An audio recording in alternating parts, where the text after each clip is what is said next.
Hello, everyone. How are you? This is Dr. Cheryl Wood, and I am so excited to be here as a participant of the Comeback Champion Summit. I am so honored that Shay Brown asked me to come and share my expertise with you because I have a lot of really juicy stuff that I want to share about my own journey. I want to tell you more about where I am now in my journey and where I started. And I want to give you some really key strategies and tools that you can implement immediately. Can you say immediately? Immediately, so that you can start experiencing some of the results that I'm promising you that you can experience. I'm going to share with you 5 proven steps that I personally incorporated in my own journey so that I could turn public speaking into unlimited profit. And can I just say this? If I can do it, so can you.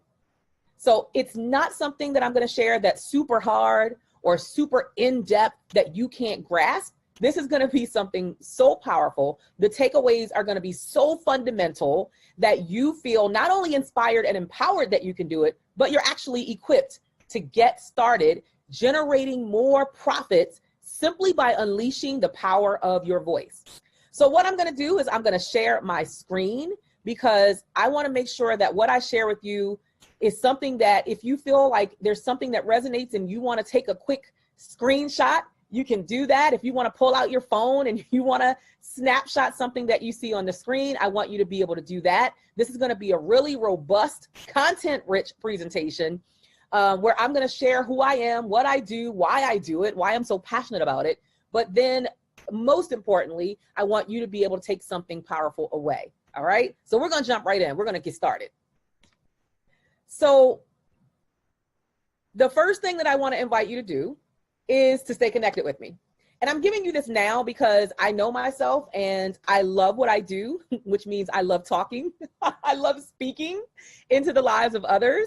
And I get really excited and energized. So you're going to see me doing a couple of things. I'm going to be serving you well, pouring into you, keeping an eye on my timer so that I'm honoring the time frame that has been given to me.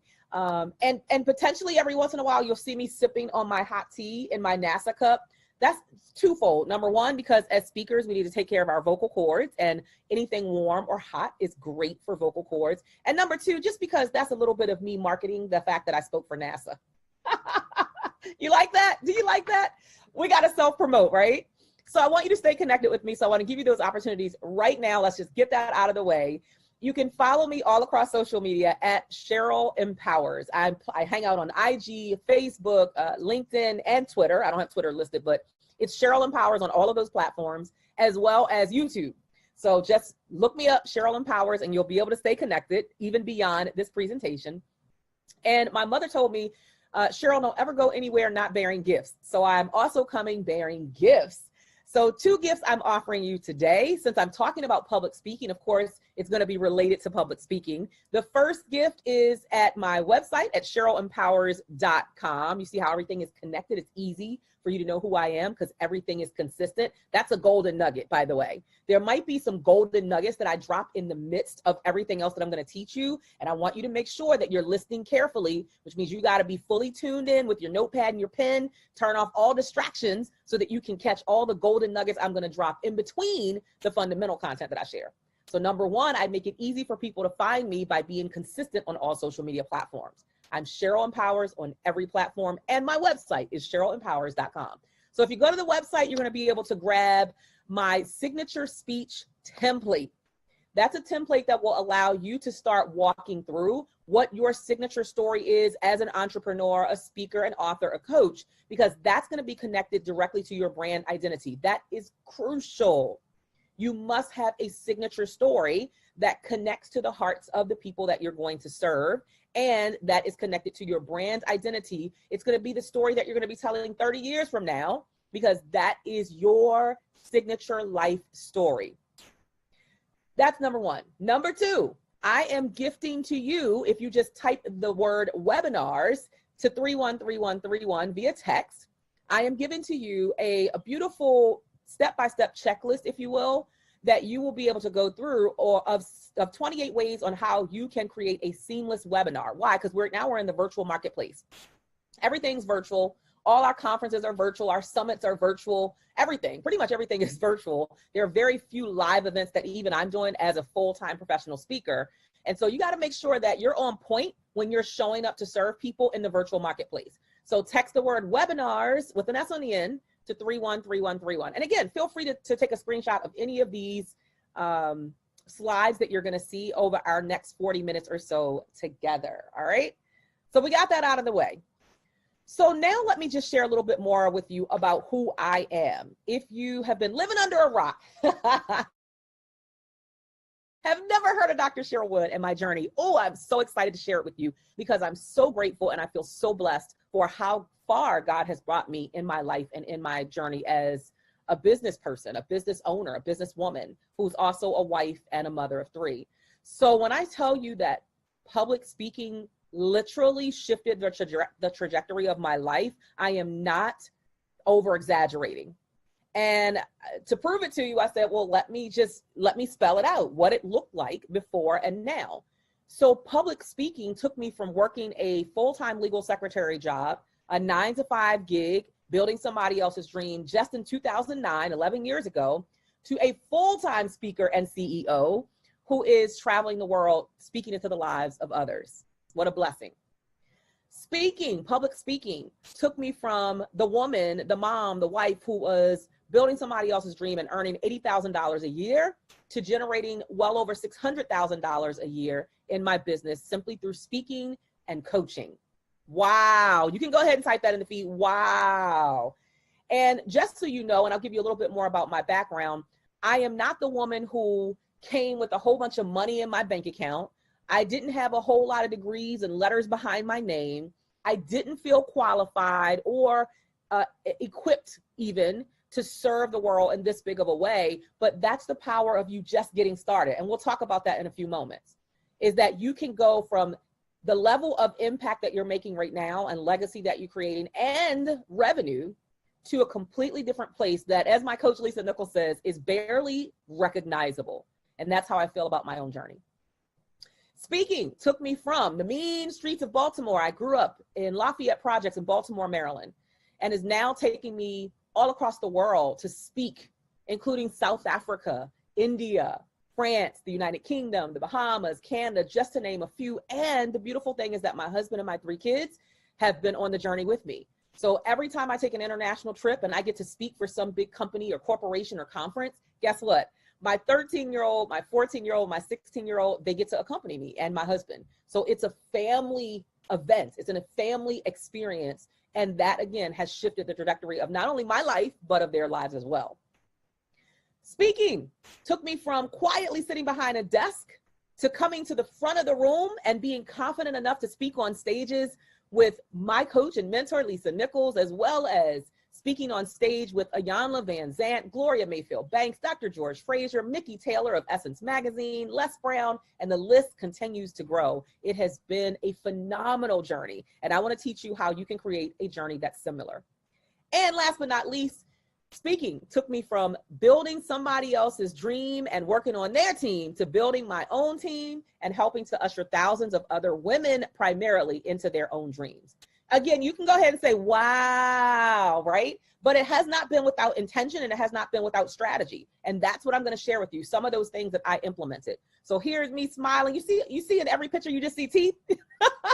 That lets you know I am so excited and energized about the work that I get to do. And I feel so blessed that I get to share my voice and unleash my voice in the world. I've spoken for some amazing, phenomenal organizations. Can I pull the cup out again, y'all? NASA, that was just this year. Verizon, Blacks in Government, NOAA, Federally Employed Women, the Department of Justice, the FBI, the Congressional Black Caucus, the United Nations, and the list goes on and on. It has been a blessing. But, did you see the big but? But what I need you all to understand is that sounds so sexy, doesn't it? You're like, oh, that was a sexy start to her presentation. That sounds so sexy, but it did not start there. Nobody starts at the top. Everybody starts somewhere. And I started at the bottom, just like anybody else who has ever become successful.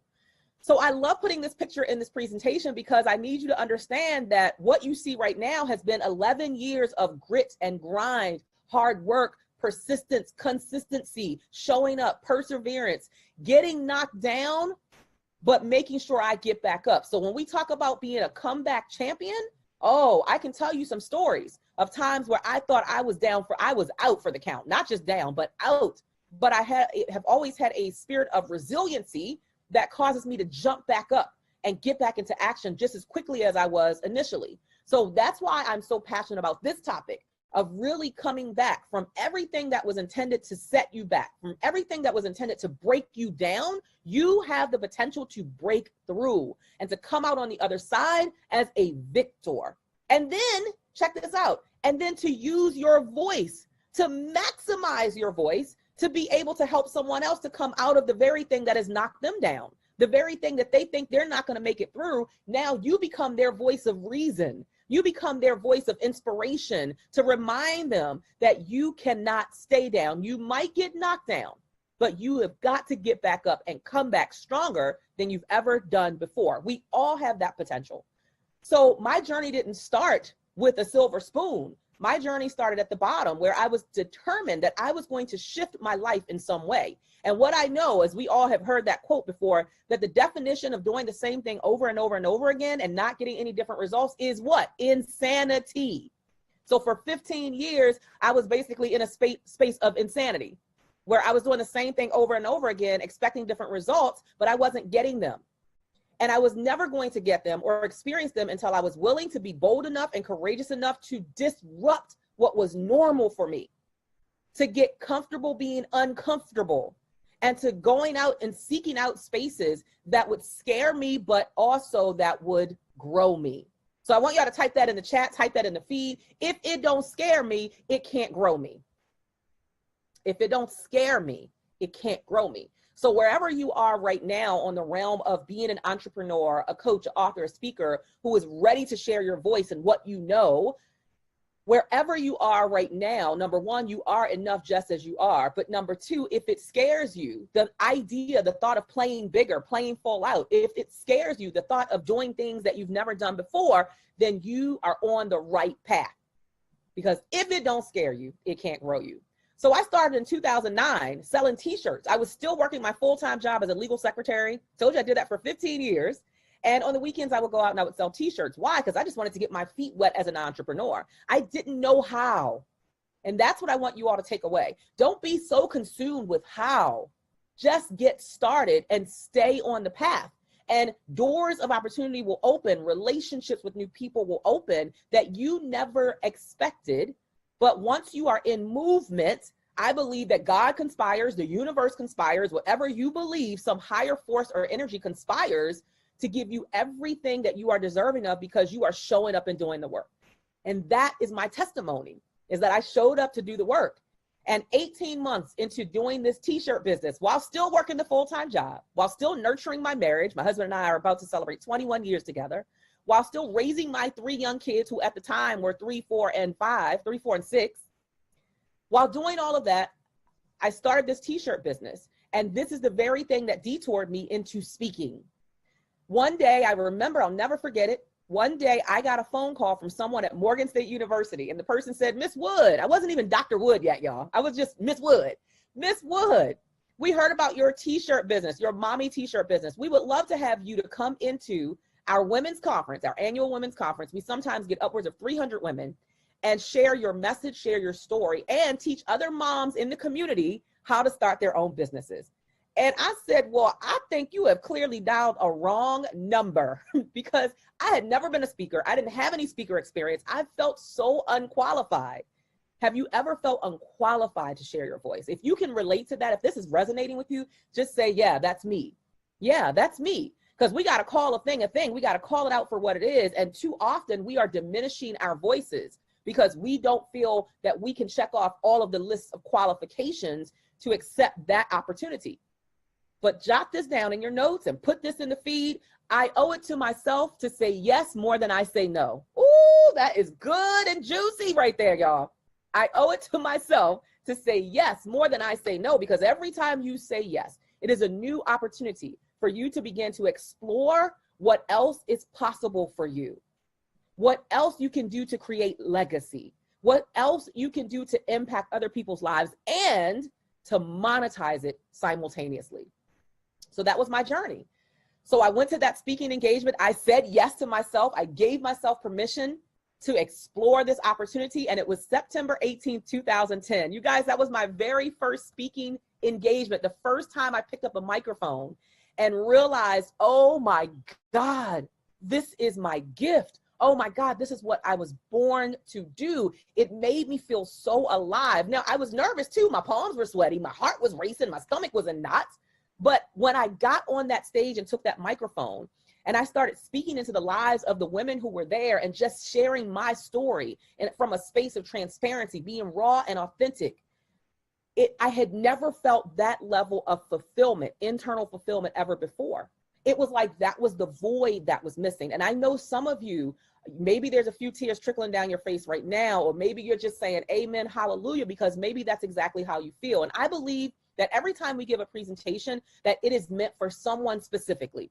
I believe everybody who stays and listens will receive some level of benefit, but then there are some people that it's going to speak to and resonate with at a completely different level. I'm speaking to you right now. I do not want you to give up. I do not want you to believe that your voice is not valuable in the marketplace, because it is. I need you to hear me loud and clear that your voice is necessary. And it is time to come to the front of the room and to share with the world everything that you know that will add value to someone else. So September 18, 2010 was the beginning of my journey. I just celebrated 10 years as a speaker, literally last month. But what I need you to understand is that speaker success, like any other success, never just happens overnight. It is a process. So here's my best advice. As a speaker who has been from one end of the spectrum all the way to the other end of the spectrum, meaning I'm the speaker who was hired and I was free for free. Y'all, hashtag I'm all out of free. Can we just type that in the chat? I am all out of free. I am all out of free, right? I started at free for free. And people would pay me, as I like to say, with a ham sandwich and a thank you. And that was okay to start there, because I gained two powerful things through that experience, which was experience and exposure as a speaker. So I needed that, but I couldn't stay there. So even if you are the speaker who is currently free for everything, it was okay to stay there. And that was okay for a season. But I need you now to understand the value of your voice and your story and your knowledge and expertise, and understand that we can't stay at free. So my best advice, number one, is for you to acknowledge that there is profit potential in what you already know. Without another degree, without another certification, you already are sitting on what somebody else is waiting on. Can y'all type that in the chat? I know I'm giving you a lot. I know y'all like, well, I didn't know I was gonna have to type this much in the chat. Yeah, because I need to engage with you. I need to know that you're feeling this and it's resonating in a deep space. Type that in the chat. I am sitting on what somebody is waiting on. That's powerful to know that you have the potential to shift and transform someone else's life by showing up and making a decision to share your voice and share what you know. There's a quote that I live by Tony Robbins, and it says, a real decision is measured by the fact that you've taken a new action. And if there is no new action, you have not truly decided. Woo, I know I'm stepping all on people's toes. You've got to make a decision, and your actions have got to show and demonstrate that you have decided. So that means no more keeping quiet, no more keeping your voice on mute. It means you're going to speak up, you're going to speak out, you're going to share what you know, and you are not going to diminish, devalue, or discredit your knowledge another moment from this moment forward. Everything you have, all of you matters. All of you counts when you are bringing your knowledge to the marketplace. All of you, type that in the chat. I will bring all of me into the marketplace. I will bring all of me. And that means your firsthand life experiences. That means the mistakes that you've made, the failures that you've had, the lessons you've learned, the external knowledge that you've acquired, the relationships that you've embarked upon. All of you matters, and all of you will become a part of a blueprint or a master plan that someone else will be able to implement so that their life improves. You talk about legacy. Now that's legacy. when you are taking what you know and not hoarding it to yourself. Do you know how many people hoard their hurt instead of using it for healing for someone else? Did y'all catch that? Like, too many of us are hoarding our own hurt, our past hurt, the stuff we've been through, the stuff that we consider our mess, the stuff that some of us are running in shame from and hiding from. We are hoarding our past hurt instead of using it as healing for someone else. So please acknowledge this. And if you didn't type anything else that I asked you to type, please type this one, because I need you to affirm it for yourself. Not for me, not for Shay, not for anybody else who's a part of this platform, but for you. That you are the prescription for somebody else's pain. And please personalize that. I am the prescription for somebody else's pain. I am the prescription for somebody else's pain. Just imagine that you went to a physician's office and you said, "Doc, you know, my shoulder's been bothering me for quite a while now. I didn't even want to come in. I've been so busy. I live such a busy life, but I had to come in because the pain is just that excruciating now. And I knew I had to come and get some help." And the physician comes in and that doc looks at your shoulder and assesses it and does his little triage and says, "Okay, you know what? I know exactly what the problem is. And guess what? Even better yet, I know exactly what the solution is. I know how to get you out of the pain that you're currently in that shoulder." And you're excited and you're like, "Yes, finally, I'm going to get some relief." But then the doctor says, "You know what? But I'm not going to give you that prescription today. I think you'll be okay for another couple weeks. I think you'll be okay for another couple months. Just work it out. Just see if you can work it out on your own." How would you feel? First of all, you would think the physician was crazy, cray, right? And you would just question, why would this physician be in this business if he doesn't want to help people get out of pain? Ooh! Are y'all hearing me? Are you hearing me, entrepreneurs, coaches, authors, speakers? Why would you even sign up for this thing called entrepreneurship if you're okay letting people that you know are in pain stay in pain? See, when you know better, you do better. And when you know that your voice, your experiences, your message is the solution for somebody else's pain, you wouldn't dare keep quiet. You will be trying to share that solution every time you can, given that prescription, writing another prescription and another prescription and another prescription as much as you can, as often as you can. That's why I wake up so energized. That's why I'm always smiling and happy and excited, because I'm like, wow, the moment I open my eyes any given day, I'm like, wow, and I take a deep breath, I inhale and exhale. I'm like, thank you, God, I get another opportunity to write a prescription for somebody else's pain, because I don't ever want anybody to stay in pain. You know why? Because I know what it's like to be in pain. In 2009, when I was still going to a job that I didn't love, when I was dropping my kids off at 6 in the morning, not picking them up until 6 p.m., when I brought home the worst parts of me to the people I said I loved the most, my husband and my children, I was in pain. When I wasn't walking in my gifting and my calling, I was in pain. And I wanted out. So I was looking for who's the solution? Who can write me the prescription to this? And so when you have the prescription for someone else's pain, it's your responsibility and it's your obligation to show up and to share that prescription. Now, here's the other side of that. As you're sharing those prescriptions, please understand that you deserve to be highly compensated for how well you serve others with your gifts. So say that to yourself repeatedly, over and over and over again. It's okay to serve and to sell. It is okay to be able to help people to walk into purpose and profit at the same time. I deserve to be highly compensated for how well I serve others with my gifts. And this one, which I know is going to floor a lot of you, and this is going to be the takeaway, the aha for so many of you, always remember there's no transformation without a transaction. Ooh, this is some good stuff, and we're just getting started. We're just getting started, y'all. There's no transformation without a transaction. There is no transformation without a transaction. Why? Well, I always give the example. If I go to my local gym, which is only about 5 minutes from me, and I ask to go and meet with a personal trainer because I want to get certain parts of my body really, really ripped up and in shape. And I say, you know, look, I want to have Michelle Obama arms, and I want my stomach to be tight. I want my abs to be this way and that way. I want a 6-pack or 8-pack or whatever kind of pack you want, right? And I have this amazing conversation with this personal trainer, and the personal trainer is inspiring, and it's like, we could do this and we can do that, and we can put you on this regimen and that regimen, and before you know it, in 3 months or 6 months or 12 months or whatever it might be, you can look exactly the way you want to. And I could be fired up and excited and energized. However, if there is no transaction, my transformation does not begin. All it was a dream. All it was a hope or a wish or an idea that never manifests.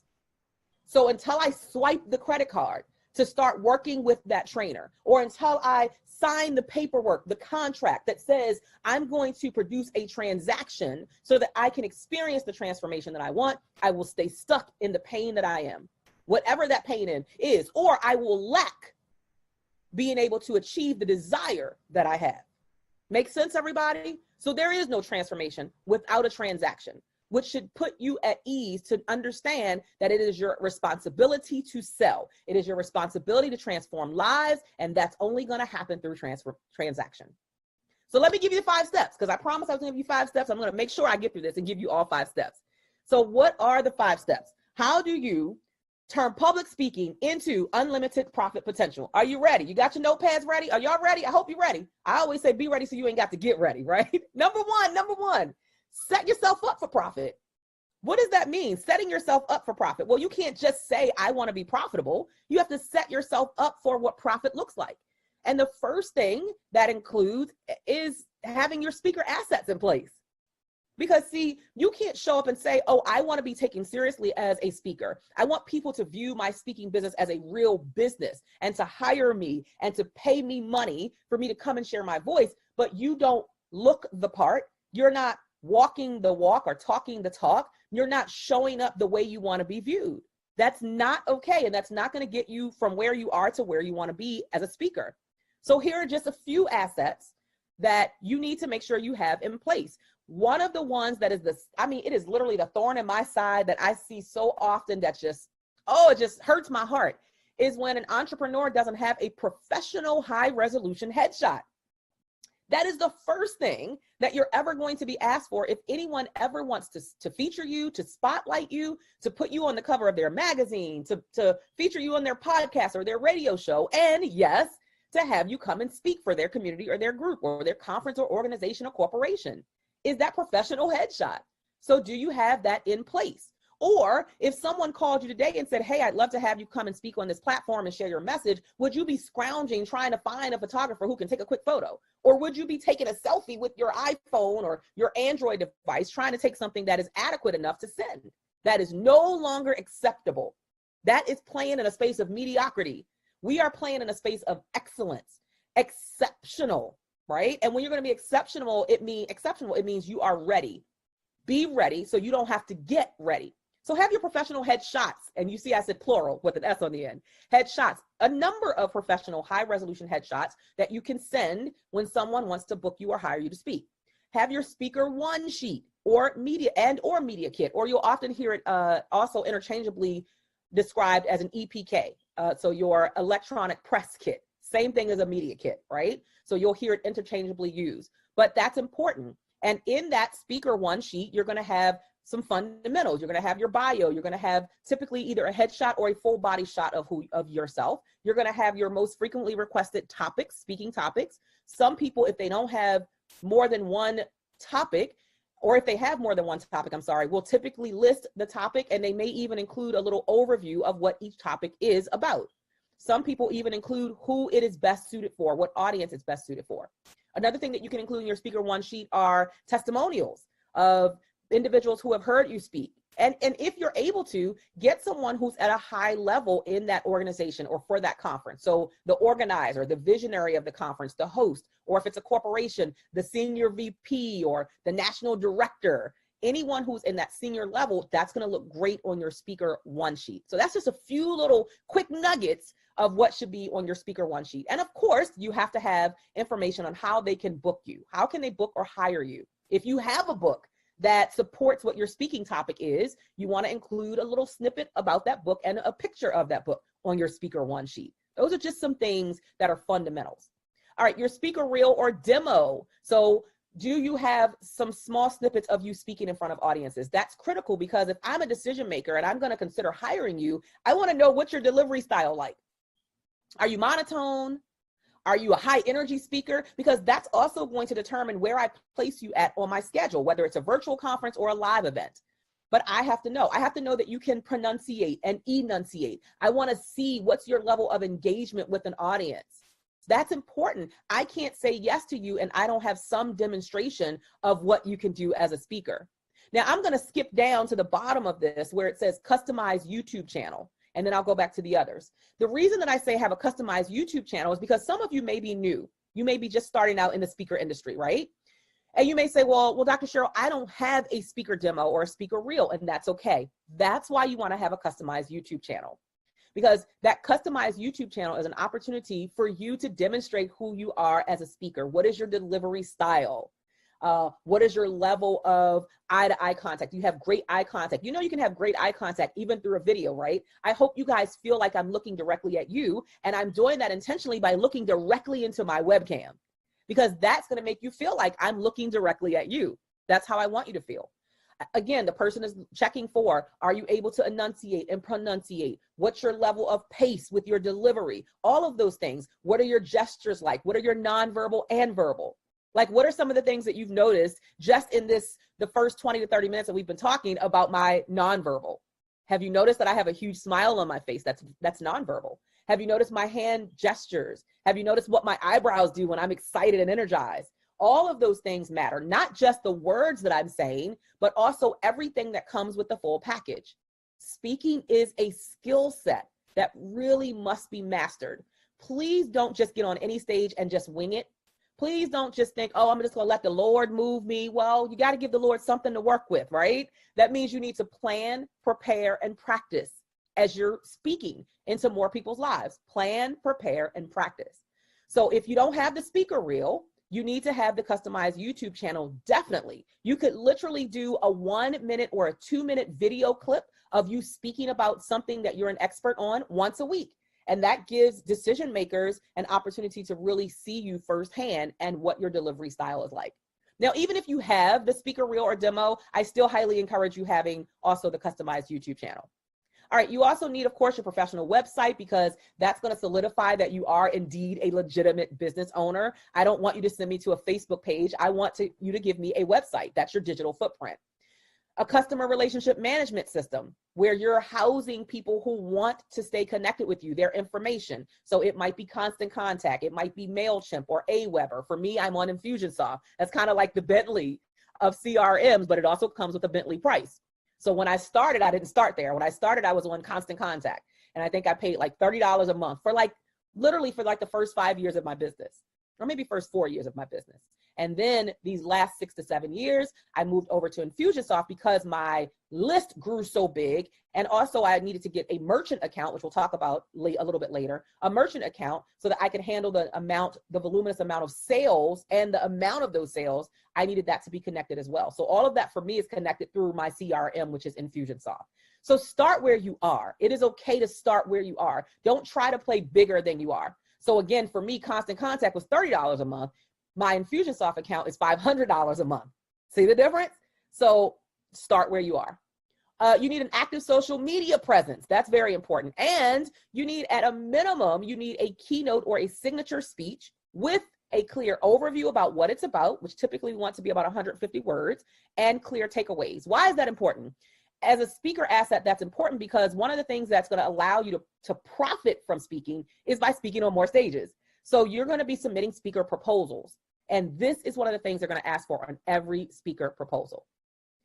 So again, continuing that conversation of treating your speaking as a business. Are you clear on what your subject matter expertise is? Do you know very specifically what speaking opportunities you're seeking? Are there certain organizations? Do you want to speak for Fortune 500 companies? Do you want to speak for associations? Do you want to speak for Rotary clubs? Do you want to speak for big conferences, national or international conferences? Just have an idea so that you are intentional as you're seeking out these opportunities. Are you very clear about who your avatar is, your target audience? Who do you want to serve with your voice? Are you marketing your speaking consistently, not sporadically? Because a lot of entrepreneurs will show up sporadically, and sporadic does not lead to profit. Consistency leads to profit. Do you have a set speaker fee? This is so important. This is one of the things that I teach in my Vocalize Women Speaker Certification Program, is that every speaker must have a set speaker fee that you know and you own it. And when I say own it, meaning you cannot fumble over your own fee, because then I don't have confidence that you believe you're worth that fee. So for myself, Now that I am an influential speaker who has spoken for amazing organizations, my speaker fee for a keynote presentation is $10,000 per opportunity. Well, when I'm in a conference call or a video call with a decision maker, and we get to that place where they're like, okay, well, this sounds good. We really do. We would like to work with you. What is your speaker fee? Here's what a lot of speakers do. Oh, well, can you just tell me what your budget is? That speaks volumes. It says you are not confident about your fee. It says you are apprehensive about talking about money. And it says that you are unsure, that you're even the expert who is willing to articulate what your speaker fee is. So don't put yourself in that bucket.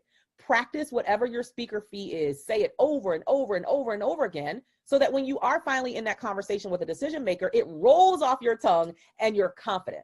So now I can confidently, when I'm asked that question and someone says, well, what is your speaker fee? I can say, well, my keynote speaker fee is $10,000. And guess what? Then I have to be okay with silence, because that used to scare me when I first started speaking, because I was like, oh my God, I'm making up a story in my own mind, saying to myself, wow, they're not going to pay me that. But that's because I didn't already believe I was worth it. And when that doubt is internalized, that's going to show up when you articulate it. You're going to fumble it. You're going to be nervous. It's not going to be, or you're going to interrupt someone during that silence because you're afraid that they're thinking, oh, you're not worth it. So that's what I used to do. And then I would backpedal out of my own speaker fee. And I would say, but, if you don't have that, I understand. Don't do that to yourself. Learn from my mistakes. That's a big part of unleashing your voice, sharing your mistakes with others so they don't make the same mistakes that you made. So set your speaker fee, own that speaker fee, practice it until you are comfortable with it. Where do I suggest that people start? At a minimum, start at $1,500. And that might scare you a little bit, and that's okay. But here's what you can do. The rule of thumb is that you can negotiate, which is something that you need to consider. Are you willing to negotiate your speaker fee? So you may be in a conversation with someone who wants to hire you, and they say, what's your speaker fee? You say, oh, my speaker fee for a keynote is $1,500. And they may say, oh man, wow, we really want you, but we don't have that in our budget. And that's when you get to make the decision. Do you want to continue the conversation, or do you want to discontinue the conversation because they can't match your budget? I would highly encourage you to negotiate, because they might say, well, we only have $1,000. And then you can fill in what we call monetary concessions, other things that will allow them to help make up for the remainder of the fee that they're not able to pay you in money. How can they do that? Well, it might be through allowing you to sell something from the stage, so sell something to their audience. It might be through you requesting that if they have a professional photographer on site, of course, once we're out of COVID, that they have that photographer to take photos of you during your speaking, and to provide those to you so that you can use it as a part of your marketing materials. Right? Because if you had to hire a photographer and pay a photographer, that could be anywhere from $500 to $1,000. So that's added value and money that you don't have to spend. Then you might request that they have, if they have a professional videographer on site, that they have that videographer to video your presentation and to provide a final fully cut video of your presentation at that event that you can also use as a part of your marketing or a part of your speaker reel or your demo. You see that? Now, there's so many things I could teach you, but again, I only have limited time, so I want to get through as much information as possible, but I'm hoping y'all are getting the nuggets that I'm dropping. I hope you're catching them and picking them up. All right, what else? Talking about treating the speaking as a business, and again, let me just go back to make sure you know where we're at. Number one, which is setting yourself up for profit. So it's having things in place and functioning as a business. So do you have professional equipment for virtual speaking? Because right now, that's the world that we're in. I have a green screen that is retractable. I can take it up, I can put it down. I'm speaking for the Power Networking Conference in a couple weeks, and it's required that we have a green screen. Well, I have a green screen because they're gonna drop in a certain backdrop. So you gotta make sure that you're ready, right? Be ready so you don't have to get ready. Another thing is your lighting and your microphone. So let me see if I can, without messing up my setup here, because I got a lot of plugs going on. But this is the microphone that I use. This is what you hear me speaking through. This is a Blue Yeti microphone. I know it's not blue, it's white, but this is a Yeti microphone. It has the popper on it so that you won't hear as much of my and my S's, my P's and my S's, but that's my Yeti microphone. So that's connected, and that's how you're hearing me, so that I'm not just speaking directly into the microphone in my internal laptop, okay? So that projects it a lot better so that you hear me clearly. And then let me see, I don't want to mess this up, but I like to show people stuff. And then I have this 3-ring light. It's about a 10-inch. You guys see that? It's very small. I have that set up directly behind my laptop. Told you I was going to mess stuff up, right? Directly behind my laptop so that you guys can see me. And then I can't turn it because I'm going to mess everything up for real, but I have an 18-inch, a huge 3-ring light so that I get the best lighting possible for every virtual presentation that I do. So let me show you what it looks like when I turn it off. So this is my 18-inch. You guys see how dark I got? That's being prepared, treating speaking as a business. Now let me turn off my other one. This is what you would see if I didn't have my 10-inch. Here's a 10-inch ring light that's directly behind my laptop. And then here's my 18-inch, which brightens me completely up. So just make sure that you have things in place. And then of course, number 7, do you have an NSI for customers after they hear you speak? That's a part of treating your speaking as a business. An NSI stands for a next step invitation. What is the invitation you're going to extend them so that they can work with you after they hear you speak so that they can get some of the things that you promised them during the presentation? Do you have a speaker agreement or contract? Do you have your business EIN number? Do you have a business checking account set up so that you can accept corporate checks if you happen to get booked for corporate opportunities? Do you have a merchant account so that you can accept corporate credit cards or any big credit card payment? I've accepted credit card payments up to $10,000 from a corporate card because I have an account set up for that. Do you have a DUNS number if you're considering corporate speaking opportunities? All these things are being set up for profit. Okay, not waiting until the opportunity is there, hoping that it comes, but setting yourself up for it. And then this pyramid, which I love to share anytime I get to do a presentation on public speaking, I believe is also a big part of setting yourself up for unlimited profits, making sure that you have these 8 fundamental steps as a speaker, that you've mastered a subject matter, that you have clarity about who you're serving and what your deliverables are, that you are visible, that you have credibility, meaning people that you've helped who can speak for the work that you do and why you should be on stages and why you should be speaking into people's lives and why people should work with you even beyond the stage. Authenticity, meaning showing up as the authentic you. You are enough just as you are. You are capable and you are worthy just as you are without having to try to walk like, talk like, look like any other speaker. So owning that. Being transparent, meaning sharing your mess and your success as a speaker. You can't just share one or the other. You just can't share the successful you without sharing with people, but this is where I started. Did you see me do that at the beginning of this presentation? But this is where I started because I need you to be able to see yourselves in me. If I only tell you about the big me, the successful me, then some of you will check out because you won't even be able to relate to that. But once I say, but this is where I came from scarcity and poverty. I grew up in the inner city housing project of Baltimore, Maryland and Lafayette projects. I worked as a legal secretary for 15 years. I punched a time clock. I felt disconnected from life. I felt a void. Some of you are going to hear that and say, oh my God, she is just like me. And then your eyes will be opened up to the possibility that you also can become this amazing influential speaker who also profits as you serve.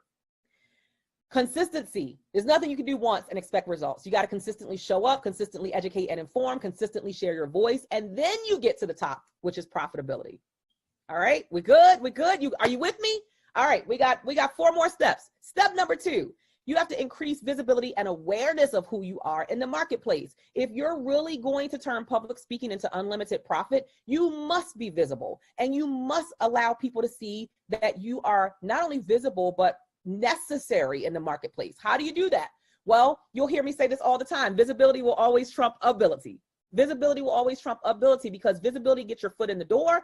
Ability keeps you there. So are you sharing quality content that people can consume? Are you showing up consistently, not sporadically? Are you making your social media presence and posts share worthy where other people want to share it with others because it's that juicy? Are you incentivizing people to engage with you when you are out here in the marketplace? Giving them exclusive deals and promotions? Are you perhaps sponsoring events so that you get in front of new potential customers and even incorporating mobile strategies as a part of your speaking? All of these things are critical. The 3-part formula that I follow, and I've followed for the past 11 years, is to show up, speak up, and follow up. When you want to be visible, you can't just do one of these. You got to do all 3 consistently. You must show up so that people know that you exist, or otherwise, what are you? Your best kept secret. Then you got to speak up. You have to let people know, hey, this is what I have to say, and it's of importance, and it can help to change your life and transform who you're becoming. And then follow up. Even if a person doesn't purchase today, it doesn't mean that they're not going to purchase later. It doesn't mean that they're not going to purchase 6 months from today. It doesn't mean that they're not going to become a customer a year from now. So you always want to do the 3 so that that visibility leads to profitability and unlimited profits. Number 3, we're moving on through. Number 3, explore the top 6 ways to get on stage and the profit potential of each. We're under this whole concept of how do I turn public speaking into unlimited profit? Well, you got to figure out, how do I get on stage so I can share my voice more so that I can profit? Well, I'm going to give you the 6 ways. And you might want to take a screenshot of this screen right here. It's juicy. These are the 6 types of stage opportunities. This is where your money is, right? Primarily. Now, there are other things outside of this, but this is where your stage money is. Paid speaking. Number 2, speak to sell opportunities. Number 3, revenue share opportunities. Number 4, lead generation opportunities. Number 5, speaker sponsorships. And number 6, creating your own stage. This is where you want to analyze and assess, am I playing in all 6 of these spaces? Or am I playing in one? Am I the speaker or the entrepreneur or coach or author who just says, well, I just want to get paid to speak? And you're just staying stuck there, which means you're putting all of your eggs in one basket. You can never, just as a business owner, just a savvy business owner, ever put all of your eggs in one basket. You must have a menu of opportunities of how you can pull in revenue, right? We've all heard it, multiple streams of revenue. So this is just in terms of speaking on stage. So let's go through each one of those quickly. Paid speaking. Again, what has to be the case with paid speaking? Well, you got to know what your fee is, own that fee, and be able to clearly and confidently articulate it whenever you're in talks with a decision maker who wants to hire you. And then be ready to negotiate if that's your choice, or be ready to walk away. Either way, be ready to make an informed decision about what works for you. Number 2, speak to sell. So speak to sell means a company might say, well, we can't pay you your full speaker fee. We can only pay you a portion of it, or we can't pay you at all, but you can come and you can sell to our audience. And the biggest question for any speak to sell opportunity is, well, who's in the audience? Is it my avatar? Is it my target audience? Because I want to set myself up for success.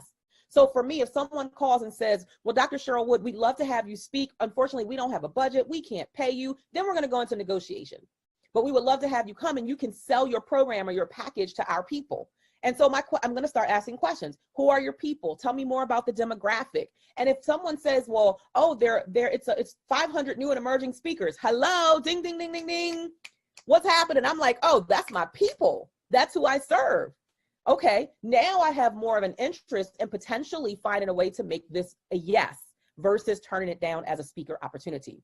Because for me, it doesn't matter who's writing me the check. I don't care if the company is writing me the $10,000 check or if the audience is going to end up being the people who write me that $10,000 check. I just want to be able to earn my speaker fee every time I show up to serve. Does that make sense? So if you're going to speak to sell, the important thing to have is a program or a package ready to sell and to know who you're speaking to.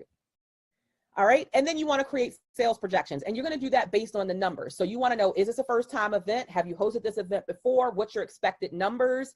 How are you marketing the event?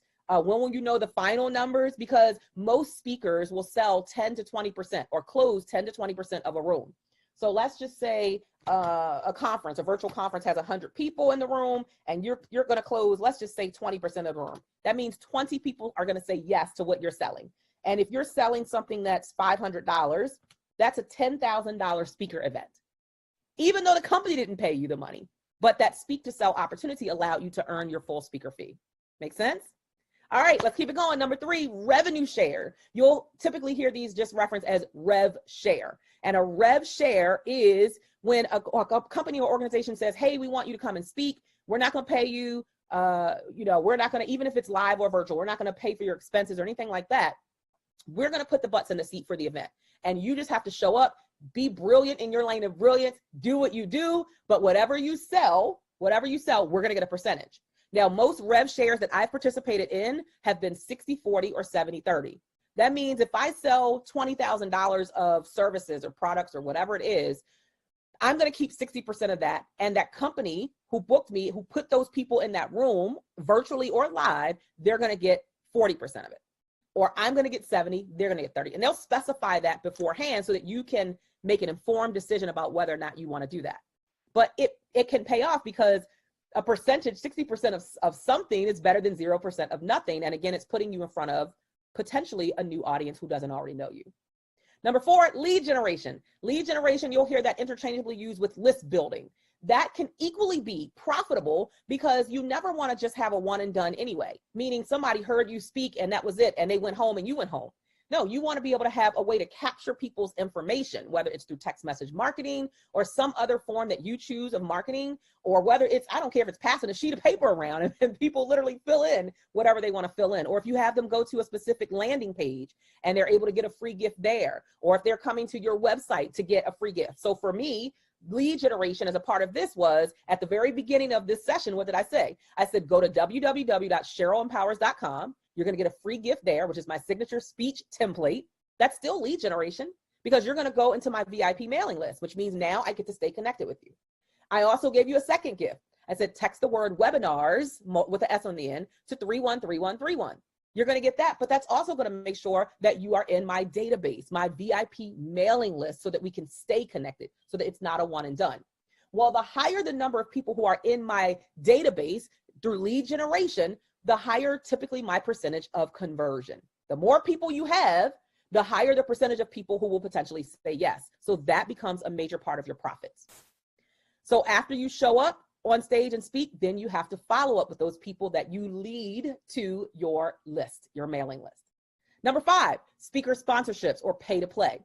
So there may be opportunities where, yes, you pay to speak on someone's stage, or you can use a sponsorship opportunity and say, hey, as a part of this sponsorship, can we add in the opportunity for me to speak on your stage to your full audience for 15 minutes or 20 minutes?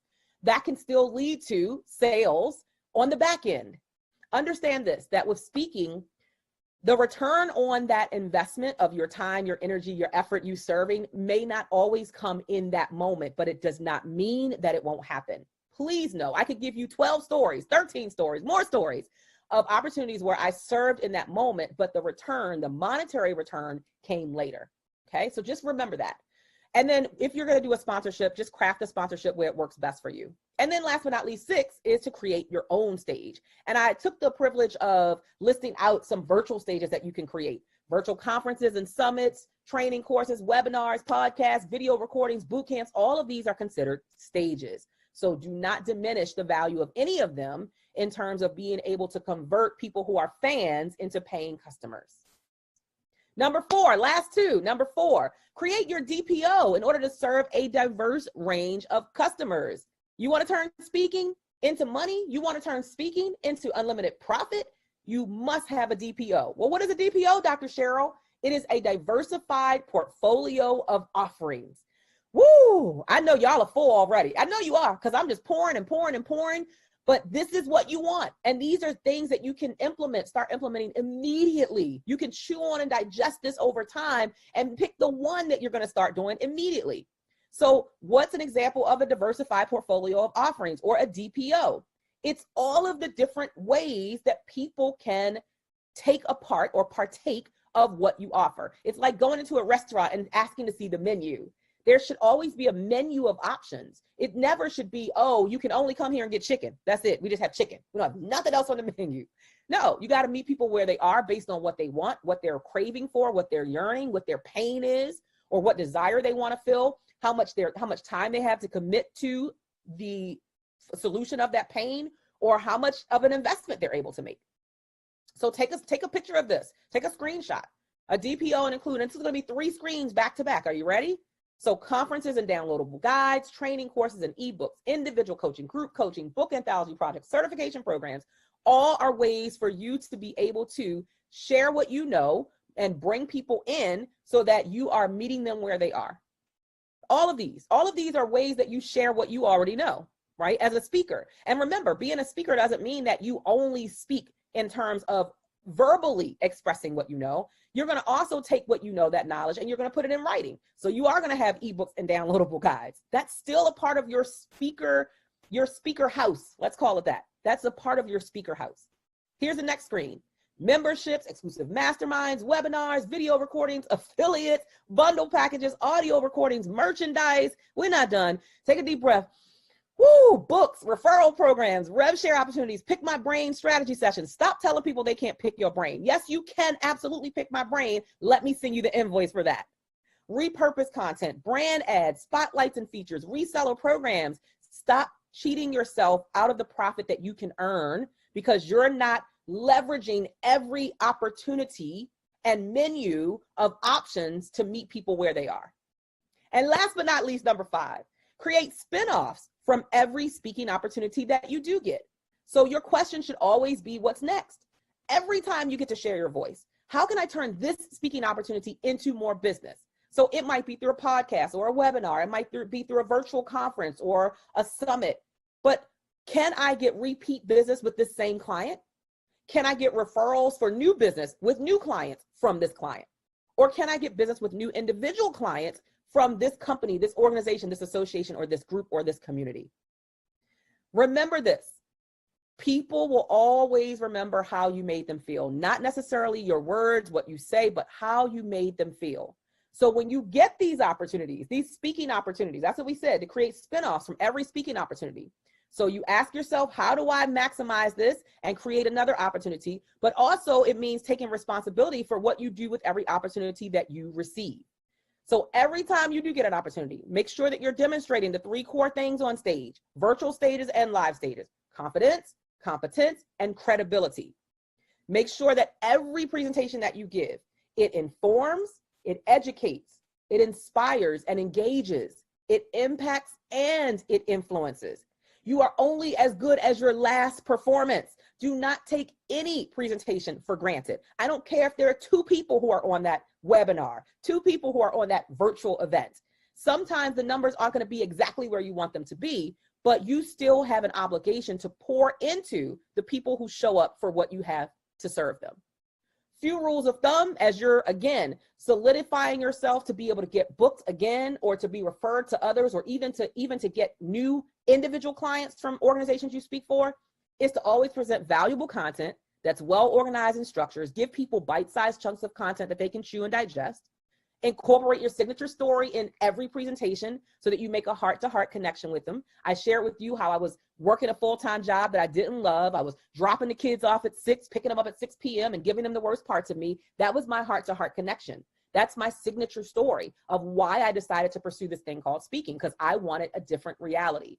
I even talked to you about how I got started. I said I didn't just jump in and start speaking. I started a t-shirt business while I was still working my full-time job as a legal secretary. And then that detoured me into this opportunity that allowed me to become a speaker. That is the connection, right? Your story, the struggle that you went through, the journey that you were on is a part of your connection. You got to share that so that it becomes an unforgettable presentation every time. Make sure you're always identifying clearly that you know the problem they're experiencing and that you can help them with the solution. Share some low risk, low commitment, immediate action steps that they can take now. I've shared that with you, an overwhelming amount of information of things that you can start doing immediately to get results as being a speaker who is creating unlimited profit potential for yourself. And then always share the clear benefits and results that the person gains by stepping into action. Remember, the world needs your voice right now more than ever before, but oh, this is my favorite quote of all time. You never get what you deserve. You only get what you demand. You want me to say it again? Y'all want to hear it again? I know you do. You never get what you deserve. You only get what you demand. And so it's up to you to show up in the marketplace and demand that people hear your voice, demand that they hear your story and everything that you've been through, everything you pressed through to get to where you are right now. Look, even if you haven't acknowledged it before, I need you to acknowledge it right now. You are a victor. Can y'all type that in the feed? I am a victor. I am a victor. There is something, some story that you're a victor over that was intended to break you, but it didn't break you. You pressed through and you broke through. And now you are on the other side and you are still standing.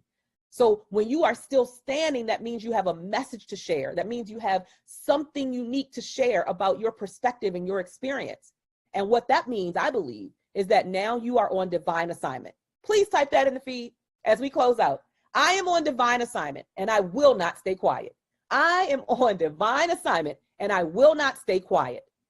Please stay connected with me. Thank you so much again to my friend Shay Brown. I admire you. I respect this amazing platform you've created. Thank you for having me here as a part of the Comeback Champions Summit. It was my honor to serve you. Please stay connected with me all across social media at Cheryl Empowers. And make sure you go over and grab the free gifts that I have brought here with me today as my love offering. at CherylEmpowers.com and by texting the word webinars to 313131. Keep getting back up. Keep getting back up over and over and over again because the world needs you. Thank you.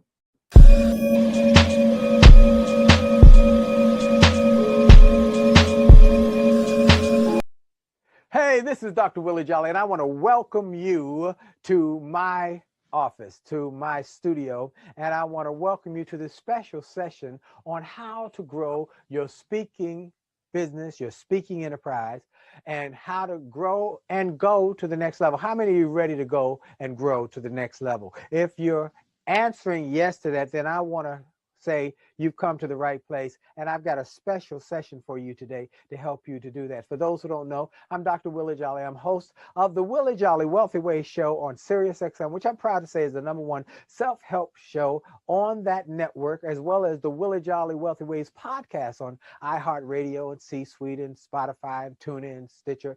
And then I'm the author of a number of books. It only takes a minute to change your life. A setback is a setup for a comeback. Turn setbacks into greenbacks. An attitude of excellence. Make love, make money, make it last.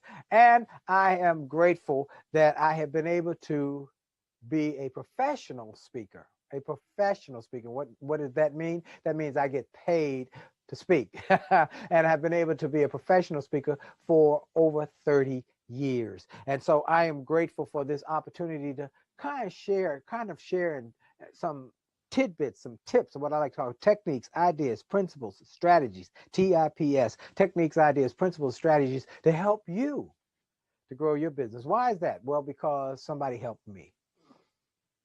Somebody helped me when I was a new speaker. I was struggling. Somebody blessed me, gave me insights. Somebody gave me opportunities and taught me how to grow a business. And so I want to return the favor. And I've learned that you must have an abundance mindset, abundance mentality. My dear friend Les Brown always said, Willie, always remember there's more than enough for everybody. And I have learned that over the years with Les as we've traveled on the Get Motivated tour. I replaced Zig Ziglar. He replaced General Colin Powell on the tour. And we would open and close for many years all over America. And so I am in complete agreement with Les that there's more than enough for everybody. So if I can share something with you today that will bless you or help you grow your business, I will be very excited about that. Well, let me start with this, that the speaking business is an incredible business, has blessed me tremendously. Tremendously. I have done things and been places I never dreamed I would be. The opportunity is incredible for the speaking business.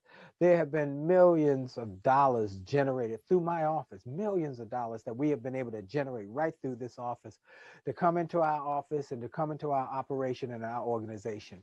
Millions of dollars from clients and customers all over the world. We've been able to travel. My wife and I have been able to travel to places we never dreamed we would ever get to. We were able to go to South Africa for Coca-Cola South Africa, and while there, go on a safari and get to go to where Mandela was in a prison cell, to get to many cities around South Africa. We've been able to go to Dubai for Johnson & Johnson, Middle East, and to be able to fly first class to Dubai and to have an experience like I've never had in an air flight, and then to get there and stay in the tallest hotel in the world. And to speak 1 hour speech, but yet to be able to be feted and taken care of for a week on their dime. And they were grateful. They said, we're so grateful. Do you want to stay longer? I said, no, I got to go back. And to be able to go to Japan and the Caribbean and Paris and to see and experience things that I could not believe. And to be able to generate more money in 1 hour than I used to make in 1 year. Wow. See, I used to be a nightclub singer. These are some of the awards I won as a nightclub singer, best jazz singer, best entertainer. And to be able to make now as a speaker more money in 1 hour than I used to make in a year. It's mind-boggling. But this is from a guy who showed you that I did not come from a place where I had a golden, silver, bronze spoon in my mouth, but someone who learned how to grow a business from some wise mentors. And that's what I want to talk to you about. And it almost didn't happen to be. It didn't happen. It almost didn't happen to come to be because I almost messed up. See, when I was a new speaker, I kept hearing about this guy who was helping speakers become millionaires. I kept hearing about him, I'm making $150 a speech at that time, at that point, speaking to schools and a couple education groups. $150 a speech. And I kept hearing about this guy who was making millionaires, and I kept hearing about it over and over. And I called his office, and the lady said, yes, it's true. And she named some of the people who had been through his course. I said, what? And she said, they weren't millionaires when they came, but they're millionaires now. I said, wow. I said, you know what? I got to come to that course. And I said, ma'am, when is the next event? She said, we got one coming up in about 3 weeks. In fact, it's the last one of the year he's going to do. And we got 2 seats left. I said, what? I said, one of those seats is mine. One of those seats is mine. How much is it? And I'm thinking it's going to be $500, $700, $1,000 maybe. She said, it's $10,000. I said, what did you say? She said, $10,000 for a couple of days. $10,000. Yes, sir. And I was getting ready to hang up. I said, forget that. I'll learn it on my own. I don't need it. But something inside of me said, don't do it. Don't mess up. This is not the time to make that decision. I said, ma'am, tell me a little more. She told me a little more about what I would be involved in and what he would teach me and how he would mentor me. And I said, ma'am, I'm coming. I'm going to send you a deposit. Now, I only had $200 in my bank account at that point. I'm going to send you a deposit. I'm going to send you a check, and I'll send you the rest shortly. And I sent the $200 check, and then I went to work. I begged, I borrowed, I didn't steal. I almost stole, but no, I didn't steal. I begged and borrowed, but I didn't steal. But I got that $10,000 up. And I went to that event. And I came back with a new mindset. And I quickly made my first $100,000. And then from there, I was off to the races. And the next year when he had the seminar, I not only went, but I took my wife and I wrote a check for 2 of us. You hear I say I wrote a check for 2 of us and sent it. And when it went up to $15,000, I wrote a check for 2 of us and sent it. Because I learned in that process that I almost hurt my own future. I almost killed my own possibilities by being small-minded and cheap, to be honest with you. And I was able to make a wise decision. What I learned in that is this: there's a price for success. There's a price to go to school, price to go to college, price to go to any kind of trade program. There's a price for success, learning how to be a success. And then there's a cost for not being willing to pay the price. The cost of staying the same, being in the same place next year as you are this year, wasting time. Let me tell you something I know about everybody who's watching right now. I know about you. I know that you can make more money. You can make more money, but let me tell you what I also know. You cannot make more time.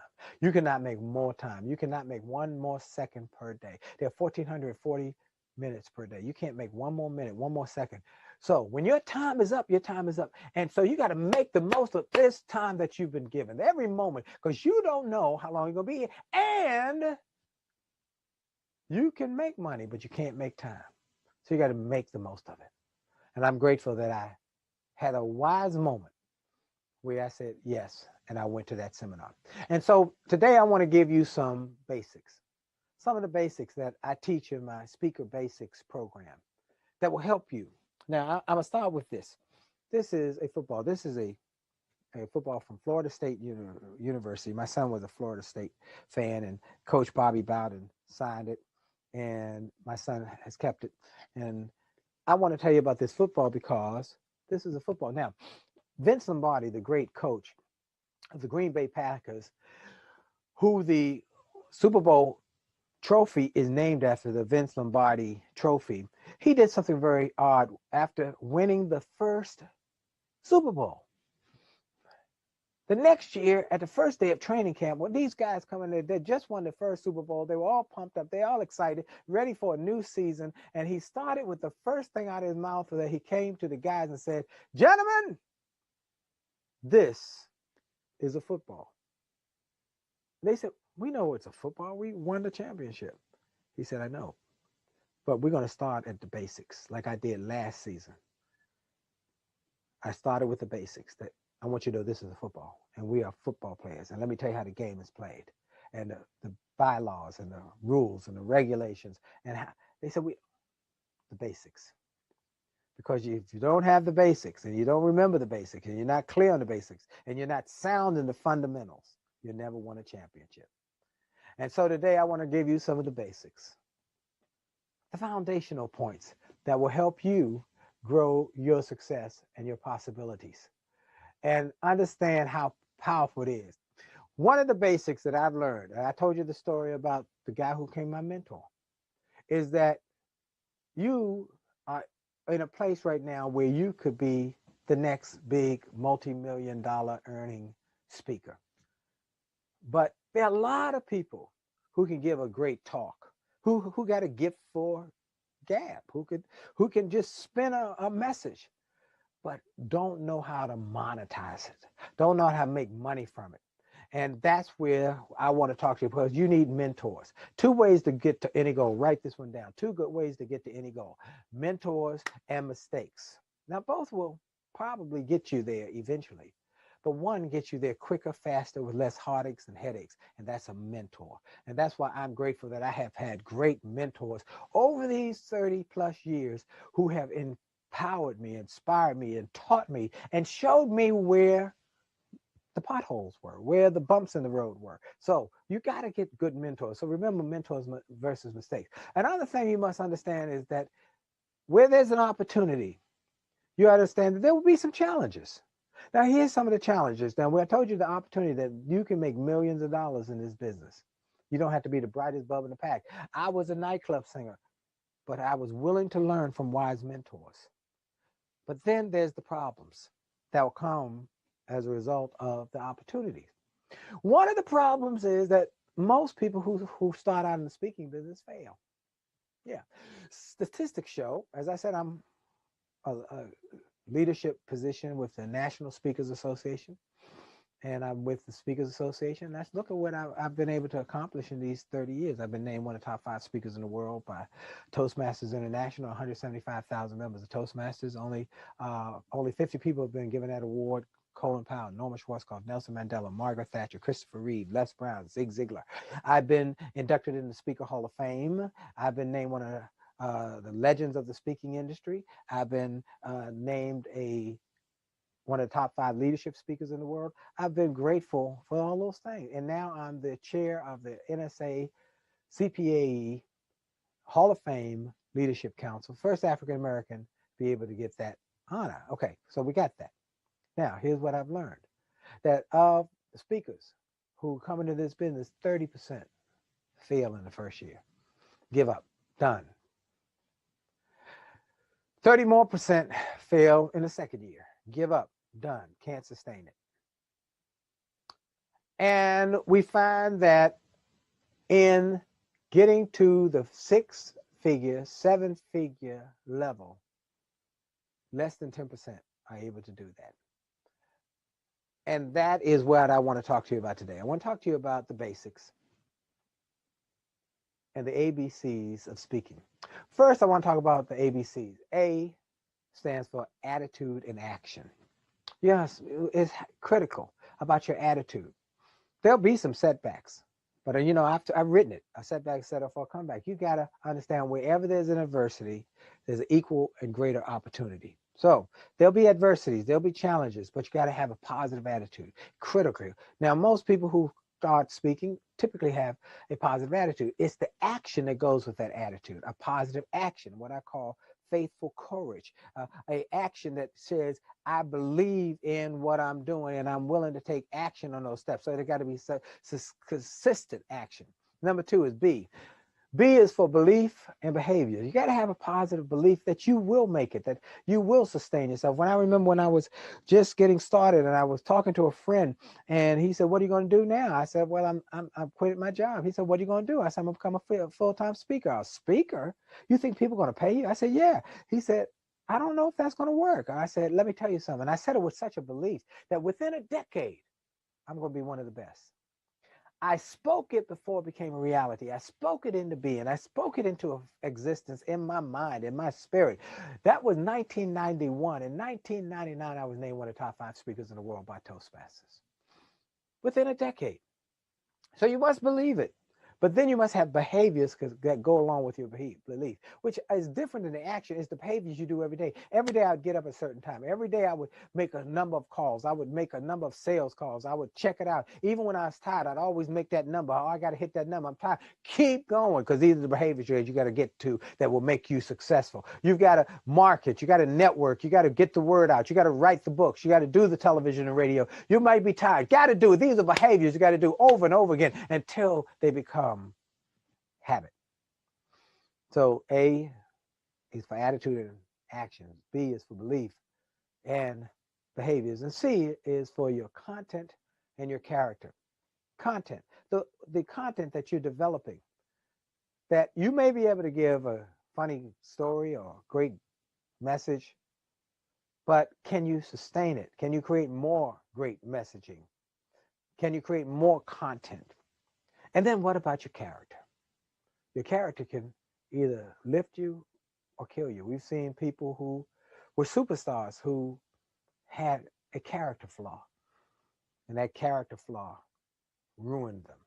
So you got to have a consistent character. In other words, I cannot be talking to you about high-level thinking on the stage and then backstage tell you these dirty, nasty, racist or homophobic or any kind of those kind of jokes. That's not character. No, it has to be consistent. I can't be one way out there and one way in here. No, no, no. You got to be consistent with your character. And that's one thing I've always talked to everybody I know. I try to make sure they know that if you hear from me, you hear from my mouth, you can take it to the bank. Because I want people to know that I'm a man of character and a man of integrity. And I'm going to treat people, no matter where they come from, no matter where they're stationed in life, I'm going to treat them with dignity and respect. That's your character. So content, what you're going to talk about, and your character, what you bring with that talk. And so you're going to have the ABCs. You're going to have some understanding about what it's going to take to understand the basics. And then you're going to need to know about how important it is to speak, not to impress, but to speak to inspire. Oh, that's one of my catchphrases. I've had speakers who've come up to me who've been speaking 20, 30 years and said that one line changed it. That was worth it while I came to hear you speak at a chapter for the speakers or for events for speakers. Speak not to impress, speak to inspire. You know, when you're speaking, often you'll have some nervousness. You'll have those butterflies flying around. You know what I'm talking about, the butterflies. And what I've learned is many people are nervous and they're trying to impress the audience, to make people like them. And there'll be some person over in the corner who doesn't like them, or they'll be working hard and they're trying to impress them, make them like them. And what I learned is that my career exploded. It shot up like a rocket when I learned this principle. Speak not to impress, speak to them, inspire them. Because see, if my goal is to impress them, I might give them a lot of fluff, but nothing of value. But I speak to inspire them. They'll leave with a confidence that they can do some of the things that I've told them that they could do, and that they'll do it with a spirit and a commitment to excellence. See, those butterflies, when you speak to impress, the butterflies will fly. But when you speak to inspire, the butterflies will fly in formation. And then when you do that, you won't be worried about impressing. Let me tell you something, in fact, about impressing people that my friend Les Brown. This is something that all speakers should know, and many young speakers don't know. They see that one person over in the corner, arms folded. You tell them their jokes, and then nothing happens. huh, huh. I'm giving them and they take all their energy trying to make this one person who, or these group of people who are not feeling them, love them, and ignore the rest of the group. Well, let me tell you what I've learned over the years. That if you speak to 10 people, 3 of them are going to like you because you showed up. 3 of them are going to like you because what you say. 3 of them are going to like you for the way you say what you say. And 1 of them is not going to like you no matter what you do or say. So with that in mind, speak to the ones who are already in your camp. Focus on them. Don't dwell on the one who, no matter what you do or say, they're not going to like you. That 1%. That 1%. 10% or 10% actually. 1% is 1 person out of 10, but 10% of that audience. So 10%, 30% are going to love you. Well, no matter what, 30% are going to love you for what you say. 30% are going to love you by the way you say what you say, and 10% are not going to love you no matter what you say or do. So just go forward and have a mindset. I remember speaking one time, and I was in a room, and a lady was, and I was, but I will kept that in mind, and I kept on speaking and inspiring other people. And at the end of my speech, when it was time to sign books, this lady was the first one in line. She said, "That was the best speech I ever heard." I said to myself, "Why don't you tell your face?" So don't dwell. You never know. So finally, I want to talk to you about the fact that, as I started with, impact. Because wherever you have impact, you'll create income. Write that one down. If you ever have impact, you will create income.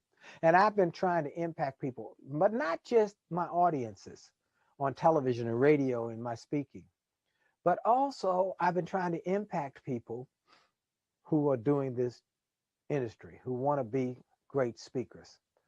And I'm very grateful. I've had the influence on a number of great speakers who were not speakers when they started with me, who came to me, or I mentored, or came to my speaker boot camp, or took one of the programs I recommended from my office and get that, do that. And they did it. And then they came to my boot camp and they did that. And they came and maybe got some personal coaching and they did that. Well, let's look at a few of them. Simon T. Bailey, met him at Disney. I was speaking at an event. He was working for Disney. He said, "I want to do what you're doing." I told him what to do. And he listened. And he did it. Today, he's in the Speaker Hall of Fame. Walter Bond was a former basketball player with the Timberwolves, who called me on the phone one day and said, "I want to do what you do. I've heard nothing but great things about you. Everybody says you're willing to help. What should I do?" And I told him what to do. He did it. He's in the Speaker Hall of Fame. Delatoro McNeil. Y'all know Delatoro McNeil. Delatoro was a student at University of South Florida, and USF. And he came to my event when I was in Tampa speaking for the Martin Luther King City program. He saw it in the paper and he called my office and said, "Can I come and meet him?" And he said, "I'll help at the table." And my assistant who was with me said, "Oh, sure, we'll happy have," and we developed friendship. I told him what to do. He came to boot camp. He's gone to programs. He's done everything I've told him to do. He now is the youngest certified CSP, certified speaking professional ever. And I believe he's on his way to the Speakers Hall of Fame really soon. And he has spoken all over the world for the $1 Million Roundtable, the highest level speaking opportunity that many speakers try for years to get on that stage. He's done it not only in America, but in Korea and Japan. He's one of the top speakers around the globe. Bernice Armour, former military lady who was a Marine helicopter pilot, called me and said, "I want to do what you do." I told her what to do. She's now one of the top female speakers in America on the corporate circuit, making $20,000 per speech. I'm loving these stories, and that's what I want to say to you. I want to help others. I want to help others who are really ready to grow and go to the next level. So here are 2 things I want to give you.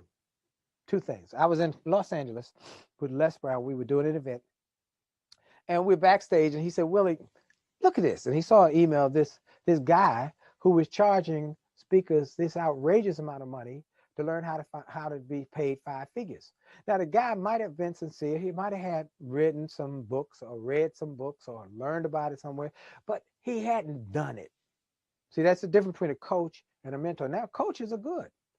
Coaches, Tiger Woods has a coach who has never won a Masters who coached him through it. There'll be some good coaches, but a mentor is someone who's done what you want to do and can tell you what to do, how to do it, and how to get there quickly. And so he said, Willie, and they're charging like 50 grand to teach him just the basics. I said, wow, I know if I had tried to learn the basics that way, I would have never been able to do this. Initially, I needed help. I said, I'm gonna do something about it. So I went back home and I did a training, a 3-hour training, and we recorded it called Speaking Basics, 3 hours on the basics of speaking, marketing, media, books, publishing, all the things I've been able to do, basics. And I said, you know what I'm gonna do? I'm gonna take all of that stuff that others might be charging $50,000 for. I'm gonna charge $100, $97 actually, $97, because that's all I would have been able to afford. So if you go to youcanspeaknow.com, youcanspeaknow.com, go there and get that training, $97, and bless somebody else after you've done it. Turn somebody else onto it. Tell them, hey, look, go get Willie Jolly's training. Others charge $50,000. He said he understands the pain, the challenge, the hurt, the difficulty getting up and going and growing your business. He just charges $97. Go get it. The other thing is that some of you want a little more time with me, so you might want to come to my boot camp. Now, this year, we might have to do it virtually. But if you will reach out to my office, they will tell you how to register for the upcoming programs we're going to do. And you can do that if you send us an email at info@williejolly.com. info@williejolly.com. Info, I-N-F as in Frank, O at WILLIEJOLLEY.com. And say, hey, I want information on the boot camp that's going to happen, whether it's virtual, real, or live or not, or when it's going to happen or whatever. And then some people say, I want coaching. I had a guy who saw one of my television programs, just sent me a LinkedIn message. He watches me on LinkedIn every day. He said, I want coaching from you. I want personal coaching. I want it, and I'm willing to pay for it because I know that that's how I'm going to get to the next level. I want one of the best to teach me how to be the best. So we have that option as well. So again, that's info@williejolly.com, and my team will let you know about that. So, but you know what? Those are all options. My recommendation, just start with youcanspeaknow.com.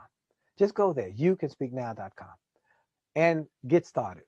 And if I can be of more help, if I can be of more service, if you need more from that, we got options. But I want you to just get up and growing and going and do it at a reasonable rate so that you can then help somebody else along the way and along the path. And that you will be part of that 10% that gets to the 6-figure, 7-figure incomes from speaking.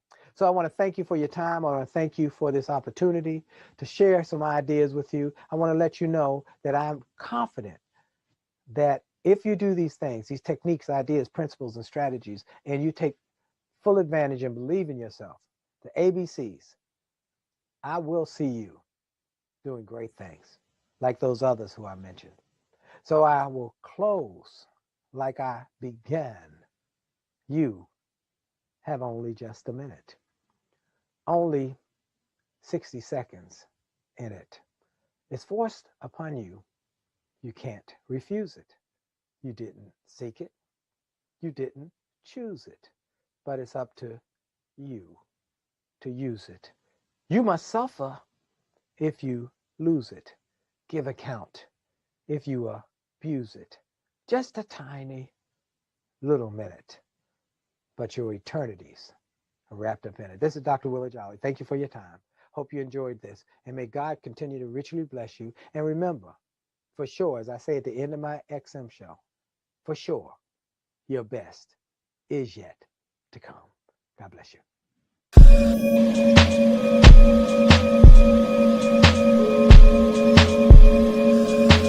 Hello, comeback champions. I'm going to talk to you today about something you've been desiring to know about for a long time, whether you know it or not, and that is how to make big profits from a small business. And, you know, that's one of the things I think that all of us should desire to do, not just in business but in life. How do we get a lot of output with the minimal input? Maximum output, minimal input. And making big profits from a small business is something that you can do. Our business does millions of dollars a year in revenue, hundreds of thousands of dollars a month, sometimes 7 figures in a month. And we do that with a very small team. We've got 5 employees in our company, 5 subcontractors, and a couple of companies that we outsource to, and that's it. And we generate a massive amount of revenue, and nothing compared to where we're headed. But you can do that too. I can remember when I first got started in business, I was like so many other people. I did so many creative avoidance activities because I thought having a business meant having business cards. I thought having a business meant having stationery. I thought having a business meant renting an office. I remember we used to spend all this money on office space and stationery and business cards and all this stuff that doesn't do anything to affect the bottom line. And there are a couple things that you can do that will change your life forever if you'll learn how to focus on making big profits from your small business. First thing that and so interesting, when I do consulting or coaching, I recommend that most of the people that I'm serving, that I'm coaching and consulting with, one of the first things I recommend that they all do is to raise their prices, because most people undercharge in the marketplace. And why do they undercharge the marketplace? They undercharge the marketplace because their competition undercharges in the marketplace. And now I am effectively one of the highest priced service providers in my space, and yet we sell out our events not week after week, month after month, because we don't do them every week, but month after month after month. Our events are always full, our trainings are always full, we've always got plenty of coaching clients, and you can do the same thing regardless of whether you have a business, whether an agency where you do marketing for other businesses, whether you're an author, a speaker, a coach, a consultant, some other high-level entrepreneur, do you have a video agency? There are so many different ways you can start a small business and make big profits from it. There are even ways that you can do that in network marketing. I know some of you are probably involved in network marketing. The traditional way of doing network marketing, I think, is pretty outdated, but there are some ways that you can even use these principles that I'm going to share with you to even build a network marketing business if that's what you desire to do. So the first thing I want to share with you about how to make big profits from small business is this. You have to operate at the higher levels. You've heard me teach the 4 levels of value, and if you haven't, you're going to hear it right now, right? In the marketplace, there are 4 levels of value. Income is always the result of value. Income does not exist in a vacuum. Revenue does not exist in a vacuum. If you want to make a lot of money, you're going to get that money in exchange for something, right? Because everything is energy. Energy is neither created nor destroyed. It just changes form.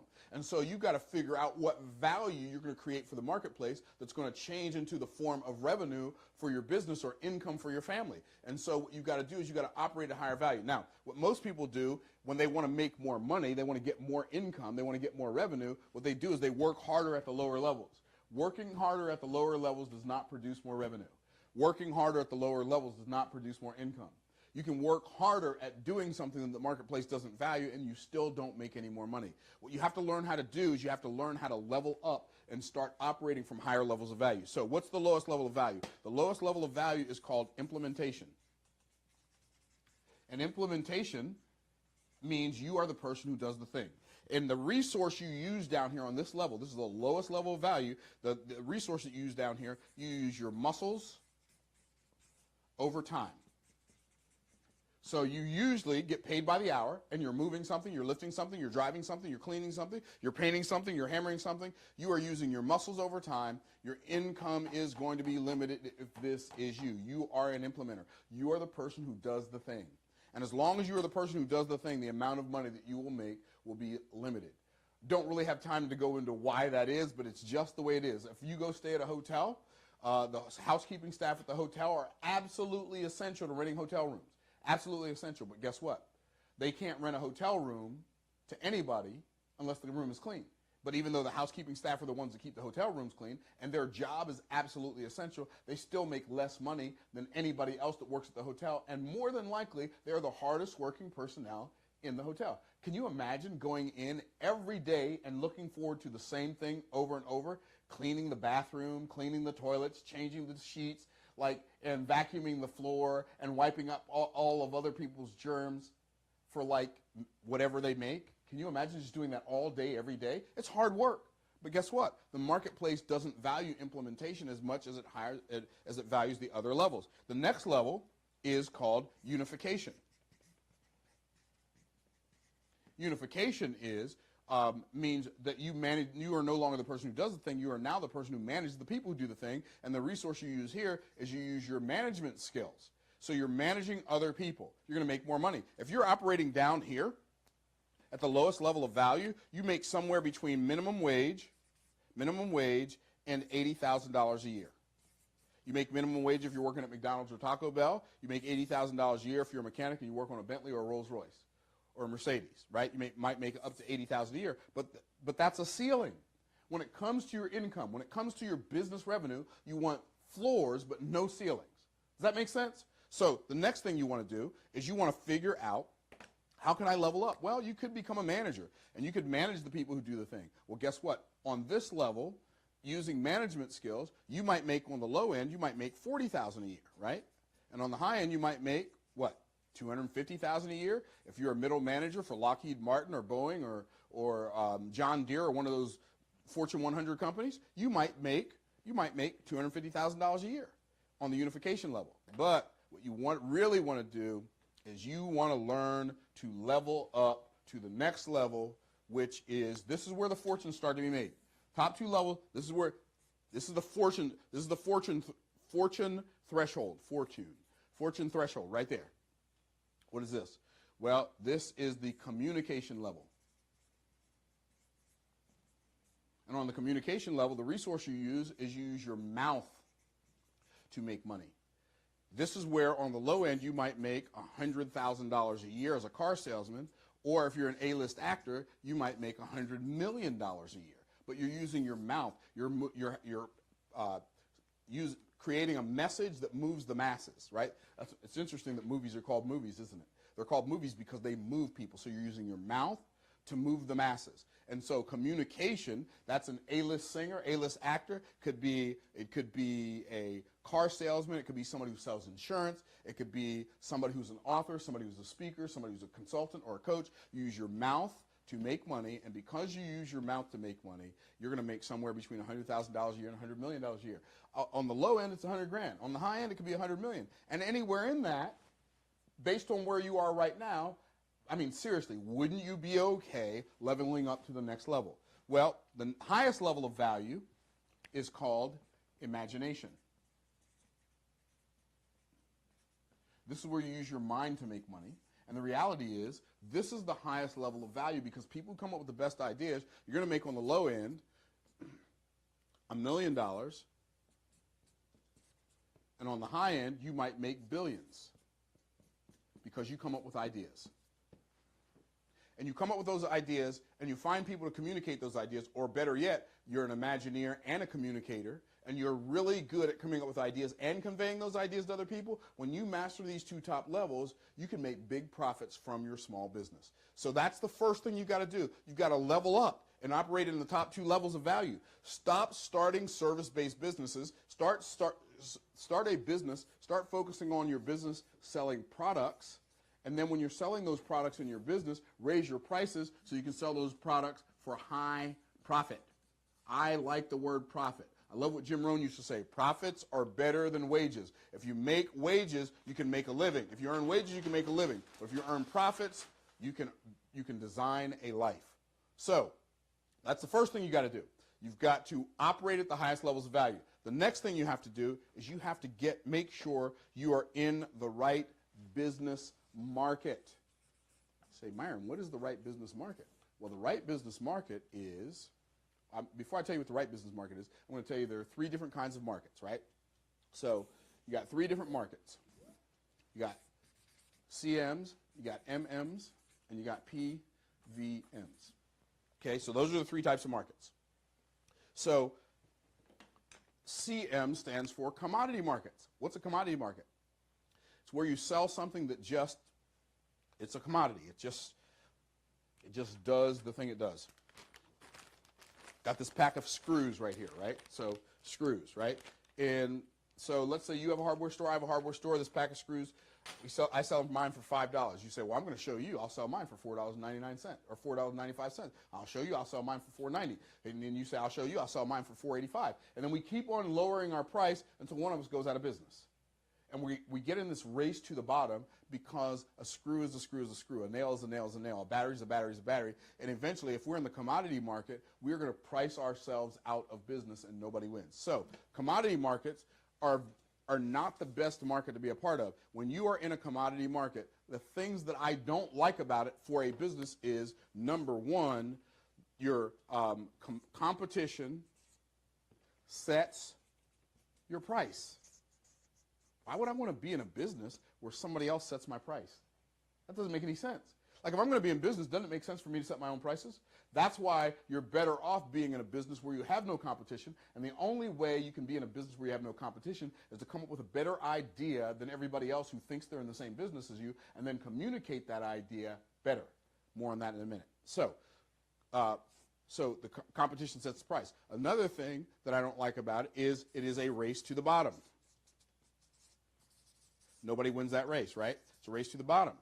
Another thing I don't like about this, no conversation, zero conversation happens with your customers until the point of sale.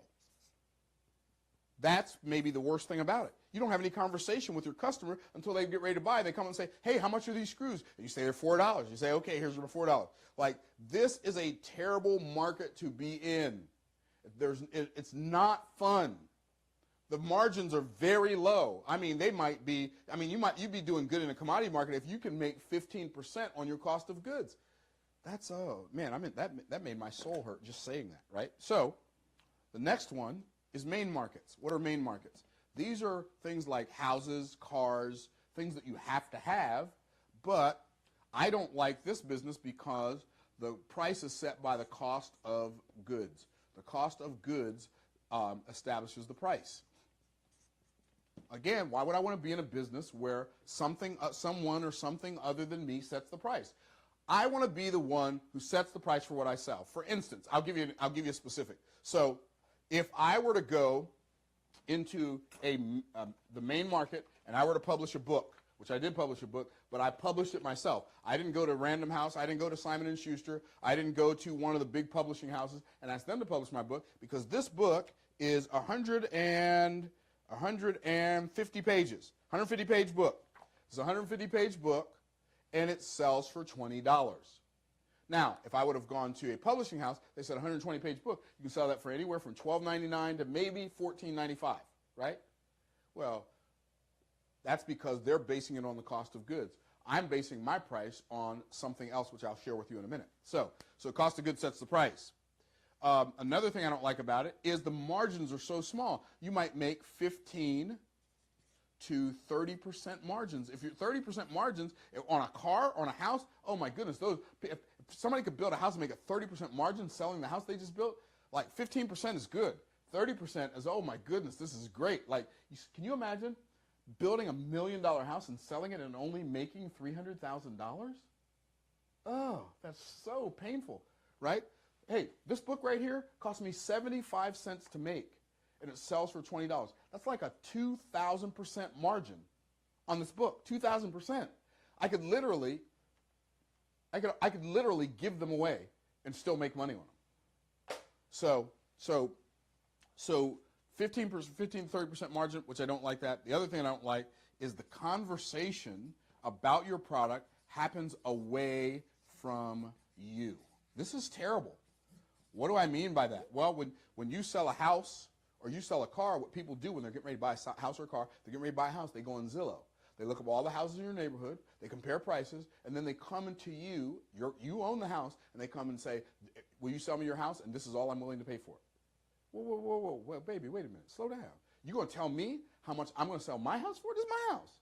Well, that's how it works, because they already had the conversation about price before they knew anything about value with Zillow. If you're going to sell a car, they go to Kelley Blue Book or Carfax.com. They look up the value of the car on some other service that happens away from you. And when they do that, they come back and tell you how much they're willing to pay you for your car. I hate these markets. You can't make big profits from a small business if you're operating over here. The only place I know of that you can make big profits from a small business is if you operate in PVMs. What's PVM stand for? Premium value markets. What's a premium value market? Premium value market is a market where the result sets the price. For instance, we have a lady who just bought my $55,000 coaching program yesterday. $55,000, right? She bought it 2 days ago. So she bought this 2 days ago. Why? Because she fully expects to be able to 10x her results over the next 12 months from that $55,000 program. Well, she's so good, she might be able to 100x her result, right? So I've had people who bought that program and gone out literally and done $1 million, for $55,000, have gone out and bought and done $1 million in sales, like in a day.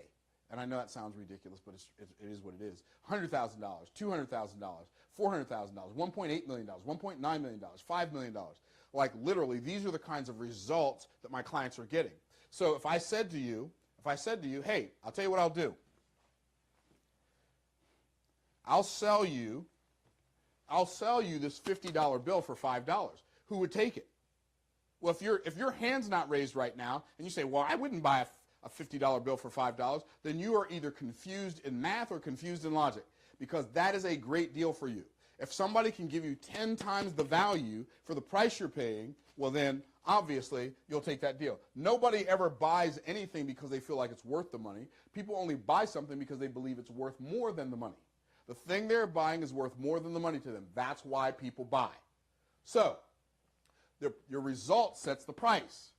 Well, I've got students who are producing all kinds of crazy, amazing results, and those results are setting the price. Next thing that happens is the conversation, the margins. The margins are, at worst case scenario, margins, 10 times markup. 10 times markup. Worst case scenario. You create a home study course, you mark it up at least 10 times. That's 1,000% markup. You write a book, 2,000% profit on a book. What? So I love the margins. The margins on premium value markets are the best margins in the world. Why? Because they want the result so badly that the price becomes nebulous. Well, what's the next thing? The number one reason that I think premium value markets are the best and they work so well is because the conversation about the value, which, by the way, is the result, happens long before you ask them to buy. That is what makes premium value markets work. You have a long conversation with your customer. You give them value upon value upon value upon value upon value, and then you say, hey, by the way, if you want some more value, I'll sell it to you. That is how you operate in premium value markets. I've got, for instance, my Instagram page, at Myron Golden, right? I post, I could literally, in fact, I'm probably going to do this. I could literally take all of my Instagram posts with the image and the Instagram, the content under the post. I could literally take my Instagram post and turn it into a book. And people would buy it. Why? Because when I do an Instagram post, it's not just, hey guys, I'm here at the beach. No, when I do an Instagram post, it's an image, it's a quote, and then it's a couple of paragraphs. Why? Because I want to give so much value in the marketplace that when I ask for something, people feel like, man, he's giving me so much for free already. I got to have this next thing. I've got a Bible study group on Facebook called Bible Success Secrets. What do I do in there? Well, I go there. I show up in there every Wednesday. When I'm in town, I show up in there every Wednesday, and what do? I teach people some mind-blowing success principles from the Bible, and they join that, and then they begin to seek me out. I get interviewed on podcasts. I have my own podcast. And so what I'm doing is I'm making myself findable by creating value in the marketplace. And so I'm having long-tail conversations with people long before I ever ask them to buy anything. In fact, a lot of times I'll have a long-tail conversation with somebody, and they'll come ask me if they can buy something. See how powerful that is? So you got to have the right market. The next thing that you want to do is you want to make sure that you have the right business model. And so you want to have the right business model. And what is the right business model? I would go into a big dissertation about all the different business models, about the entrepreneur business model. I'll tell you what they are. I'm not going to write them all up here. I'm only going to spend time writing on the one that is most important. So there's the entrepreneur business model. What's that? LP times LV. That's LV times LP. That's a entrepreneur business model. LP stands for low profits. LV stands for low volume. So you get low profit times low volume. That's a entrepreneur business model. That is a person who wants to be an entrepreneur, but they don't know how to be one. So they go around selling low price products, low profit products, and they only sell a handful of them every now and then. And so they want to be an entrepreneur, but they're really a entrepreneur. Stay away from the entrepreneur business model. Okay. Then you have an actual entrepreneur business model. And that is high profit, low volume. High profit, low volume. Okay, so you have something that sells. Maybe you have a $997 webinar product. And maybe you do your webinar every now and then. And maybe you do your webinar 3 times a month and you make 3 sales every time you do a webinar, and so you make $9,000 a month. You're a real entrepreneur. You're making money. And you're making $9,000 a month. But guess what? You're not going to get wealthy on $9,000 a month, and maybe where you are right now, $9,000 feels like wealth, but you will find out in short order that it's really not that wealthy. So you say, okay, so the entrepreneur is okay. The entrepreneur is like stay away from it. Then you have a business model called the Waltrepreneur. What's the Waltrepreneur business model? The Waltrepreneur business model is the Sam Walton business model. What's that? That's LV times LP. That's HV times LP. HV is high volume times a low profit equals Waltrepreneur. This is what people who are e-commerce sellers on Amazon and on Shopify and all these other sites, Etsy, they sell a lot of a low profit product, but they sell so many of them, they make up in volume what they lack in profit, and so they get rich. Sam Walton on what I call the Waltrepreneur business model, right? Because Sam Walton, Waltrepreneur. So Sam Walton, the Waltrepreneur business model, Sam Walton became the richest man in the world. He was 3 times richer than Bill Gates before he died. He was so rich when he died that when he died and he split up his wealth between his heirs, his wife and his children became the 2nd, 3rd, 4th, 5th, and 6th wealthiest people in the world. That's how rich Sam Walton was. Bill Gates moved into number 1. Sam Walton's family moved into 2, 3, 4, 5, 6. That's crazy town, right? So why? Because he had a good business model that he understood. And Sam Walton said, I never want to make more than 30% of my customers. But he had customers all over the world. He would go into rural areas and he would put up these discount stores and he would bring these people these great deals and he'd shop around for the best value and then for the lowest price, and then he'd bring that low price into a rural area, and then he built the Walmart chain, which is was for a long time the largest retailer in the world until Amazon came along, right? So that's the Waltrepreneur business model. And then you have my favorite business model, which is the Wealthtrepreneur business model, and that is this. High profits times high volume. Let's say you've got a program. Let's say you've got a program that makes you $20,000 profit. Let's just say. And let's say with that $20,000 profit, let's say you sell 1 a week. So you sell 52. Well, take 2 weeks off. You sell 50 a year. Guess what that is? That's right. That is $1 million per year because you had the right business model. This is the Wealthtrepreneur business model. The road to wealth is paved with high profits and high volume. High profits times high volume equals Wealthtrepreneur. If you have a $20,000 profit program and you sell 50 of them a year, 1 a week, you sell 1 of those a week, it's going to give you $1 million a year. Well, if you sell 2 a week, it's going to give you $2 million a year. You sell 4 a week, it's going to give you $4 million a year. See how powerful this is? This is the concept that can take your life to the next level. But there's one caveat, and that's this. You have to have the right message to market match. You got to learn how to say what your deal is, what your value is, what the result is. You got to learn how to say it so well that when people hear you say it, they say, I have to have it. What is your value proposition in the marketplace? See, most people who got a bad message, they think their prices are too high, but the reality is it's not that their prices are too high, it's just that their value is too unclear. And so what they do is they keep lowering their price, and then they finally start making some sales, but they can't provide good enough support for the amount of money they sold it for, so they end up pricing themselves out of business, all because they didn't have the right message to market match. What you've got to get good at is you've got to get good at using your mouth. We're going back now to what? We're going back to the highest levels of value, coming up with a great idea, but what? You got to be able to say it well. It's not enough to conceive it. You got to be able to say it well. I love the fact Steve Jobs is like the ultimate example of this. Why? Because Steve Wozniak invented the Apple computer, but I go around the world and I ask people, I'm going to name a company. You tell me who's the first person who comes to your mind. I say Apple Corporation. Everybody says Steve Jobs. He's been dead, I think, for 11 years. That's kind of mind-blowing. He's been dead for at least 8 years, but people still say Steve Jobs. Nobody says Tim Cook. Nobody says Steve Wozniak.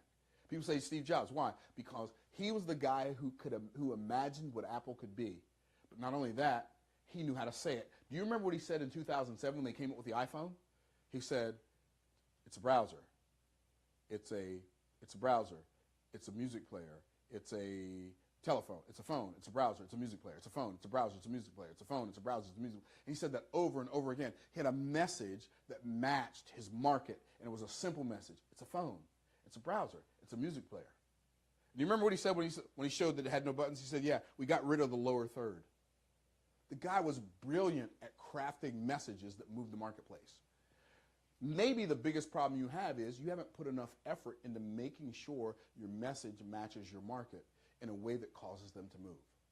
Like people ask me, so Myron, what do you do? Well, I teach people how to sell high ticket from the stage. For instance, teach people how to sell high ticket. I teach people how to sell high price products because you have to convey the message of a $30,000 offer differently than you do a $3,000 offer.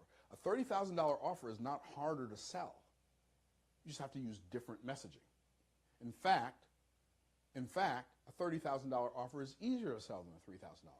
And it's way easier to sell than a $300 offer, and you get a better clientele. But that only happens when you craft your messaging properly. And see, I know what my clients want.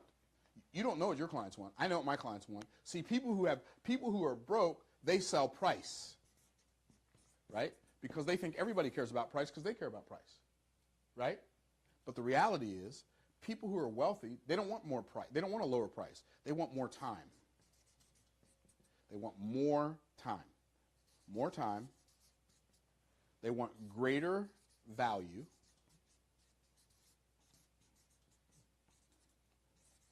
They want less hassle. I think I spelled that right. No, I didn't spell that right. Less hassle. I think I spelled it right. They want less hassle. This is what people who have money want. So when I'm talking to people about a high price program, the price becomes nebulous. In fact, I was talking to this lady who just bought this program. She said, you know, you just said $55,000 like it was $55, didn't you? I said, well, what's the difference between $55,000 and $55? A couple zeros, right? Right? And so I de-emphasize the price, and I emphasize that they're going to get a fast result. I emphasize the fact that they're going to get great value. I emphasize the fact that it's not going to be hassle. And when you do that, then you can make big profits from your small business. You don't have to spend a lot of money to make a lot of money. You just have to figure out how to be profitable fast, early, and over a long period of time. And when you do that, you can make big profits from your small business. I hope this helps.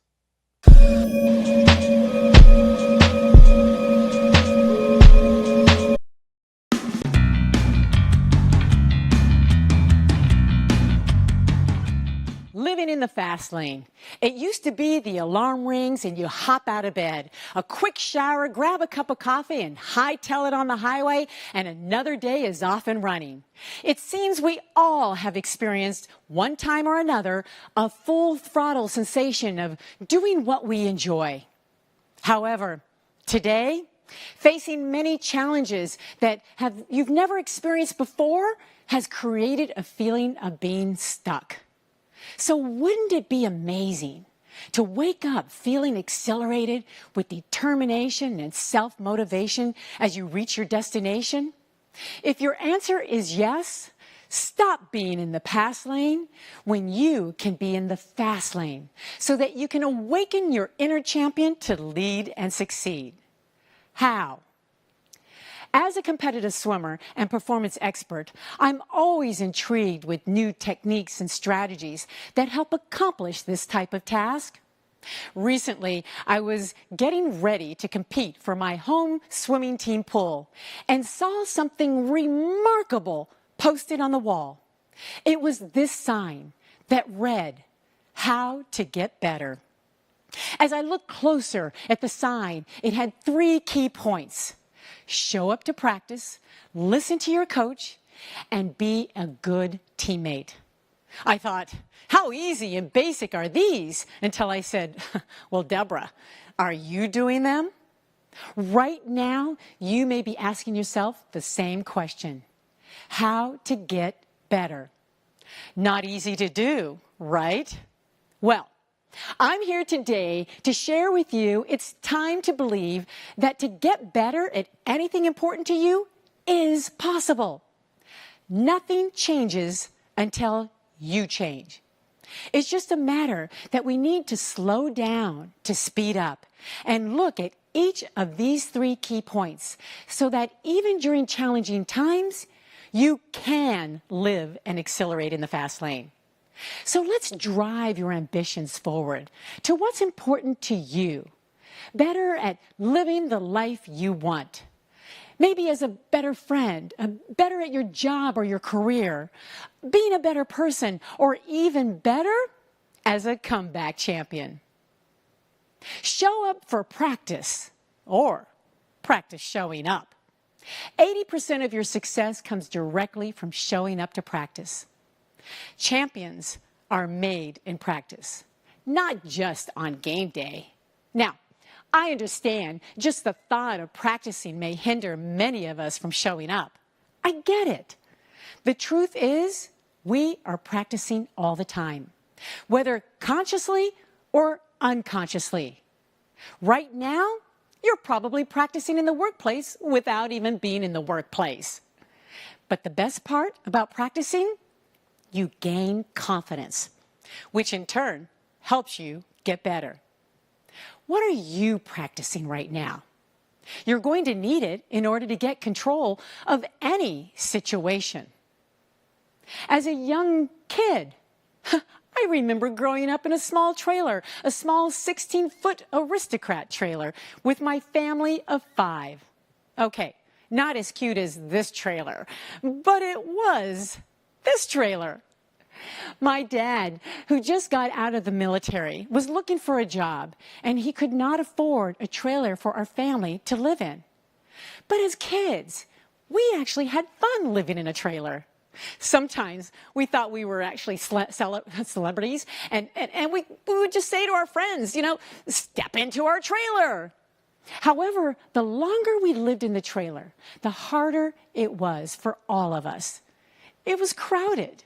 So crowded, our refrigerator had to be on the outside of the trailer. There were times I would even cry because I couldn't have my own bedroom or my own bathroom like a lot of my friends. But my parents would tell us, we understand how you feel. But sometimes in life, things happen for a reason. But if you reframe the situation by taking what you learn and believe things will get better, they will. And then they said, be proud of what you have accomplished. Now be proud of what you're about to accomplish. Looking back at my childhood life, living in a trailer actually turned out pretty good.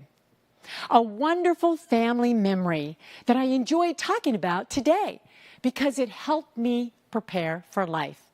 And it all came down from what I practiced every day.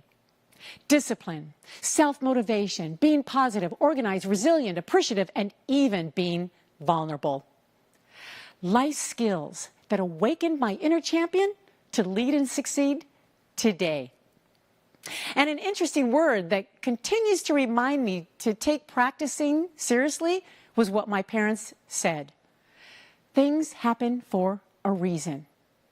See, having a reason is the key to help awaken your inner champion. You must have a reason to show up for practice. And if it's something new you want to do or discover, just know you're not starting from scratch. You're starting from experience. So do something different than what you expect, because champions are made in practice. So tell your friends and family, what is your reason? And what better way to get better than to listen to your coach?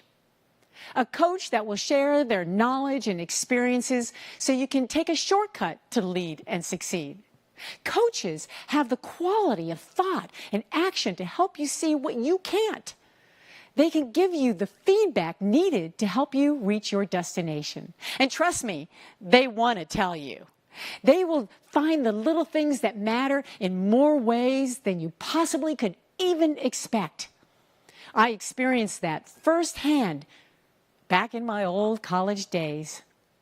As a student athlete in college at Arizona State University, I didn't get a chance to have a regular job, but the athletic department did take on student athletes on campus. And my job was to actually be the PA, the public address announcer, for the games, the basketball, football, volleyball games. And the first job that I had was in the activity center on campus that sate 14,000 people. I call this my very first speaking gig. The night of the game, I walked in to this huge arena packed with fans from all sides of the world, it seemed like to me. The team, Arizona State University Sun Devils, against their rivalry, the University of Arizona Wildcats. And as I walked in, I also noticed not only was my voice going to be heard around the arena, but CBS Sports was televising it nationwide. I was so nervous. But I looked at the official in the middle of the court, and he looked at me and said, "Start the game." And that's exactly what I did. Ladies and gentlemen, now please welcome your Arizona State Wildcats. And then I just noticed I announced the wrong mascot. You could not hear a pin drop in that entire arena. And then all of a sudden, boo, boo. Pepsi cups were being thrown at me. Popcorn was being thrown at me. I was so embarrassed, completely embarrassed, to where I crawled underneath the table. And then all of a sudden, my coach actually put his hand on top of mine and said, "Deborah, it's okay. It's okay. Just keep going." Which gave me some strength and some confidence to come from the bottom of the table to the top and put my big headsets back on and continued the game. And little by little, the boos subsided. And before you know it, everyone forgot. If you don't have a coach, how about a mentor? Either way, they're there to support you in the good and the bad. And I'm not just talking about a mentor that is close to you, like your mother or your father or your boss. I'm talking about a mentor that could help you see a more objective side. If you are in the world of sales, this would apply to your client or customer. Ask yourself this question: who is your favorite client or customer? They like you, you like them. Ask them to be your mentor. Now, here's another question, but I want you to be very honest. How many of you have a nightmare of a client or customer? Yes, we all have experienced a few of those, right? We may even been one before. Well, ask them to be your mentor. Yes, think about this. How much you have learned from them, and what better way to have them on your side? If you ask your nightmare of a client to be your mentor, watch how they respond. Me? I would be delighted. Who would you like as a coach or mentor? Tell them. Allow them to show you the way but please remember, you must listen to them. And thirdly, be a good teammate. See, no matter how good you are at your craft, you need to be good and helpful to your teammates. It's great to be a leader, but you don't have to be a leader all the time. Being a good teammate plays whatever role is needed. Being flexible within that role, or when it's time to change that role, helps everyone win. My speaking coach, Lou Heckler, mentioned a great example the other day. Think of the comedian Jerry Seinfeld and his popular television show. Now, although Jerry was the lead actor, who happened to be the funny characters that stood out among everyone? Elaine, George, and Kramer. To be a good teammate, you don't have to have the lead role. Play a role that fits for everyone.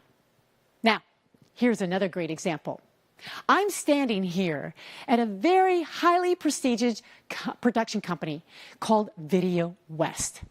Looking around me, I see cameramen, I see set directors, I see designers, I see the assistant producer, and so much more. The magnificent creativity that I have experienced here during this virtual event, that now you are experiencing, right now is being accomplished before our eyes because of a dynamic team effort. Everyone knows their roles. And being a good teammate and knowing their roles makes everyone better and successful. See, to be better today, it's never just one thing. When there is something you really want, you will have to work hard for it. And when things don't work out for you, well, the first time in particular, keep trying. That's what a comeback champion does. They keep trying. And sure, failure is an option. But if you're afraid to fail, you will never know what to learn. When I was a little girl, I dreamed of being a princess or a beauty queen. My first pageant was something I've never experienced before. And you could probably notice I'm a big athletic girl. And competing against well-trained, polished, beautiful contestants, I quickly discovered being inexperienced in this type of competitive arena was an understatement. I still remember walking across the stage with people glaring at me. I froze. And at that moment, I knew I had blown it. I lost. I was devastated. I cried while telling my family that I'll never do this type of contest again. Right then, I quit. Well, until a few months ago. I posted a big birthday milestone celebration on social media because I was eager to set new goals. And I thought, I'm going to put it out there to the world to hold myself accountable to see what happens. At this time of my life, I figured there's no age limit to living in the fast lane. It was time to wear my confidence crown by believing and proving to myself that if I can compete in a pageant again, maybe, just maybe, I could become a comeback champion. And sure enough, looking at this sign, how to get better, every single day, I wanted to make that happen. I showed up for practice, and I practiced, and I practiced. I listened to my coach and held hands with the contestants who I considered my teammates. And then all of a sudden, I heard my name. Deborah Gardner. I won! Why do I share this with you? In life, things around you will change, and they will challenge you. You will be fearful. You may even be completely terrified to try something you want or even what you want to become.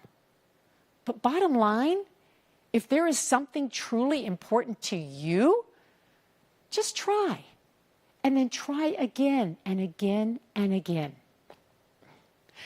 Reflecting on my first pageant as a young girl, I felt like a complete flop. But the truth is, it was just my time to learn and grow. The hardest races are the best races. And now I consider myself a comeback champion. What about you? What can you do to become a comeback champion? Determination applies to all of us. What is your desire? I know you can do amazing things. In life, the biggest risk is standing still. Instead, keep moving. You just have to put things into action to determine what really works for you. Action equals results. No action equals results. It just depends on what kind of results you want. Today, there is no need to live in the fast lane. Live your life in the fast lane. Accelerate in the fast lane. Believe in you.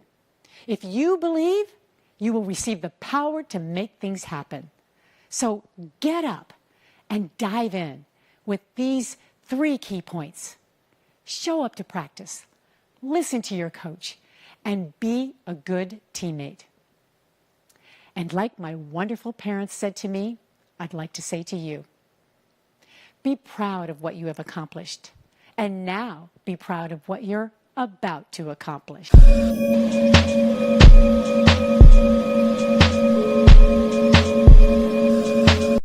Hello, welcome to Master to Millions. My name is Lisa Lieberman Wang, and I'm going to tell you the 7 secrets to build your business in today's economy. I'm super excited that you're here, and if we were in person, I'd be giving you a handshake and saying, great to meet you.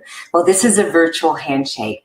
Know that in the times we are dealing with today with COVID, the pandemic, our new normal, we need to think about things differently. It reminds me back in the day, about 20 years ago, I was in a situation where everything was great, and all of a sudden it wasn't. I'd worked for a company, MCI, which became WorldCom and later went bankrupt, and we had to start over. I kind of think of that as being the same thing that happened to a lot of us today. We had the pandemic. All of a sudden there was this fear. What are we going to do? How are we going to survive? Some people took action. Some people froze. But whatever the case, that was that inertia of, I got to do something, but I don't know what to do. And it really required thinking differently. We were in a situation where we went from prosperity to desperation overnight, and we needed to build ourselves back up and start a business to do that. We actually went from nothing to something in a very short period of time. And I'm going to give you those tools and resources that you can do that no matter where you are in your business, be able to take it to another level. But first, I want to make you understand that there are some challenges today. And one of the biggest challenges businesses have is they have great products and services, but no one's buying. Either they don't know about it, they haven't heard about it, there's so much noise out there, how do you get it seen and heard among everything else? Or you're spending money on social media and you don't know how to get a return for it. You're putting it out there and not getting the results. You think, okay, everybody says do Facebook ads, LinkedIn ads, TikTok, Instagram, whatever the case is, but you're not actually seeing the returns because you don't know how to actually convert the marketing into a returnable income. And not everybody knows how. It's a lot of work. The other is maybe you decide to go live on social media and you figured, I'm going to use the internet, the super highway, and be able to meet and greet more people. But the truth is maybe you don't have a following. Maybe you don't have an audience. So you spend hours and hours creating all this material to share on social media, but crickets, no one even knows you're there. Right? Or maybe you don't have a proven plan that works and you're just grasping at every idea out there. Somebody shows you a video, you go, I'm going to do that. Somebody else tells you to do YouTube. Somebody else tells you, okay, well, you need to go to this networking event. You need to call this one. You need to do this. And before you know it, you're like, oh my God, what do I need to do? And there's a mass confusion. If you relate to this, then I want you to be writing out to me, find me, Lisa Lieberman Wang, say, I relate, because here's what it is. It is confusion out there, and we need to be able to find a way out of it. What I'm going to share with you is Master to Millions. This is not an idea. It's not a theory. This is a proven system.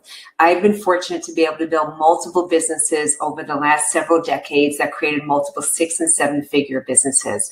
And one day I was with some of my clients and they said to me, Lisa, what is it you did that every single business you started that I built in the last 2 decades made 6 figures the first year?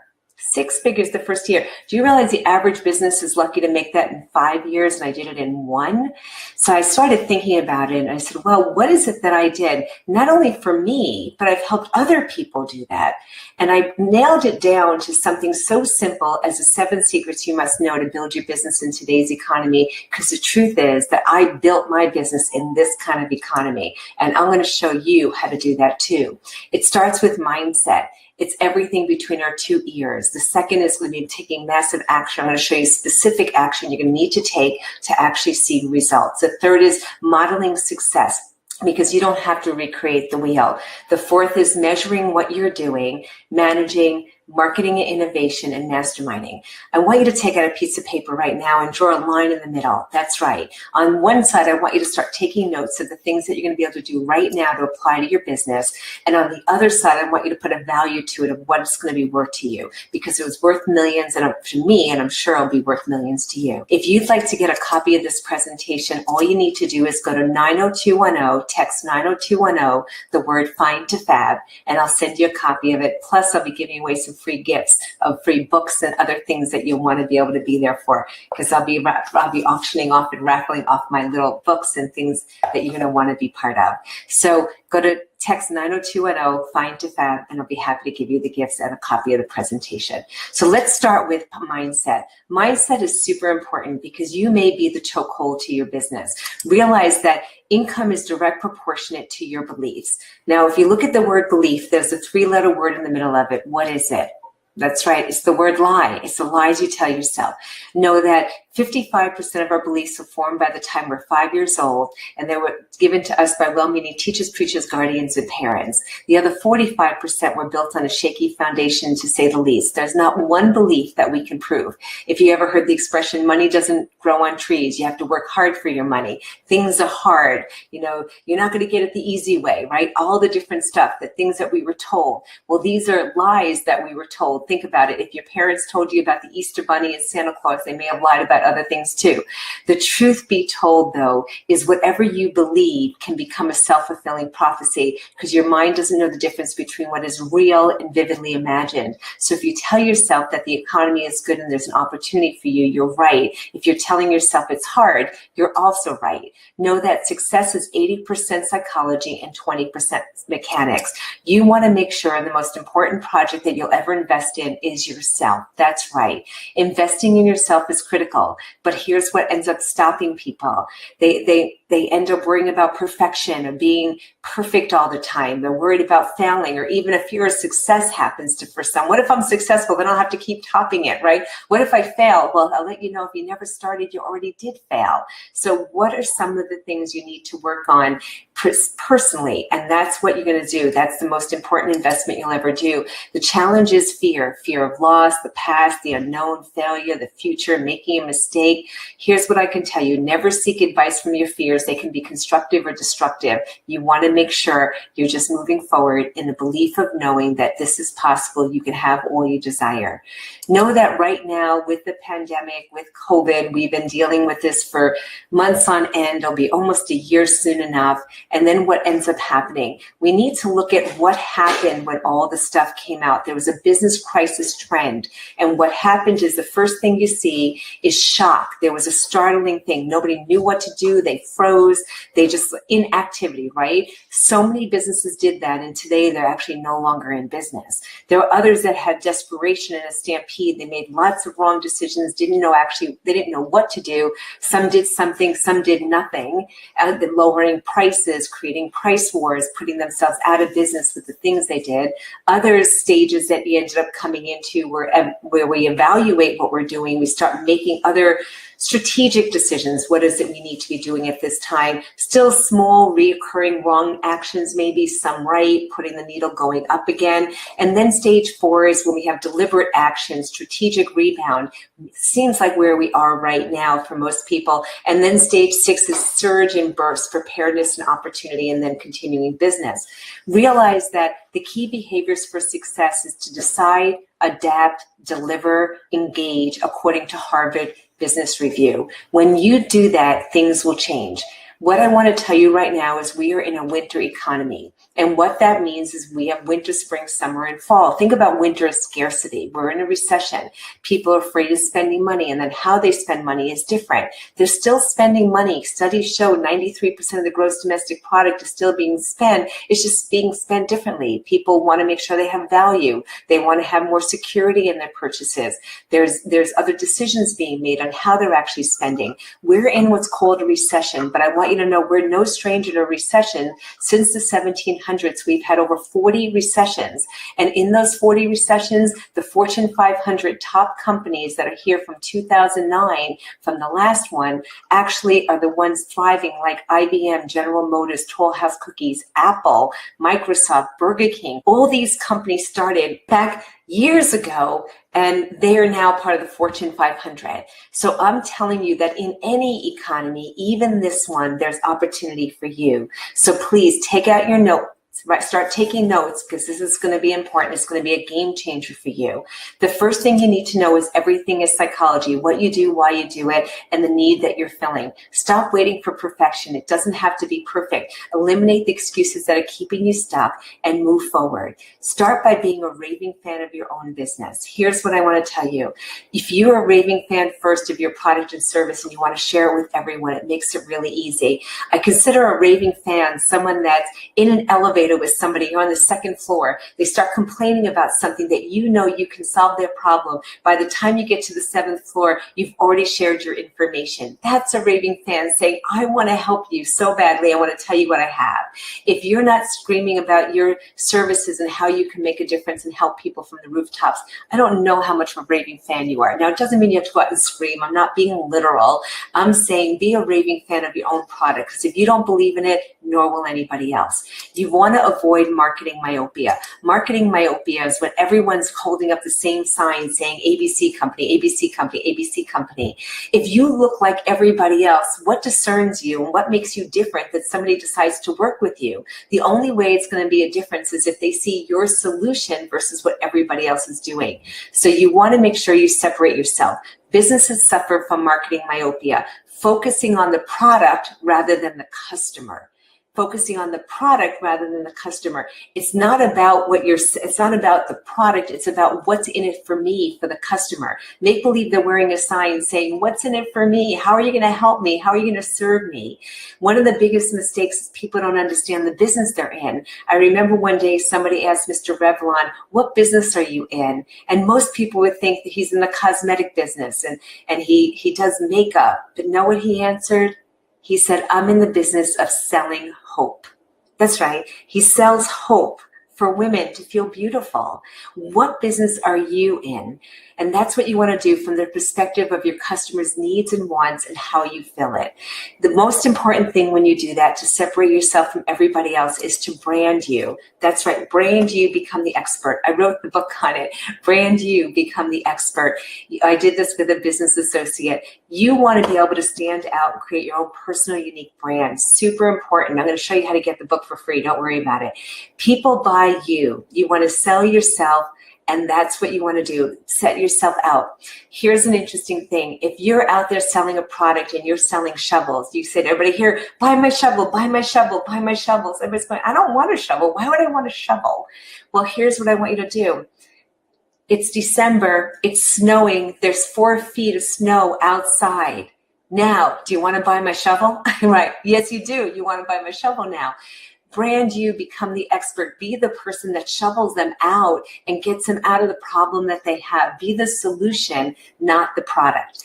This will actually help you identify your ideal client. People will know that they want what you have and need what you have. You'll be the valued expert in your industry, and you'll be able to sell things for a premium. So you want to be the expert and you want to market yourself out there. Then when you're talking to people, you're not saying the same thing as everybody else. You're not a coach like everybody else. You're not a realtor like everyone else, a mortgage person, or maybe an accountant. You are unique. You need to figure out how to brand yourself uniquely so that when someone's looking for a shovel, looking to get shoveled out, you're the solution, right? How do you do that?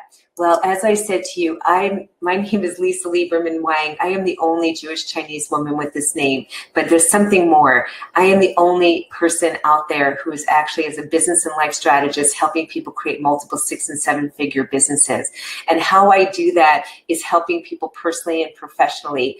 And here's the key thing. Because of what I've done, I am on stages here. I'm on a stage in Maryland with 6,000 people.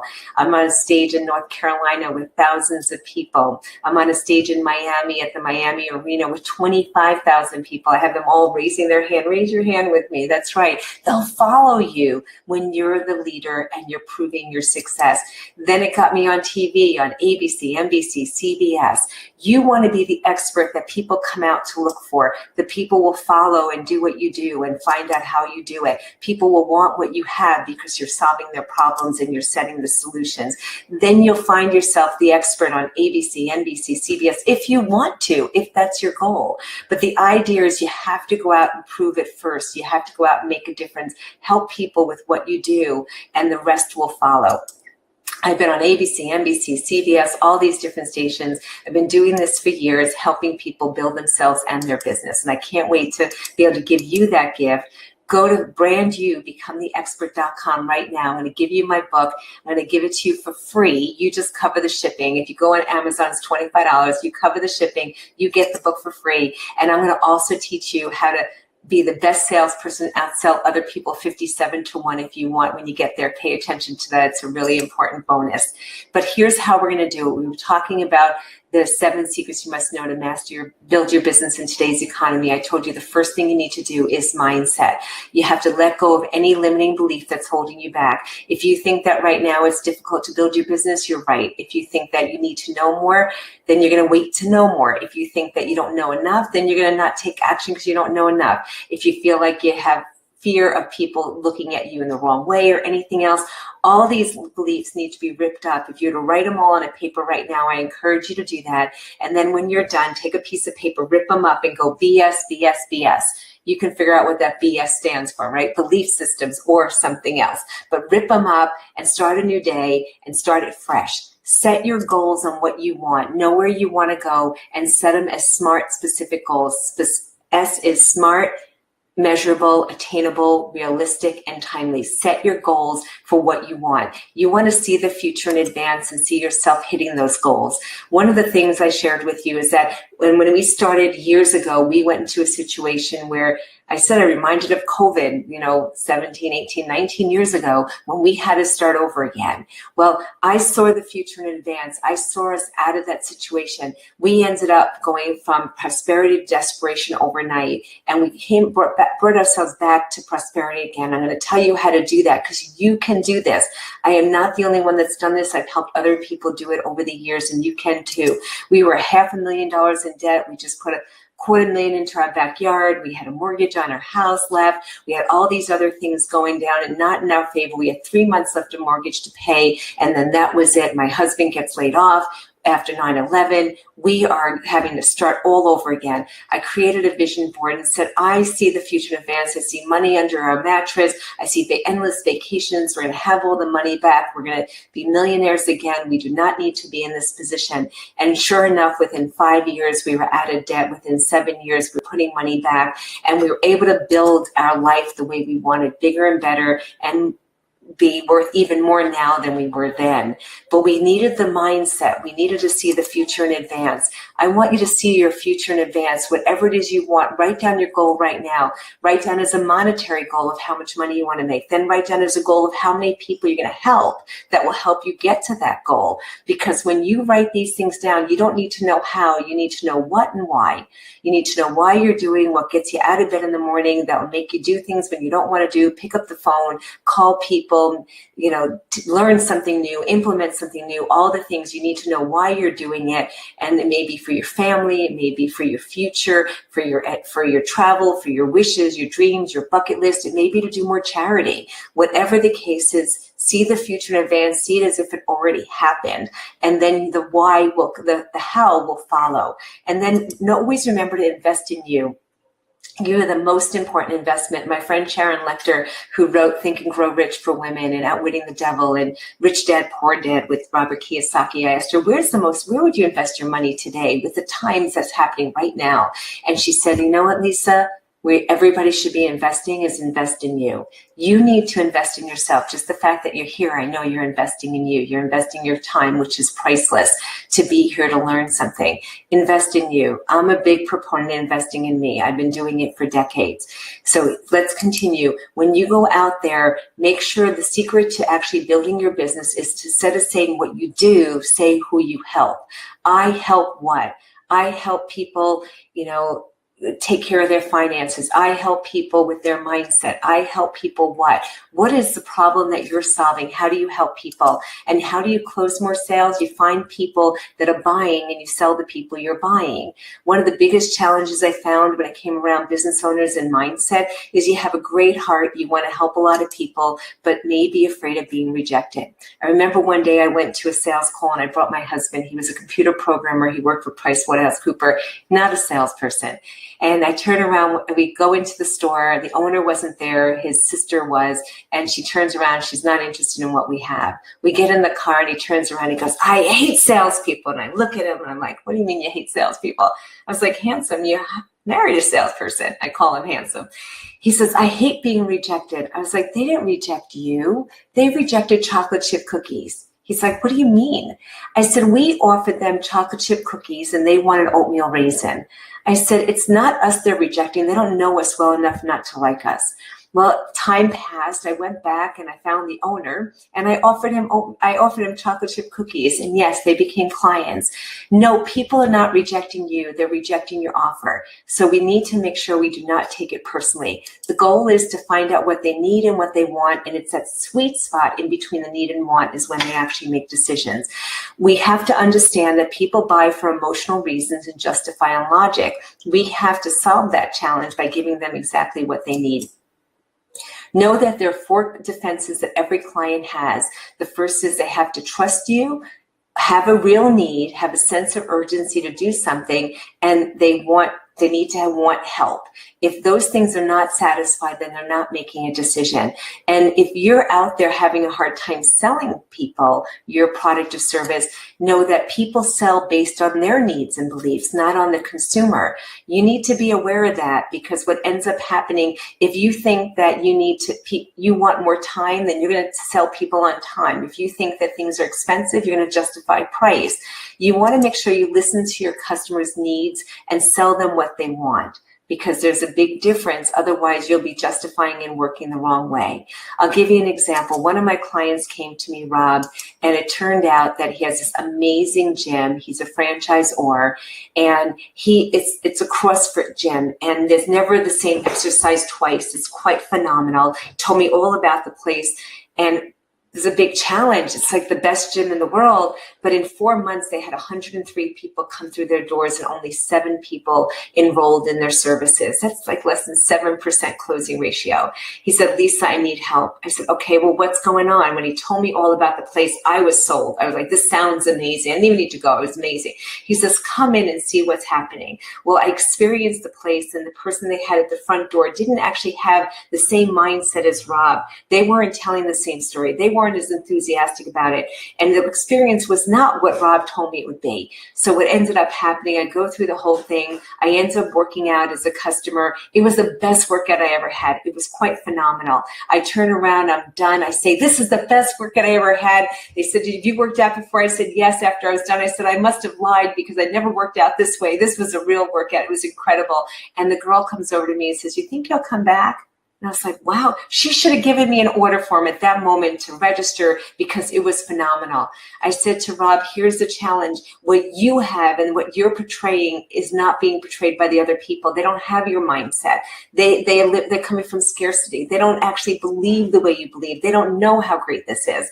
We changed the way they were doing business. We changed the way they made the offers. We changed the whole process. Just with an hour's conversation, the next 11 people that walked into the facility, 10 of them enrolled in the service of becoming a member at the gym. Friggin' amazing, wouldn't you agree? Well, implementing that, they went from 7% closing ratio to 91%. They have, on average, people staying with them for 5 years.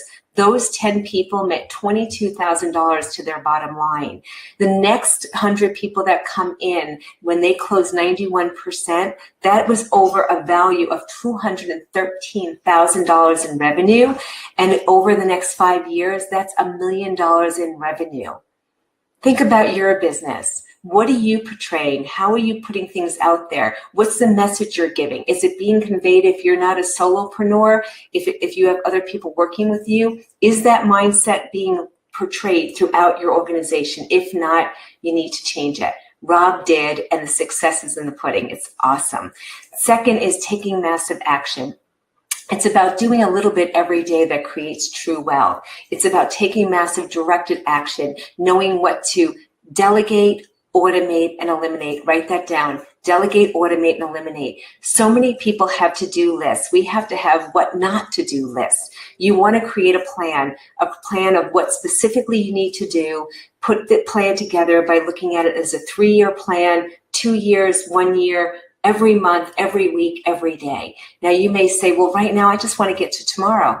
I understand that, but that's not how business works. We have to project out into the future so we know where we're going to be, and then we can measure, monitor, adjust, and control on what we need to do. That's part of the 7 secrets to mastery.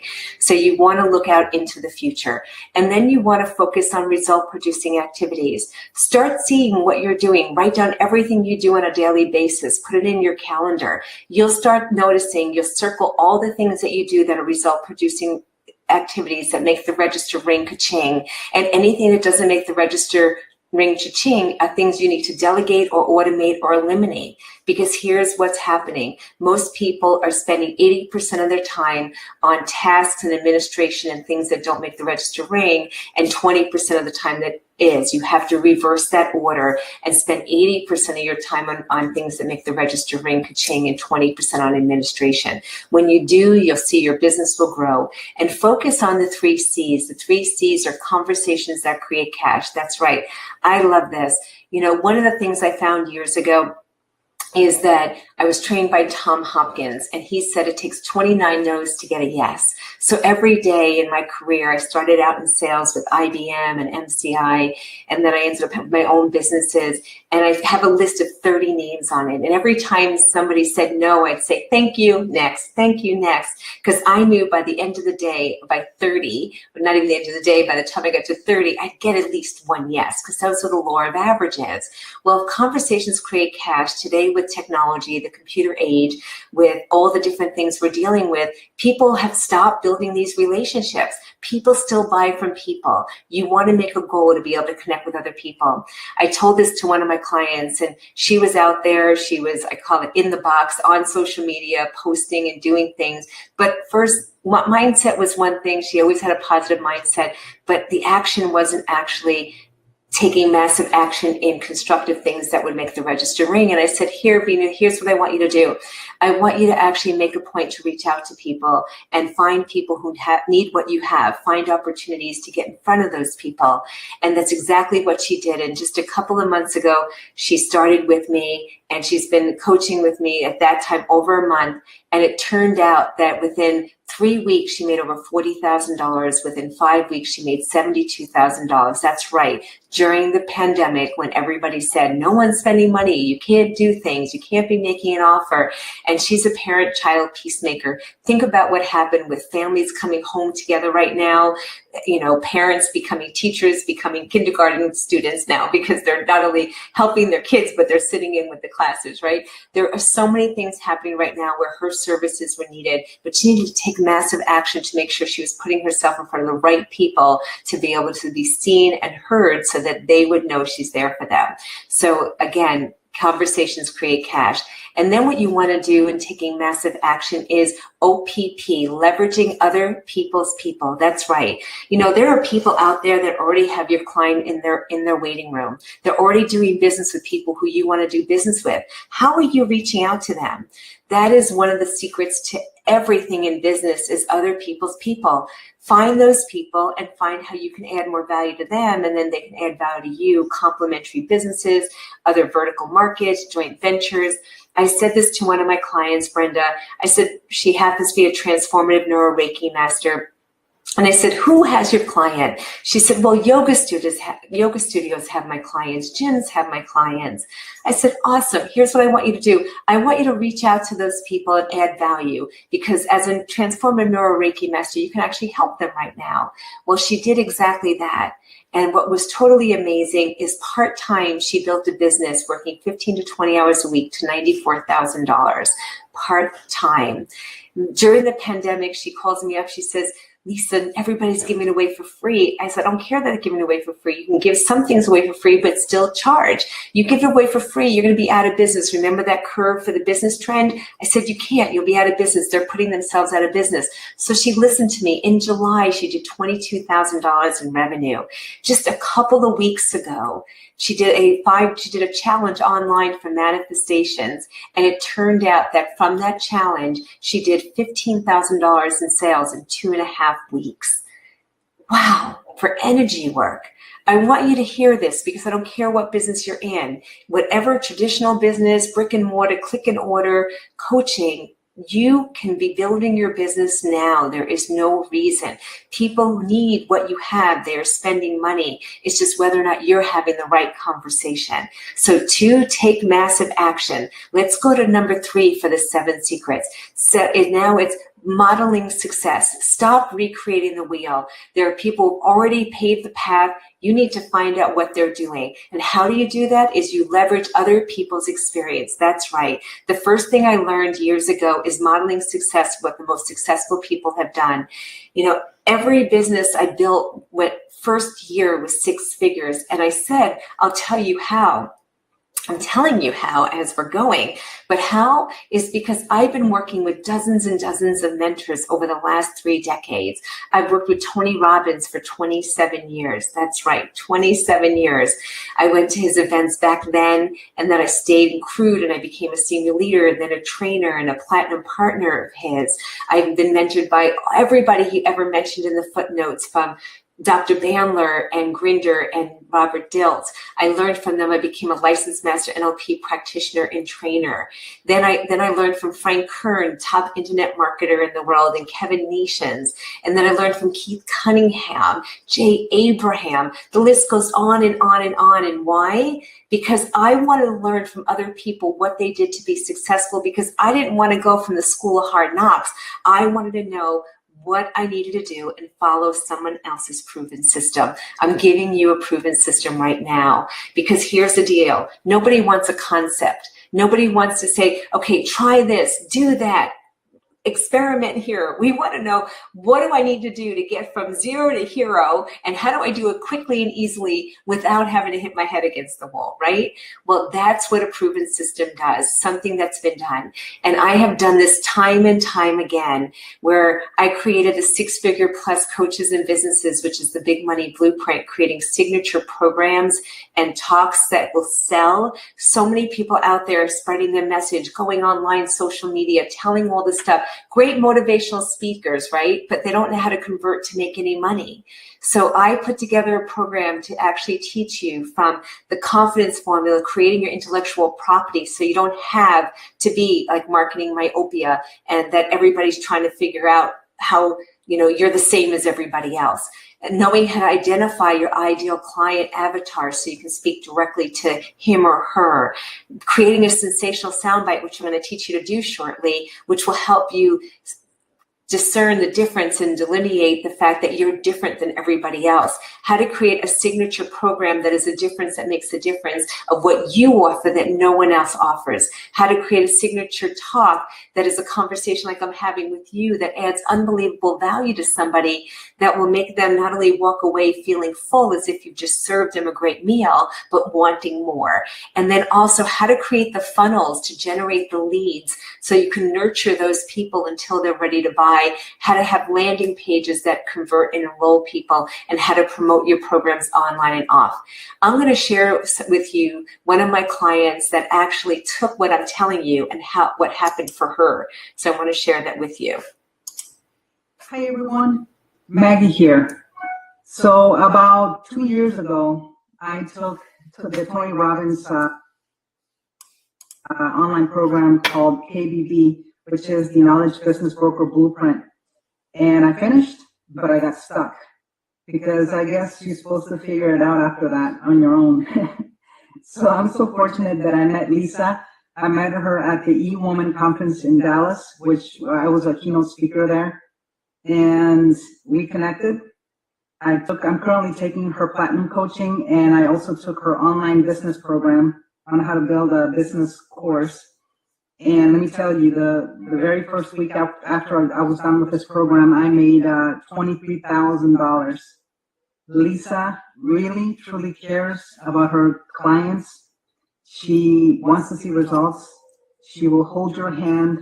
She will walk you through and through. And I'm so blessed and so fortunate, Lisa. I am blessed by you, and I can't wait to be making more money with you. Thank you. So happy to have that success for Maggie and also for others. You know, it turned out that Oliver came to me. He's an investor. He teaches how to create wealth through multifamily generational homes and real estate. He followed the blueprint that I put together for him. He had 50 people register for his first event. 26 showed up. 6 ended up setting strategies sessions. On his second call, he enrolled his first client for $5,000 following my $1 million close script. You know, same thing for Jasmine. Her first event didn't have as many people register. She's an efficiency expert. And she ended up having only 5 people show up, had 1 call following the $1 million script. Again, a proven system. She enrolled her first client for $13,000. A few days later, got another client. So repeating history, following a proven system. You know, wherever you are, you want to actually model success. I shared with you, I've been with Tony for 27 years. When I came out with my first book, I shared it with him, and one of my friends fortunately caught it, was so excited that they caught when I shared with Tony. He says, "Oh, you said you were going to do it." And I feel really blessed to have had that experience and still to be able to be mentored by him and everyone else he ever mentioned to me out there. So modeling success is not about, having, taking from one to another. It's really about taking the information, applying it, and finding someone who's actually done it and proved it and can take you there from A to Z so you don't have to try to figure it out yourself. And I've been mentored by some of the best people in the world and traveled around the world from learning from these people. And over the last 27 years, invested over $1 million in my education and me to figure it all out. You don't have to do that. You can invest a fraction of that and get so much more to be able to build your own business, but realize that, it's not going to happen without the work. And here in Modeling Success, I put together a sensational soundbite for you. Take a picture of the screen. You're going to want to. This is what's going to differentiate you from an elevator pitch, from somebody turning around and saying something about what do you do, and you say, "Oh, I'm a life coach. Oh, I'm a health coach. Oh, I do mortgage. I do real estate." This is going to be your differentiator. And this has been amazing for me because I'm going to show you how well it worked for me. Because when I go in a room and I'm at a Chamber of Commerce meeting or I'm at a networking event and someone says what I do, I don't turn around and say a business and life strategist. There can be another one next to me. This is how you're going to build your script. Typically, I work with and have who that ideal client is. and then who have the challenge of what's the problem that you have that you're solving for them that keeps them up at night, that they want to spend money to get fixed, right? And I help them get the advantages of working with you. And what that means is the benefit of what's in it for them. And who do you know who'd be interested in something like this? So let me give you an example of what a sensational soundbite sounds like. I went to an event recently with some friends, and it was at somebody's home. The woman happened to have been Marcy. She's a talk show host on CBS. She had some of her friends there. One person's a lawyer. One person has a networking group for women. Somebody else did myofascial massages. Somebody else was in real estate. And this is how they answered. Hi, my name is, I'm in real estate. Hi, whatever. That's not what so I'm there looking at who's there at the time as a business and life strategist. I said, I'm going to take the life strategist side. So here's what I said. I said, hi, my name is Lisa Lieberman Wang, and typically I work with women typically I work with women who are successful in some areas, but not with themselves. They feel fine, which is how I used to feel, which was effed up, insecure, neurotic, and emotional. And they so much more want to be fabulous, awesome, beautiful. And what that means is I help them avoid years of shame, blame, and therapy so they can live an authentic life, happy, healthy, and free. Who do you know who'd be interested? I kid you not, we get done, we go into the kitchen to have some coffee and tea. One of the women walks over to me and said, I'm here to meet you. And sure enough, she did, she was, and she ended up becoming my client for Find to Fab, for working with me for Find to Fab. So here's the deal. What are you saying that's getting people to make the register ring ka-ching? If I was going to a business networking event, I'd answer differently. I would say, typically I work with entrepreneurs who are frustrated and overwhelmed, thinking they should be further along with their business. I help guide them to take back control, stop guessing, use our proven system to create a multiple 6- and 7-figure business online and off. What that means is they can leave the stress behind and have fun doing what they love. Who do you know who'd be interested in something like that?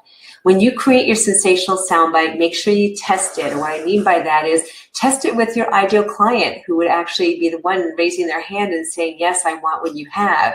And if it's not your ideal client, somebody should be able to think of somebody who'd benefit from your solution. If they don't, then you need to go back to the drawing board and keep massaging it until they do. Remember always the fortunes in the follow-up. They have shown that it takes 16 touch points before someone says yes to us today. Years ago, statistically, we had to be in front of our ideal client at least 7 times before they'd say yes. But think about all the noise we have now with social media, things online. Everywhere you go, your phones, your devices, everything around you is kind of looking to get your attention. It takes more time for somebody to get the attention. The challenge is most people put something in front of somebody once or twice, they don't bite, you say, oh, no, I'm not going to do it. Well, statistically, the sales are actually showing up between the 4th and the 8th touch point. 80% of them are showing up between the 8th and the 12th touch point. So if the fortune's in the follow-up, what are you doing to continue to put yourself in front of the client? Are you using social media? Are you sending emails? Are you texting?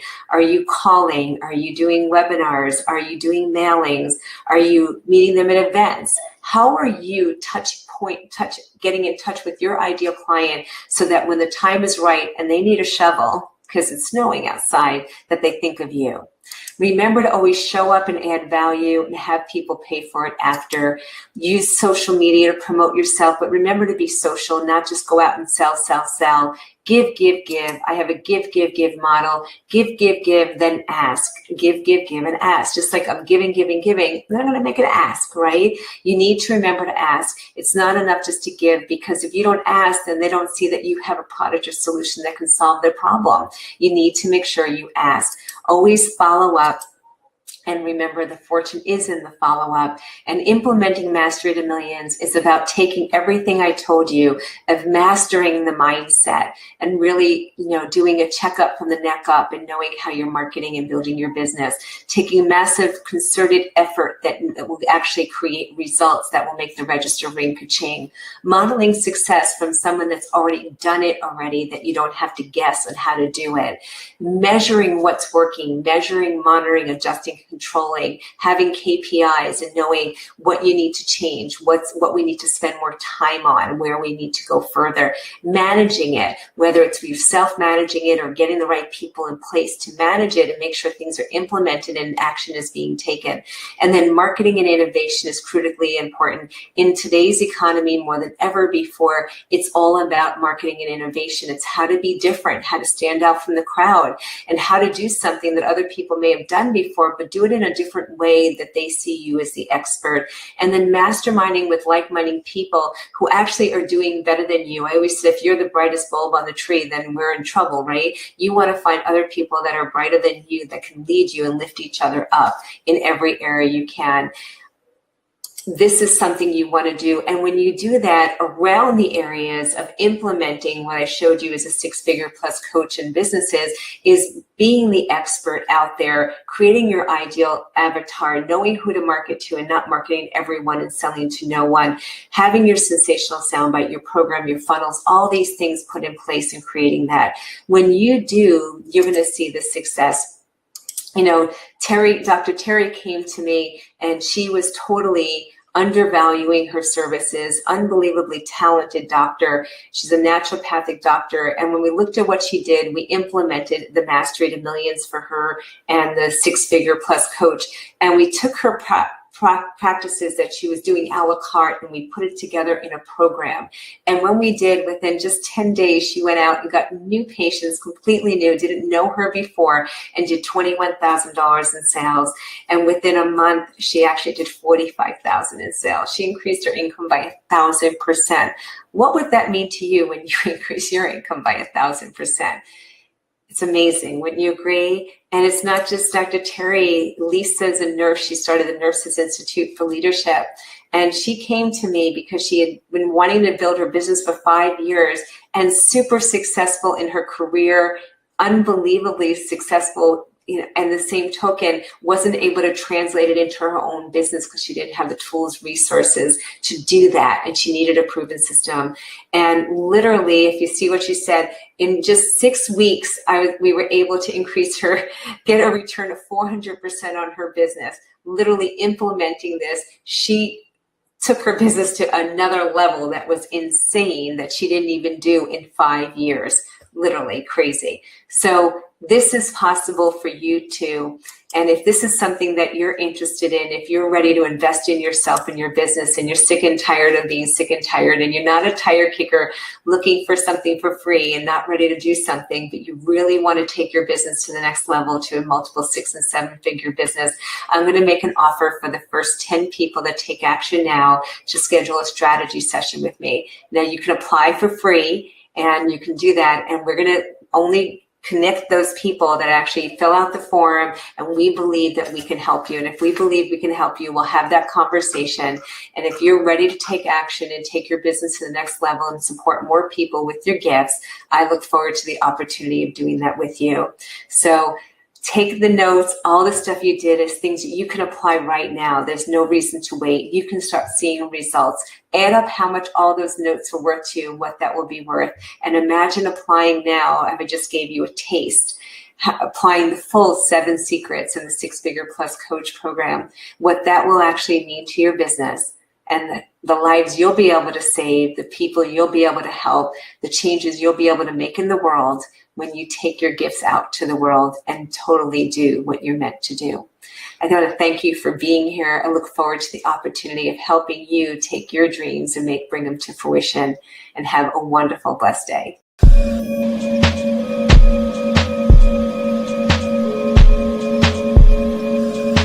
Hey, Simon, it's so cool to connect with you again, man. This is wonderful having you here today. I'm really excited. Look, let me just start off so I don't read a bio or talk through that. Let me toss it to you, man. Tell the folks, who is Simon? And more importantly, what in the heck are you up to these days with this whole concept about be brilliant? My whole purpose is to spark brilliance in individuals, systems, and nations to create sustainable results. Today, I am in London getting ready to head to Milan. A client will pick me up in Milan and drive me into Switzerland. And my goal is to equip over 100 businesses that I'm going to have a full day with to equip them with the tips, tools, and techniques on how to create customers for life. Wow, how to create customers for life, man. I love that. Talk about this whole concept about be brilliant and what that's about. A number of folks have had some setbacks in their lives. Some other folks have had some challenges. Other folks are on the comeback right now, and they're doing really, really well, but they still want to be brilliant no matter what level they're at. Take a moment and talk about that. So when I talk about being brilliant, it first starts with understanding that average is over. Average is done. Average is history. And if you're going to do anything, it has to be brilliant. It has to be excellent. It has to be the best version of yourself. I reached a point professionally years ago when I was working for a Fortune 50 company, and I knew I had more potential within me than what was being released. So I happened to be talking to one of my mentors one day, and he asked me how I was doing. And I said to him, if I had white skin, blonde hair, blue eyes, it would be very easy for me to succeed here in America.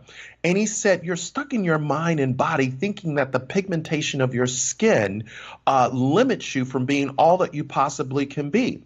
He said when he and his wife first got married, they adopted 2 young African-American boys. He was white. And he said, we've been telling them what they could be instead of what they couldn't be. And he says, I'm telling you, you were born to be brilliant. You weren't born to fit in.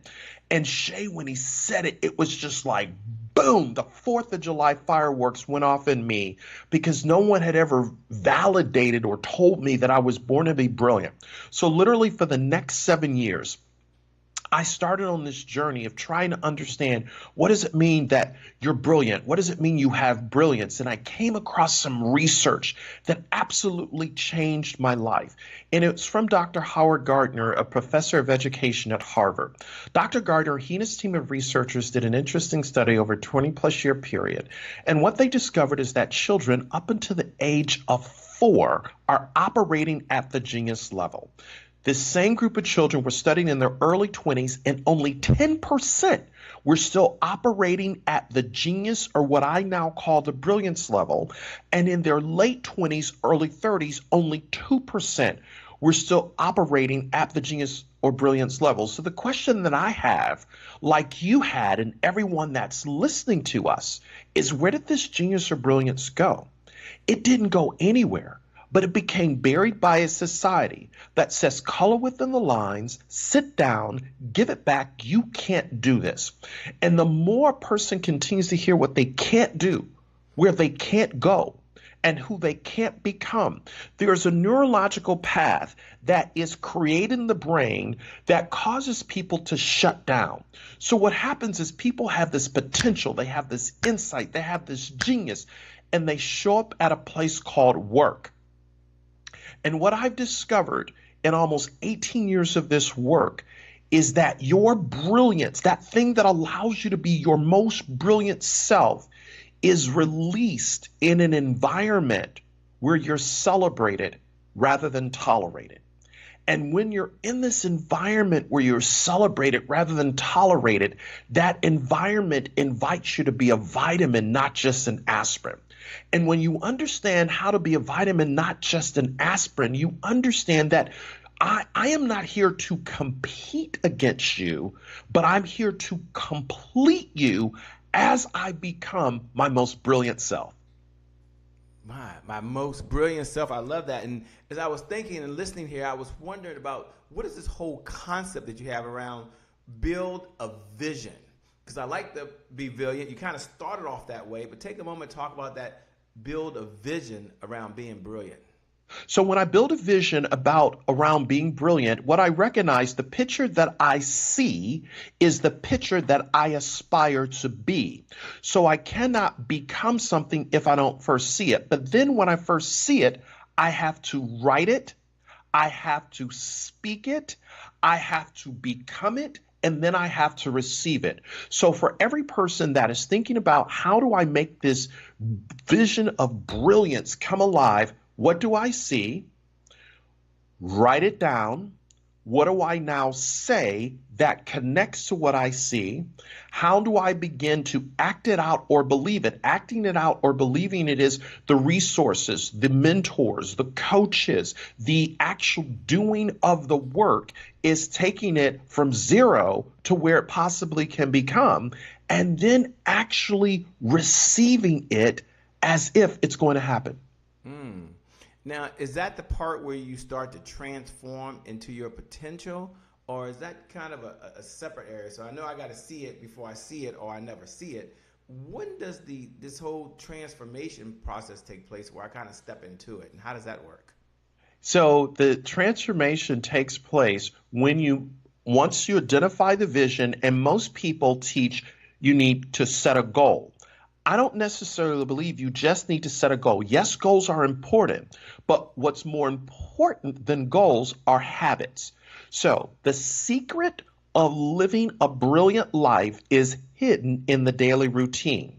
Show me your habits, I'll show you your future. So habitually, what time do I get up in the morning? What is the first thing that I do when my feet hit the ground? What's the first thing I read? What's the first thing I listen to? You have to work out your potential every single day by reading, listening, and then doing. And that habit becomes hardwired. That brings you the results that you want. So what calls do I need to make today? How do I move an inch closer to what I am trying to accomplish by taking the daily steps to make it happen? The daily steps take it happen, man. I love it. You know, you built this whole concept of helping folks maximize their potential. It's kind of what you're doing. We're going to get into that in just a few moments. But I want to ask the question from a different perspective, and it might get the same type of spin on it. But this whole concept about be inspired, be intentional, and be confident. But you're really interesting because you say you can do that at work and you can do it at home. Let me say it again. You can be inspired, you can be intentional, and you can be confident at work and at home. You don't have to live two separate lives. Take a moment to talk about that, please. So when you're inspired, the word inspired or inspiration comes from, when you go to the dictionary, it means to breathe life into. So wherever you show up, if you're in a work environment, business environment, how do you breathe life into that environment? Through the work that you do, through the communication that you have, through the projects that you work on, through whatever you're executing. Are you the light in the midst of darkness? Are you the yes when everyone is saying no? Are you the positive when there's a negative? That's inspiring. It's coming alongside your team members who literally have been rocked by uncertainty, volatility, complexity, and ambiguity. You inspire and breathe life into that situation to begin to show them, have you thought about this? Will you consider that? Once you are inspiring, then you become intentional, and intentionality has everything to do with consistency, how you show up, what are the things that people can count on you for. And when people know that you are intentional about being consistent in making them better, making a job better, making a business better, making a situation better, then it builds your confidence, because what you begin to understand, when I have confidence in the future is created in the present. So I show up in the present, inspired, intentional, confident to be the difference that makes a difference. You know, take a moment to talk about leadership. One of the things you do in Shift Your Brilliance is you talk about the term being a leader. Obviously, you got to be a leader of one before you can be a leader of many. But in the context of leadership, which is huge, talk about leading remote teams. Talk for a moment, because folks right now, they're leading themselves, but they're also leading a team that they can no longer walk in the morning, at least where we are right now, and have a cup of coffee with, right? So take a moment to talk about, one, the importance of leadership and Shift Your Brilliance, and then maybe one or two ideas they can do, because I know you work with companies that are leading remotely as well. So let me look at this from a few different angles.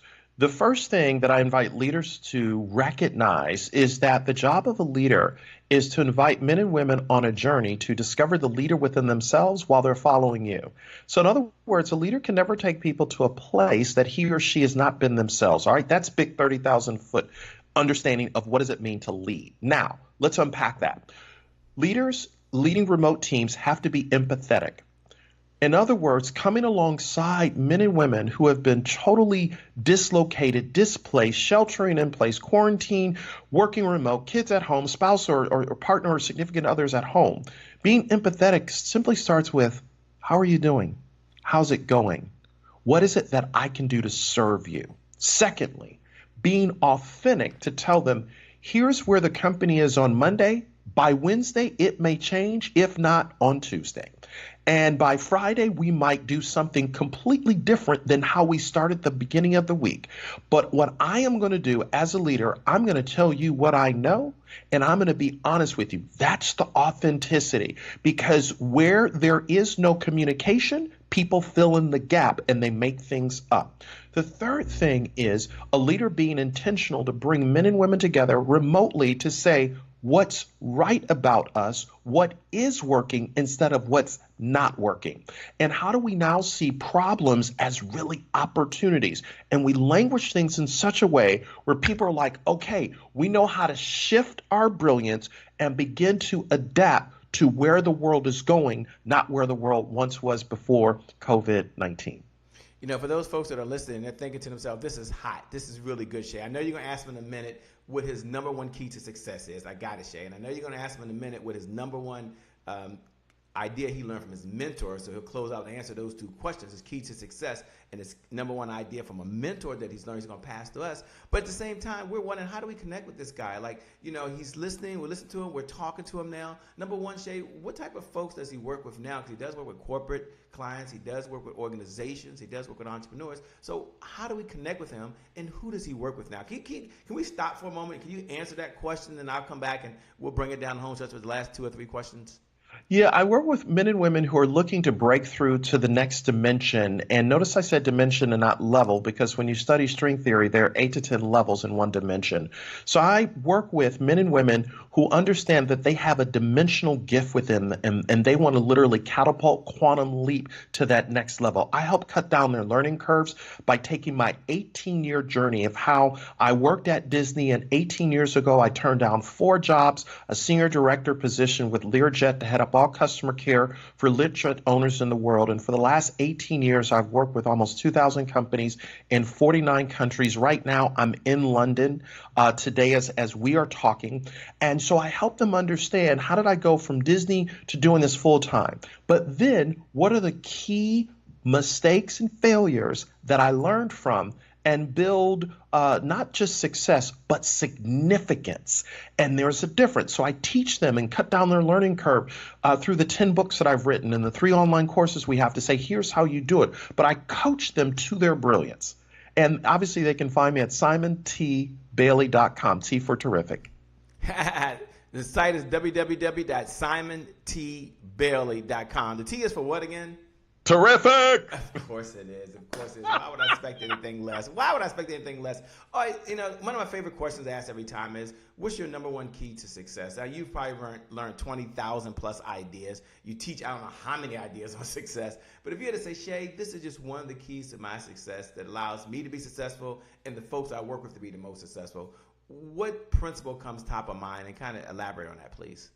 The number one principle is the way up is down. When I understand the way up is down, it's never about me, but it's about we. The way up is down is simply realizing that I serve humanity through giving, not just taking. The way up is down is making it about you to understand when I serve you, it's not just about hearing you, but it's listening to you, because hearing is a courtesy, but listening is a compliment. When I understand the way up is down, it's never about the accoutrements of success, the house, the cars, the money in the bank, all of those things. Yes, they are important and they're nice, but how am I ensuring that I'm helping the least, the last, the lost to level up? When I understand the way up is down, how do I give a hand up instead of a hand out? So deep principle, critically important, that it's taken me some 50 years to really understand this, but this is something that I pass on to people when I coach them to their breakthrough. You know, we're going to close up with one of our favorite questions, which was going to be a mentor, but I'm going to shift that because we're talking about champions. And I'd like for you to give your definition of what is a champion, number one. And number two, what is 1 or 2 principles that a champion displays, not only for themselves, but for the folks that they're around. And so the final question I have for Simon T. Bailey, who you can find over at www.simontbailey.com. You can go over to www.simontbailey.com. Follow the instructions on that website. Just follow the instructions. It'll take you directly to him or someone inside his organization who'll be able to put you in the right direction. But Simon, the word champion. We're talking about comeback champion. We're talking about champion nation. Let me spread the question and give it to you again. Number one, what's one idea that you do after you had a setback? That's number one. And then, because this is about comeback. And then number two, your definition of a champion, man, and the principles that a champion displays. Thanks a lot for being here, man. We appreciate it. You're amazing. I'm going to turn over to you so you can close out the folks with your final thoughts. Thanks a lot, my friend. So in the words of Mike Murdoch, champions look at what they're going to, while losers look at what they're going through.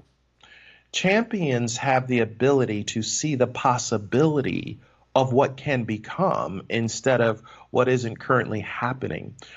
When a person has a champion mindset, they begin to recognize that the greatest time, the greatest period in history is to recognize there's never a perfect time to become the person you might have been.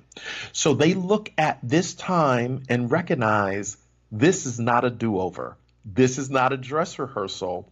This is the moment that I've been waiting for. And they wake up every single day as if this may be the last day on earth, and they leave everything on the floor.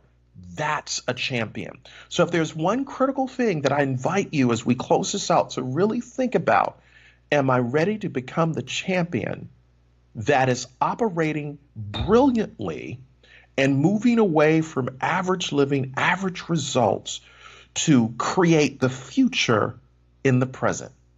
Because that's what champions do. They look at what they're going to instead of looking at what they are going through.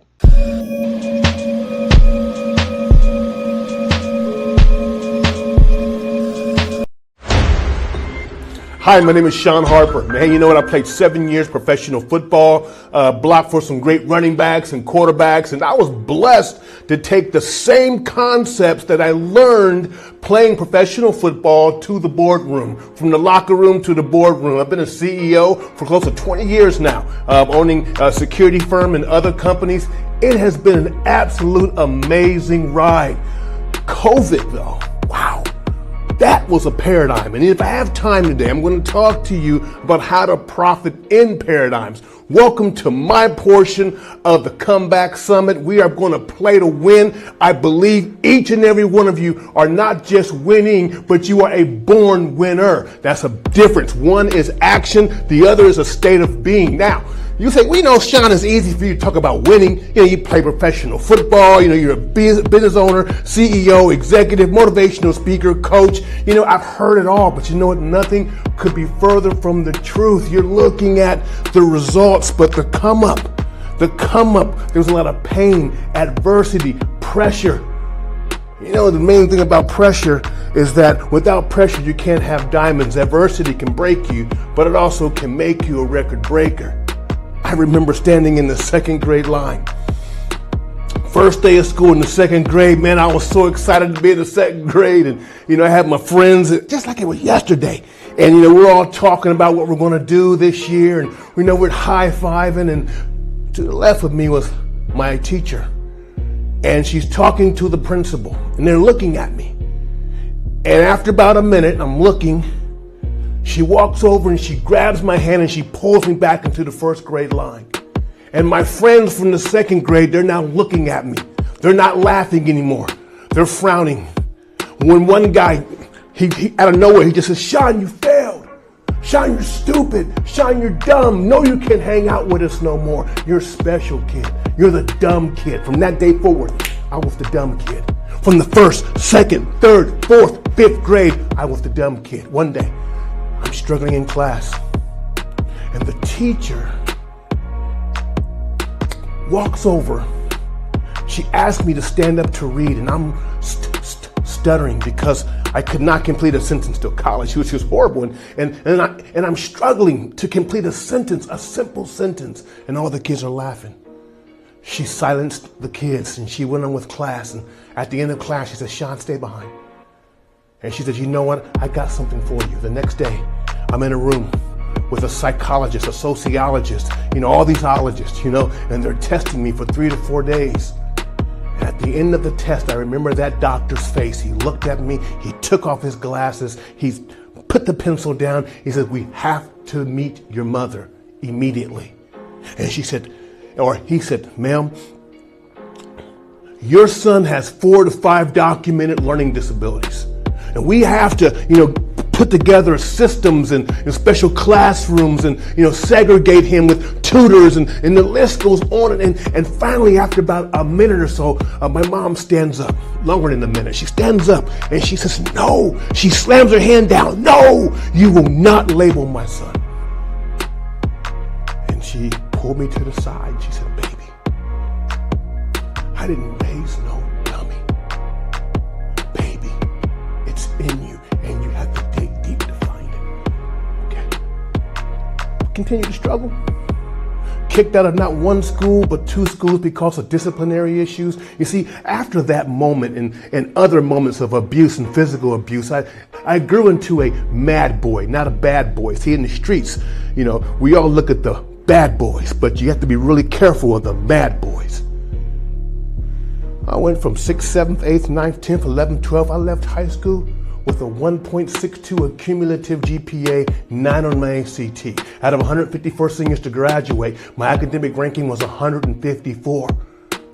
Graduated last in my class, voted most likely to fail. Oh yeah, the athletics, right?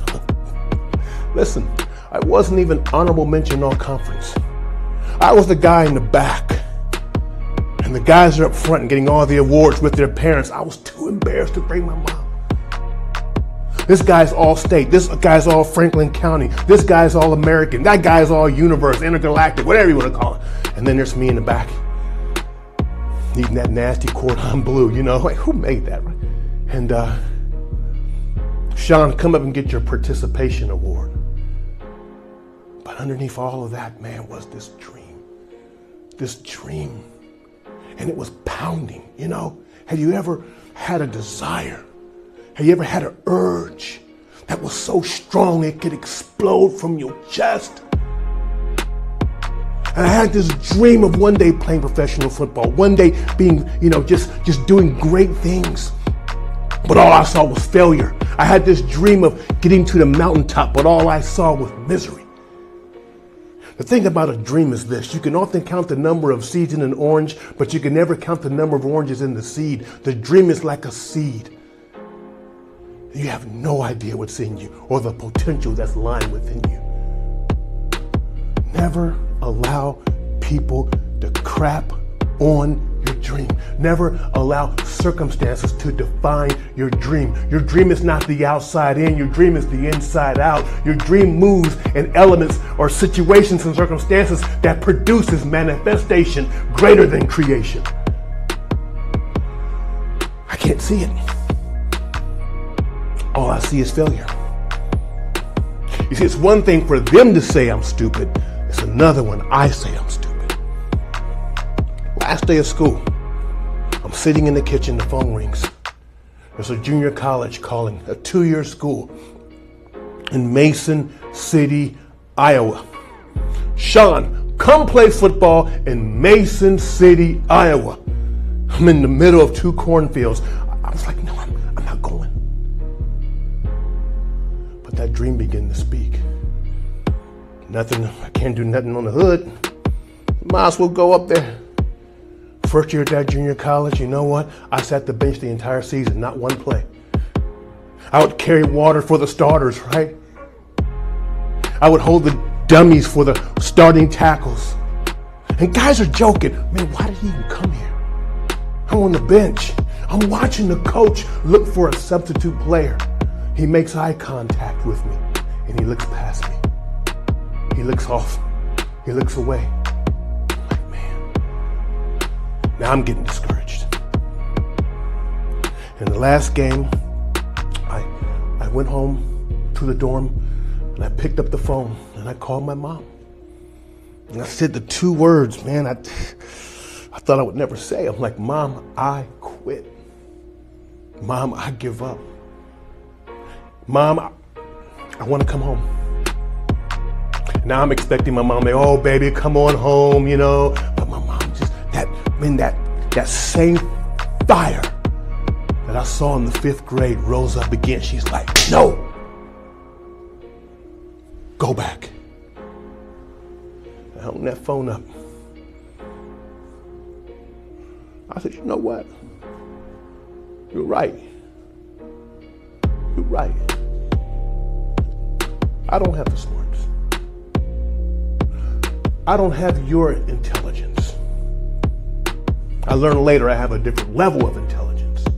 But at that moment, I don't have your intelligence. Yeah, you're right. I'm not starting here.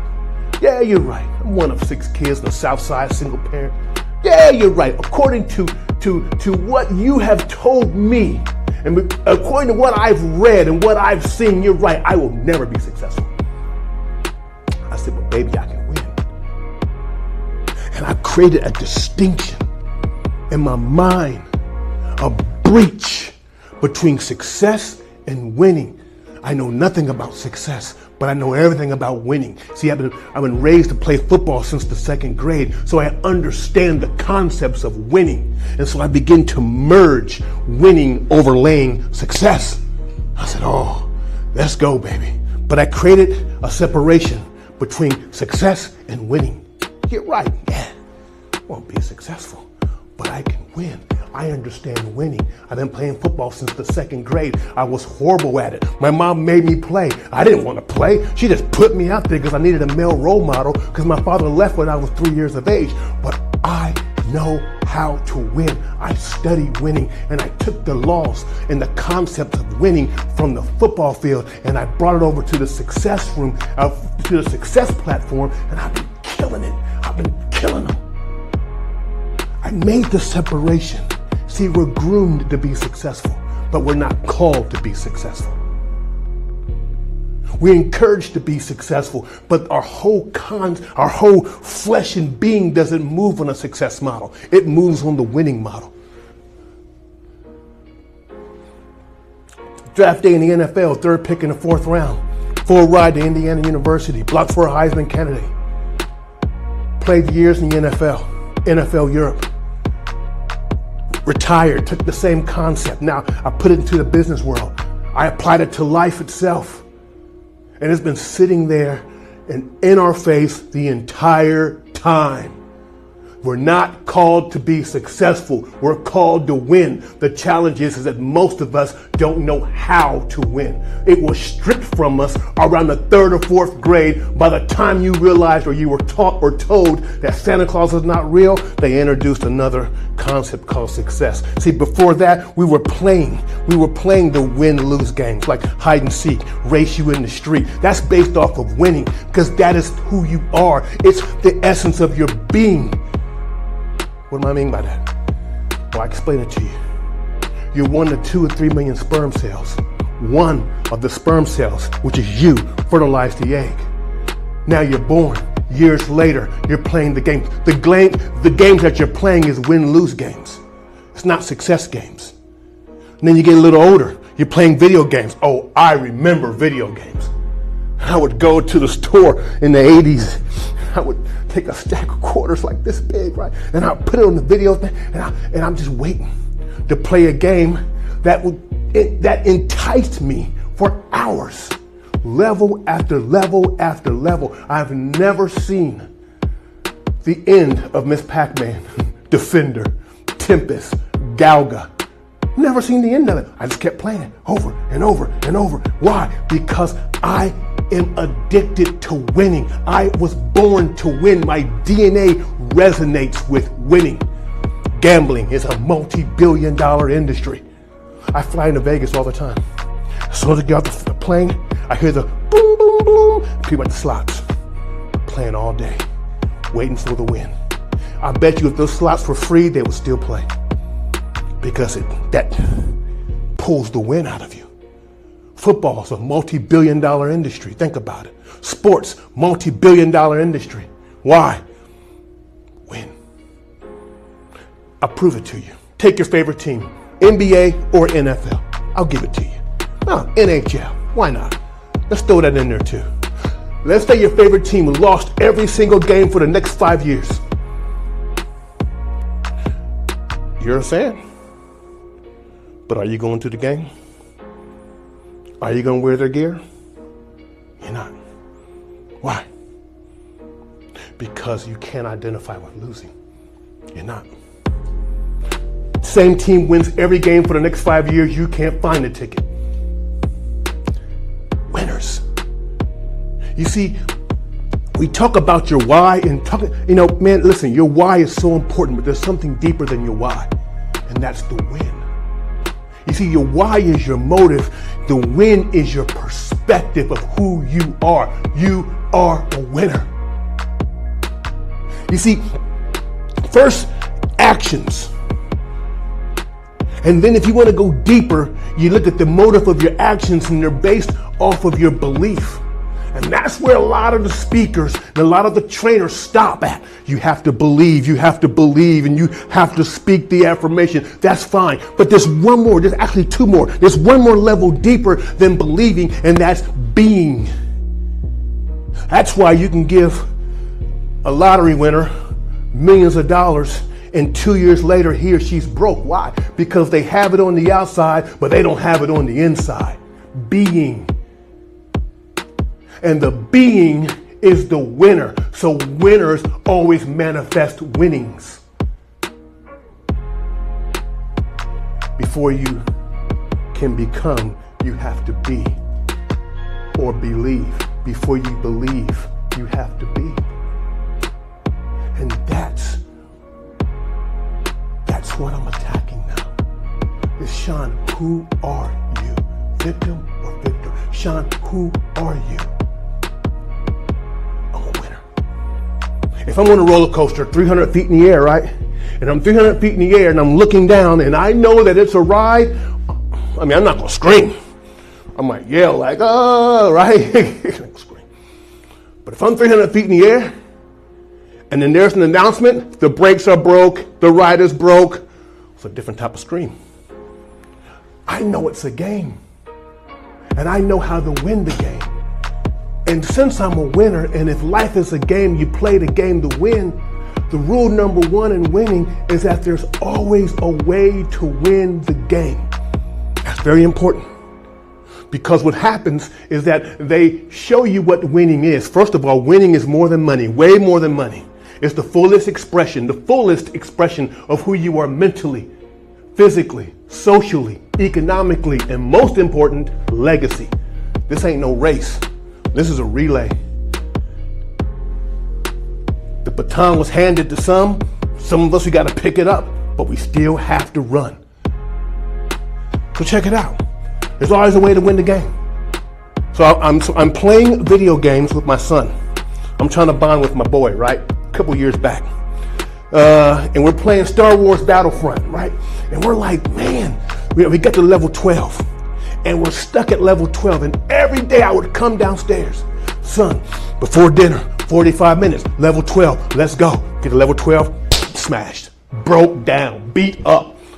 I'm like, man, day after day, week after week, month after month. Finally, my son's like, Dad, come on, man. Let's find something else. I'm like, no, we're going to beat level 12. We're going to kill that stormtrooper. We're going to win. Every day, my son's getting frustrated. I don't care. I'm like, one day, I'm playing this game, right? And I'm running from a stormtrooper, and I hit like the B or whatever button, and I jump behind these barrels. I'm like, oh, I'm dead. I'm dead. The stormtrooper runs right past me. I'm like, he didn't see me. Oh, this is crazy. He runs the other way. They don't see me. So this time he ran across. I'm like, pow, pow, killed him. They don't see me though. I'm like, oh, son. I tell you what, you go around, you run kind of slow, whatever, and you bring them all. Let them chase you. And when they get right past me, they're going to run past me, and I'm going to pick them all off. We did it. Bam, bam, bam, bam. I'm like, wow. Level after level, the same strategy, same barrel. I'm like, this is amazing. We beat the whole level within a couple days, right? And my son looks at me. There's a glitch. There's a glitch, Dad. And I almost break. No, it's not a glitch. In order for them to legally morally and ethically call it a game, in the program, they have to put away the win. They know all the glitches. They know all the codes. That's what we got beta testers for. They put it there so they can call it a game. So this is what they do. They introduce the game to us. They change the name of the game called CCS. Then they give you the rules. And then you watch and you'll spend the rest of your life trying to become who you are. They devalue you and try to give you what you already got.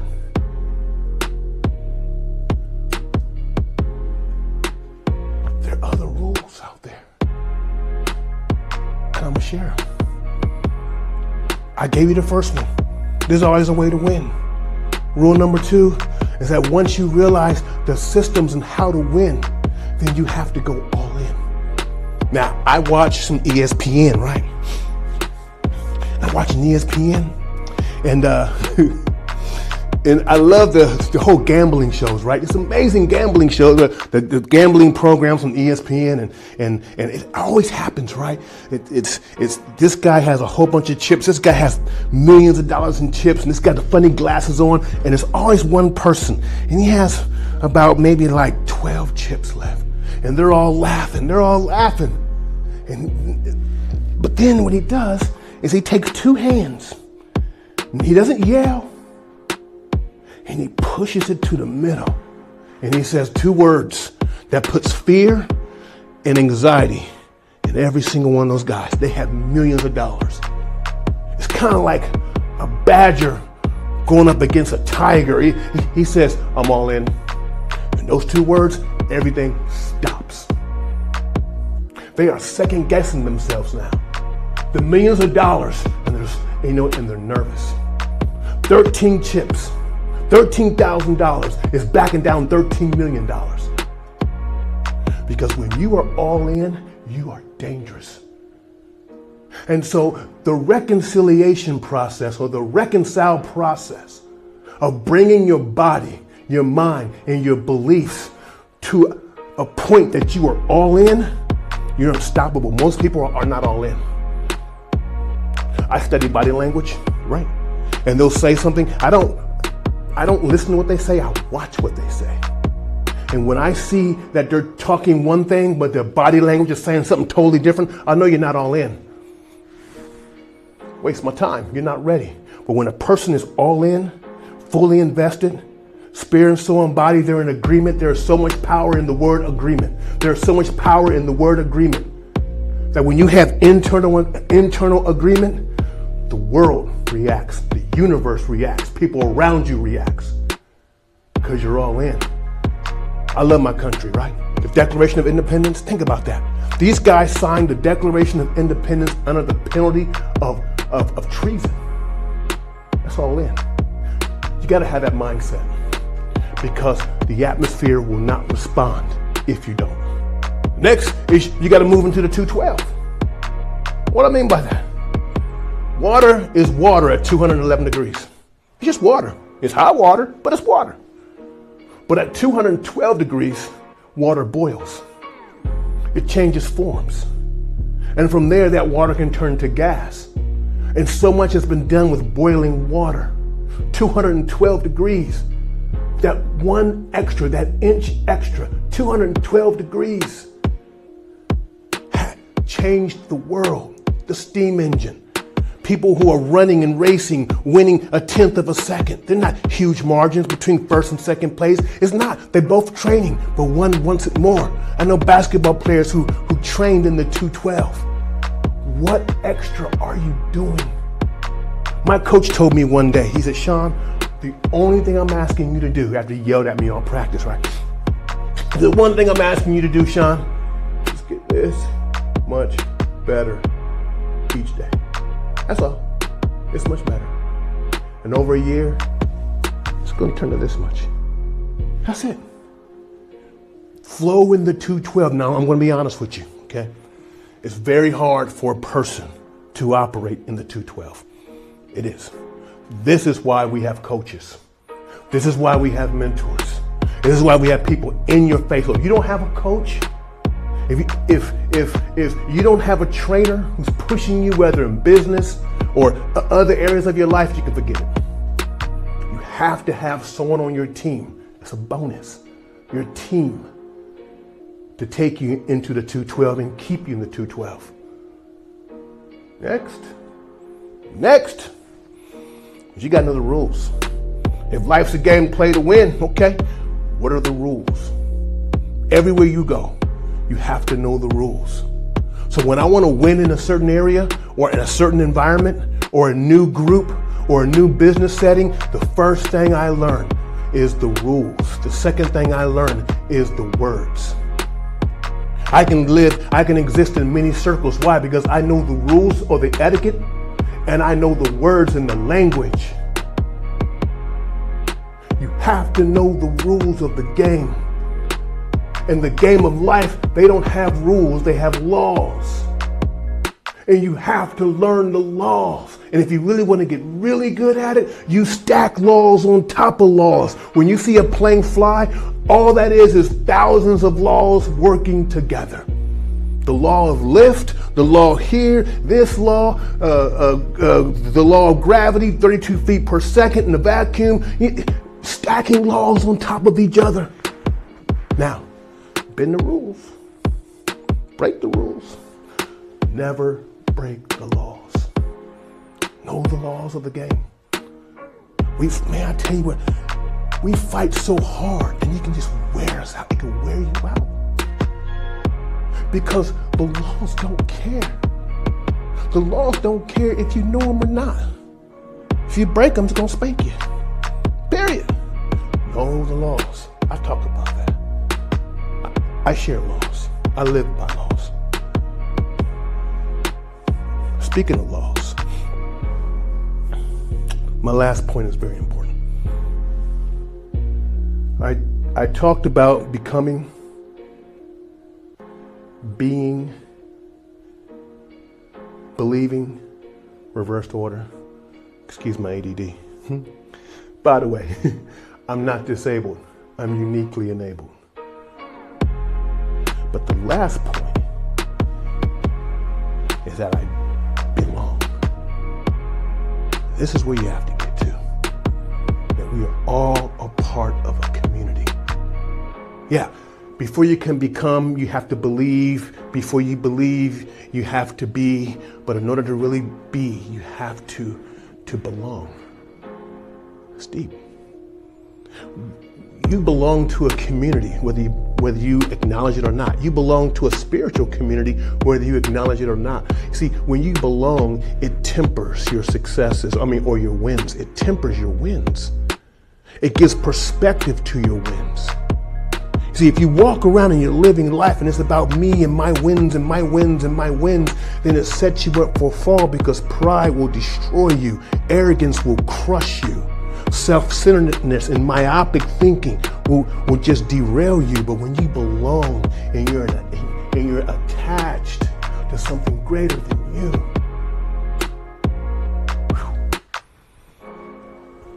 I belong to God. And that's who I am. I'm not ashamed of it. And that gives me the balance, and that's my core. And that makes up my core. And when you have a strong core, it balances your muscles. When you have a strong core, it allows your muscles to transfer from your legs to your chest when you play football. I have a core, and my core is Christ. Period. And if you don't like it, cut it off. I don't care. I'm going to give you a bonus, though. And the bonus is, winners know how to prosper in paradigms. Paradigm. That's where you win. Let me explain this to you. Hold on. I need to explain this to you. The paradigm is where winners prosper. In 1983, a bunch of guys stood up and they made a rap video. In 1983, it was called the Super Bowl Shuffle. They made the rap video before training camp. They made the rap video before any game was played. Do you know what are the odds of a team predicting that they are going to win the Super Bowl? Go to the Super Bowl and win the Super Bowl? Think about that. And they're putting it on national TV. They're speaking it in the atmosphere on national TV. It's called the Super Bowl Shuffle. Look it up. Now, how is it that they were able to announce, declare, and predict a game that they were going to win at the beginning of the season? Well, Sean, it was positive thinking, yeah. Well, Sean, they were all in agreement. The law of agreement. It's true. But there was something deeper. They had a secret. And the secret was that the year prior, they invented a defense. It was called the 46 Bear. Up until that moment, last season or 1982 a little, but up until those 2 years, that defense was never introduced. Before the beginning of football, no one knew about the 46 Bear. Rex Ryan, Tolbert, they created a defense, a brand new defense the NFL has never seen. They created a paradigm shift. And they were going to profit from the paradigm shift. Well, Mr. Harper, what's the difference between 1982 and 83? Well, they had to add on one more player, and that was the refrigerator. He was a rookie. And once you put it in there, the 46 was complete, unstoppable. They created a paradigm in the NFL, and they went to the Super Bowl. You profit in paradigms. 1990, the internet was used for the first time for public use. That was a paradigm. Look at the companies that went up. Look at the companies that went down. 9/11, it's a paradigm. Why am I saying this? It's because COVID is a paradigm. COVID is probably the greatest paradigm shift in the history of America, of the world almost. And in that moment, unbeknownst to some companies, they were given a termination certificate. Companies are going to go away, but other companies are going to explode. Winners don't look at the circumstances and say, oh me, oh my. Winners look at the circumstances and the changing paradigms and say, how do I win? How can I win? There are some stocks that are going through the roof right now. And there are some stocks that are going to file for, or companies are going to file for bankruptcy. Paradigms. You're in the midst of one of the greatest paradigms in the history of the world. And if you have a winning mindset, you'll kill it. You will kill it right now. You will kill it right now. I'm glad you're watching this summit. We have 60 to 70 speakers, and they're all bringing all types of nuggets. Lock in. Chew on the meat, spit out the bone. Be teachable. I'm going to bless you again on my way out the door. I'm going to give you access to my book, free book. You go to Sean Harper, ShawnHarper.co. There's a book right there, man.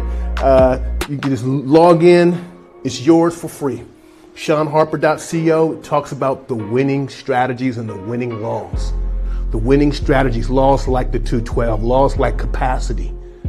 These laws you have to understand and capitalize on if you're going to win. Bless you. Thank you. You guys are amazing. God bless you. And listen, you will get knocked down in life.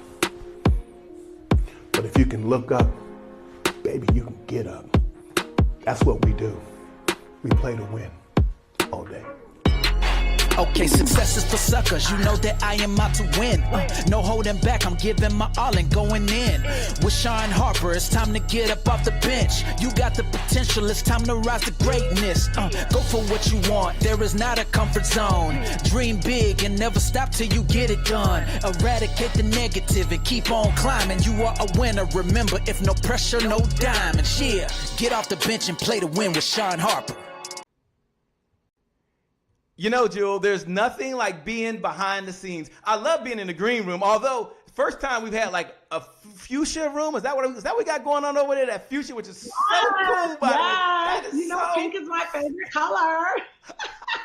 It is so freaking amazing. Look, do me a favor if you would. Those folks, they've got your bio. It's very extensive. They're reading how wonderful you are. But can you take a moment and just let them know, because they have one question, by the way. Who is Jewel Tankard? And more importantly, what are you even up to these days? Well, what's good, everybody? Shay, thank you so much for having me on here. I appreciate you and Trevor. Y'all always reaching out, and we're always collabing and doing some pretty fun and cool stuff together that's impactful. So thank you for having me. So I'm a girl that loves Jesus, and I love to have fun. I'm married to an amazing man by the name of Ben Tankard. Woo woo! Shout out to my baby, jazz award-winning musician who's had a lot of success, and he's been an absolute ball to be married to. Actually, we're celebrating our 20th year anniversary. Woo! So that's really cool. So I'm excited about that. Then we have 5 amazing children. We have a beautiful blended family. We actually had a show on Bravo called Thicker Than Water, The Tankards, where we basically talked about blending the family together, like what we did to bring all those babies together. And, you know, we were very authentic about our challenges with that and differences of opinion and all of that. So it was pretty cool. And then, you know, pushing all of our children to just love God, be nice people and entrepreneurs. Now I have the Jewel Tankard Show on Impact Network that comes on every Saturday at 6:30 p.m. Eastern Standard Time. And that's about faith, family, and increase. And then also Chatter is on Fox Soul with me and Dr. Dee Freeman, Real Talk Kim, Monique Island Mosley, and Holly Carter, who just did her thing with the Clark Sisters movie on Lifetime. And so we're having a good time. I'm having fun and, you know, teaching people how to become wealthy pretty much and live their dreams. You know, I love that. You know, we have a topic we're going to be discussing today. You can have it all, right? Just like, okay, I got to address the elephant in the room. I know we'll get a show going. Let me frame it like this. We had a call recently, Jewel, and there's a young lady that called in, and she said, it could have been a guy, but it was a woman, and said, hey, look, right now, I've got a lot going on. I'm now working from home full time, and that's been a challenge. I'm now a full-time wife at home. I'm now a full-time mom. I'm a full-time school teacher. Shay, I'm a full-time administrator because I turn in their homework. And in case you didn't understand it, Shay, I'm a full-time chef because I've cooked more now than ever before. And I'm up there starting and running a business as well. Jewel, you say you can have it all. Take a moment and talk to, and I don't want to say it's just women. I don't want to say that. I don't want to be biased, but talk to folks out there like, Jewel, I got a lot going on right now. And you're still telling me I can have it all and create this financial wealth. Why do you still believe that, Jewel? Yeah, Shay, that's such a good question. First of all, I think the way we have it all is not trying to do it all. You know what I mean? Like, this is why I want everybody to be wealthy, because I want people to be able to hire that housekeeper. Girl, get that private tutor. I know if I had small children right now, I promise you, one of my sole top 5 goals would be to get a private tutor in that house. But you can't get a private tutor if you don't have the money, right? And then also to get that cook where you don't have to cook all the meals, right? To get that housekeeper that'll help you clean that house. Like, I'm not trying to do labor jobs. I want to do things where I can create additional income. I can expand the dynasty, build the empire. And so 19 definitely thrusted. I don't even like to say the word, so I say 19. But 19 like thrusted the entire world into like a digital space. And so my goal is I want everybody to realize the way you're going to have it all is not because you're trying to do it all, that you need to, first of all, get all your coins together, get all the bags so that you can begin to hire your weakness. You said hire your weakness, which is really important. Take a moment if you can. We're going to get into that because we're going to talk about creating wealth, creating money, creating their business. They may be curious. We're in the green room, right? So we get to ask any question we want. You're looking lovely, by the way, as always. Tell Ben you're looking fine as always, by the way. But they're probably curious when Jill gets up in the morning. Number one, what is Jewel Tankard grateful for? And number 2, what are some power affirmations that maybe Jewel Tankard tells herself to get her going? And again, we're in the green room. Don't worry. We'll talk about wealth, ladies and gentlemen. She's going to back that thing up. You can have it all. I'm going to ask her 3 ways to create wealth. Don't worry. But right now, what are you grateful for when you think about gratitude? And number 2, what are some affirmations you tell yourself just to keep going on a daily basis? Oh, I'm so glad you asked, Shay. You're such a good interviewer. So first of all, this is my journal right here. And I actually just created this new journal called the Millionaire's Journal. 2021, the Millionaire's Journal. And basically on it, it's on the cover, a beautiful mansion, some cryptocurrencies on there, oil wells on there, and real estate is on there. And so basically what I do every day, we just literally got this in, but what I do every day, I haven't written in that yet. I'm finishing, I only have like a couple pages left. But every day I date it and I write out my goals. I write down that I'm beautiful, I'm smart, I'm vibrant, I'm youthful, I'm energetic, I'm excited, I'm alert, I'm discernful. The old and new money is coming to me every day and in every way. That God has blessed my marriage, my children, that is expanding my influence, expanding my territory, that I have a genius team in marketing and technology, and that I'm a detailed thinker, that I don't forget the details. I mean, when I tell you, I go through like every area of my life, spirit, soul, and body, right? And so because when you write down your goals, it actually like gets in your heart, right? You can say them out of your mouth, but there's something about grabbing this pen, honey, and writing that thing down, who you are and how you think. And literally, this is what I do every day. This is what I did this morning. So I started the morning off. We have 7 a.m. Central Standard and 8 a.m. Eastern Standard. We have a virtual prayer every single morning. Y'all follow me, Jewel Tanker, on Facebook and Instagram. But every Tuesday, there are other prayer leaders that do it. But every Tuesday, I'm praying in the morning. And then I write out my goals, and then I start my day with amazing people like you.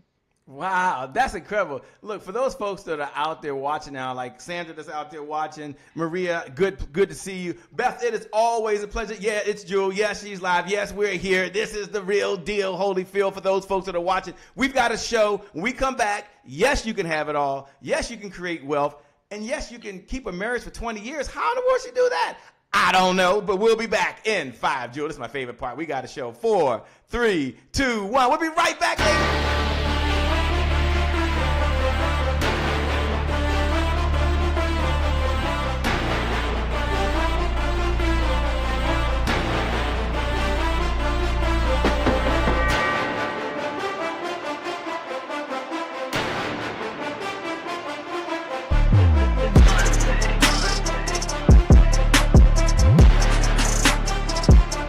Promise I made to my mom. I only did this message for one person, and that's my mom. This is for you, Mom. Love you. My name is Shay Brown, the happy entrepreneur. Make it a great day, everyone. Thank you. Thank you. Thank you. All right, Shay Brown. Mic check, mic check. All I do is win, no matter what. Got money on my mind, I can never give up. And every time I step up in the building, everybody hands go up. Yes. Yeah. And they stay there.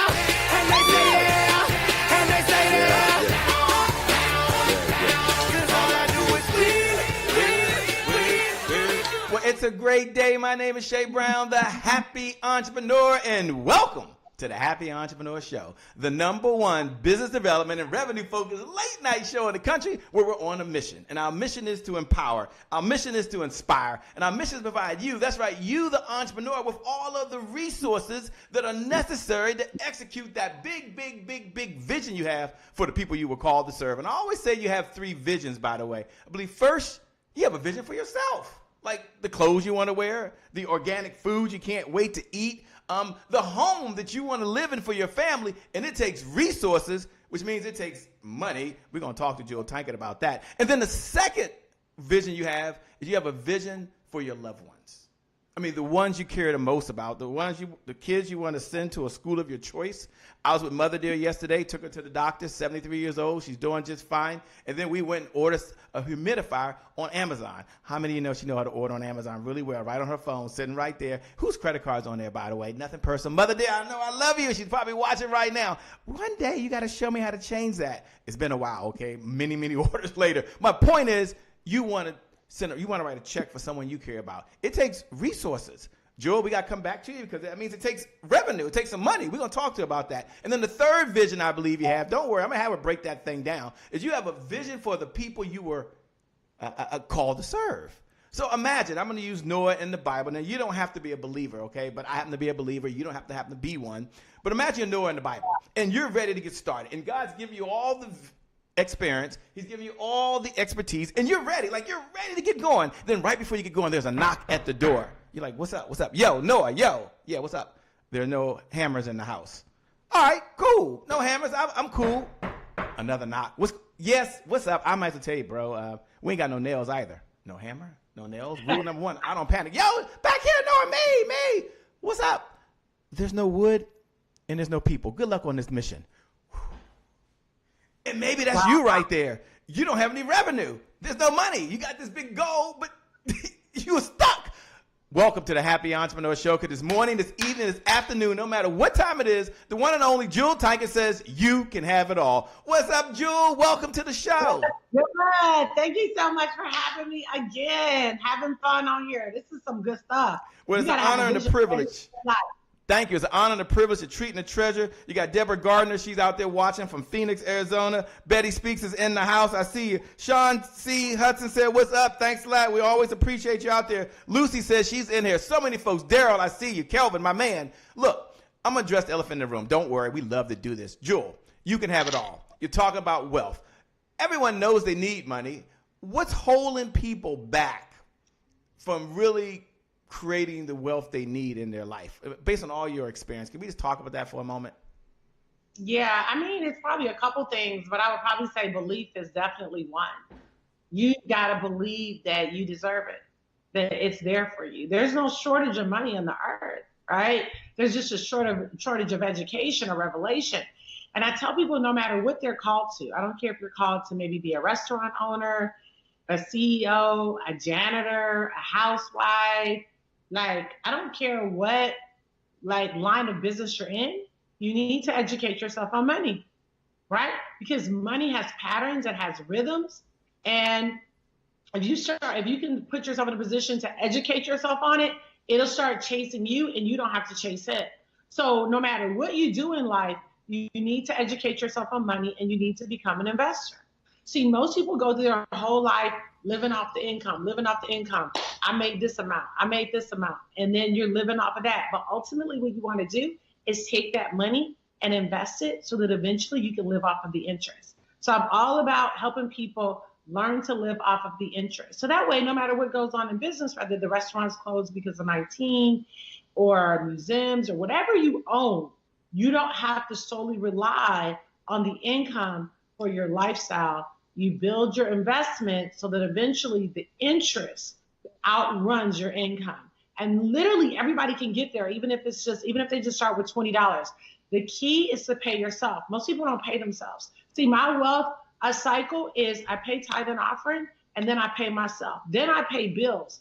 I'm second. I always pay myself. Most people don't pay themselves. Even if they're tithers, then after that, they pay all the bills, right? And they leave themselves last. Start paying yourself second out of everything you get. You know, they're probably thinking, okay, Joel, that sounds great. You know, you talk about the rules of money, the new rules of money. You said there's a difference between how the rich think and how the poor think. And you're kind of framing the conversation right now. For those folks out there, no matter what level they are, there's some folks out there, Joel, they're doing really, really well. And they want to protect their assets, right? They already got financial security and moving towards financial independence and financial wealth, two different levels. But take a moment when you talk about those that are creating money and those that have, what's one of the philosophies of how folks think? You kind of started it just now because you said you got to do your thinking, but you talk about these rules of money. Take a moment and give us a difference between how those that don't have money think and those that do have money. Just give us 1 point, one idea. Yeah, for sure. I think that, you think about movies that we grew up on, like Good Times. It wasn't nothing good about that. But subconsciously, if you keep seeing people struggle and they talk about good times, then you might start thinking that struggling is a part of it. Or you started hearing things like, as long as I got Jesus, I don't need nobody else. Like, that is not scriptural. Jesus wants you to have him and a whole lot more, right? Or if you songs, climbing up the rough side of the mountain, like all these songs and shows that had struggle infused in them. And so you watch that over the years and you start thinking people of color, struggle. Everybody's going through. Everybody's living check to check. When you go onto the grocery store, you can only get what you need, not what you want. So there's so much framework that we have to undo. We have to undo that framework and start saying, I can have not either or, but and also. I can have this and that. And sometimes people start to make you feel bad when you have overflow. And I remember I was doing, moving my winter clothes for my summer. My team was here helping me. And one girl was kind of new and she was just like, oh my gosh, you got clothes everywhere. Almost as though I should have shame on me for having overflow. So you have to know that you deserve to live in overflow, that that God has ordained it for your life. You just have to believe that you receive it. So we have to definitely work on that framework. And when we identify areas of poverty that we're thinking, say, no, that's not correct. I can have that and that, not either or. I love it how you said that, by the way. Jasmine Bridget is out there. Jasmine Paget said, that's right. She's listening right now. She's tuned in. You know, Joe, I know the whole world knows you, but there might be a small segment that don't, and they might be wondering, they're looking, they got your bio and saying, wait a minute, Shay. Okay, what does she know about having to start over? Or what does she know about the struggle? Like, what does she share to other folks that have to get it going? Look at her. This is great. Look at, she's got a show. She's got this. She's got home. She got this. Take a moment, if you would. It's almost an unfair question in the amount of time we have, but can you take a minute or two or maybe three and kind of frame a little bit of the backstory? So those folks out there listening, doing well, tune in. And those folks are like, Shay, what does she know? I'm just seeing this. Take a moment and kind of tell them a little bit about what you know and how you got to where you are now, please. Yeah, for sure. So I grew up downtown Detroit, and my parents are actually the first African Americans to have a business downtown Detroit. They owned a chain of record stores called LaGreen's Records and Tapes. And so as a result of that, I did grow up having a pretty amazing lifestyle. I remember us having his and her Rolls Royce, his and her Mercedes. I had a Volvo at 16, housekeepers, cooks, drivers, private schools. It was all that I knew, growing up. And then at 19, we lost everything. And I was so devastated. My dad went into a serious depression. And living in Detroit, it gets really cold in the winter.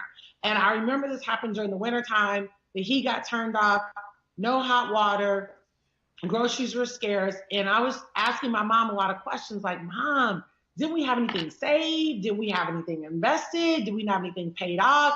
Like literally all the cars repossessed within 6 months. And then we stayed in the house for about another year. And then eventually they foreclosed on the house and we had to move. And it was just a really hard time. And I remember being very disappointed and very angry with my mother because I felt like my dad was always a really good producer. And even today he is. But my mom naturally would have been a much better manager and investor, but she did not trust her instinct. And our answer for everything was, your father said this, your father wanted to do this, your father. And that's when I started to realize that my mom did not trust her own financial instinct.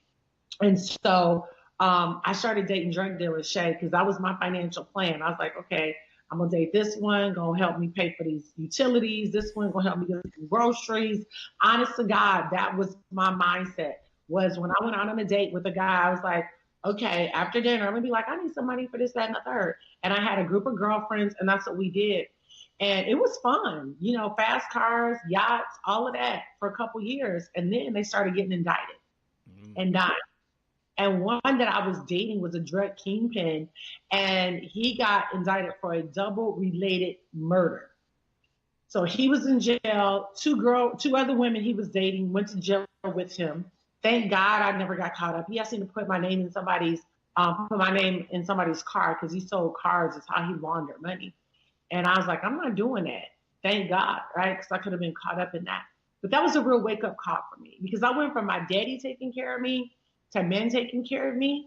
And I remember one day Holy Spirit said, why can't you take care of yourself? And so that's where I ended up going to the University of Michigan, majoring on econ, studying money, and asked God to send me wealth mentors in real estate, gold, silver, and just overall business. And that's exactly what he did. And that's what really caused my passion in 19 to say, I'm never going to be in the situation that my mom is in. I'm never going to be in a situation where unless a man can pay my bills or, give me my dream life, I can't live it. I'm never going to be in this situation again. Wow. For those folks that are listening, thanks for sharing. Do me a favor, hit the share button.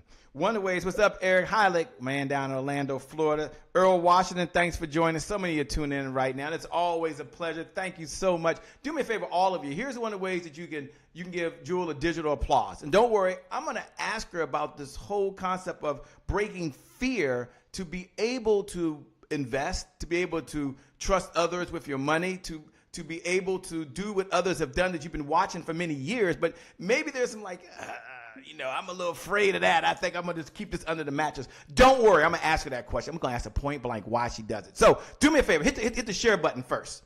Hit the watch party button.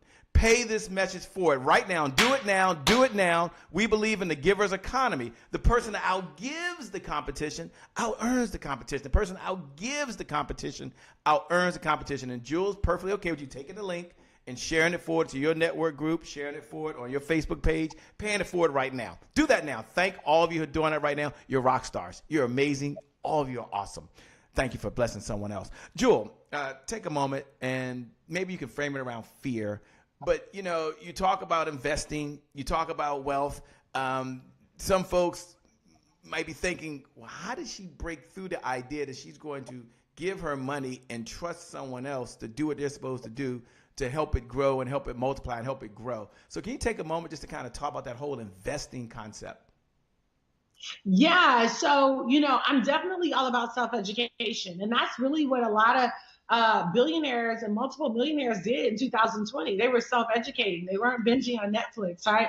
They were educating. They were reading books. They were watching YouTube. They were collabing with other people in their wealth community and asking questions and getting curious because the world is changing. And so literally right now, I think we're at the first inning of the largest wealth transfer that the world has ever seen. And I'm definitely not for people giving their money to somebody else to manage it. I think that's kind of an antiquated ideal. I think that's what our parents and grandparents did because you sat down with human resources with your 401k and you said, take out 10% of my check because that's what you saw your friends doing. That's what they told you to do. Or maybe you sat down with an advisor from Edward Jones or Merrill Lynch or Smith Barney, which is cool. And you gave them your money and you said, where should I invest?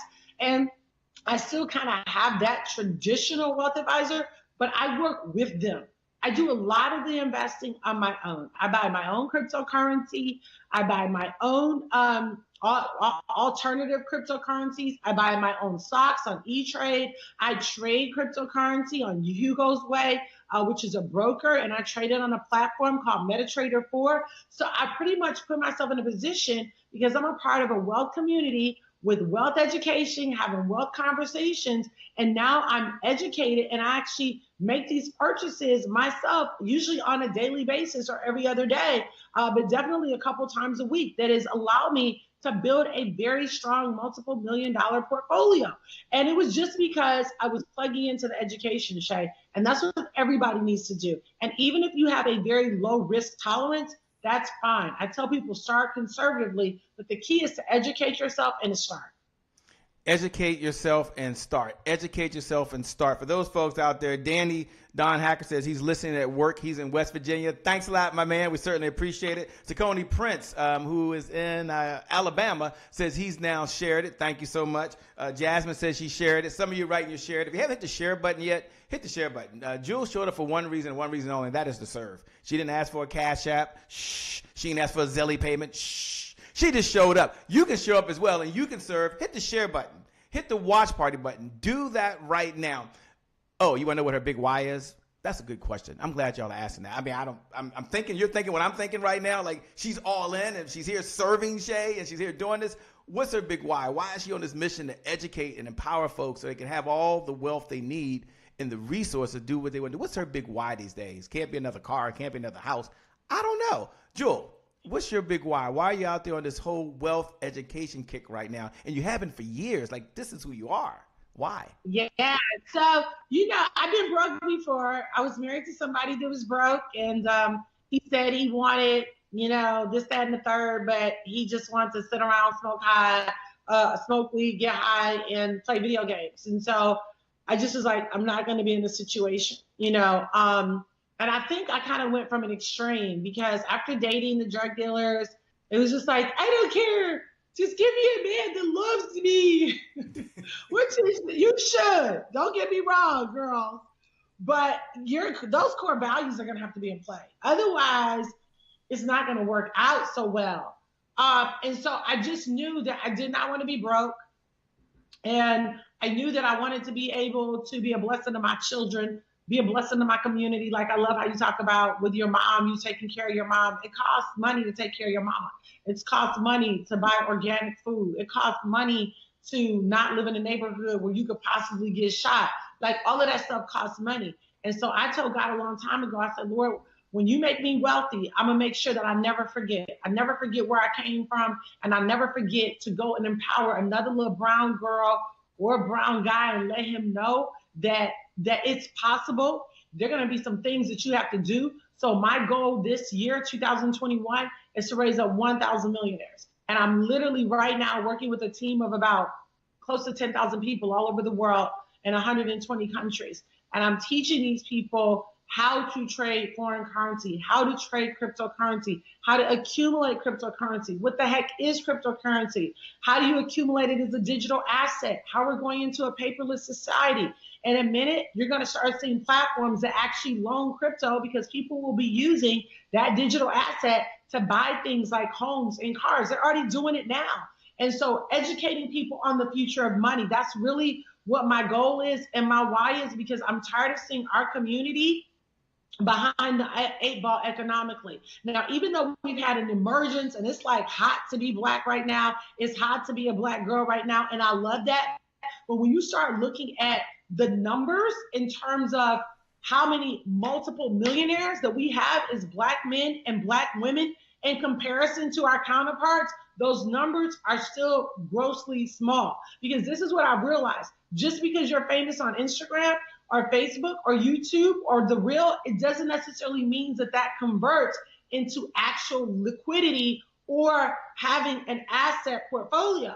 And so I want to make sure that people actually get the real education, right? Because some people are going to be famous, some people nobody's going to know, but they're going to be like uber wealthy, right? So that's really my why. I want to see 1,000 people this year, and I love all races. Let me say that. I really, really do. But because I've seen us behind the 8 ball for so long, I'm really passionate about seeing people of color come into this digital space and kill it.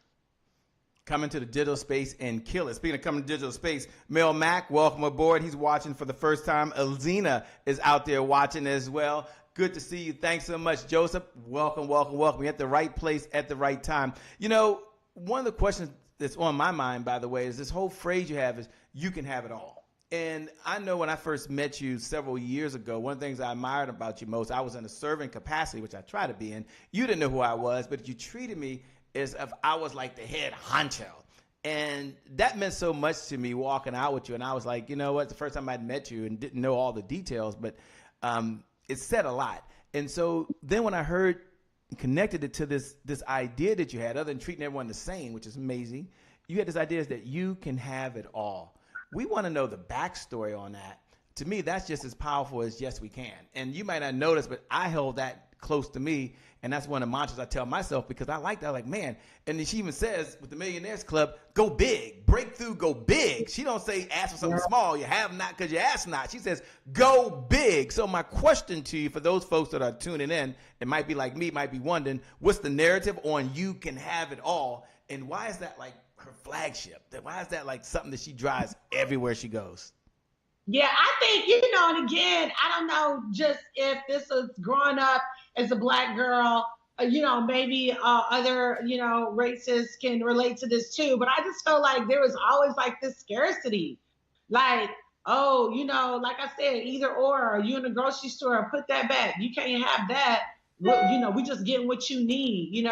When you're shopping for clothes, you can't have 10 pair of shoes. You can only have one. I recently took a family member shopping, and I said, well, let's go pick you some shoes out. So they picked out some shoes, and I was like, well, what else do you like? And then the second pair, and I was like, well, do you see anything else you like? And I think we ended up leaving there with like 7 pair of shoes, and they were just blown away. And I was like, I just want you to know this should be your normal. Like, we serve a God of plurality. of multiplication. Like there's no, like, you don't have to choose to just do one thing. We're all multiple, we're really all multiple dimensional. We're multiple dimensional. Like I'm a mom, I'm a wife, I'm a CEO, I'm a pastor, I'm an investor, I'm a teacher, I'm an intercessor. Come on, somebody. So you don't have to just do one thing. You can do multiple things. You can be a film writer. You can be a playwright. You can literally do whatever it is that ultimately that I feel like God called you to do. Because if he called you to do it, he gave you the supernatural enablement to do it. You have supernatural ability. You have an ability to flow in that particular grace because it's what you've been called to do. And so I just want people to know that they don't have to just have one home. The Bible talks about how we should own houses. There's like over 2,500 scriptures, just in case y'all didn't know, 2,500 scriptures on money in the Bible. Over 2,500. There's a scripture I was reading, 2 Chronicles chapter 24, I think verse 11. It talked about them going and getting large amounts of money. They emptied the chest and they had to go back day after day to accumulate all that had been released to them. So there is no lack anywhere at all in the word of God. There are things that have been presented to us, welfare, Section 8, redlining, all those things put great limitations on us. So now we're at a time where we can push past every limit and you literally can have whatever it is that you believe you can have. We have homes in several different states, like 4 different states. I'm a huge real estate investor in the city of Detroit. I'm going into the inner city, rehabbing those homes, and then putting solid tenants in them. So what am I saying is that wealth should ultimately not just change your life, not just change your family's life, but change your community. I gave away 2 SUVs, the Jewel Tanker Foundation, this year to single moms, right? Because I want them to know that every limitation that has been put on them, whether it's from their family, their parents, a man, I don't care, a woman, I don't care, that they literally can break every barrier. There absolutely are no limits. And so every day you got to work on your mindset to remind yourself that there are only limits here. So if I work on this every day, if I work on personal development every day, eventually I'm going to become publicly what I admire because of what I practice privately. Sometimes people just want public success. I'm like, that's cool. If you want public success, get private success. That's how you do it. I love it. Says so well. For those folks out there, hit the share button, hit the watch party button, pay this message forward to another little girl, a little boy, a big girl, big boy, someone that's out there right now that's an entrepreneur. Hit the share button right now. This is your moment. You can have it all. Do me a favor. For those folks out there watching, Danny said he shared. Look right below the video. And you can write those words. You can have it all. Hashtag Jewel Tanker. You can have it all. Hashtag Jewel Tanker. Now, this is not about just believing. She has a system. She has a process. She has a group that does this. You can have it all. And even if you don't believe it, tell yourself right now, Jewel Tanker holds the belief and Shay Brown holds the belief. We'll hold the belief for you. You can have it all. With that being said, Jewel, we're moving to a segment right now called Today is My January 1st. And for those folks that know what I'm about to do, today is my January 1st. You can look right below the video and write those words as well. Today is my January 1st. And for those folks that want it, all the new folks, what in the LL Cool J is Shay talking about over there? Today is my January 1st represents one of those moments, those days on the calendar where you don't wait for January the 1st. You create a January 1st moment every time you make a decision. And there's probably about 1,000 decisions you make throughout the day. And any one of those decisions could change the trajectory of your life. You make a decision that you're going to work out. You can do that right now, can't you? Or you're going to sit back and binge watch and watch Netflix. That's a January 1st moment. You make a decision that you're going to eat, hamburgers and French fries, a little salt, a little pepper, ketchup. My son's want hot sauce, a little hot sauce. Or you're going to go to the refrigerator. You're going to open it up. And inside there's some kale. I know that tastes good, doesn't it? There's some broccoli. Got to reach that. There's even some Brussels sprouts. That's a January 1st moment. So it's a do-over. It's a fresh start. You know, that past no longer equals the future. Jewel, when you hear those words, today is my January 1st, which is one of our core beliefs, what goes through your mind? Yeah, I think we all have the ability to recommit every day. You have the ability to say, I'm getting ready to live my best life. You have the ability every day to say that today I'm going to be better, stronger, richer, wiser than I was yesterday. Like literally, we have that authority, but it's just a matter of releasing that authority, believing that we have that authority, using our mouth to determine our life. Your life is going to line up with what you believe and what you say. So I try to make sure that if I believe something, that my mind, my mouth is in agreement, that I don't contradict what I'm believing. So if I'm believing for a really good life, if I'm believing for healing, whatever it is I'm believing for, all I have to do is work on my belief by writing it down every day, keeping it before my eyes, saying it out of my mouth, and eventually what are you going to do? You're going to manifest. You're not going to manifest just what you necessarily see, but you're going to manifest what you believe and what you say. And eventually your life just starts to line up with it. And, I used to be tired all the time. I had to start believing I wanted a supernatural energy. And you know what? There's a strategy for everything that you want. So I started eating like you talked about, the kale, the probiotics, the vitamin C, the D, the zinc, the quercetin, right? I started getting infusions. I get infusions every month, Shay. My nurse comes over. She gives me the Myers cocktail. I do an oxygen infusion called hydrogen peroxide that kills all viruses right on contact. I do that every month. I get a 2-hour deep tissue every single month because I believe, first of all, that I deserve it. And I want to make sure that my self-care is on point. If you don't take care of yourself, you're not going to be able to take care of anybody else. And so sometimes we say, oh, I'm work. I want you to work. I work about 10 to 15 hours on average a day, right? But I got my alkaline water right here. I happen to be fasting this week until 12 o'clock. But then when I do eat, I'm going to make healthy choices. So you just have to know that if you desire to be your best self, it's what you put in your mind every day, what you hear every day, and what you see every day, and then what you speak every day and what you write every day. I promise you, if you start doing that, your life is going to line up. I manifested our living for 17 years. She just moved out recently. And so now I'm about to manifest my next faithful live-in or housekeeper. As long as she's here 4 days a week, I don't care. I'm about to manifest that because I talk about it. I'm seeing it. I need it. I need the help. I've manifested my amazing genius team. I manifested my husband. When he saw me 20 years ago, he said, "You're the most beautiful woman I've ever seen. You're supposed to be my wife." I manifested him. This beautiful mansion, 13,000 square foot mansion I'm sitting in right now in my office.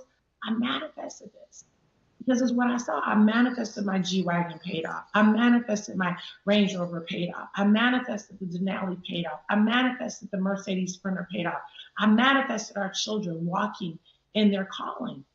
And I'm still kind of working on that one. We working that out. We getting there. They doing good.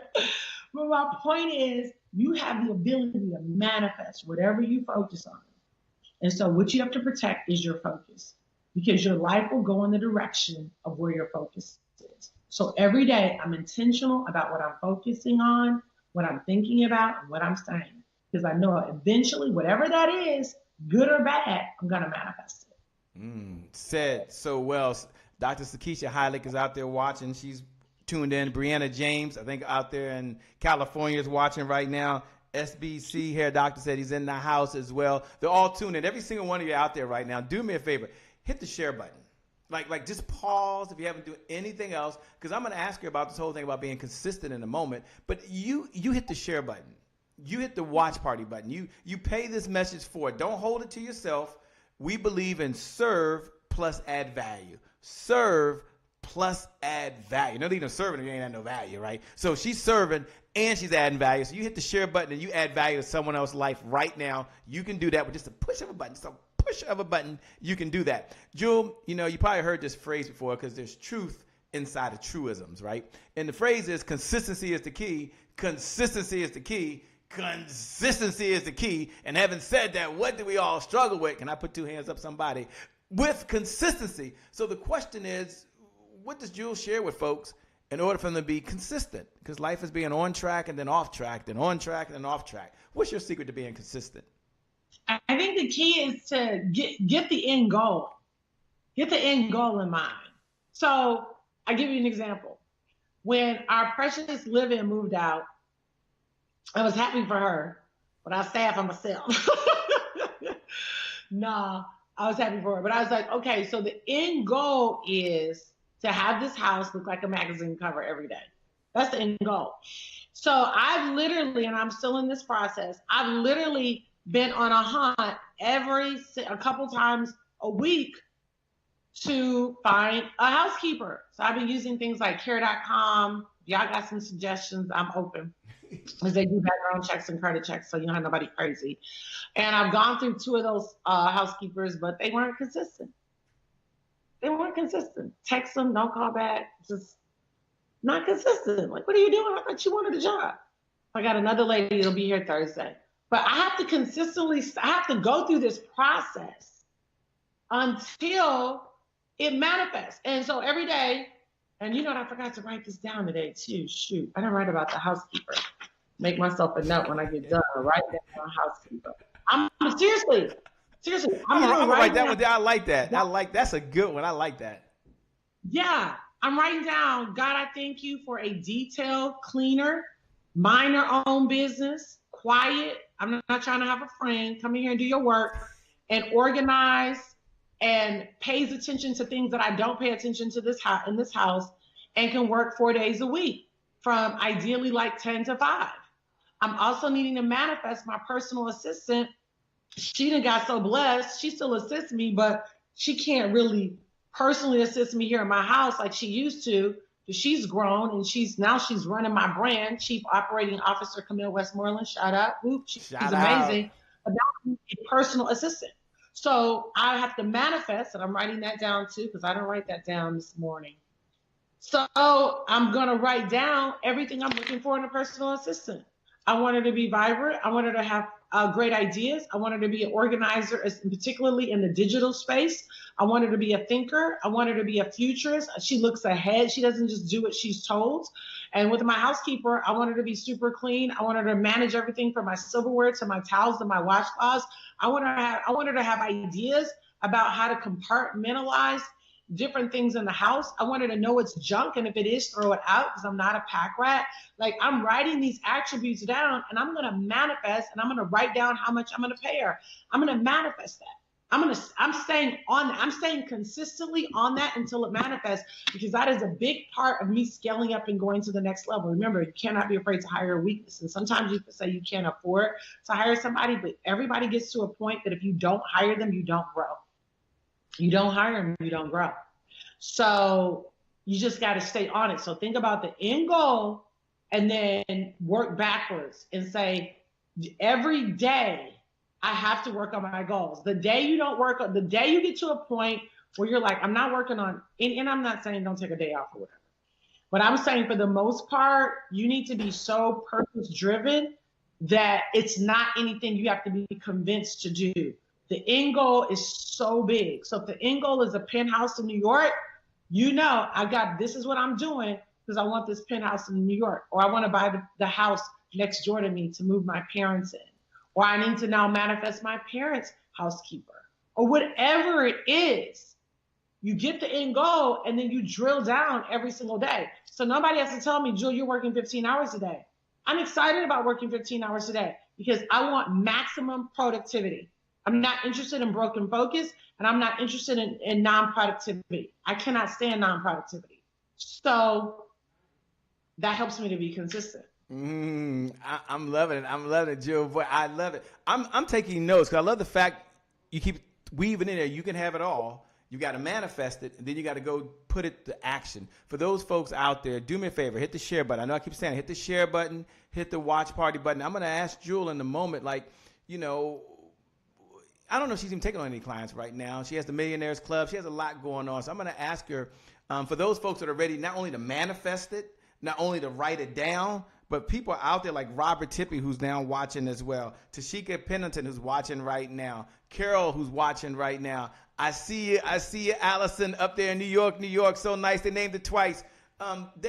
Question they might have is, what type of clients does Jewel's organization work with now? Because they're like, Shay, I need a support system. Shay, I need to be a part of something because I'm ready not only to manifest it, but to write the check. And how can they connect with you? So it's a two-part question. And for those folks that are listening, listen with two ears if you can. First, listen with the ear of, does this work for me? Is this something like me? Like, I might have a client she's looking for. You listen to that ear. They're listening for the other ear as well of, okay, if not me, who can I share this message with that they're ready to manifest? Because she's going to share, number one, type of client she works with or looking for. And number two, how you can contact her, like, or her office. Like, I know she has something to give away. We're going to find out right now. Jewel, talk to him, please. Yeah, absolutely. So, and I got to get ready to wrap after this. I always have so much fun with you.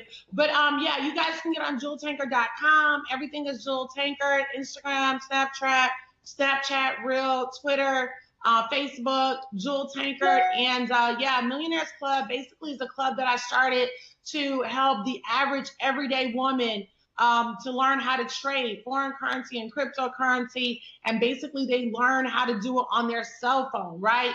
And we teach about how to invest in real estate, how to invest in oil, how to start accumulating gold and silver. You can set up an auto save program with that. And so I'm like really excited. That club is open to anybody. We also have a getaway that's coming up the end of May, the millionairesexperience.com. I think that is, we'd love to have you there. We're going to have 2 days of laying out a wealth blueprint for basically the next 5 years. And so, you know, the days of people used to think when people became wealthy, it would take them like years to become a millionaire or years to be a multimillionaire. That's not the case. It literally can happen in a short amount of time. And so I want to thank you again so much, Shay, for having me on here today. Thank you. I always love working it with you and having fun. And yeah, y'all hit me up on Jewel Tankard, and I appreciate you guys. Thanks a lot, Jewel. We're out there. You guys rock. We're out here. God bless. We'll see you soon. Bye-bye.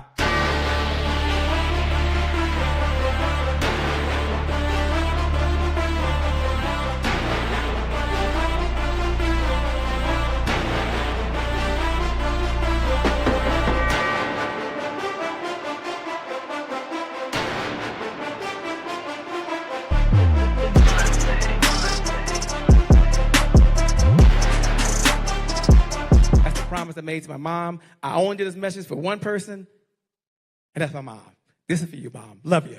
My name is Shay Brown, the happy entrepreneur. Make it a great day, everyone. Thank you. Thank you. Thank you. All right, Shay Brown. Mic check, mic check. All I do is win, no matter what. Got money on my mind, I can never give up. And every time I step up in the building, everybody hands go up. Yes. Yeah. And they stay there. And they stay there. And they stay there. Cause all I do is win. Yeah. Thank you. Thank you. God bless.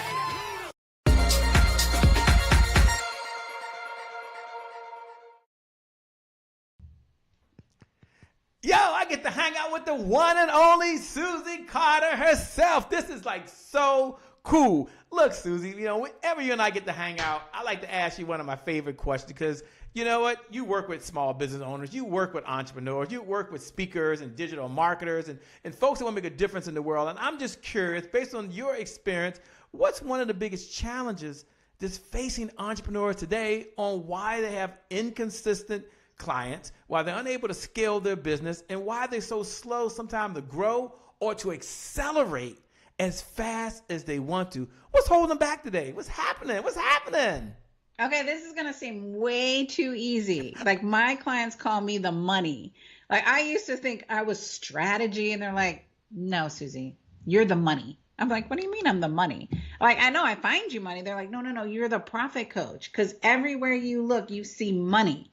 So the biggest thing that entrepreneurs are not doing, and even now, right, in the new year, right, everybody sets their goals, but they start looking at like a vacation goal, or they're not really looking at their revenue goal. They're not planning that out. They're not looking at the detail. We spend more time figuring out what we're going to wear on our holiday versus how many units we're going to sell in certain programs. So the first thing I have to have you do, like no kidding, is we need to look at our fiscal responsibility. Everything in business chain, you know this as much as I do, everything boils down to mathematical equation. Now, I didn't like math. I wasn't good at it. And what I found was that the more I got comfortable with looking at my numbers and seeing where I was profitable and seeing where I wasn't profitable and seeing what sold and what not sold, the easier business became. I became a money magnet. So when you don't spend the time in putting together your financial forecast, I find that people can do one or two things. They can manage the gross number or they can manage units. It's very rare that they can do both, right? So if I say, let's put a plan together to do $1 million, some of you will look at me like deer in a headlight, like, that's too much. But if I said, Che, just sell 10 of these things a month. That's all you have to do. Don't worry about anything else. Just 10 of these things a month. Right? I was just on a call with a client right before this saying, we just need 10 people and we can hit your $200,000. So don't look at 200,000, just look at your 10.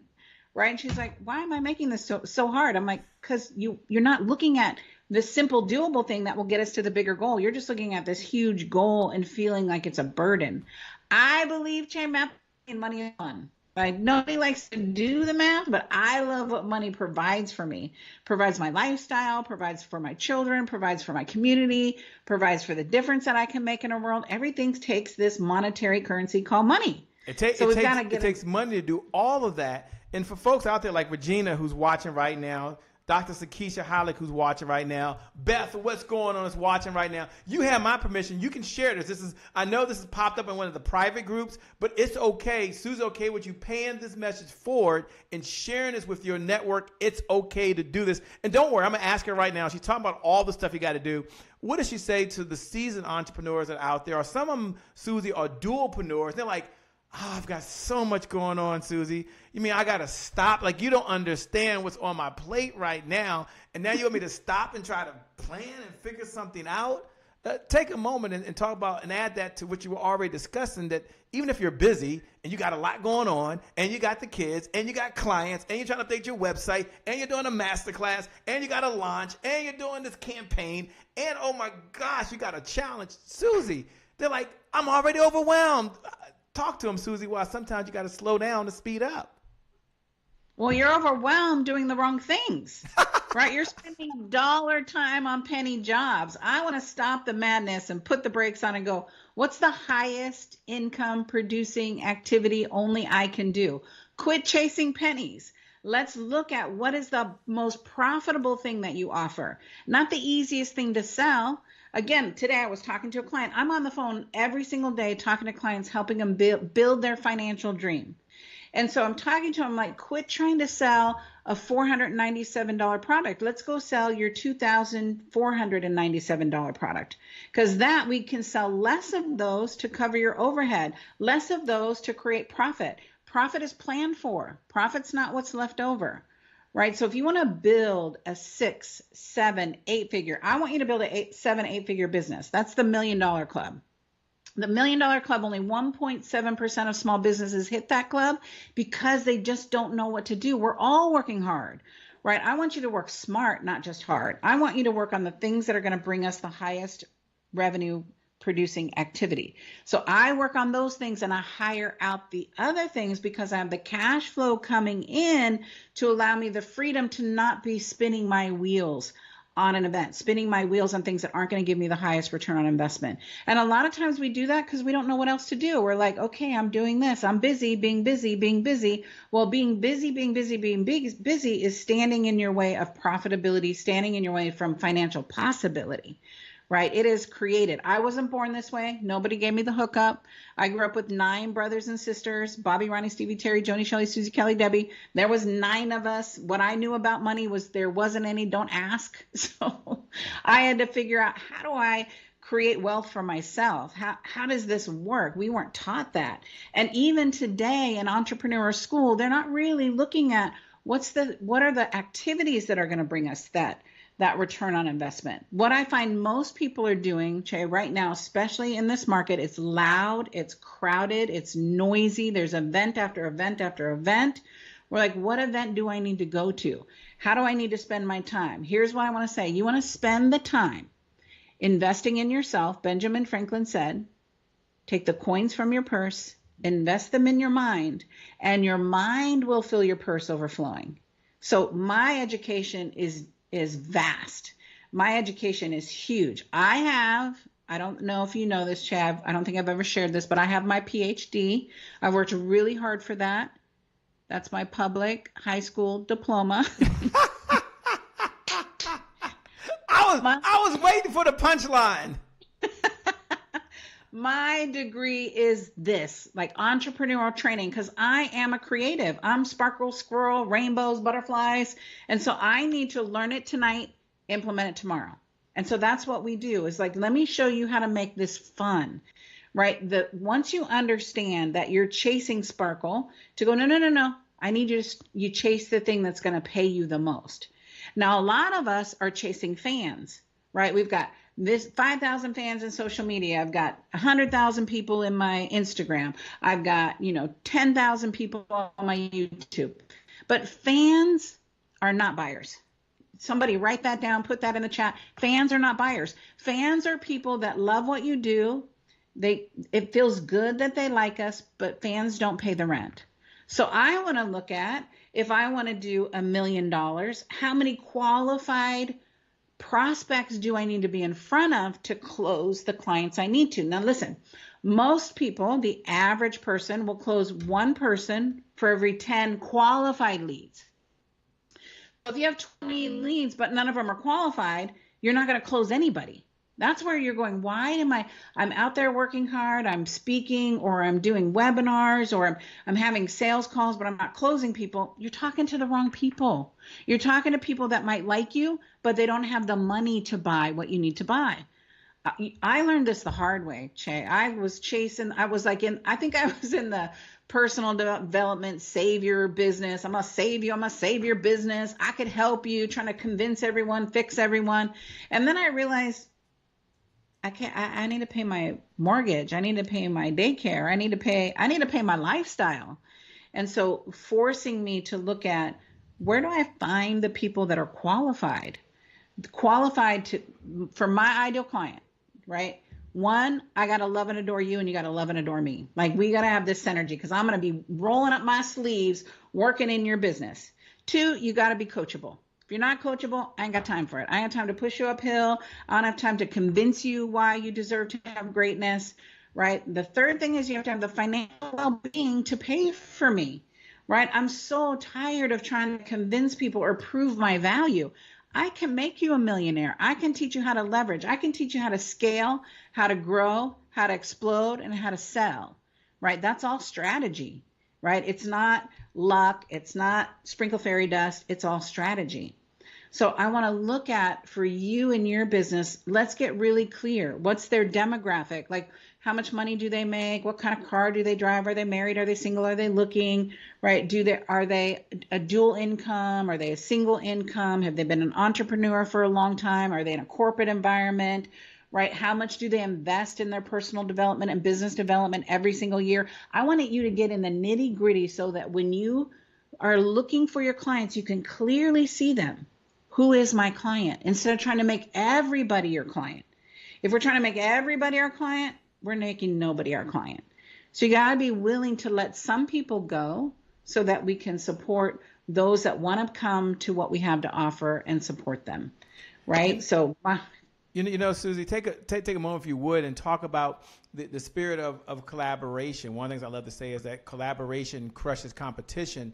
And I know you collaborate with other folks to be part of the best folks that are out there. So for folks out there thinking that they've got to do it themselves, what should they look for when they look for attending an event? What should they look for when they're looking at working with someone like yourself? You mentioned so many characteristics, and you're so open. You're such a giving person. For those folks out there, listen with new ears right now. Watch with new eyes. And she kind of says, look, she's talking about income producing activities, TIPA at the end of the day, top income producing activities. Now she's going to say, hey, look, when you're looking at spending your time to learn, to grow, what type of things should you look for, and why should you be involved and slow down to be a part of those type of events? Because some people are still going to attend events out there, as you know, Susie.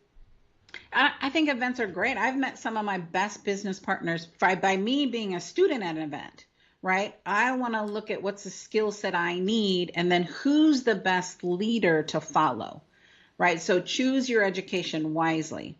And the second thing, when you're looking for collaboration, I built a multi-million-dollar business with partners, right? And it's been amazing revenue share for my partners. I come bearing gifts. I come bringing solutions. I come giving resources for their clients. So one, you have to have some really juicy case studies of what results you help your clients produce. So when I come, and let's say, for instance, for Che, I come, I say, listen, I help my clients be multimillionaires. Here's Kathy Kidd, here's Lisa Nichols, here's John Asseroff, right? Here's Zena Andrews. I'm giving the names of some big players and then showing how I help them double, triple, quadruple their income. And then here's what I can do for your marketplace. It's not all about money, right? And I want to make sure my partners are in complement with what I'm doing, not competition with what I'm doing, right? So if any customer of Che's comes to me, then I say, I'm going to edify him. I'm going to acknowledge what he's doing and how he's playing. I need to make sure I know what that is so I don't poke holes in his bucket. There's so many people that are just looking for the hookup, right? I remember working with Steve Harvey. We were teaching him how to sell from the stage, right? So I want you to listen to the big partners that we have. So Steve Harvey, someone in the audience said, Steve, I want you to give me the hookup. Oh, he got so irritated. He said, I don't get the hookup. I worked hard for everything. I respect the people I work for. I'm not giving anybody anything. So that lesson I want you to look at is, what do you come bringing versus coming with your hand out asking, gimme, gimme, gimme, gimme. And I got to tell you, for me, a revenue share is not enough. I want to make sure that you are a great fit for my community. Your ethics are there. Your integrity is there, right? You love serving your customers. That's my tribe. I have an amazing tribe. I have the best tribe on the planet. Hands down, we attract some badass individuals, right, who are up to playing a big financial game. That's just who our community is. So I want to bring people that will love and adore and respect. I know that sounds weird in business, right? But there is love and adoration and respect in our community. So anybody I invite in, I'm very protective, as you should be very protective with your community, right? Our 3 values are wealth. I believe wealth is our birthright. It's not for some of us. It's for all of us. If I can do it, you can do it. So wealth, integrity, and results oriented are our 3 values as an organization. What results do we help people produce? How do I help them build their wealth? And how do we do it with integrity? And I got to say, all money is not good money. We've all had that money that's not good money because we were hustling for the dollar, right? I'm a serial entrepreneur. I've built 10 businesses. So I know we do have to do that hustle muscle, but there's a way to do it that allows you to have your integrity, that allows you to keep your life purpose, and that allows you to create wealth for yourself and for your family. You know, I love it how you have behind you power your profits. It's very important to you not just to be in business, but to also be able to grow the business so that you can have more meaning in the world, so you can make a bigger difference in the world. And that's super important. Take a moment, if you would, and talk about, you said it briefly, maybe 2 or 3 of the core competencies that every small business owner needs, and then walk us to what's coming down the pipeline for you and what's kind of happening for you, but kind of share a little bit of some of the core competencies. Like, you know what, Chef, I'm a business owner out there. Here's some core areas that I'd be looking at improving, and then maybe you can connect that to something you got going on. Yeah, so this is one of my favorite quotes. 15% of our financial success is based on our technical ability. So that's our vocation. That's what we do. So in our community, we have a lot of doctors, and some of them are doctors of science. Some of them are physicians, medical doctors, holistic doctors. We have a lot of speakers, author, writers. We have manufacturers. We have landscape architects, right? I've got a plethora. Because 15% of anybody's financial success is their vocation that they do. The other 85% is my job. That's the sales. What's that strategy? The marketing, the operations, and the finance. I always start with finance because finance gives me the foundation of what I need to do in all other areas. What do I need to do? So what do I need to market so that I can close the number of sales I need, right? And then how are we going to track those sales? And then how are we going to maintain the projects that we're doing? So the 85%, I can make more money quicker by working on the business side than your vocation side, right? If you're a speaker, go learn from a speaker coach. I'm a great speaker, but that's not my genius, right? I want to teach my genius, which is the money, honey, and make it rain. So we have an amazing event. We only do it 3 times a year, and we invite the who's who in our community to lead and train. These are partners that are in complement with us, not competition with us. Listen how it's in my collaboration. Collaboration is everywhere. 80% of the content is taught by our students who have succeeded, who are badass business people in themselves. So we have a training. I teach a step-by-step module of how to build a 7-figure income, because there is a strategy. You can't just go, I'm going to make $1 million. There's strategy. And then looking at timing is everything and seeing the opportunity that's around you. Some of you are so busy being busy that you're looking down and you can't see the possibility. We're going to talk about leveraging joint venture relationships. I have Brendan Kane coming, who I had to twist his arm. I had to beg him to come. He doesn't do this very often, to come and speak. He wrote 1 million followers on Instagram. That man sells, Shay, 2,000 to 5,000 books a month, and that's his lead generator. Like, I want to sit at his feet. He works with me, and I hired him to help us with our book and our book campaign, but I can't wait to listen to the diamonds that he dropped. So we have a 3-day event packed with Now Money Now. This is called the Growth Explosion, right? So we have to do the Big Money Business Summit, and everyone is a different theme. Growth Explosion, client fulfillment, capturing leads, lead generation. This one's all about growth. How do I make money and take my business? We're all recovering from the COVID, right? We're all covering from, okay, we're not repeating last year. Now we all know how to work in this environment. Now let's monetize it and make it rain.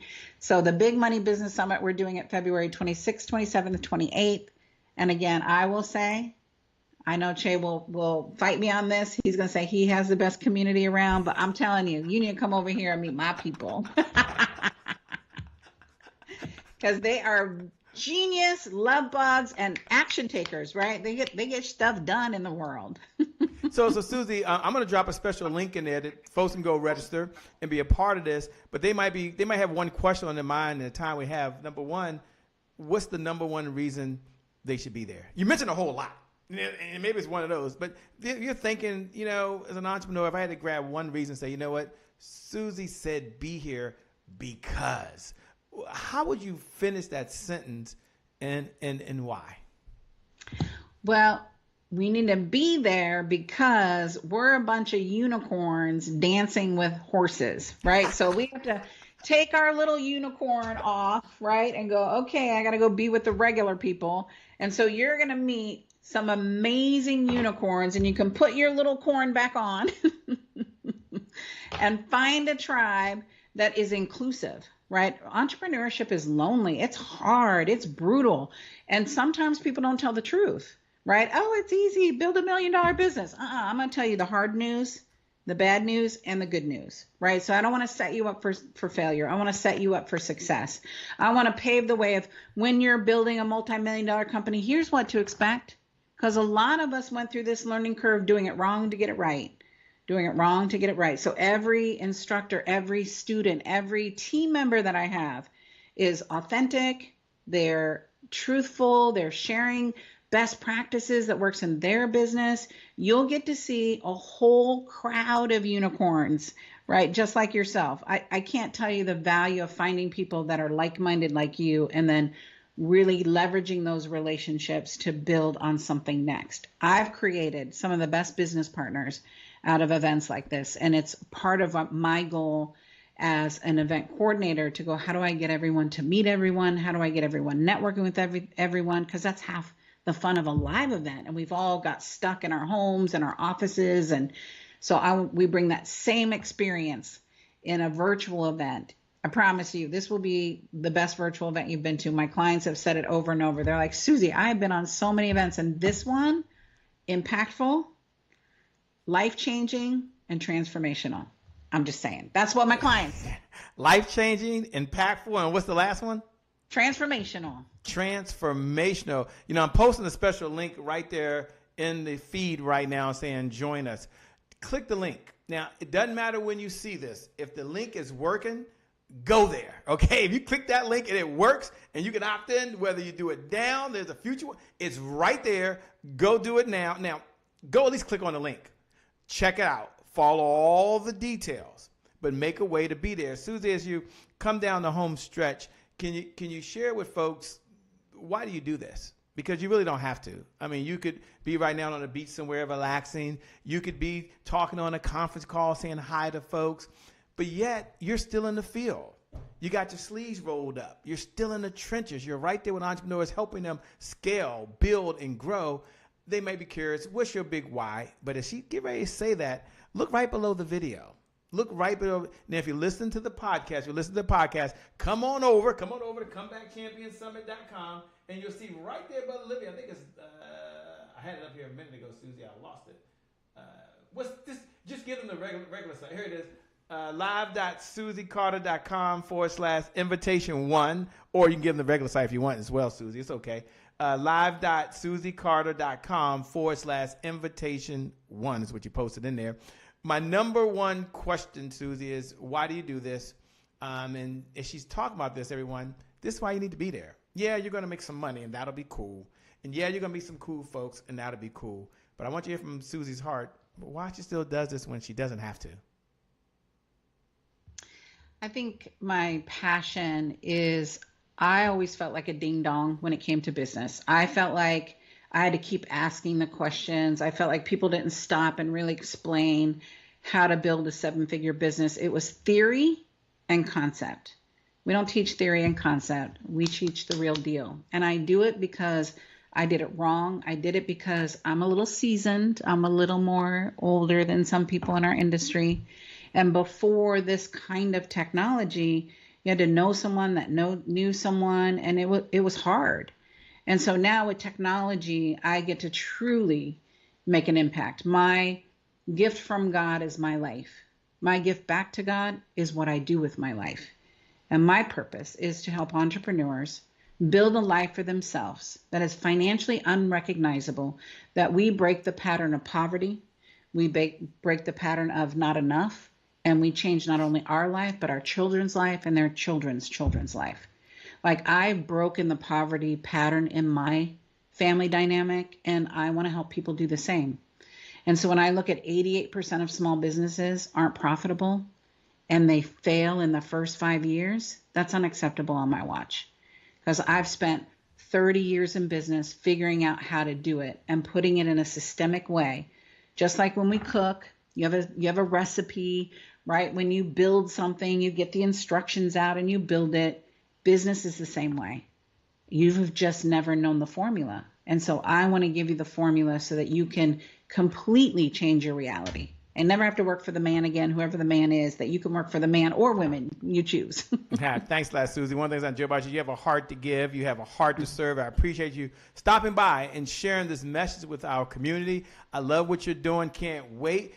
Make sure you're over at the Big Money Summit. It will not only change your life, it will change the trajectory of your family, and it'll help you change your community and leave a legacy for future generations to come. Tina Torres would kill me if I didn't mention she's out there saying hello, giving you all the biggest shout outs in the world. And so many of your fans out there are like, I love Susie. I love Susie. Okay, I'm feeling some love, but I know y'all love Susie, but I'm feeling some love to someone out there. I'm just hanging out. No, thanks a lot, Susie. Looking forward to connect with you. Looking forward to seeing you over the Big Money Summit. Keep doing what you're doing. Keep doing God's work, and we'll see you soon. God bless everyone. Bye-bye.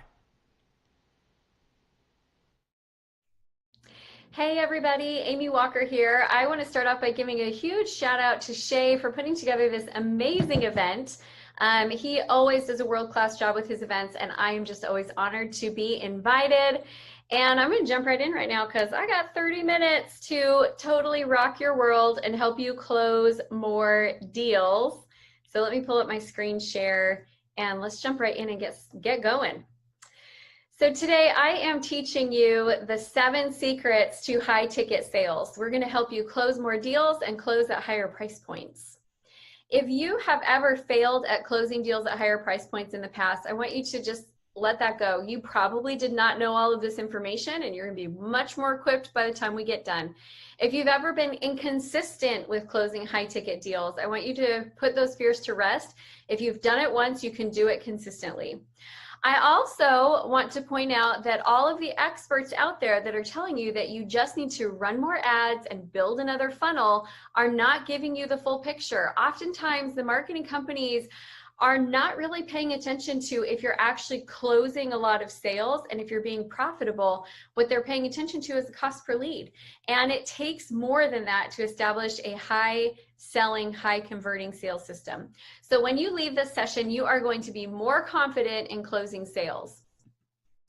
There is really only one way to create consistent higher amounts of sales. You've got to sell more units and you've got to sell more high dollar, and that's really it. It's not a magic formula, but there is a formula for getting to that point, and that's what we're going to share today. So there's 3 things that you will be more confident in when we get off. Number 1 is how to put together and what's expected with a high ticket offer. Number 2, where are the 7 different places that you close the sale? We'll go over that. And number 3, we're going to show you how to handle the pressure and overcoming sales objections. So when you get off, you're going to have a lot more knowledge and insights and information in closing high ticket deals. I encourage you to take notes.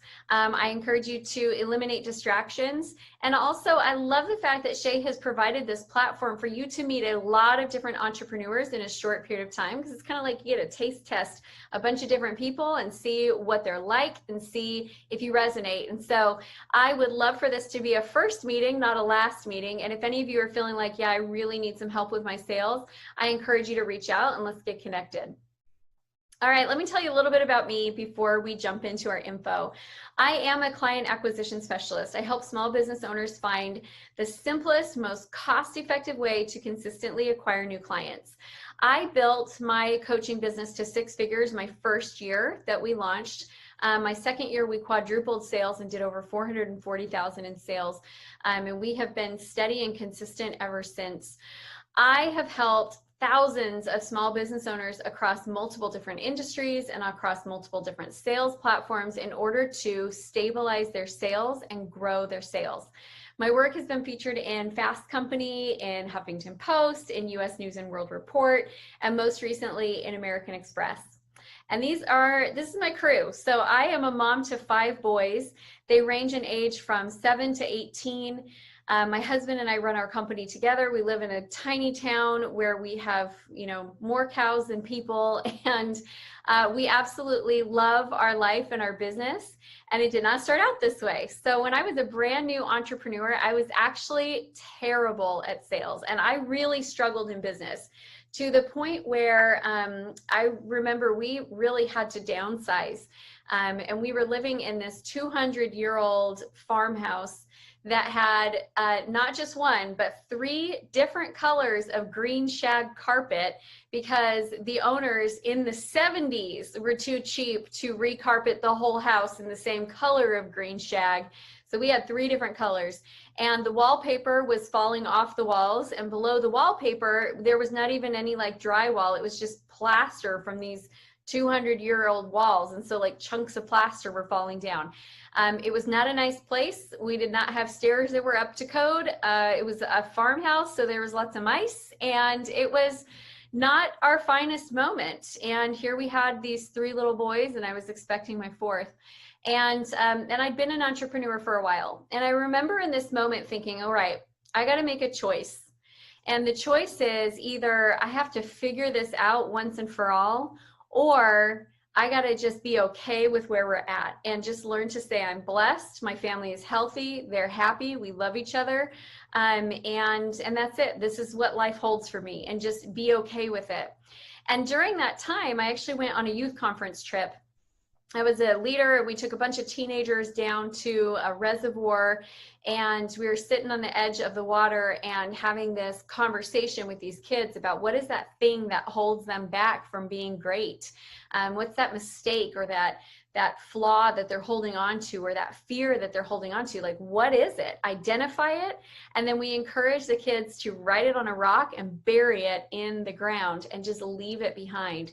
And I remember as we're having this conversation, starting to feel in my heart, I was like, you know what? I need this. I need this as much as any kid out here. So I went and I found a rock, and I wrote on that rock, living below my potential, and I buried it. And there was a lot of reasons why at that point in time I had been living below my potential, but one of them was really fear, and another one was lack of skills.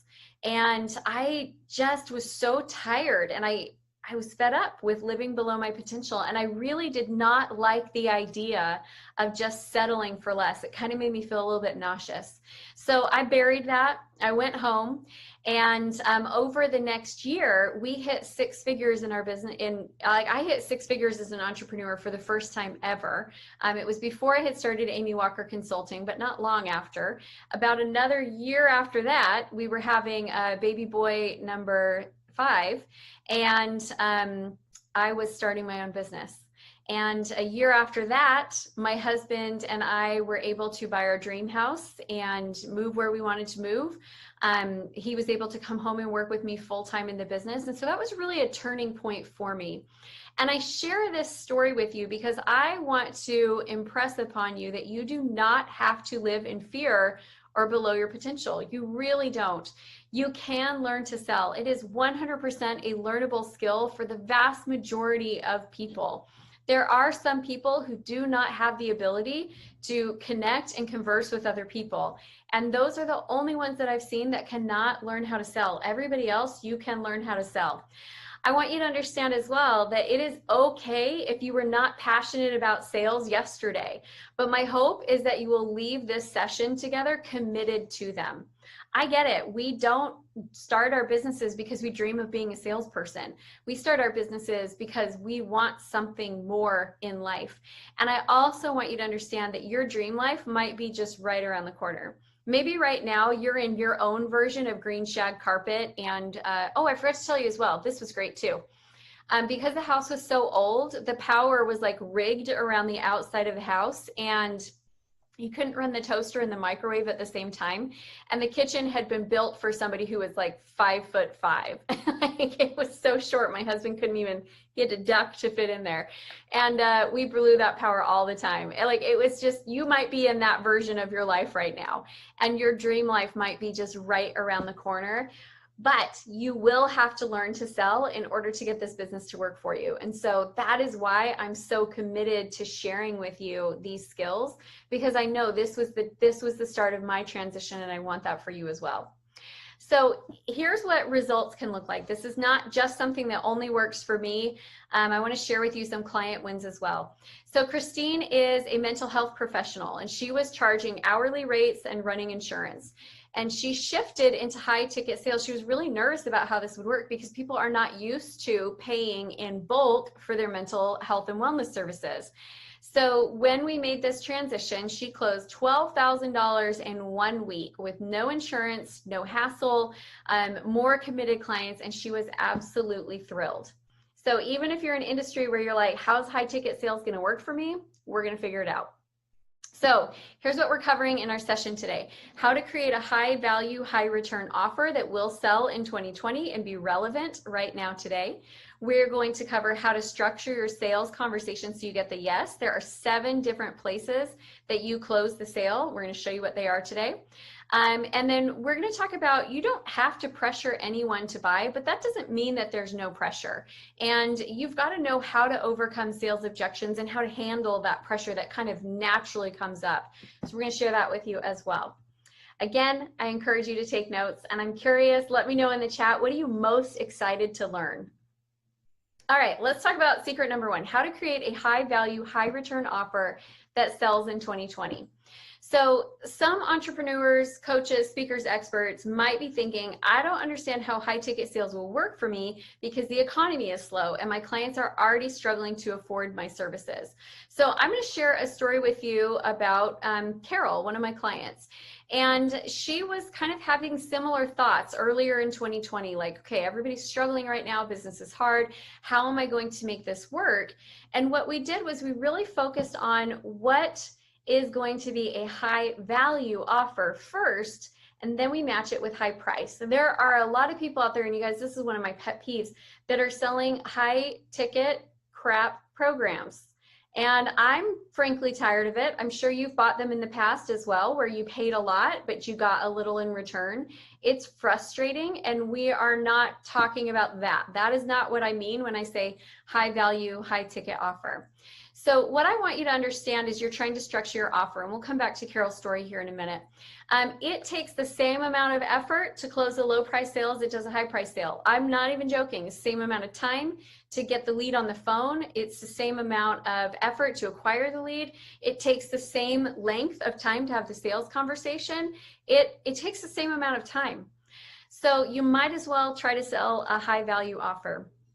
Also, we are not going to try to sell high ticket products to low ticket clients. There are some clients that need a low price point offer. Sell them a low price point offer, but do it as a downsell. Instead of going after low price point offers, go after high price point offers. And if they can't do it, have a downsell. It's a great way to go. Next, people want big results with the least amount of effort to get there. So right now, stacking your offers with tons of different deliverables in them is overwhelming, more so than it is valuable. So I have a client that I said, okay, we need to put together a $10,000 offer. And she came back to me with just this list of everything she's ever learned or done that she's going to put all together in one. I was like, oh gosh, that's overwhelming. Looks like so much work, looks like so much time. Let's simplify. What is the simplest way that we can get to the outcomes that your clients want? So creating more stuff doesn't mean high value. Creating more results means high value. So let's show you Carol's before and after. So when Carol first started, her positioning was that she teaches tech to non-tech savvy entrepreneurs. So she was bringing in, clients who wanted help setting up their autoresponder and figuring out how to just do basic things like, how do I set up my Facebook page? It wasn't real high value, high return, the work that she was doing for them. So the very first thing we did was we started off and I said, okay, so what kind of outcomes have you created for clients? And then she got excited because she had helped clients do six-figure book launches. She had helped clients launch podcasts. She had helped clients run expert summits that generated six figures for them. And she had done all of these things where they created really clear, really great, valuable outcomes. So what we did was we changed her positioning for who she was offering to. We changed her pricing and we created really clear outcomes. She put together a program, and her first month she sold it for $10,000. Her next month she did $15,000 in sales, and now she is just going strong. That was a big increase for her, and we were super excited about it. And here's what Carol had to say about the experience. Just wanted to let you know, if you don't already, that you are amazing. You totally changed my life with your instruction, belief in me, loving support, and kicking the butt when needed. It's not just the money, it's the ability that I now own to strategically think about how to generate the money. I totally love the podcast I'm doing now and never thought of it as a way to bring in consistent money other than sponsors. Wow. So when you get clear on what the value is and the outcomes that you can produce for your clients, that's when we have the high value, high ticket offer. I'm not just talking about slap a higher price point on your programs. I'm talking about how can you create the most results for your clients. That's what people want to buy today. They want to buy results. Okay, you might also be thinking, I don't understand how raising my prices is going to help me make more money when I'm already struggling to close at lower price points. If you can relate to that statement, just let me know in the chat, because I get it. I remember feeling that way. I was like, I can't close $100. Why am I going to close 1,000 or 10,000? Mind-boggling. So let's talk about this. So here's the truth. Your old offers might not be selling because they're focused on deliverables instead of results. That's something that's very common that I see. Another thing is your offer might be overwhelming or confusing. Maybe you've just thought, okay, I just need to add more stuff into the offer. It's not the right thing to do. You might also be selling the wrong offer for the client's needs. Like you're trying to sell to somebody who doesn't need what you have to offer. All of those things will affect your ability to convert. So take a look at each one and see which one it might be. The other truth bomb that I want to drop for you is that it takes the exact same amount of effort for me and my team to close a $1,000 product as it does a $10,000 product. Same amount of time. You guys, I have tracked this. The sales calls last the same amount of time. The number of follow-up calls we have to do is the exact same, because a $1,000 program is the same level of commitment to a $1,000 client as a $10,000 program is to a $10,000 client. But I cannot sell a $10,000 program to a $1,000 client. So when you up level your outcome and you up level what you can produce for them and you up level that price, you also need to make sure that you're working on getting the leads that match that offer. And I hope that makes sense to you, because that's a critical piece to it. All right, secret number 2, how to structure your sales conversation so you can get to that yes. We are going to cover the 7 different places that you close the sale. So you might be thinking, because I hear this a lot, I'm just not a natural born salesperson. I don't want to do high pressure sales. Sales just aren't my thing. And if you can relate to that, just let me know in the chat box, because I used to say the same things. So there are 7 different places that you close the sale, and let's kind of go through each one of them. Number 1 is in the pre-frame. So this is before they get on the sales conversation. What do they know about you? What are you sending them? What resources? Is there a video? Is there a certain email series that you send? But before they get on that sales call, you want them to be set up for success and thinking good things about this experience they're about to have. So there was a study that was done at, I believe it was Harvard Business School, where they had a guest professor come in and they had a written bio, and they gave the bio, is one big classroom, they gave half of the room one bio, half of the room the other bio. One half, the bio said things like, you know, he was very efficient and a little bit of a reserved demeanor, and it said all of these things that were not necessarily like, you're going to love this guy.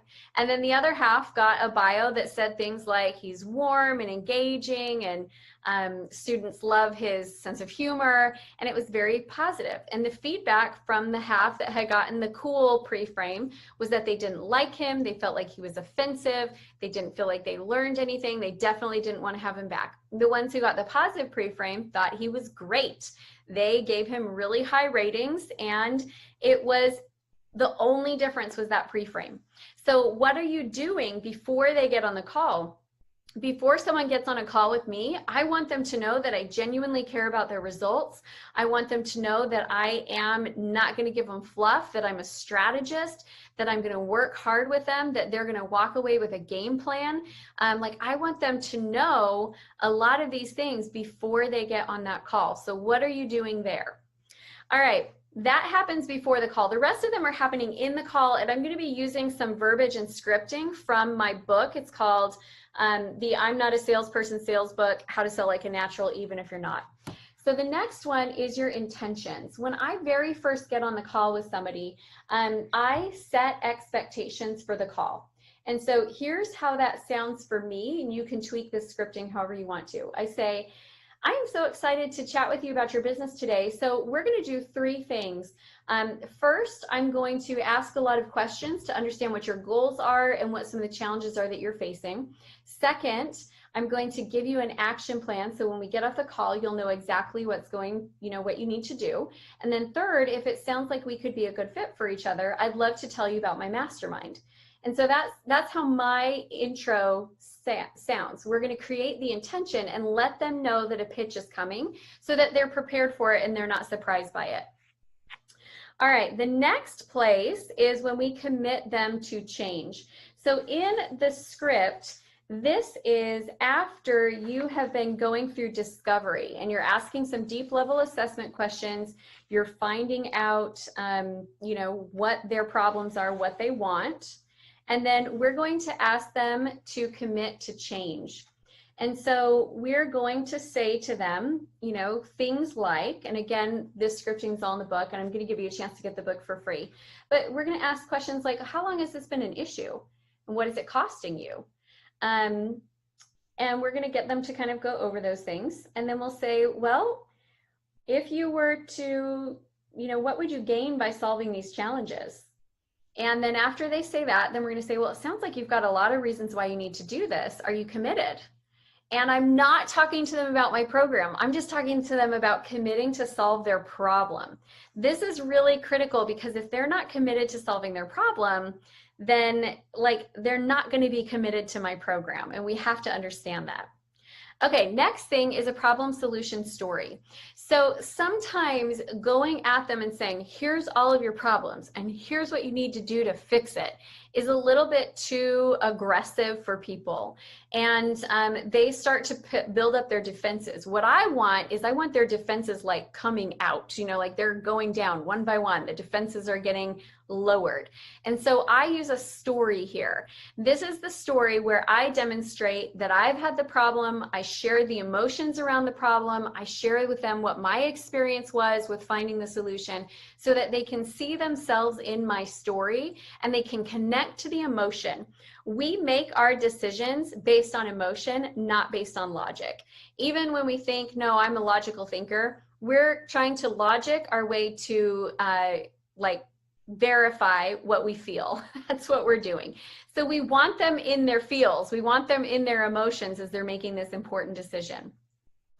The next thing we're going to do is ask for the sale. And this is the thing that people are always worried about. Well, how do I do that? And it's so easy. You just say, so what do you think? Would you like to work with me? Or so what do you think? Is this the right product for you? What do you think? Would you like to get started today? Like, it's a really easy question right there.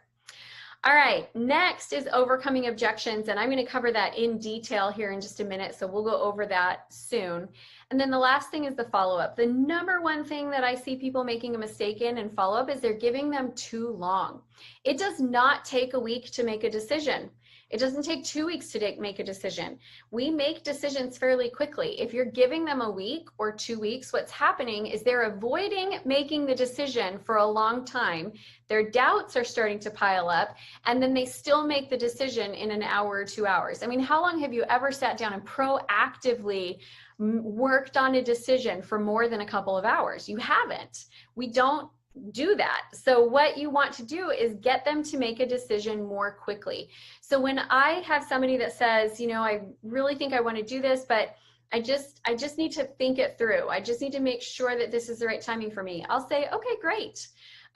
So let's go ahead and do this. Why don't you just kind of think it over tonight, and then let's follow up tomorrow and see what new questions you've come up with. And when I ask for a quick follow-up, it helps us get to that point of sale so much more quickly, because they don't give themselves all that time for the doubts to creep in. They're just like, okay, let's do it. If they need more time, like they say, you know what, tomorrow's bad for me, I've got a meeting, I know I'm not gonna be able to work on this at all. Okay, great, how about the next day? But I'm trying to get that follow-up to happen quickly. Now, here's another bonus secret. I wasn't going to throw this in, so it's not one of my 7, but here's another follow-up question that I ask that you can write down. So before we get off, I'll say, now I just want to ask one more question though. Like, we'll follow up in 2 days, but first impression, scale of 1 to 10, 1 being, this is definitely not for me, 10 being, absolutely, I'm signing up, and you can't say 5 because that's confusing. Where would you say you're at? And they'll be like, I'm like a 7.5. And I'll say, okay, great. So what's the difference between a 7.5 and a 10? Like, what's standing in your way? Because I'm trying to get to the unspoken objection so that we can talk about it. All right, so that's my follow-up tips. Let's keep moving here. So be really careful about these lies. These are expensive stories, and I always tell my clients, stories are expensive. You can't afford to buy them. So listen for these. I'm not comfortable pressuring people, or I'm not outgoing enough to be successful in sales, or I'm not comfortable on video, or I'm not 100% confident in what I am, or I'm not 100% confident in what I do. You guys, welcome to the human race. Like, that's everybody. We all feel that way. And yet we can learn to be successful in sales. So here's the truth. Whenever people say, well, I'm just not a natural born salesperson, I'm like, cool, because I've never met a baby that can sell. So sales is a learnable skill. There is no such thing as a person who is just born a salesperson. No babies sell. They just don't. I've had a lot. I can attest to that. Sales is a learnable skill for like 85% of the population. And the 15% that can't sell are also the 15% that cannot connect with other people. They just are not wired that way. So if you can connect with people, you can learn to sell. There is a psychological process that we make when we go through making decisions, and sales is simply making that process happen more smoothly. All right, last secret. You don't have to pressure anyone to buy, but that does not mean that there is no pressure. So some entrepreneurs, business owners, coaches say things like, Amy, I just don't know how to make people feel comfortable while I'm selling to them. Stop trying to make them feel comfortable, and let me explain why. That's not a natural part of the decision-making process. Comfort and change don't go together. And if I think about it, if I'm in my bed with my comfy PJs on and my best blankie on and I'm watching something awesome on Netflix and one of my kids is like, hey mom, you want to take me to the store? My answer is no, because I'm comfortable and I don't want to move. If your people are comfortable, they don't want to move. So you've got to be okay with that. There's this natural process of a little bit of discomfort in the mix. The other thing I want you to understand is the sales objections that they give you have nothing to do with you, your product, your service, your program. Those are the same objections they give to everybody. So if they say, I can't afford it, they tell that to everybody for everything. If they say I'm too busy, they tell that to everybody for everything. It is not related to your product or service in any way, shape, or form. It is their story. And that story pops up for them over and over and over again. And I said this already, I'm going to say it again. Stories are expensive and you can't afford to buy them. So when someone brings up a sales objection, and I'm starting to feel like that pressure build, because it does, when they get to the point where they've committed to change and now you're showing them an offer that's going to help them change, they're starting to feel internal pressure to cause them to move. That's the natural energy flow of the sales conversation. I didn't make it up, right? Like if somebody has no desire to move, there will be no pressure at this point in time because they don't want it, they don't need it, they're happy with where they're at. But if they want the change that you offer, they're going to feel pressure. It's kind of like, if any of you have ever had this experience, I have, of getting on the scale and seeing a number that you're like, holy cow, the last time I weighed that much, I was pregnant. And I am not okay with that number, right? Again, maybe you have not had this experience, I have. And so when that number creates so much pressure for me that I will do something different. So there's a 4-part process to overcoming these sales objections where you don't have to add more pressure to get them to say yes. You just have to know how to manage the pressure and get them to move through the objection. So this works for absolutely any sales objection that you could possibly have thrown at you. The first thing that we do is we acknowledge what they just said. Then we ask them a question, then we get permission to give them more information. And so if they say, well, Amy, I would love to work with you, but I just can't afford it. We say, okay, so it sounds like money is your concern. Is that correct? So we acknowledged it. They say yes. Well, may I ask you a question? If we set money aside for just a minute here, is this the right program for you? And if they're like, yeah, this is absolutely what I need. Okay, well then do I have permission to brainstorm with you and figure out how we might be able to get these payments to work? Because I would hate if money was the only thing that stopped you from getting what you want in your business right now. So that's that 4-step process. And again, this is all covered inside of the book. And I'm going to give you in just a second a link to be able to get it for free. But it goes over there, you know, how to overcome the time objection, the money objection, the spouse objection. So all of that is in there, but this process, what it does is it takes it from the 2 problem ends of the spectrum. So on one end, you have the people who they say, oh, I just can't afford it. Okay, well, but you know what? No big deal. I'm just here to serve. And you know what? When things turn around for you, I'm still going to be here and I'll work with you whenever you're ready. And they don't even try to overcome the objection. And then the other side, you have the people who don't even care that you just gave them an objection, and it's like aggressive. Like, well, I can't afford it. Well, you got on this call. You knew it was going to cost money. What were you thinking? Like, it's super aggressive. So you want to be in the zone that is not wimpy, but is not overly aggressive, but it just helps them get through that process. Because here's what I know. That story has nothing to do with me. That is the story that keeps them stuck in their life over and over and over again. My job is to help them get over their obstacles so they can be successful. My job as a salesperson is to get the client what the client wants. And that requires that we get those obstacles out of the way. All right, I want to share with you another case study here. So Aaliyah came to me because she was not enjoying her sales conversations. She was closing, but she knew she was leaving money on the table, and the closing was awkward. She didn't know how to overcome the objections, and it seemed like the calls were not ending on a high note. So here's what we found. She was using really masculine scripting with a feminine audience. The overcoming objections process that she had been taught was very confrontational. And she was so excited to realize that there was a better way to do her sales conversations. Now she's excited for her sales conversations instead of dreading them. And she is a very recent client. So we just barely started this process. So I can't tell you what her numbers are, but I can tell you that dreading your calls versus being excited for your calls makes a huge difference in how you come across on those calls. So here's the lie that you have to be high pressure to win in sales. It's absolutely not true. There is a natural pressure that it comes when you're making decisions, but you don't have to create it. It just comes because they want something different.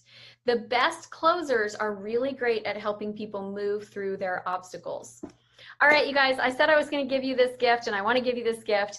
I'd love to give all of you a copy of this book for free. In here, it has training on your mindset, how mindset plus skill set plus action is the success formula for sales. It's going to teach you how to qualify your leads. It's going to teach you how to sell to indecisive people, how to know your numbers and what you should be tracking in sales. It's going to teach you how to overcome objections with time, with money, with spouse, plus more.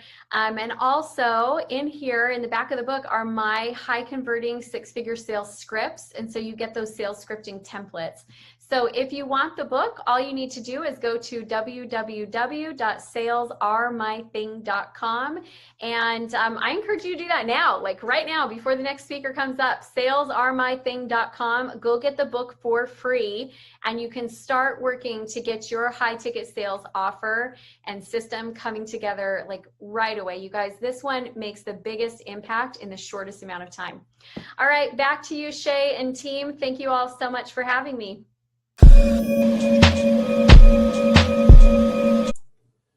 Hello and welcome. It is an honor and a thrill to have you here.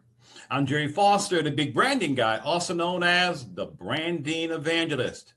And I am hyena happy and peacock proud to be speaking today at the Comeback Champion Summit on how to brand your small business like your life depends on it. Said another way, I'm going to be sharing with you 6 proven big branding ways to create a world-class, magnificent brand that will show your market how special you are, make more of an impact in social media, and captivate customers, even if you already have a logo, website, videos, and other stuff people can see. Because make no mistake about it, this is not the time to put a mask on your brand. And this is certainly not the time to social distance your business. If anything, you've got to show up and show out in 2021. If anything, it is time for you to not only think about different ways to scale and level up so you can have more impact, you've got to think about how to have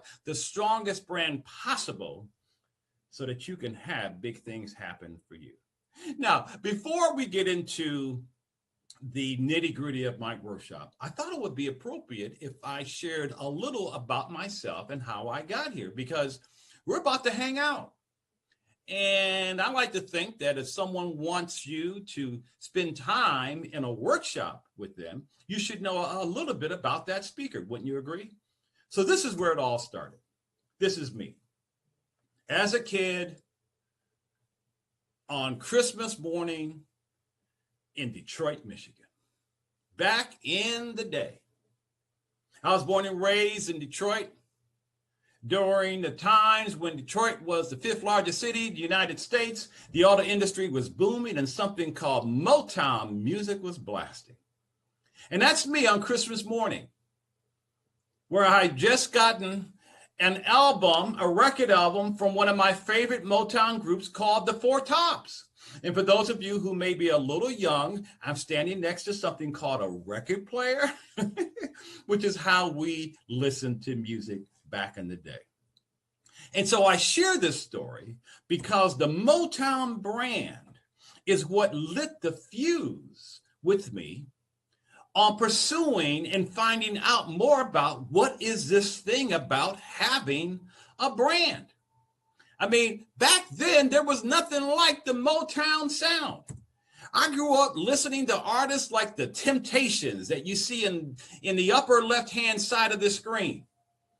From the original Temptations is what you see here, where you've got from right to left, Eddie Kendricks, Otis Williams, Paul Williams, Melvin Franklin, and the incomparable David Ruffin. Oh, come on with me, somebody. And then to the right, Stevie Wonder, Marvin Gaye, Michael Jackson, Lionel Richie, Gladys Knight and the Pips, the legendary Smokey Robinson. Oh, that's who I grew up with during the day.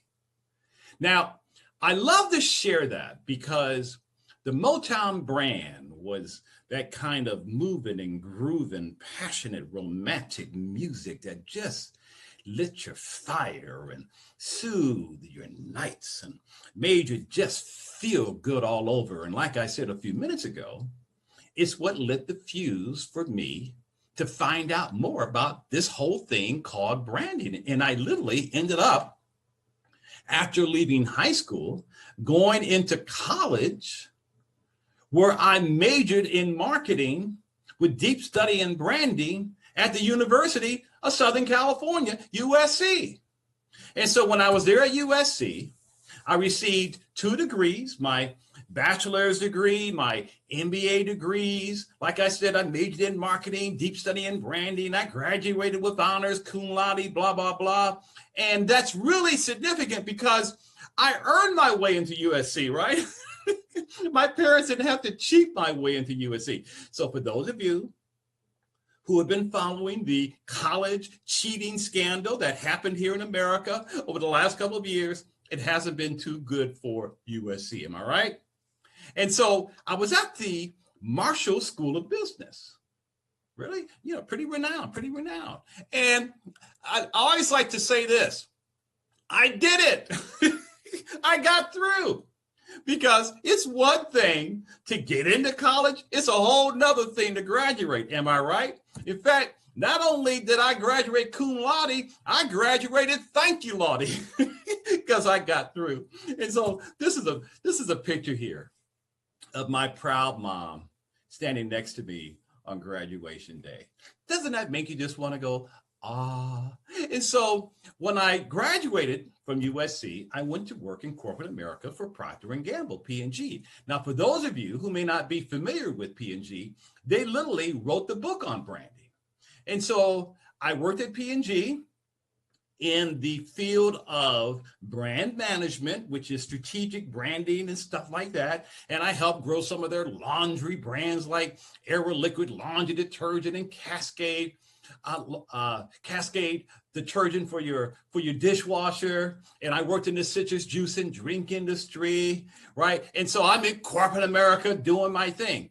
And as I was working in corporate America for 10 years, I also found the time to be an adjunct professor of branding, marketing, and advertising at 4 major Southern California universities that you see here. And so I would teach in the evenings and on the weekends for 10 straight years, semester after semester. Now, I ended up starting my brand development and training company full-time in 1985. Yes, it was the dawn of the personal computer. Dinosaurs were roaming the earth. It was that long ago, right? And I'm so proud to say that over the last 30 plus years, I've helped over 100,000 small businesses from 600 different industries with their branding. And I've carved out quite a reputation for myself. And this photo here was taken in February of 1986 in Orange County, California. This was my very first branding boot camp for small business owners. About 10 owners showed up. And the first thing you'll notice is that we all had the 80s look, right? The women had the big hair. I had a big old mustache, big glasses.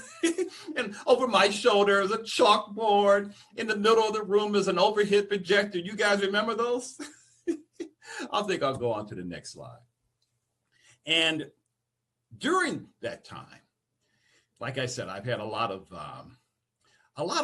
great stuff that's happened, and tough times too. A lot of tough times. Don't get me wrong, but I'm very proud of certain accomplishments. One of these was from the city of Los Angeles. In 2008, they honored me and gave me this proclamation and said that Jerry Foster is the father of business in Los Angeles. Isn't that cool? And it was signed by the mayor and members of city council. And if you were to read the small print, one of the things that it says is that we just want to thank you and acknowledge you for your tireless and faithful work with small businesses, particularly those that are minority owned. Now, I'm sharing all of this not to impress you, but to press upon you something else that's very unique about me that you should know. And the best way to share that is to tell you a quick story. I was at a networking event, I don't know, maybe 25 years ago. It's been a while. And there were 300 people there. And the organizer said to the audience, please stand up if you're in the same field that you majored in college. And I stood up with 2 other people. 3 of us stood up from a crowd of 300. And my point is that in the branding universe that I orbit in, I'm recognized as a bona fide branding guy, the real deal. Because the truth is, there are a whole lot of folk out there who say they do branding, and then you find out they do pieces of it, or they do what's called pseudo branding, which may be just doing design work and photography and videos and stuff like that. And great brands are built strategically and not visually, and we'll talk more about that later. But here's the key thing I want you to take away from this. I read an article which said that the average American changes their job or their career 10 to 15 times in a lifetime. And I've never done anything else but branding my entire adult life. Can you imagine that? I mean, I do what I love what I do, and I do it the way I want to do it. I live and breathe branding. I love everything about branding.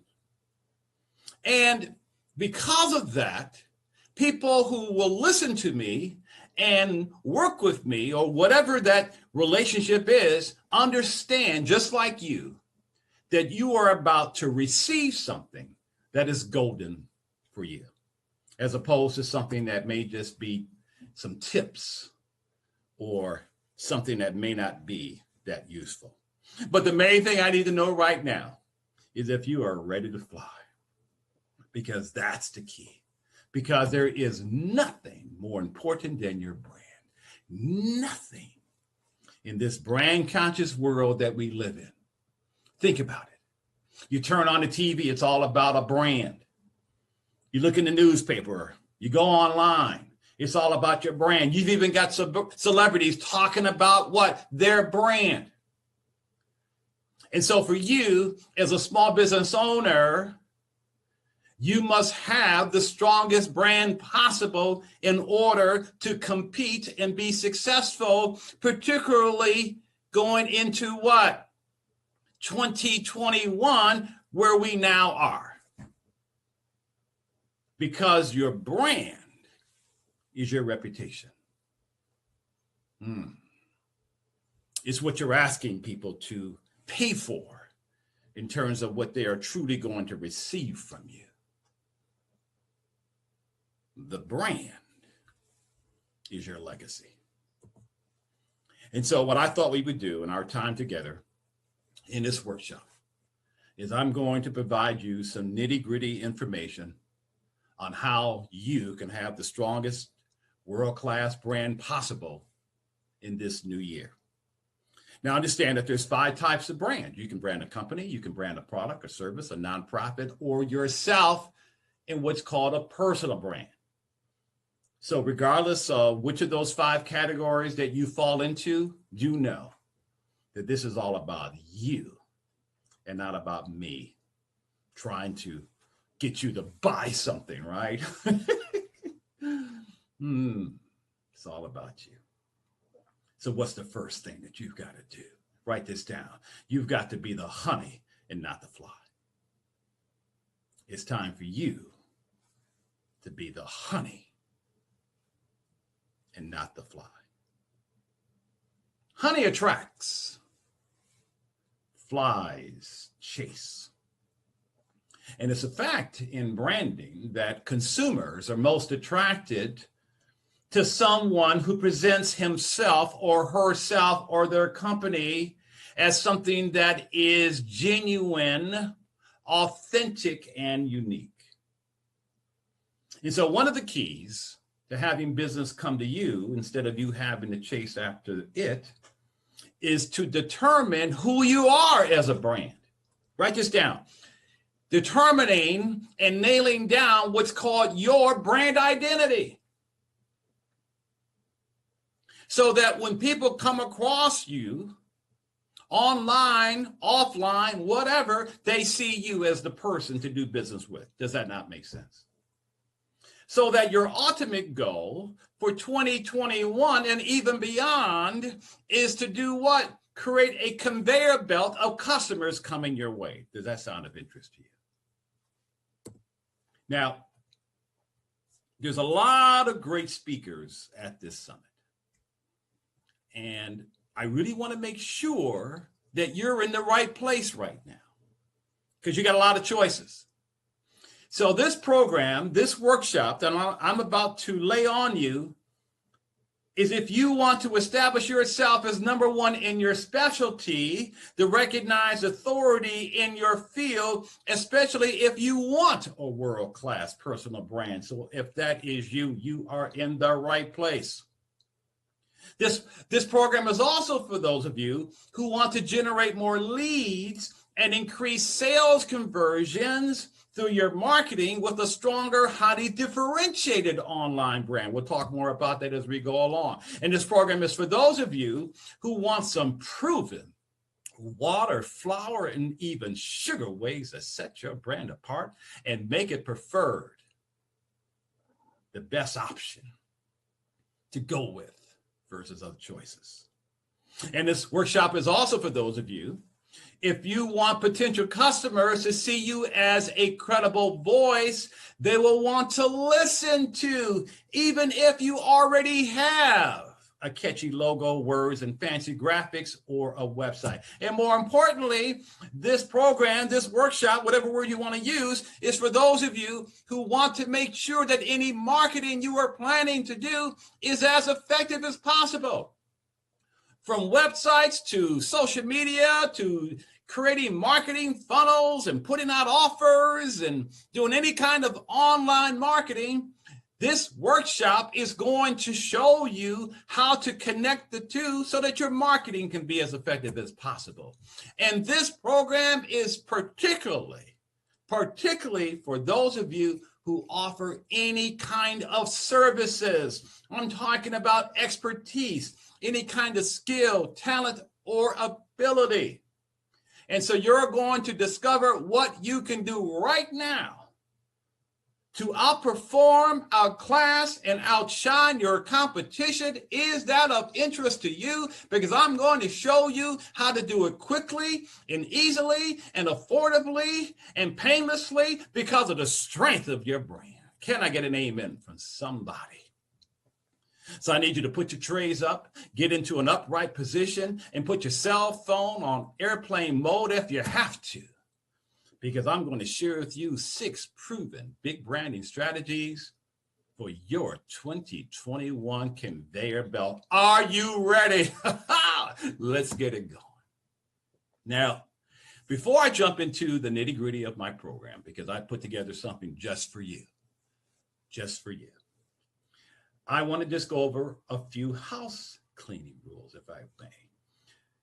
First, you have to listen carefully and attentively, because everything I say is not going to be in a slide. So therefore, take plenty of notes. And I will do my best not to talk too fast, because they do call me the brand and evangelist. I'm known for preaching and teaching the gospel of branding. I know how I can get when I start getting too excited, but listen for some gems. Listen for some kernels. Listen for those things that I have to say that can create those aha moments, those light bulb moments, those epiphanies and revelations that can come from this type of presentation. Secondly, you should know that spontaneous applause and you showing your way of providing me any kind of appreciation or adoration or compliments is totally permissible by sending me an email or texting me if you get my phone number, right? So if you want to say I love you, Jerry, that's okay too. Oh. And thirdly, after the presentation, you should know that if for some reason you do want to get a hold of me, you can certainly connect with me by phone or by text. I love reaching out and talking to people. So we'll talk more about that later because like I said, this is all about the brand you. So the question now becomes, why big brand? Why was I invited here? For this particular moment, for this particular topic? Well, the main reason is that there are three major problems, three major challenges that are facing you as a small business owner today, especially because of what took place in 2020. And I don't care what age you are, what color you are, what sex you are.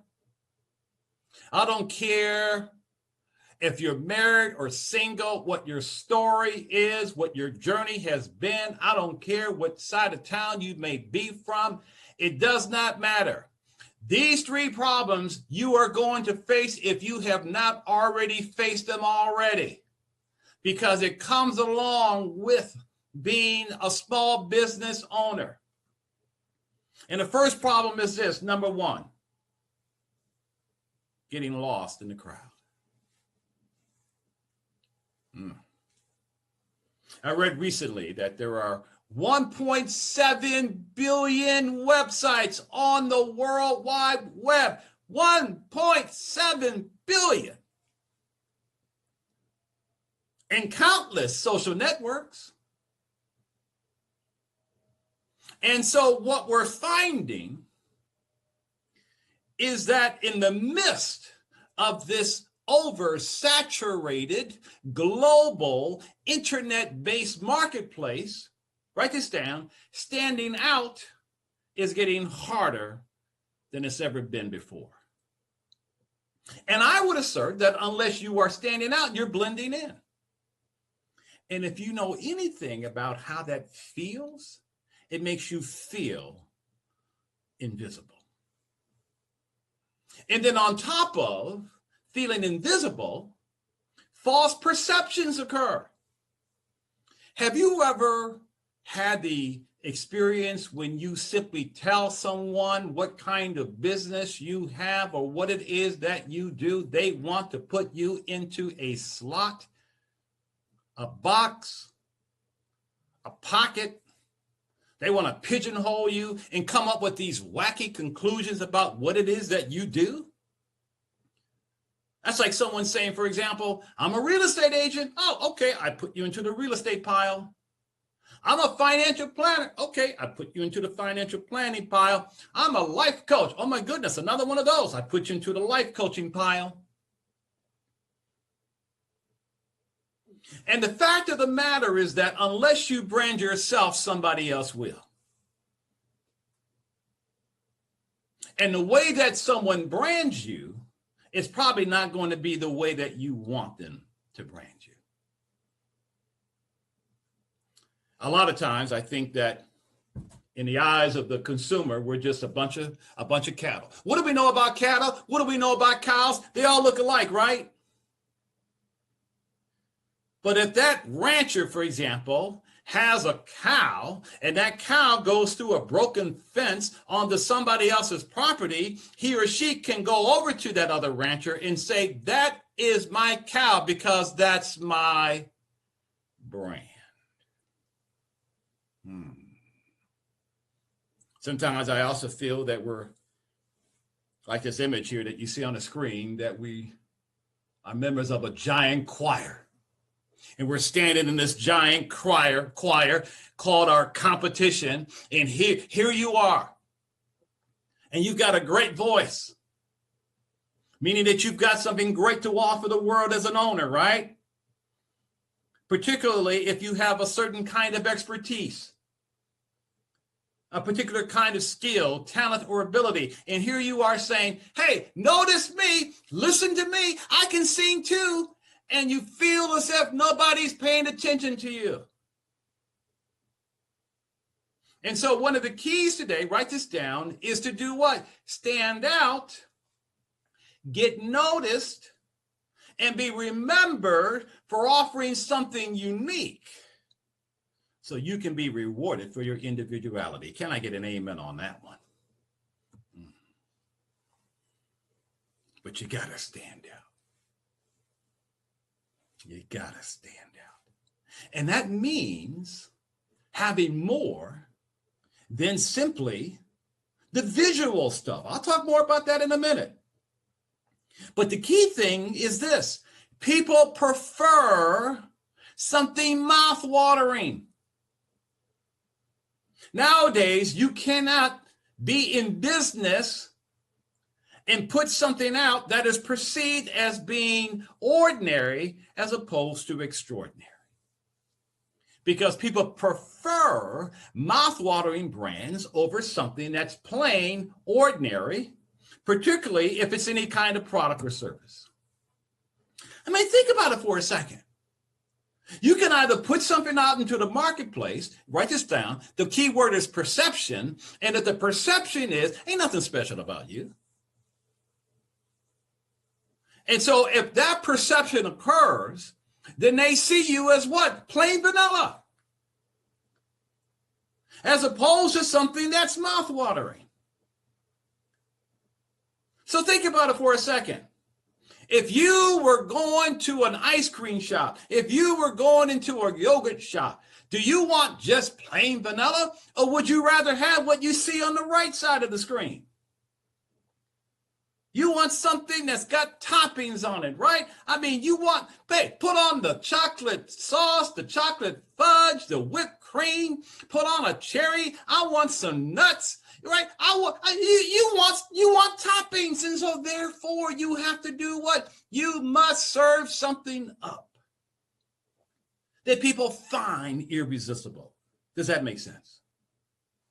You know, it's so funny. Not long ago, I had a craving for a hamburger. So I went to Five Guys Burgers and Fries.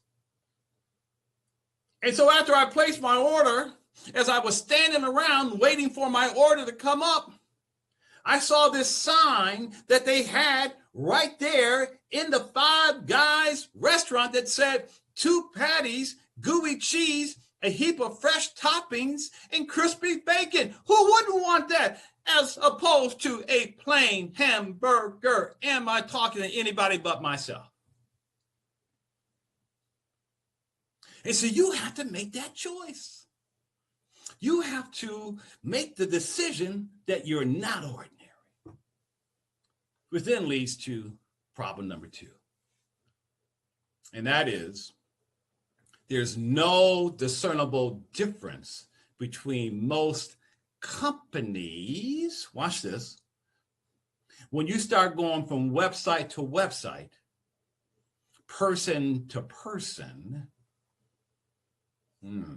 business versus the competition. This is an image of a lingerie model who was born without legs. And she said, I know what my brand is, and my brand is that I'm sexy. I don't need legs to feel sexy. My question to you is, do you know what differentiates you from others? My friend, the simple truth is that today, People have expectations. We live in a world now, internet-based, as I shared earlier, that revolves around people not only preferring mouth-watering brands and doing business with folk who don't appear as ordinary like everybody else. They are now expecting you to not only meet their expectations, but perhaps to exceed them.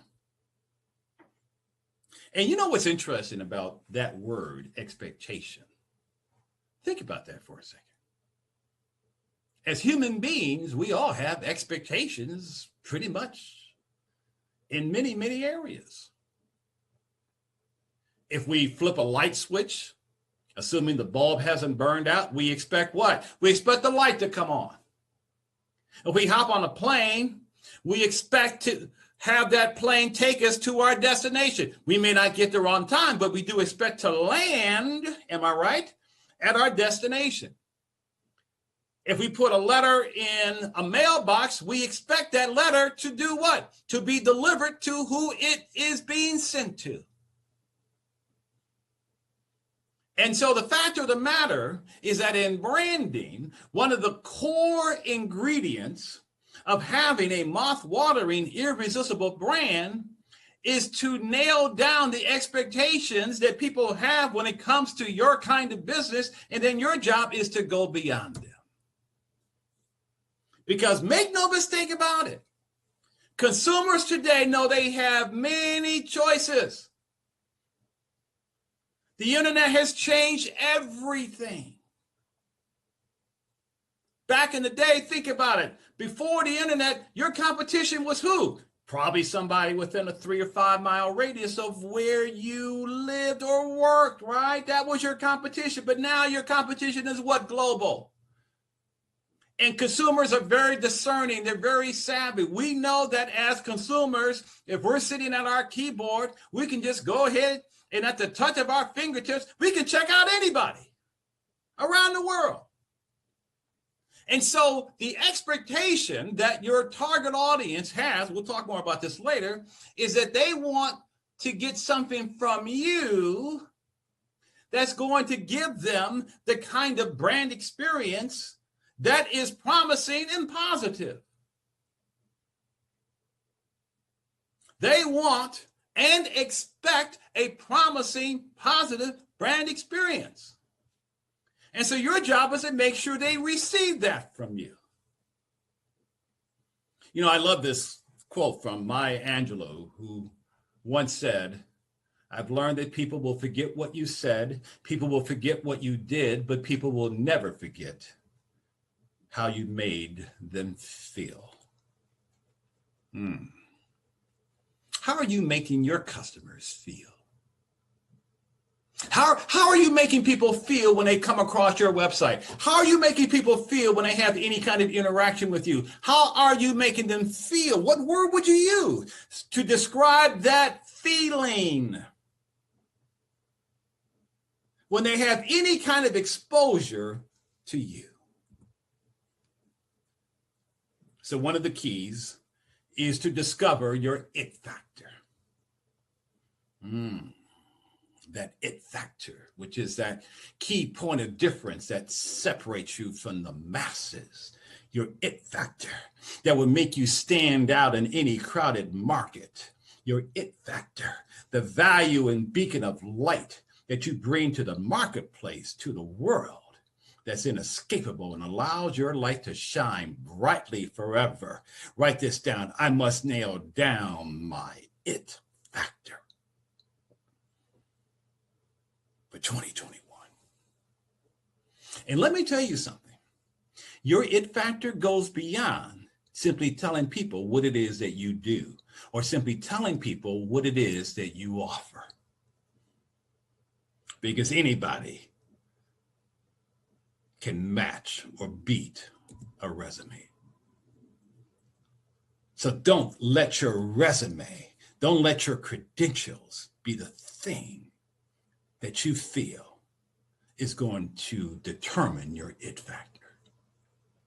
And the third problem is that word that you see on the screen called indifference. Have some of you ever come across someone and you have an opportunity to talk to them about your business, you have an opportunity to talk about your services or the things that you do, and they look at you and they say things like, well, I'm already working with someone like you. Or, well, I've already talked to some people who do what you do. Or I kind of have my mind made up about who it is that I feel can give me what I'm looking for. And they literally cross their arms like the woman you see in this slide, where they basically are saying, my mind is made up and you can't change it. You ever come across that person? I mean, they're literally saying to you, I've got a company, I've got a person, I've got a vendor, I've got a whoever or a whatever that can give me what it is that I need. I don't need anybody like you. I'm fine. Now, the challenge there, first of all, don't be discouraged, because they just don't know any better, right? Because if your brand, watch this, is strategically put together and anchored and rooted in those things that will make your brand not only irresistible, but will make your brand as the brand of choice, because it is going to be looked upon and perceived as being as interesting and special and valuable as possible, and you are able to let them know that there are certain advantages that your brand provides, then not only do you have the opportunity for that person, that customer, to be separated from whoever or whatever, they can have a divorce. Can I get a witness? Am I right? And see, it's been shown in branding that one of the main reasons that will cause someone to switch from one service provider to another, to switch from one product to another, said another way, to switch brands, is when it's brought to their attention that there's a better alternative. And so you've got to go, what? An inch wide and a mile deep to put something out into the marketplace that not only goes beyond their expectations, it's something that they've never heard or seen before. Are you with me? And then on top of that, this whole thing called indifference is that everybody's busy. In a densely crowded, everybody's busy, short attention span world, it's getting more difficult to be noticed, remembered, and desired, which is a goal for any brand. Everybody's busy. Seems like everybody's on the go. What's that statistic? That the average time that someone spends when they land on a website, is it 15 seconds, 30 seconds or something? And if you don't hit it and hit it correct and get that person want to sit up and take a look at what it is that you have, you've lost that person. You've lost and squandered that opportunity to get them engaged in what it is that you had to offer. So what's the reality? It's a struggle just getting people to stop and listen.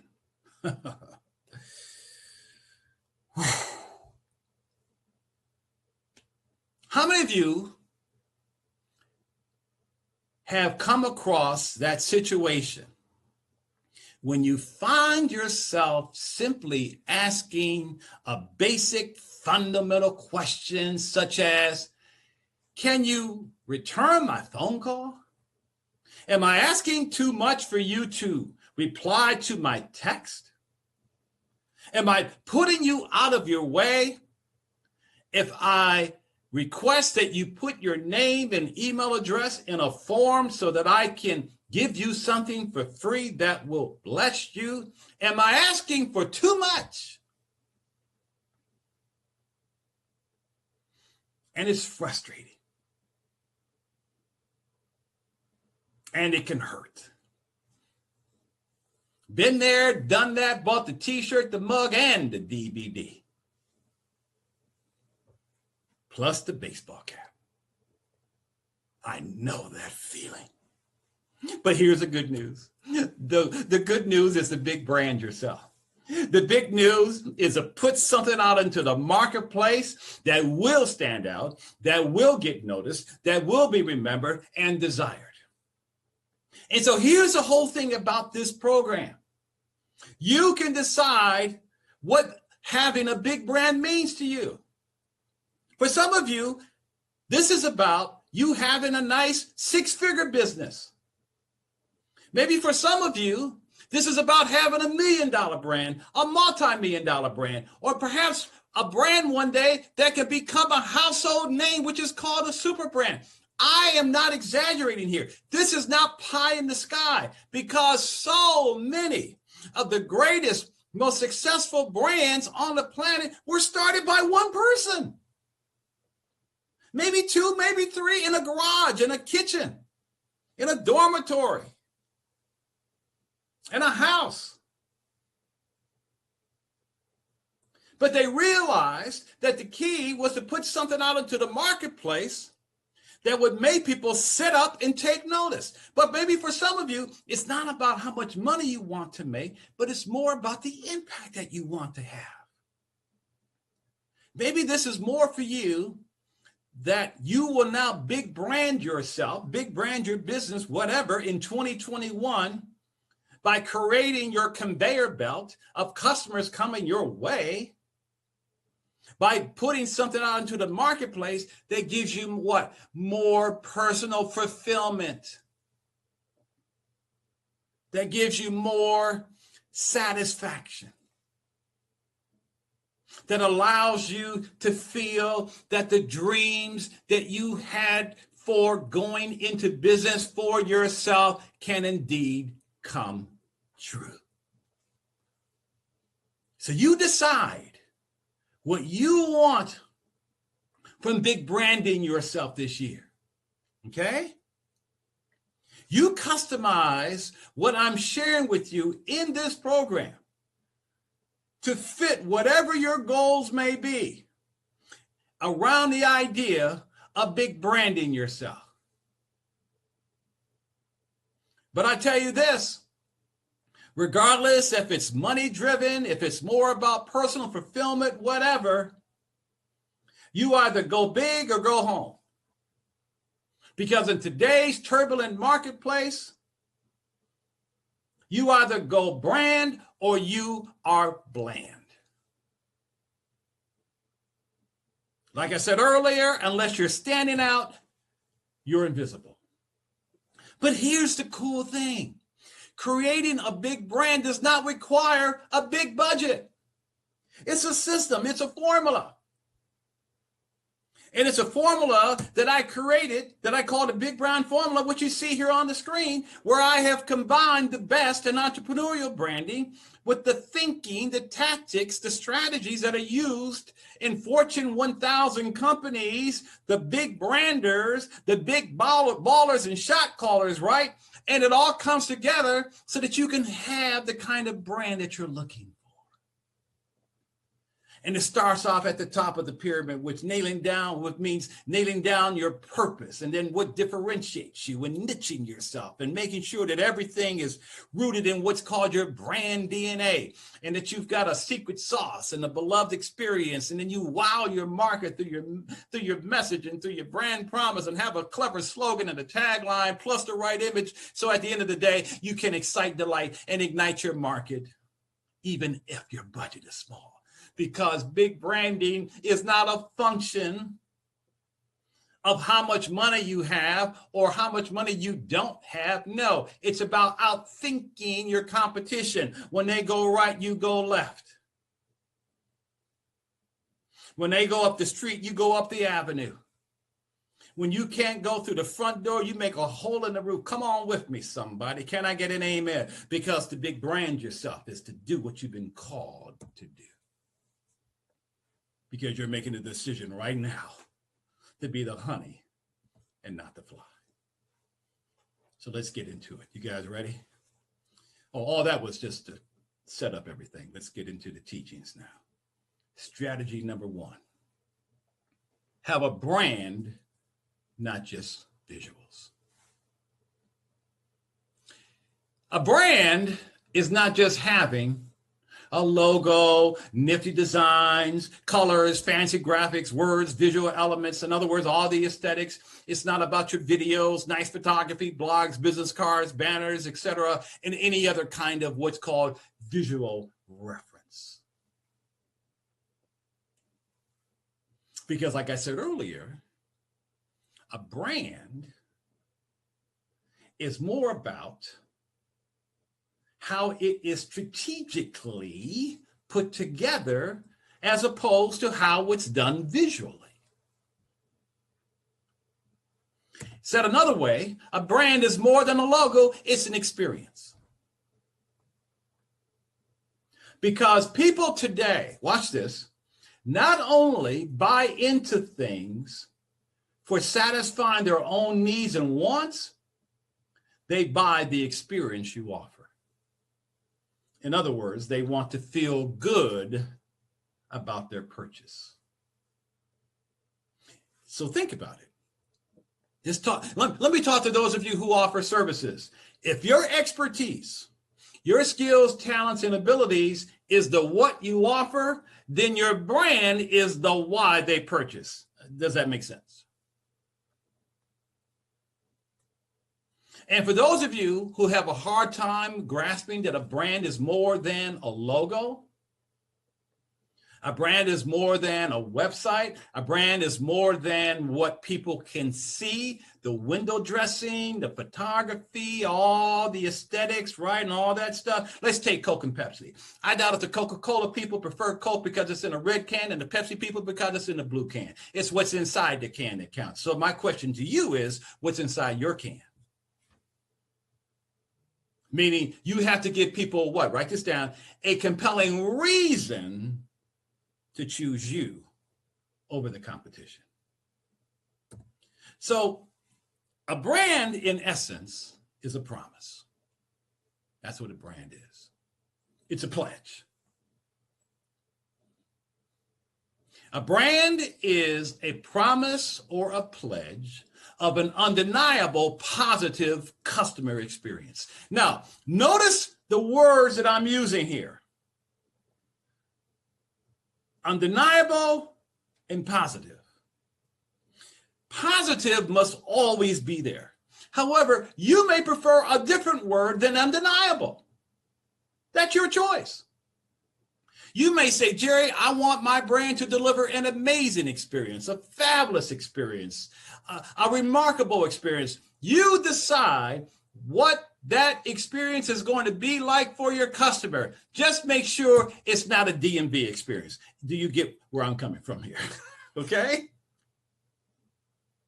Because you want that experience to make someone feel good as they are experiencing your brand. And so in the world of branding, your job is to find out what people want that you can help them get only through your big brand. Now notice, please, the words in gold. What do people want that you can help them get through your big brand? And also notice what I have underlined.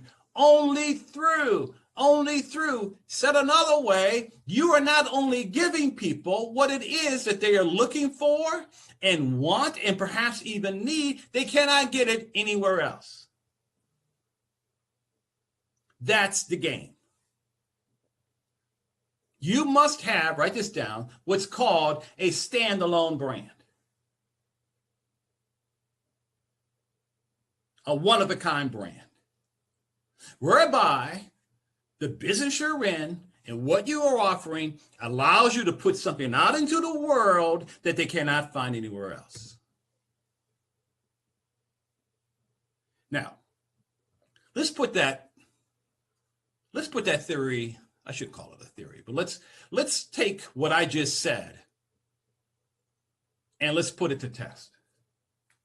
I'd like you to write down on a sheet of paper, what was the last brand you bought? Now, keep in mind the big picture here. The big picture is that there are over 2 million brands vying for our attention almost at any given moment. Because of this brand conscious world that we live in, people prefer to do business with a brand. That's the fact. So for you, you either put out services or you put out a brand. You either offer a product or you offer a brand. It's two different things. But in our world today, people prefer certain brands. So my question to you is, please write down, what was the last brand you bought? Just write down the brand name. You might say Apple, Starbucks. It might be a certain brand of automobile. It could be something that you bought on Amazon. Just write down whatever that brand name. And then the second question is, what was the reason you chose that brand? So you might say, Jerry, I chose that brand because I like the way it tastes, or I like the way it feels, or I like the way it looks. Are you with me? So just write down a brand name and why you bought that brand name. Okay? And the reason usually does revolve around what people can see, taste, touch, smell, or hear. There's something special about that brand that made you feel that was the brand that you wanted over other alternatives. I'm sure you would agree. Now, I'm going to make a bet with you. I bet that all of you who are watching this program, if I had the opportunity to interact with you, and if you were to share with me not only your brand names that you purchased, and along with the reasons that you chose that brand, I would assert that what you all have in common in terms of why you purchased that brand name is one word. Write this word down, please. And that word is because. You chose that brand. You bought that brand because, and then whatever your reason was. Does that make sense? And that reason, like I said, is around what people could see, taste, touch, smell, or hear, or whatever else. So what's my point? My point is that you must get people to choose you. The world's most successful brands, watch this, regardless of whether or not they are a product, a service, a nonprofit, a company, whatever, one of the main reasons why those companies and those brands are so successful is because they were able to give people a reason to choose them over the competition and other choices. Because their focus was to achieve what you see in the upper left-hand corner, and that is the word brand preference. It's always brand A over brand B. You know, it's so funny. I don't cook. Okay, I don't cook. Now, I recently took some online cooking lessons. That's a result of the pandemic, right? We're all in our homes, we're all in our apartments, whatever, right? And so we're looking for ways to not become these quarantine zombies that have us doing the same things pretty much every day with different people. So we do whatever we can to break the monotony. So I started taking cooking lessons online. And the reason why I started taking cooking lessons is because I have become a takeout and delivery guru. I mean, I am about takeout and delivery. I don't have anybody cooking for me, so, what the heck? And when I want to have something delivered, look at the slide, I prefer Grubhub. That's typically who I use. There's nothing wrong with Uber Eats. There's nothing wrong with DoorDash. I just prefer Grubhub.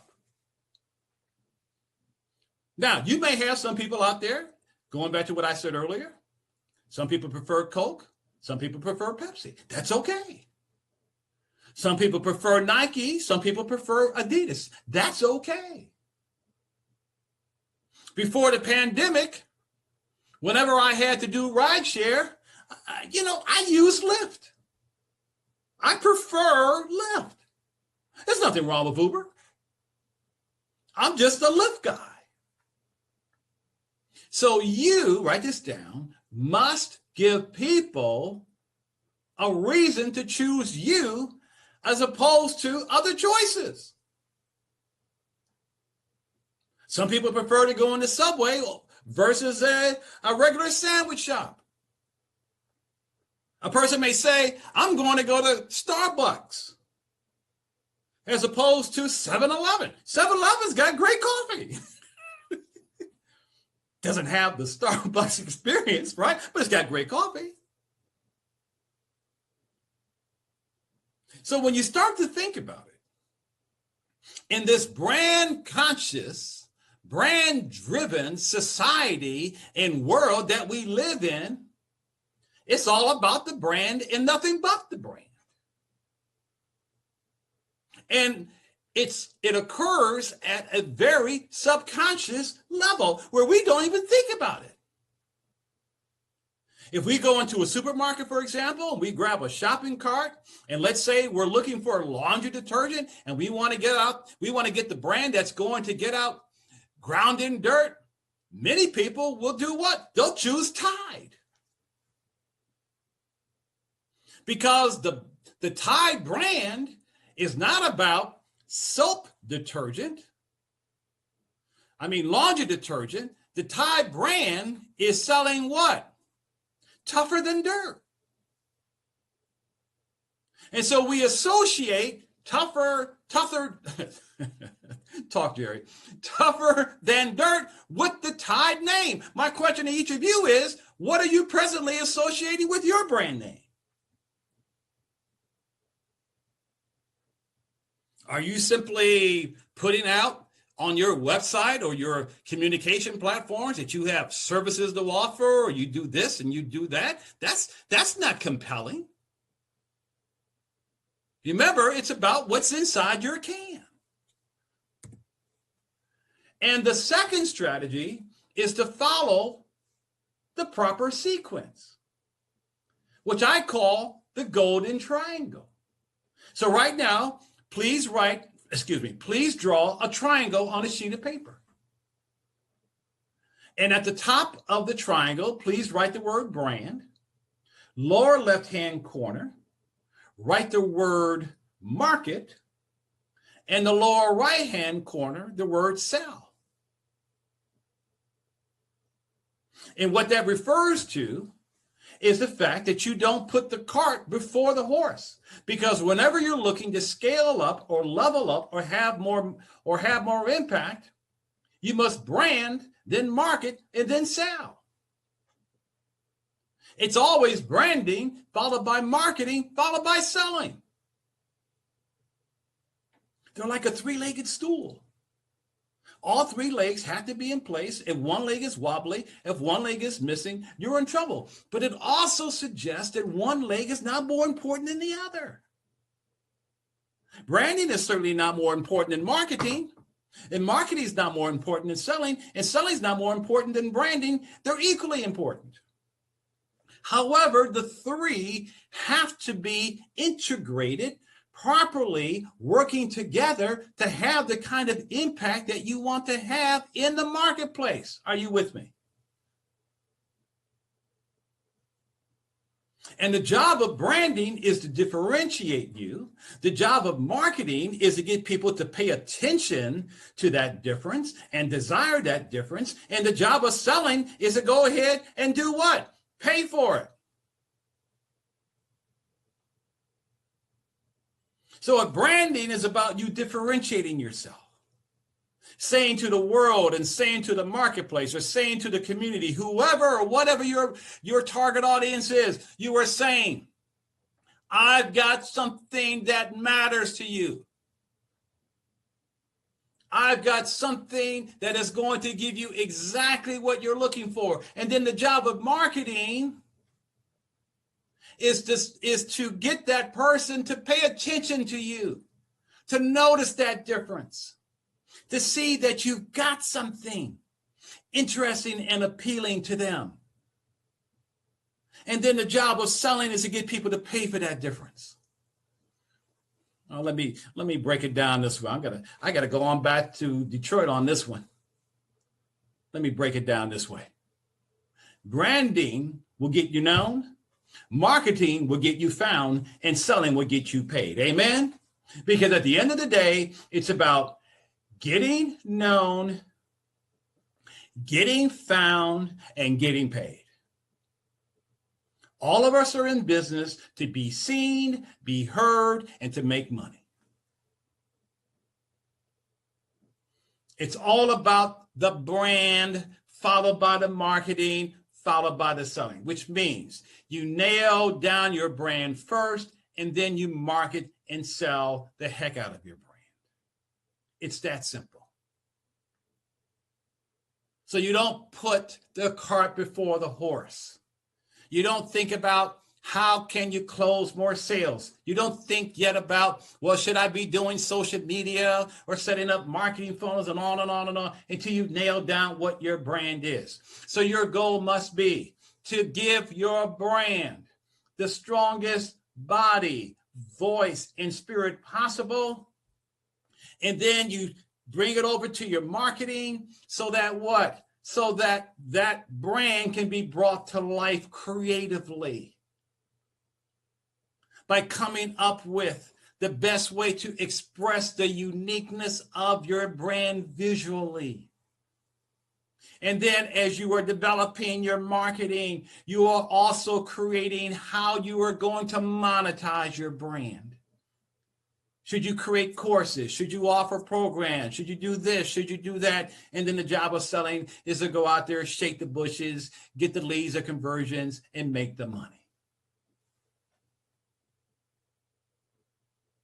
And so if you are engaged in strategic branding and not visual branding, as you are in the process of giving your brand the strongest body, voice, and spirit, you are giving your brand its soul, S-O-U-L. And if that soul is communicated properly through your marketing and you hit the right branding chords, then the rhythm of your brand will dance in harmony to the beat of your market, which will then in turn spark lucrative competitive separation and ignite sustainable business growth. Can you say and write down right now, ka-ching, ka-ching, ka-ching? And that, my friend, is how you scale up and make more money than you ever imagined. Can I get a high five from somebody today?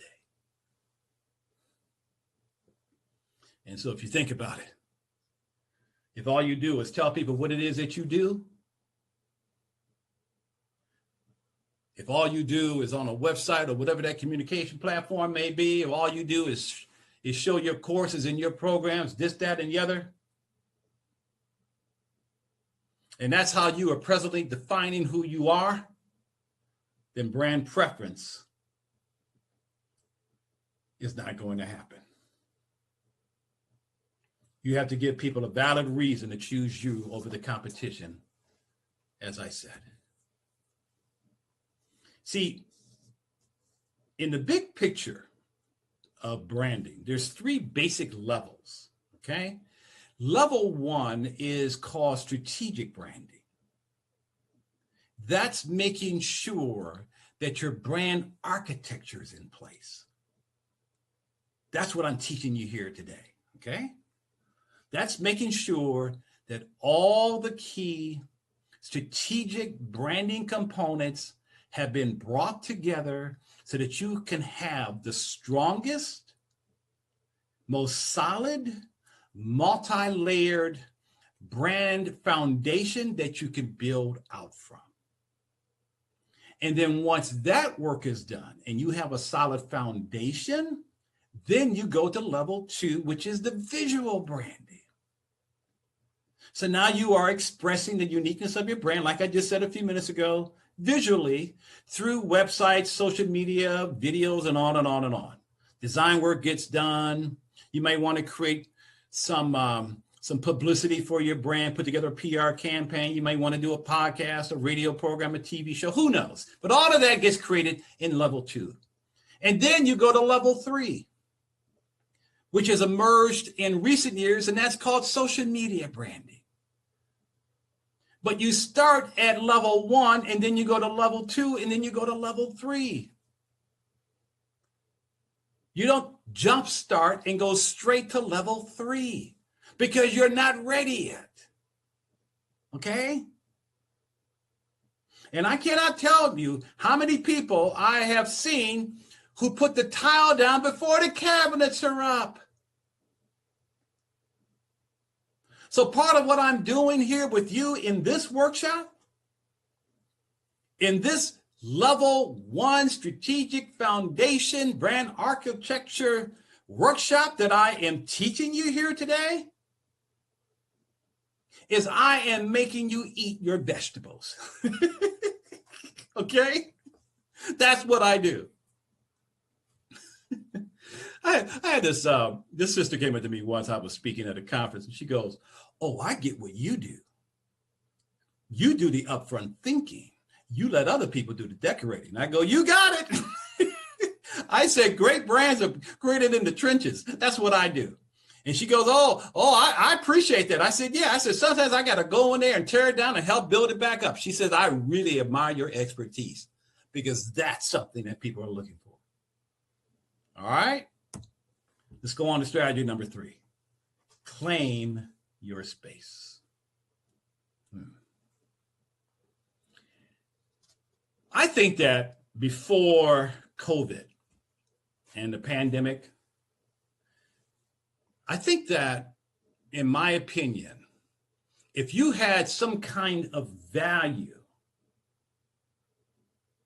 to provide or to promote, that's really all you needed to convey. In fact, I would assert that you could count on getting seen, being heard, generating leads and conversions that resulted in making money by focusing on, let's say, social media and doing some online marketing and doing both of that the right way. I really do believe that. If you could just nail down what your value was and then put it out there the right way. In fact, if your primary aim was to get yourself noticed online for all the right reasons, make yourself credible, and attract new clients through social media, you could expect certain opportunities to present themselves. Now, don't get me wrong. I believe in the power of social media. I believe in the power of smart online marketing. Because to get ahead in any company, particularly in today's times, you have to harness the power of social media in online marketing.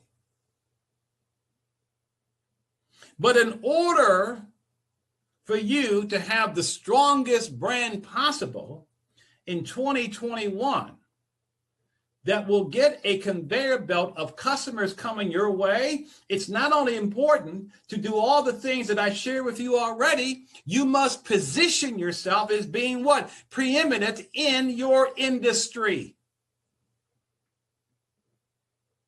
You must position yourself as being looked upon as not only world class, I'll use other words, panache, top shelf,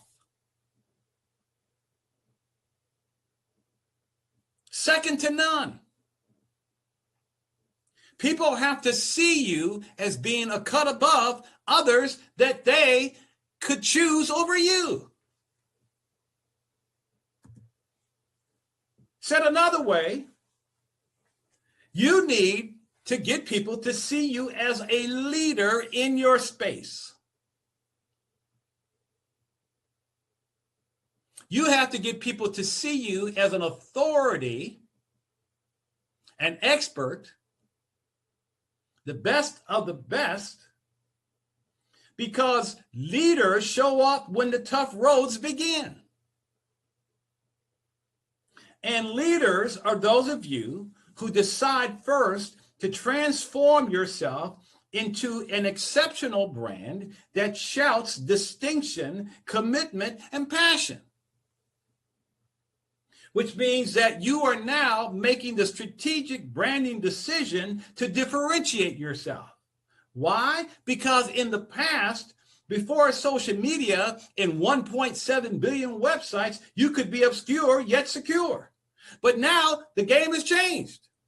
And so the choice is up to you. You either make a choice and have an intention to thrive, prosper, flourish, and accelerate results in 2021 with a highly differentiated, world-class panache, best-in-class brand, or risk just getting by. So the decision that you also have to make right now is to move from not enough to more than enough. You have to make a decision that you are going to move from perhaps living in a space of scarcity to a place of overflow. It may be time for some of you all to go out into the world and make your name worth something, so that you can hand down a legacy to your children and your children's children. Because in the absence of making a name for yourself so that you can stand out, get noticed, and be remembered for offering something unique, so that you can then be rewarded for your individuality, in the absence of that, you will then restrict yourself to being an off-the-shelf, one-size-fits-all, carbon copy, cookie cutter, whatever. And in the midst of that, when people come across you, it's like this slide. They're going to be confused because they don't know why they should do business with you. And so you have to grasp that a well-received brand that will result in strong growth requires certain things. You either surrender to the process, the system, or seize control over it.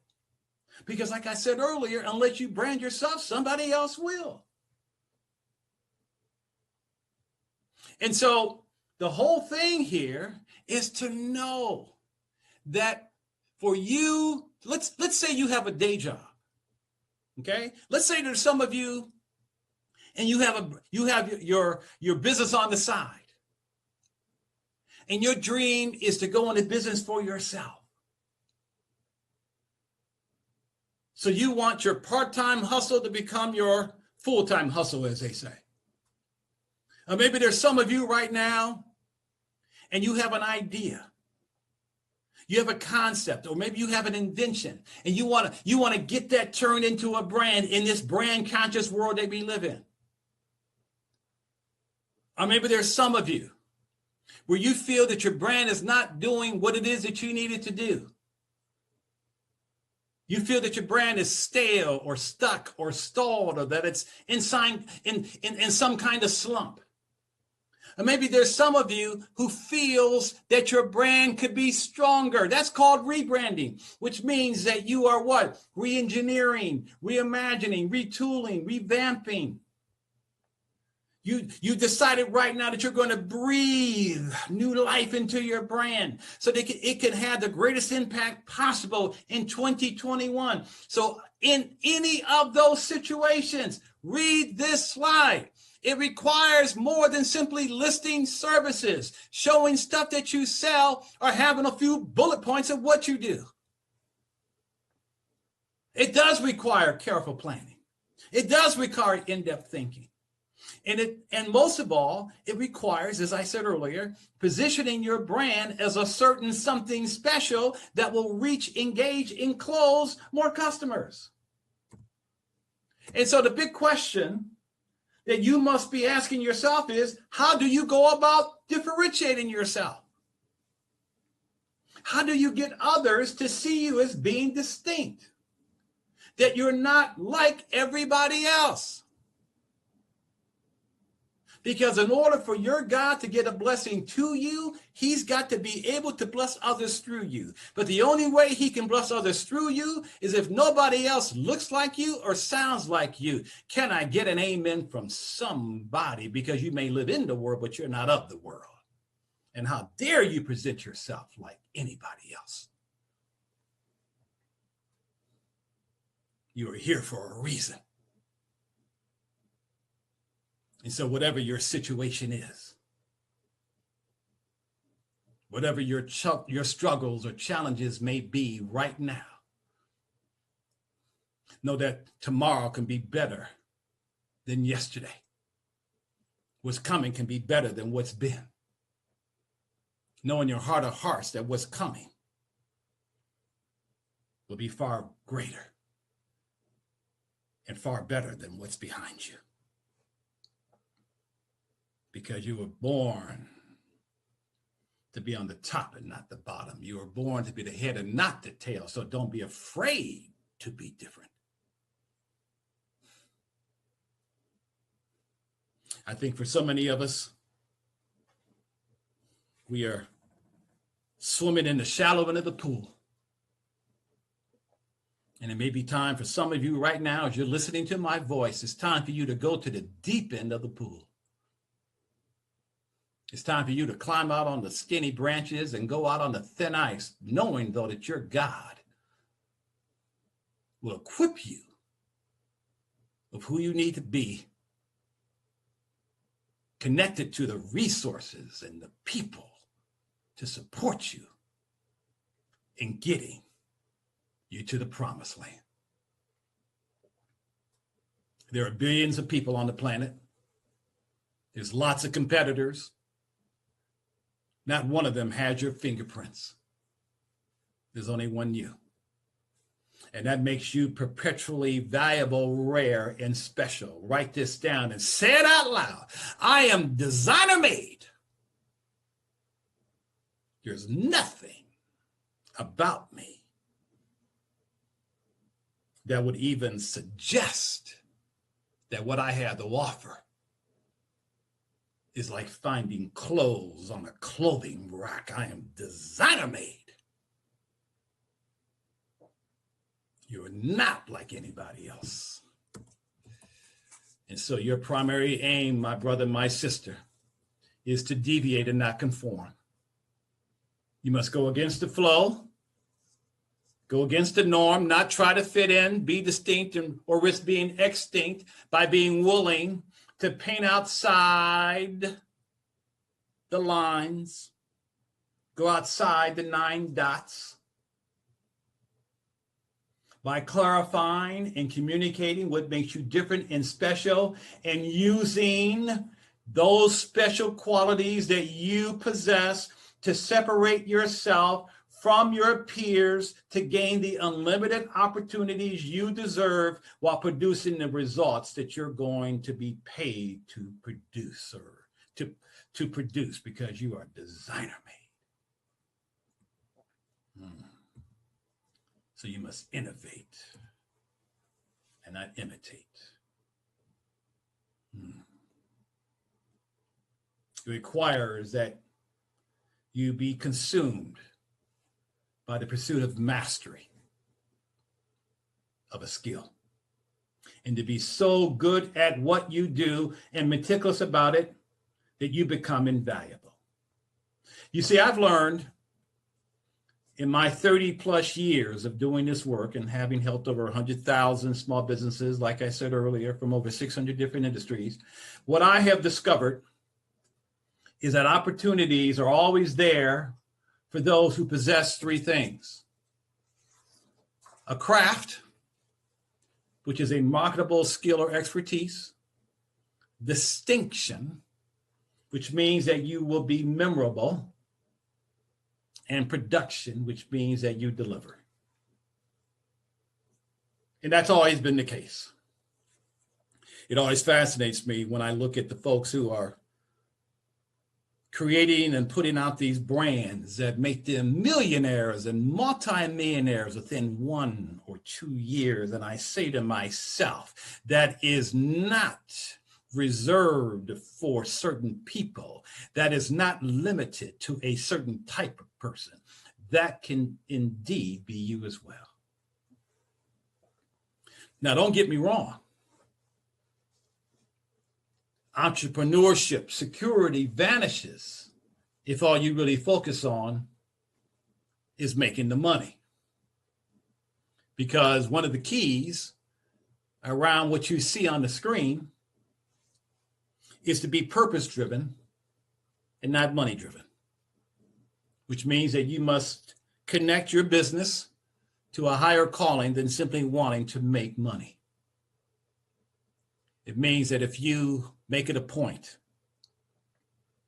to wake up every morning doing what you are supposed to do and meant to do and want to do, you will find that not only will your passions and your level of enthusiasm carry you through the good times and the bad times, it will carry you through the flames and through the storms, knowing that at the other side there is always hope and glory. You will discover that you will be able to put something out into the marketplace that not only allows you to do what you were born to do, but you can put something out into the marketplace that will be hard for the world to ignore, that can make your name unforgettable.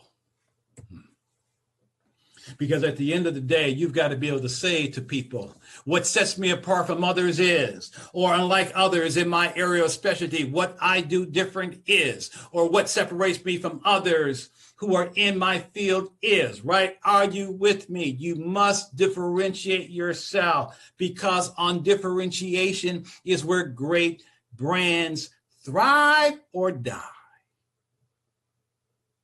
is in how you differentiate yourself. You see, the branded leader is always on the move. The branded leader always has something important to say and knows how to say it. Because your goal must be to do what? Say the right things the right way to the right people. Am I right? And the branded leader always has something worth paying for and knows how to communicate that, because at the core of having a strong brand is having what? A strong brand message. So what I'm saying here is that people don't just buy brands. People don't buy products or services. People buy brands that will do certain things for them. In fact, I would assert that people prefer to do business with brands, and I say people, meaning the consumers in general or the buying public.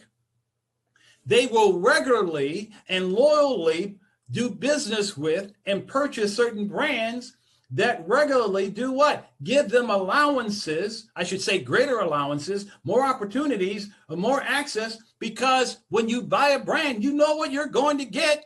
Coke versus Pepsi, there's no mystery if you go into a McDonald's. You know exactly how everything is going to taste. And so from that perspective, the brand is what? A mark of trust. It's shorthand. It's a sifter.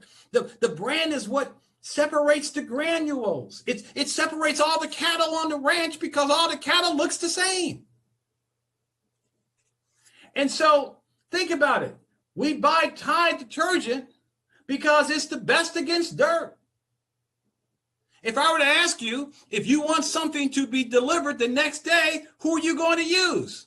FedEx or the post office?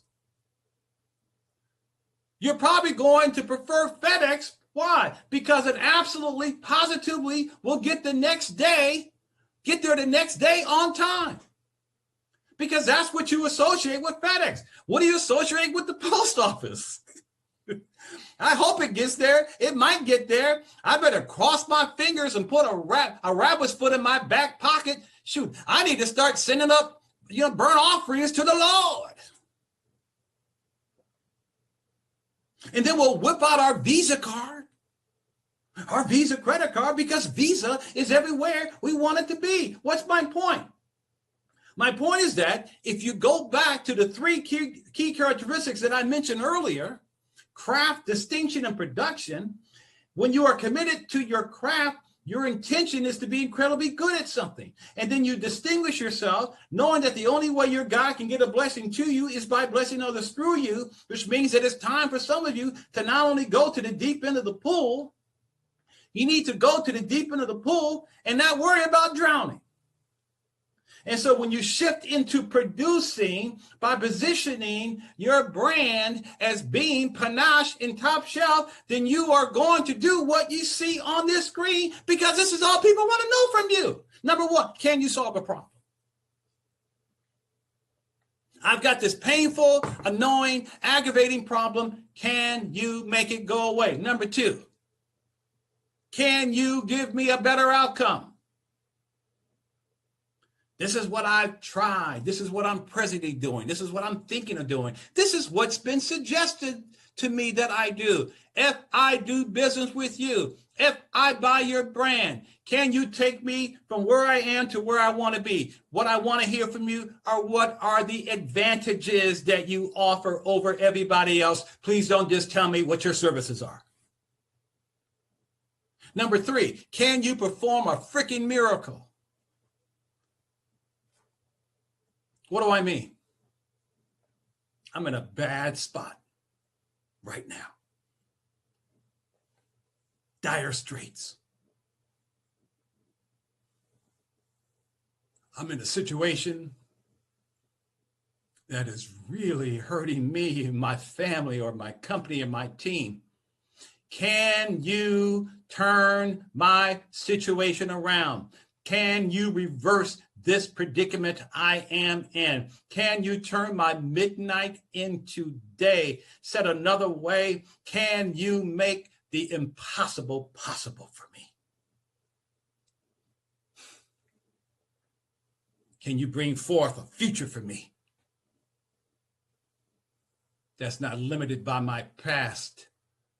And if you can pull it off because of your strength, because of your almighty self, if you can pull something off on my behalf to tell me what the possibilities are that you can bring forth that I could never imagine. Or number four, can you provide me some kind of emotional payoff?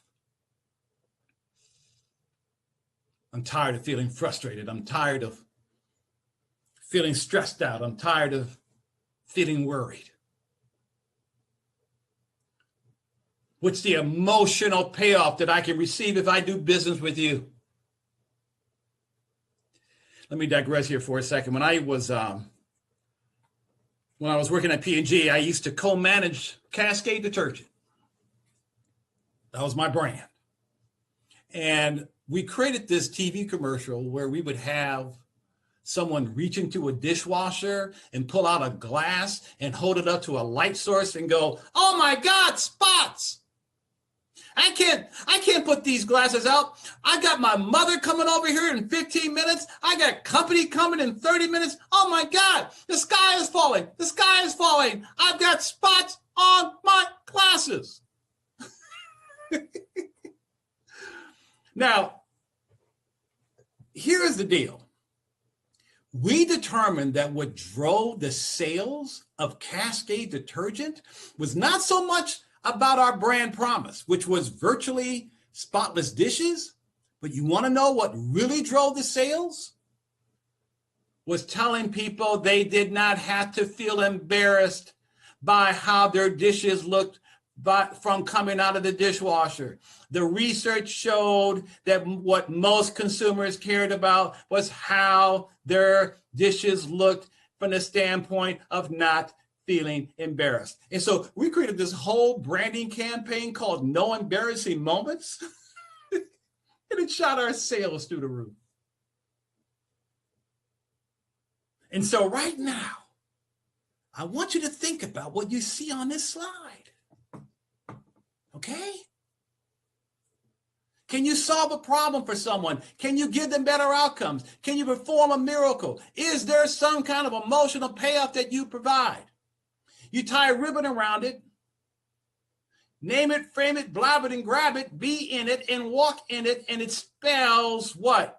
Your undeniable benefit to your customer, which shows up as your sizzle. Because nowadays you must sell the sizzle and not the steak. You got to sell the bubbles and not the champagne. It's the whiff of the coffee, not the coffee, that drives the consumer to make a purchase. What are you willing to sell? So how do you figure this out? Ask yourself, when it comes to your ideal client, what's their biggest complaint? When it comes, think about this. When it comes to a company like yours, what are they sick and tired of putting up with? Excuse me. Let me rephrase that. When it comes to a company like yours, to what you offer, to your ideal customer, to your ideal client, what are they sick and tired of putting up with? What's not working that they want to have work better? What would they like to change for their better? So that you can say that with your brand, they can get that from you and only from you. When I, going back to my P&G days, I used to work on ERA, E-R-A, liquid laundry detergent. And I used to work with this guy named Dean Butler. And Dean was the brand manager of Ivory Liquid. Now, I know this sounds crazy. And he worked in the cubicle behind me. And so we used to do a lot of work together. Ivory Liquid and ERA, right? So years later, and this was after I had left, the story goes that Dean took his wife to an optometrist because she had broken her glasses. And they asked the optometrist, when can the glasses be fixed? And the guy said, well, come back in about 10 days. And Dean goes, 10 days? What is she supposed to do in the meantime? Walk around blind or something? The guy goes, well, I'm sorry, but that's just the way it is. So Dean and his wife stormed out of the guy's office. He took the next year or so, analyzed that industry, quit his stellar strategic branding position in the brand management field at P&G, mortgaged his house, and started a small business called Lens Crafters with the promise of eyeglasses in an hour. Are you hearing me? Are you getting this? Find your opportunity.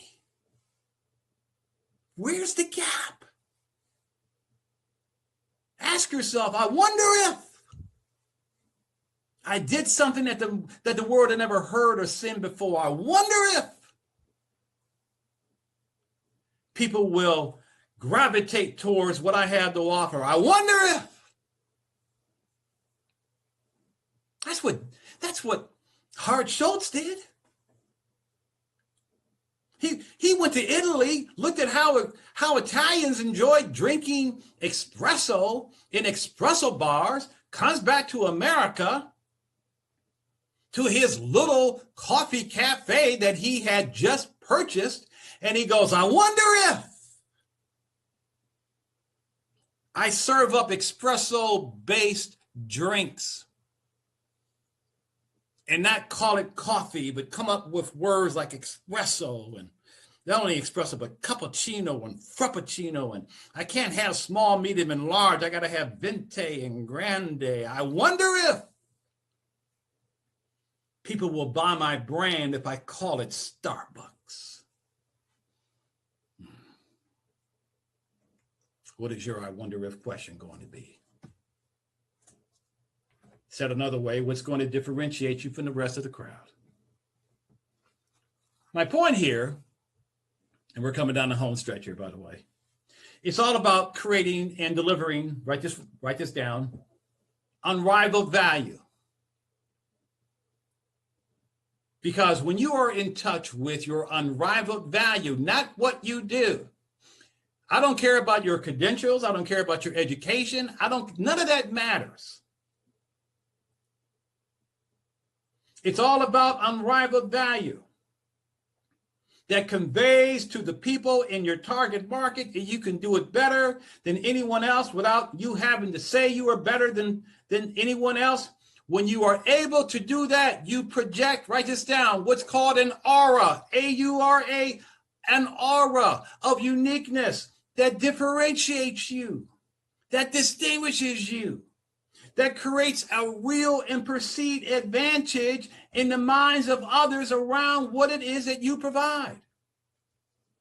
And since branding is about, big branding, I should say, is about stimulating precise, meaningful perceptions about who you are, what you stand for, and what you can be counted on to deliver, you, of course, then want to project your best qualities by saying to your target audience that they can feel a certain way around what it is that you have to offer.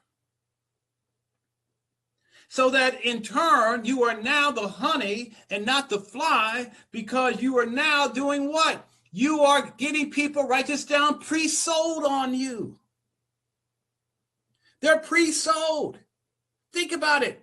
When we go online, or when we go into a supermarket, or we go into any kind of store and we grab our shopping carts and we just start going down these aisles and we start picking up brands, we grab those brands because of what? We're pre-sold on the brand. And we like the brand, believe in the brand, and we are loyal to the brand because we feel the brand provides a level of unrivaled value unlike anybody else. The magic word is pre-sold. And so the question right now becomes, write this down, what do you want your name to be associated with? What do you want people to come to mind when people hear your brand name? Let me say that again. What do you want to come to mind when people hear your brand name? It has to be something positive, useful, and memorable.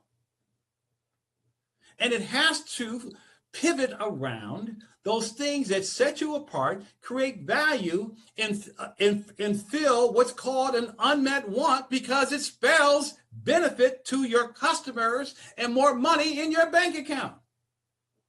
So you tell your target audience what to think about you. You tell your target audience it's time to start forming certain beneficial perceptions and opinions about you. It's designed to tell people that you have an uncanny ability to pull something off, that you have an ability to deliver something that your peers are ignoring, and that you provide attention to details that make everything you do seem like a work of art. And the reason why I know you can do that is because if you're like me, you're Black too, and you know that we stand at the top of the heap because of our culture. And so it's about finding your buzz in 2021. It's time for you to tap into your poetry. It's time for you to tap into your juice. I want you to write it down right now. I've got the juice. I've got the juice. I've got the juice. Because you are distinguishing your brand by your defining characteristics, revolving around what's called your brand DNA. Because you are kings and queens. You are kings and queens. It's in your ancestry. And your brand DNA is like your thumbprint. It's something absolutely individually yours. And so the magic of big branding for any type of small business occurs when you are willing to promise and offer something that nobody else does, and communicate in a way that no one else does, and to show up like nobody else does, because that's who we be. That's how we flow. This is about now assuming your throne and claiming your space. So I'll give you some examples. The concept that I'm giving you here around how to put something out into the world that perhaps they haven't heard or seen before, as opposed to saying, here are my services, okay? And I always tell people that, certain brands are known for selling certain things. So I got a performance-based business coach to say, I help high-tech employees find themselves, feel valued, and create a career they love. That's what he said, that's what I sell. I got a crisis planner to say, I remove the overwhelming worry that comes from being blindsided when the unexpected happens. That's what I sell. I got an intuition expert, life coach, and psychic to say, I help women tap into their inner essence to dump the stress and reawaken to the magic of life. A sales trainer to say, I provide a simple, systematic, and systemic process to grow sales in a create more value way, as opposed to I do sales training. A life coach to say, I create your self-image to be the masterpiece you are so you can step into the light side of life. Doesn't that sound a lot better than saying I'm a life coach? Or a parenting coach to say, I eliminate the everyday stress and pressure of being a client. And there are a few more on this slide as well. Makes you wonder, doesn't it? It makes you start to understand that people want to hear from you something they haven't heard before. Tied in with your I wonder if, you making sure that it's anchored in serving up something that's mouthwatering. Got a health coach to say, I reverse pre-diabetes. Now imagine the impact that she's had by saying that, as opposed to I do health coaching. I talked earlier about asking yourself, what's the biggest complaint in your industry? Remember the Dean Butler story from P&G with lens crafters? What's one of the biggest complaints when it comes to working with web designers? Come on with me, somebody. It's they take too doggone long quite often. So I got this one to say, I get your website developed in 30 days. And then I got a guy to not just say life coach, but to say I'm a life optimization coach. I help people maintain their calm, cool, and avoid hysteria.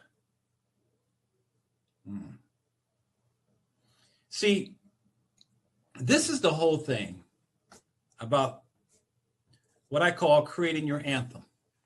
Strategy number 4.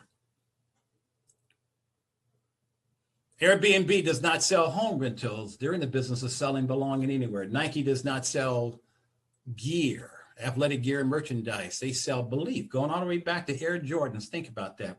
The Air Jordan brand, which made Nike, was built around the idea that if you put on a pair of Air Jordans, you could be like Michael Jordan. And to this day, people will put on Nike sneakers, and these are not athletes, by the way, because they think that by wearing Nike, they'll perform better. DollarShaveClub.com guy said, we deliver high quality razors to your front door for a few bucks a month. Create the idea in this house. Sold the business for $5 billion in 5 years. What's going to be your anthem? See, I've learned that there are 3 levels that we can play at. I'm going to throw this in for free. There's me too, me special, and me only. When you're looked upon as a me too brand, you basically sound like everybody else. In the moment someone feels that they can get the same thing from you somewhere else, they have now labeled you as being generic. They have commoditized you. You are looked upon as just a slice in the loaf, a penguin in the flock, another sheep in the herd. And when that happens, you are forced to compete not only on price, but availability. You're looked upon as an imitator. When you think that you are special, this is those of you who will say to me, well, Jerry, no, I'm different. I go, really? Prove it to me. The main question I have is, are you relevant? Is what you are saying resonating with people? I'll know that by looking at your numbers.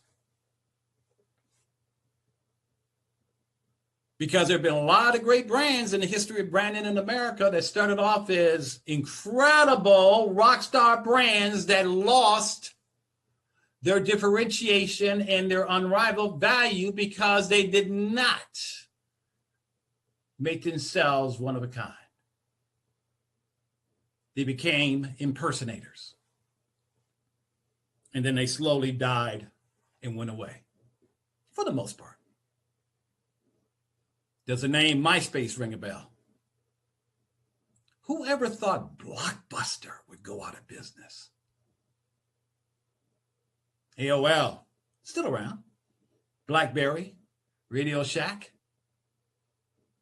Look at the retail chains across America that have closed down in recent years because of the growth of one online brand called Amazon.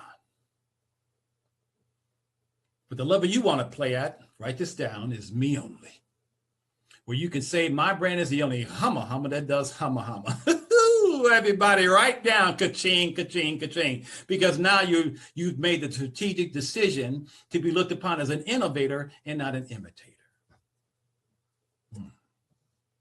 One time I had this adorable couple who came into one of my workshops. And I asked them, what do you do? And they said, we do marriage counseling. Now, listen, remember at the beginning, I said, just by people telling you what they do, we put them into a box, a slot, a pocket, right? And that's what I did with them. I was like, oh my God, marriage counseling. Can you get more me too than that? So make a long story short, I got them to instead say we're the only counselors that has a make, love, last system for married couples, most of the United States, who not only want their marriages to flourish, but for he or she to know that you are the only one for me. In an era where so many people wonder, is true love even possible for me? My point is this. For people to pay you what you're worth, my king, my queen, they must see you as the only one who does what you do. And for your personal brand or business brand or product brand, whatever, to pay off, you must differentiate yourself from everybody else who does what you do by getting people to see you as offering what? Greater value, said another way, unrivaled value. Denzel Washington once said, my brand works, not because of my talent, but because I'm willing to take some risks for the glory of God. Mother Teresa once said, I'm dedicated to service. I'm here to save, redeem, and restore souls, not to have my picture taken. And Walt Disney once said, all I've ever wanted to do was create magical moments that transported people to another place. And I gave it to them. So around this whole thing of finding that value, you being able to zip from having a 6-figure business to a 7-figure business, or 5 figures to 6 figures, or however you've decided to define how you're going to big brand yourself this year, it's because of an emotional connection that you make to your brand. I mean, think about it. Think about the problems you solve. Think about how you make things easier or more rewarding for people. Think about how you prevent or help someone through a crisis. That's the kind of information that you need to form in what I call a statement of mastery. Your statement of mastery. My point is, I think that we can all aspire, achieve, and display something of value. And I think that the two burning questions that we've been wrestling with here in this workshop, and I want to acknowledge you and thank you for staying with me this long, because what I am teaching you here today is life-changing for you. You apply what I'm teaching you here, it will change the trajectory of not only your business and your bank account, but your life as well. And those two burning questions are, how am I different? And how can I stand for something important? See, I don't know you yet. I don't know what being different is for you. Maybe it means to realize that you probably have a lot more to offer than you think. Maybe at this point it means you having more fuel in your tank than you think. Likewise, I don't know what standing for something important is for you. But I do know one thing, and that is you got to be willing to make a promise. One time I was looking for a bathroom cleaner. Went down to the store, came across one called Scrubbing Bubbles, and right on the back of the package it said, "We work hard so you don't have to." I said, that's the brand for me. I just want to go ahead and clean the thing.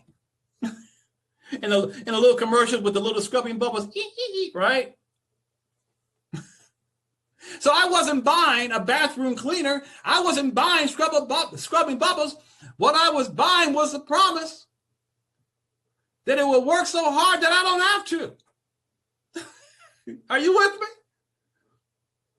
No one's buying your services. Unless you want to put out services. If you put out a brand, you communicate in a different way. See, you guys remember when Time Warner, and you would ask Time Warner, when can you come out to do whatever it is that you needed them to have done? And they would say, well, between sunup and sundown. And you're like, you got to be kidding me. And they finally had a revelation. Ooh, ah. They finally promised 1 hour arrival windows. And they'll tell you how long it would take so you don't have to wait all day before your appointment starts. They finally got it. Write this down, because in branding, you think like the consumer thinks.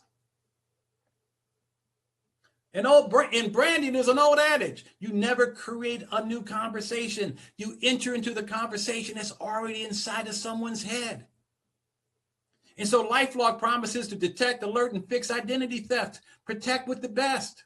I got a landscape contractor to say, I promise to create a personal paradise in your own backyard.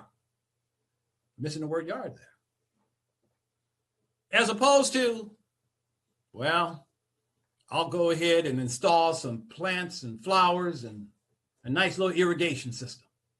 Anybody can say that. In the moment he says that, he's what? He's commoditized himself. He's forced to compete on price. In their industry, it's called bids, B-I-D-S. What's your bid? What's your bid? How much? How much?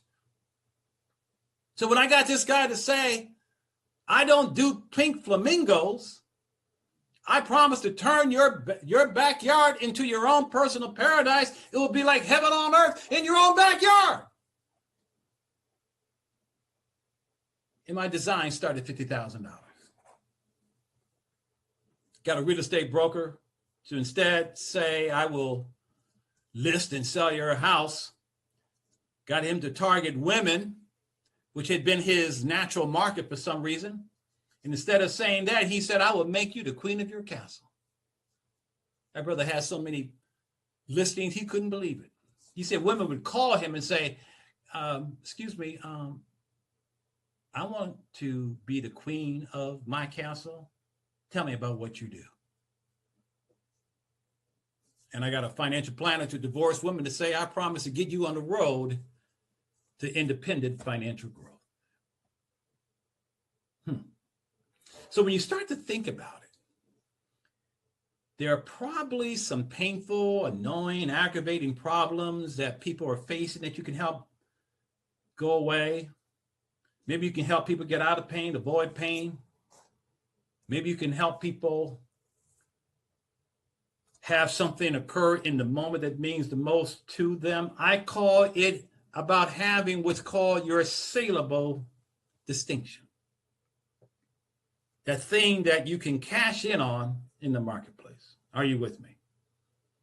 So the question, as we go into this last strategy now, is what are you exceptionally, memorably, and inexplicably good at? That's not only worth marketing and promoting and getting people to pay for, but it will put you in rarefied air and establish your status as the elite brand you are.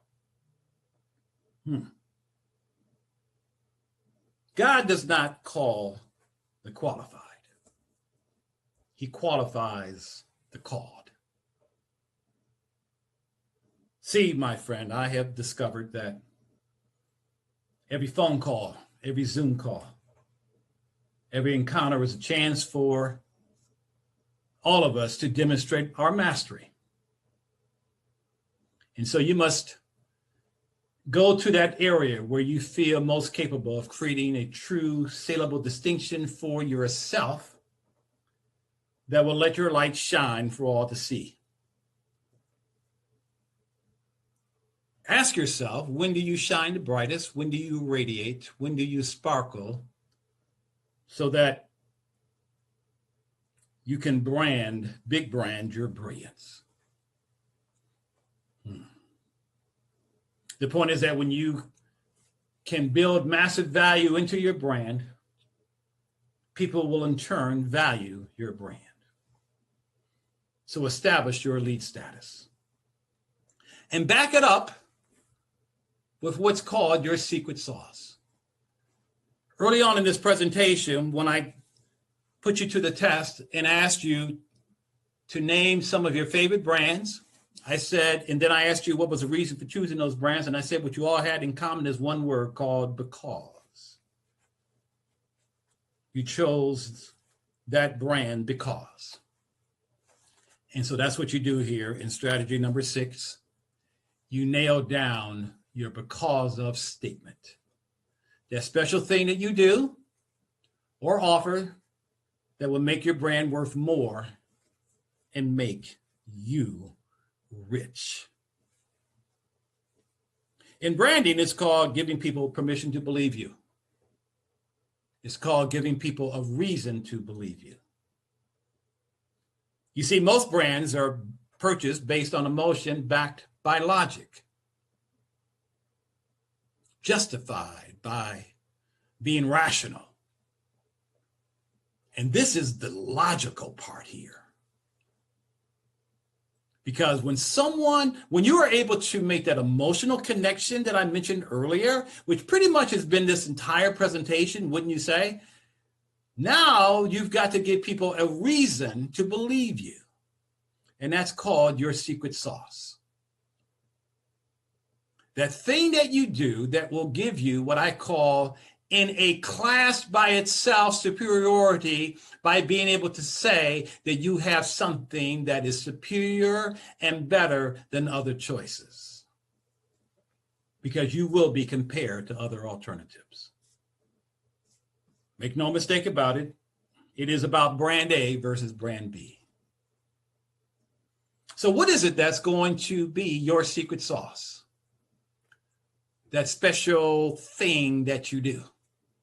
If you offer services, it would be the way you deliver value in a way no one else can.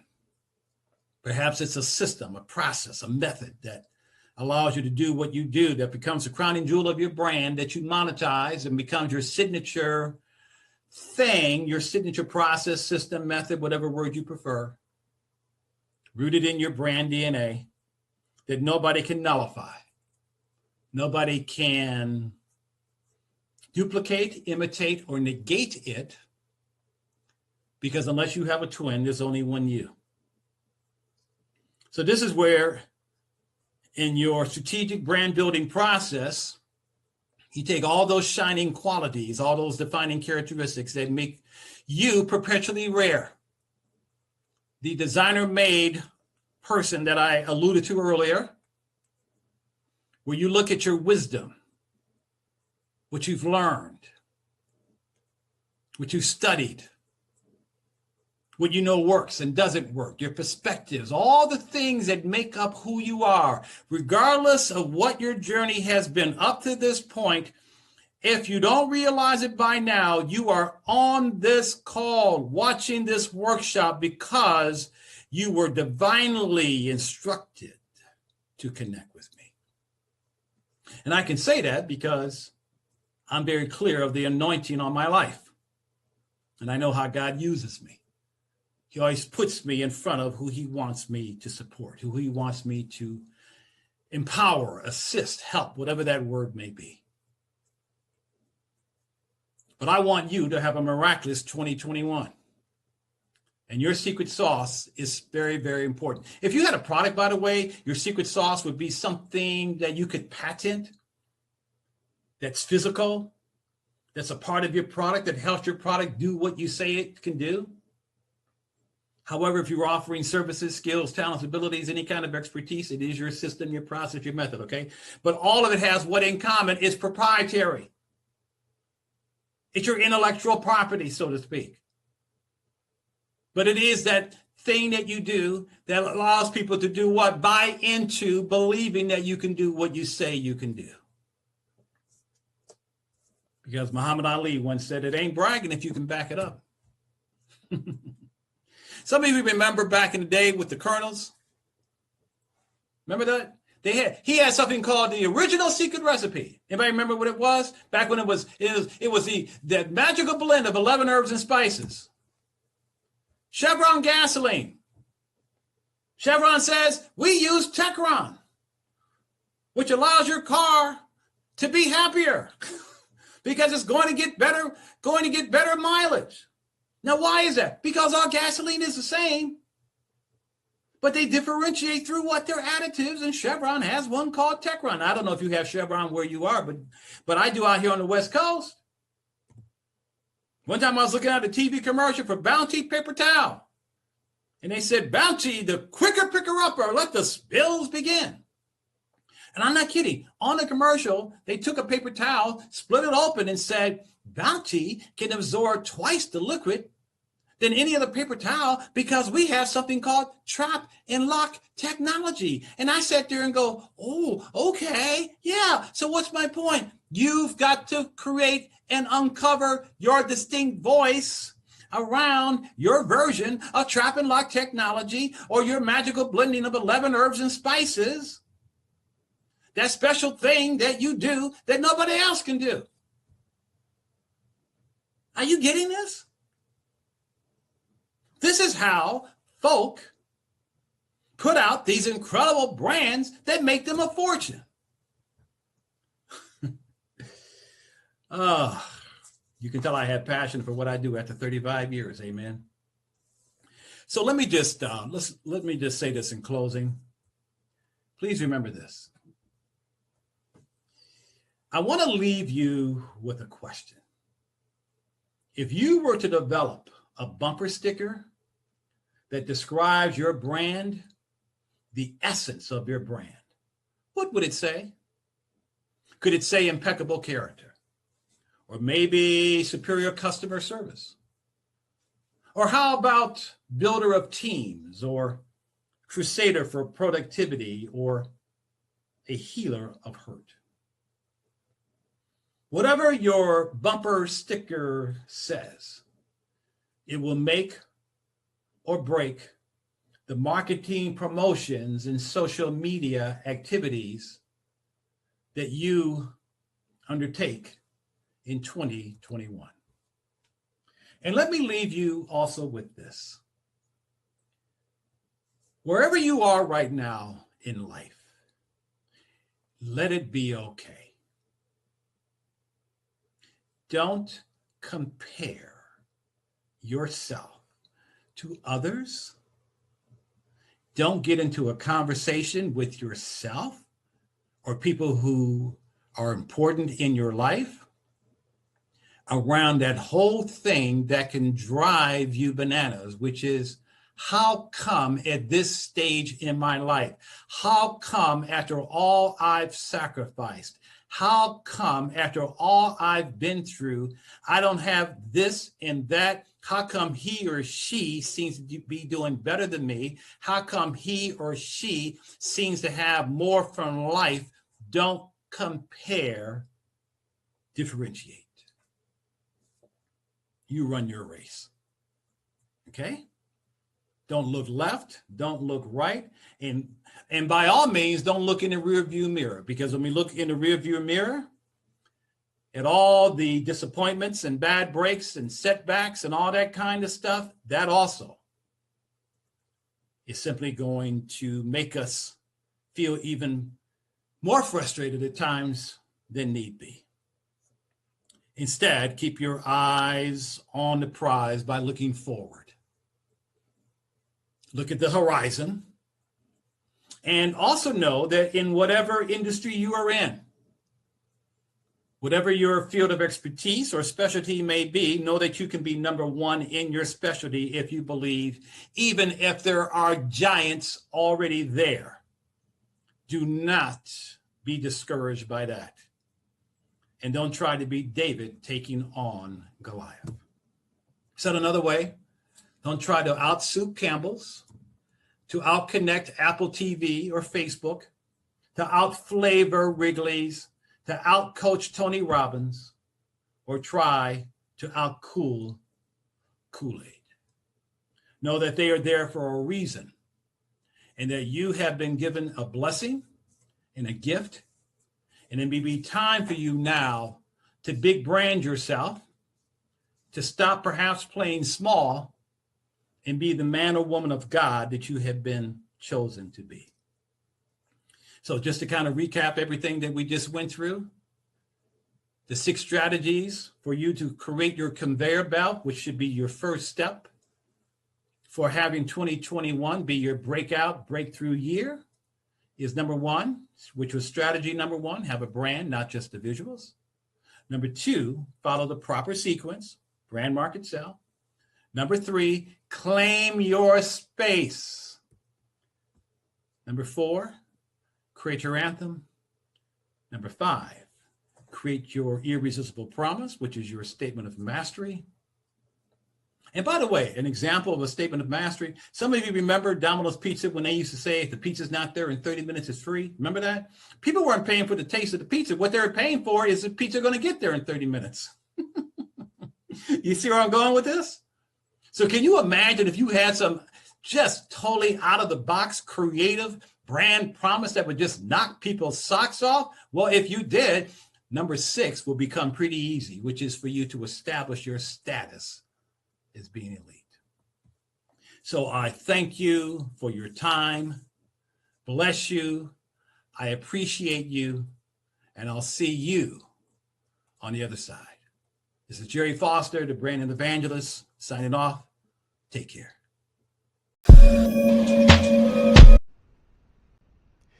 You know, Andy, I couldn't really think of a better time than right now when folks are getting ready to kick off a new quarter, or for some folks, a new 90 days, or for others, it's just a new start, a fresh start. You know, take a moment and talk about just the importance of including storytelling as one of the elements that every entrepreneur should have in their business plan. Like, it should be ready for the next 90 days. Absolutely. So I'll tell you this, man, Shay, it's crazy because, you know, just the environment we're in, there's so many things that are changing. And for all of us, we're always trying to find really creative ways to be able to build a connection, to build rapport, to attract. And I think that's really the key word. I think that for many entrepreneurs, and even for those who are not entrepreneurs right now, but they're trying to become entrepreneurs, they're trying to become speakers, they're trying to become coaches, I think so many of them want to be able to attract even opportunities for themselves. And there's nothing more magnetic.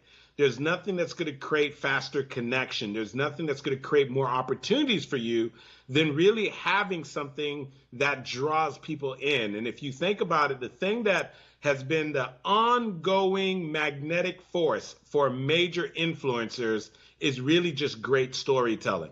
And it's crazy because if you go down through the list of major influencers, past or present, the thing that they all had in common was that they were really great communicators. And not only were they great communicators, but they were also phenomenal storytellers. And so I remember I sent out an email to my list, and the question was, what does Oprah Winfrey, Steve Jobs, Martin Luther King, Walt Disney, Tyler Perry, Tony Robbins, what do all those people have in common? And yes, they've all built tremendous platforms.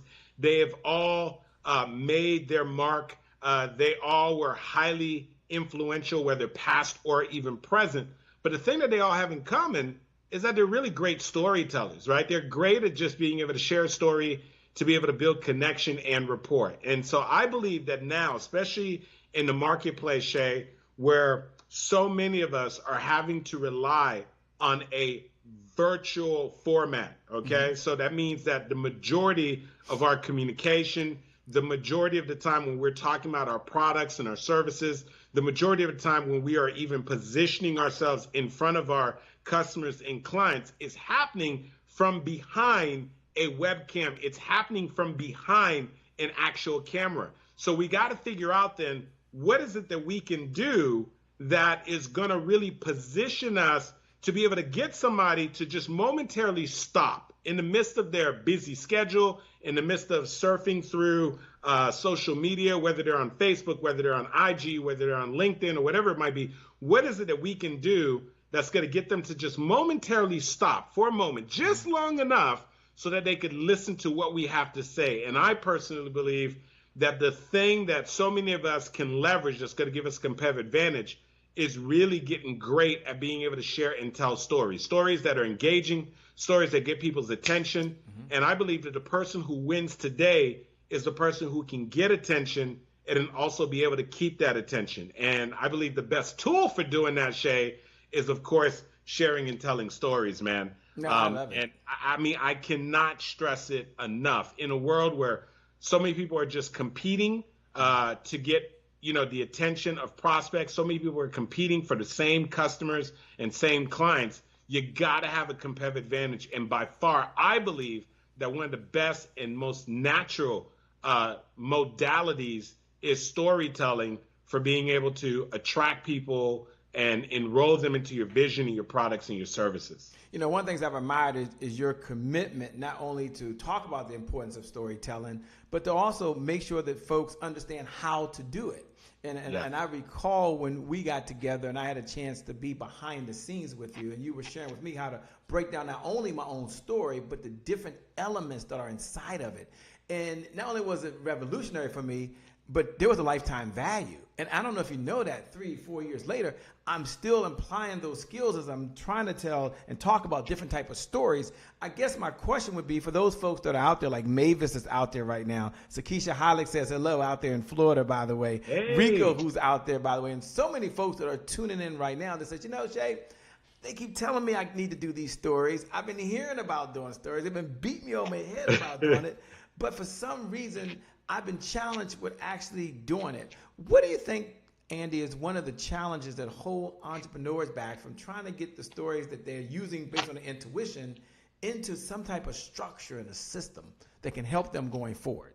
Yeah, so let's talk about a couple of things. So typically, with many of my clients that come through my Master Storyteller Academy, we've had the opportunity to just be able to train so many people. And there's this reoccurring sort of themes that pop up when it comes to folks who are having challenges with, number one, just seeing the value alone in their story. So one of the things that I realize is that oftentimes we are a bit too close to our story to really, truly appreciate it. Shay, I can't even begin to tell you how many times I've heard somebody say, well, I don't know if I really have a story.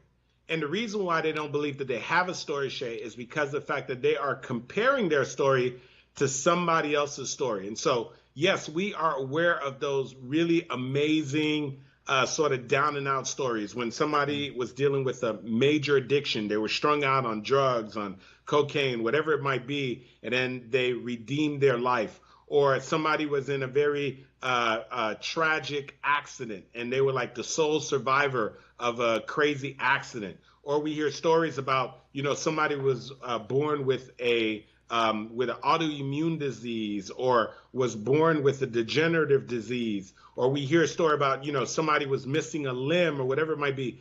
And those stories are what we call more bigger and heavier stories. And so what happens is, for the everyday person who maybe looks at their life and they go, you know what, I've had a pretty decent life. I had a pretty good upbringing. I lived in decent neighborhoods. I've never been on drugs. I've always been in good health or whatever. They start comparing their story to those other like movie type stories. And then now they start convincing themselves, well, maybe perhaps I don't have a story. And that is so far from the truth. Because although if you have a heavy story, one of those bigger stories about, overcoming, abuse, emotional, physical abuse, about an autoimmune, whatever it might be, if you have one of those stories, by all means, tell that story. You're going to change and impact lives. And you're going to set so many people free, and you're going to be a tremendous blessing to them. But on the other end, if you have the everyday story, what you fail to realize is that there is still what we like to refer to as a universal theme within your story that a lot of people can relate to. And oftentimes the themes that we're trying to get people to relate to, they don't have to really be very complicated. I can tell you for myself personally, Shay, I remember the first time I went to a storytelling training. Storytelling training was being facilitated by, one of the top 5 speakers in the world, none other than Les Brown. And Shay, I remember being at that training, and there were 2 people that shared their story right before I was supposed to tell my story. One of the gentlemen, his name was Dwight Pledger. Me and Dwight are really good friends till this day. Yeah. And Dwight shared this amazing story about how he was a very successful real estate broker, beautiful home, 2-story home, 3-car garage, 2 Mercedes-Benz sitting out there, him and his wife kicking butt and taking names in real estate. And then he talks about how he goes to a party at the end of the year to sort of celebrate. And he's there at the party, minding his business. And then someone opens the door and says, hey, come in here. And they're like, hey, come in here because this is where the real party's at.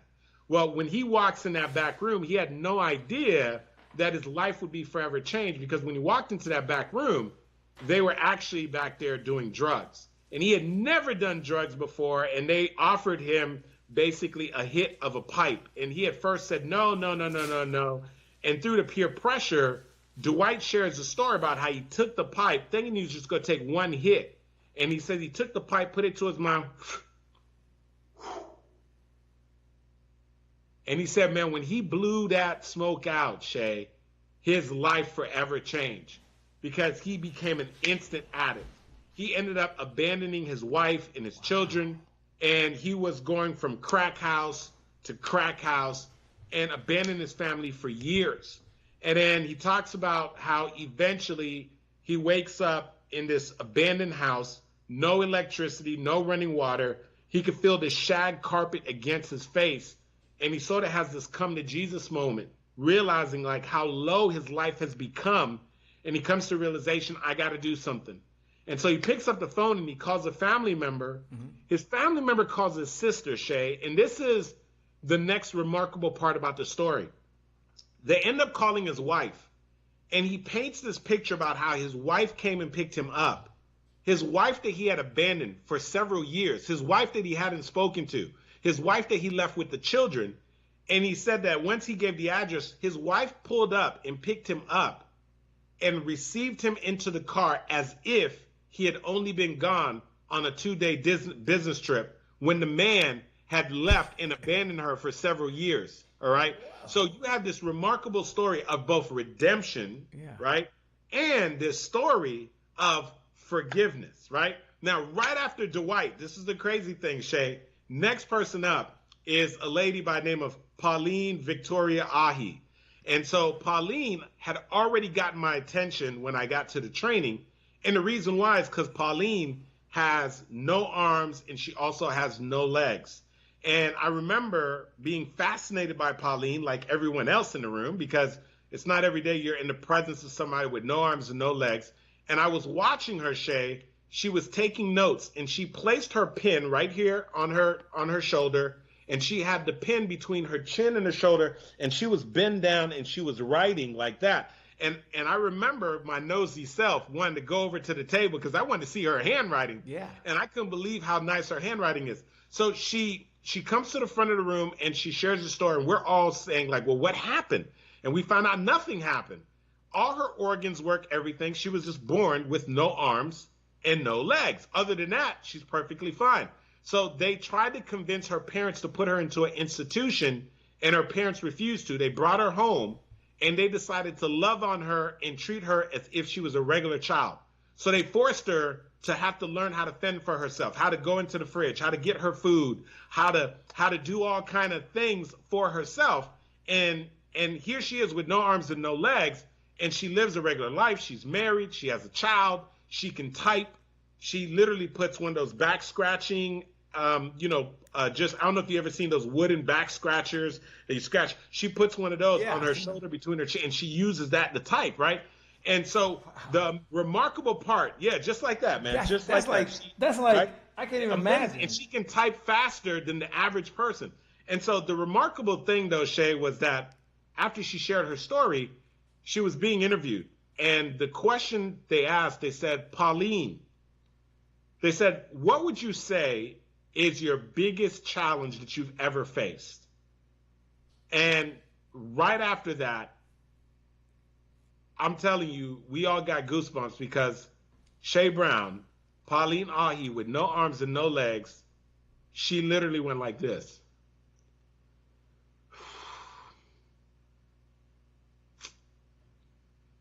I can't think of something right now, but when I do, I'll let you know. So we're all in the room and we're thinking like, wait a second. The lady with no arms and no legs says she can't think of a major challenge right now. Yeah. So for all of us who had our little worries, the things we were concerned about, we were very humbled very quickly, and it put things into perspective. Now, here's the part, Shay, that you'll laugh about. Right after that, Les Brown goes, okay, next up, after our break, is going to be Andy Enriquez. Man, I ran into the bathroom, man, and I was hiding out, and I didn't want to come out because I'm reflecting on my life, and I'm thinking to myself, wait a second, I grew up in the suburbs. I was a straight A student. I graduated summa cum laude. I got my master's degree in corporate accounting. I went on to work for one of the big 4 public accounting firms. Yes, I left corporate America to become an entrepreneur. And, at that time, I was also investing in real estate and so forth. And I'm looking at my life and I'm thinking like, wow, like I don't have a story. Are you kidding me? Because I'm comparing my story to Dwight Pledger, strung out on drugs, awesome story, forgiveness, Pauline Ahi, no arms and no legs. And I'm thinking to myself, there's no way I have a story. And I remember hiding out in the bathroom, and one of my friends, Star Babatoon, came over by the bathroom. She was like, Andy, I know you're in there. I tried to change I was like, Andy's not in here. She's like, Andy, I know you changed your voice, man. Come out here. And I was like, I can't, Star. I can't go out there. She's like, why? I said, because I don't have a story. And then she said, listen, she said, stop comparing your story to other people and just own your story. And so I went out there, Shay, and I just really timidly just sort of shared how I grew up in a Caribbean household. My parents told me go to school, get a good education, get a good job. And I talked about how I followed the script. I went to school at Florida State University. I graduated summa cum laude. I got my master's degree. I landed a job at one of the big 4 public accounting firms. But then something crazy happened, Shay. And it was the moment that I said, here I am. I landed a job with this amazing company. I've got every reason to do well. I'm working with this amazing company. I'm working with amazing people. And yet and still, I felt as if my life was following a basic routine. And so I was waking up every day to the sound of an alarm clock. I was jumping out of my bed. I was fighting traffic to get to a place in which I knew that something inside of me was saying, Andy, there's got to be more than this. And this was the magical moment, Shay. I just instinctively said, have any of you ever been at a place in your life where you said, there's got to be more than this? And if you have, raise your hand.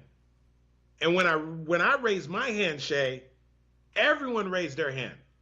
And so I said, wait a second here. So I did have this story being strung out on drugs. And the reality of it is this, right, Shay? If Dwight Pledger, as powerful as his story is, if he were to say, how many of you have been strung out on drugs, you know, there'll be very few people that would know what that feels like. If Pauline Ahi would have said, how many of you, know what it's like to have no arms and no legs, it would have been very few people, not anyone in that room, that would be able to raise their hand, okay? No pun intended, right? With Pauline having no arms and no legs. But what I realized is that even with my story, not being a big story, not being a heavy story of some sort, but just the simplicity of pursuing a goal, pursuing a dream that was not really your goal and your dream. It was given to you by somebody else. And we think about how many people right now are going through lives that they are going after goals and dreams that were given to them by their parents, that were given to them by someone else. And those dreams were not reflective of what they wanted for themselves. And just the simplicity of getting to a place in your life where you're saying there's got to be more than this, getting to a place in your life where you're frustrated, I realized that was universal. Everyone has been at a place in their life before where they said there's got to be more than this. And that's when I realized that you don't have to have this really like heavy story for your story still be able to resonate and connect with people. And so I share that because that is one of the main challenges that so many people have, is that they are caught up with the comparison game. They are comparing their story to somebody else's magnificent story, and they have somehow convinced themselves that they don't have a story.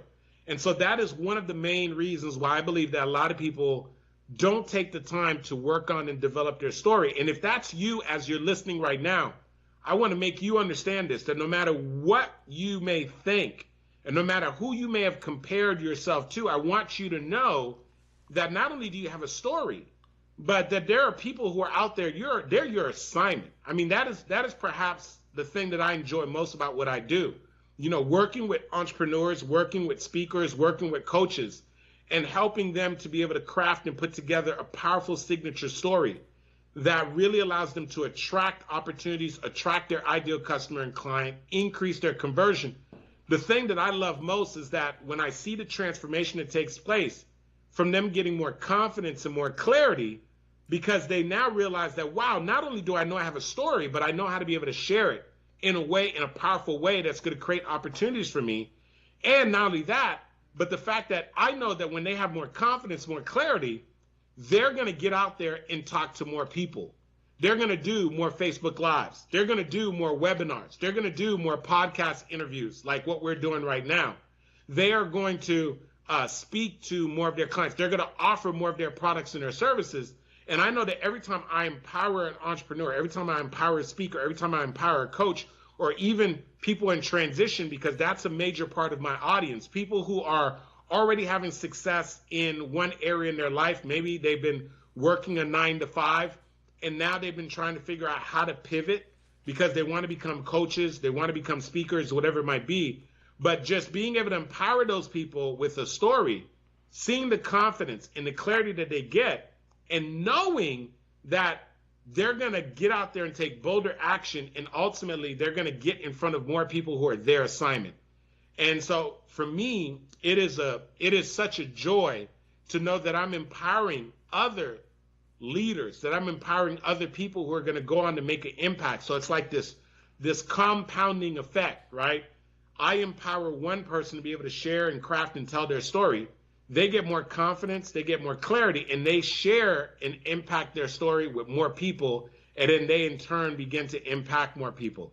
And so there's power in that, right? And so part of how do we unleash that power, we got to get people to realize that their story matters, and so that they don't get caught up in this comparison game. And that is so huge, Shay Brown, that we get people to not compare, but to just accept the fact that they do in fact have a story. Now, once we know that they have a story, of course, naturally, there's a lot of things that are going to be involved with being able to craft and put that story together. And I don't want anyone listening in right now thinking that our message is that you just need to make sure you have a story.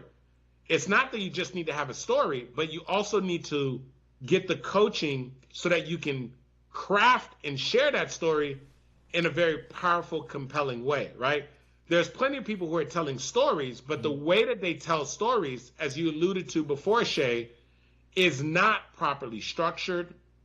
It is not built around some kind of a universal theme. They haven't developed any level of conflict. If you're a note taker, I do want you to write this down.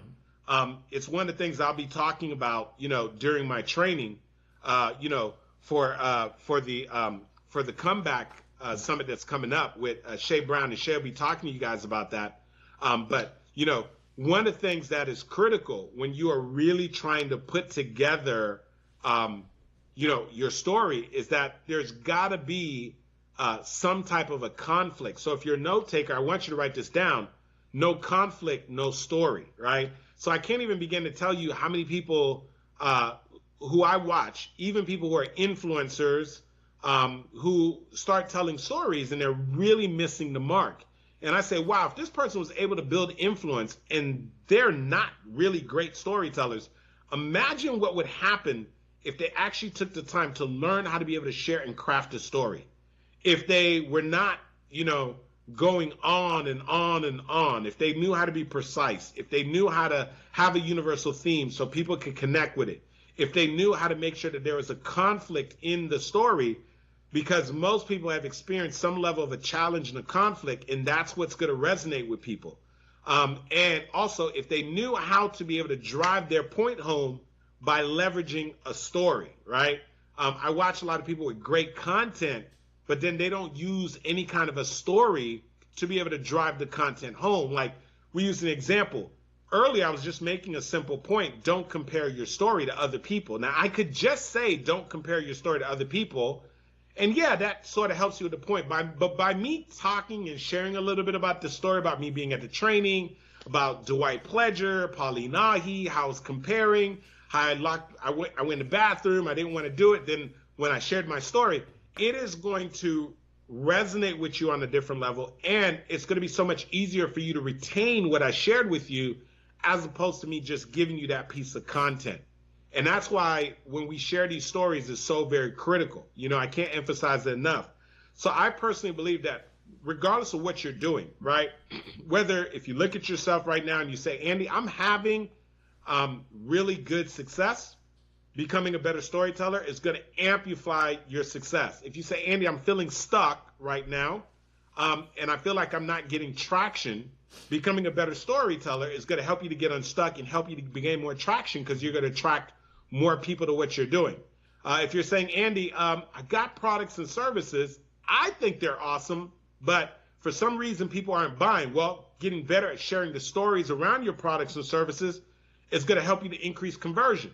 So regardless of where you fall on the spectrum, or if you're even a person who says, Andy, I'm working a 9 to 5, I have a career, but I want to make a transition, but I've been spinning my wheels. Well, guess what?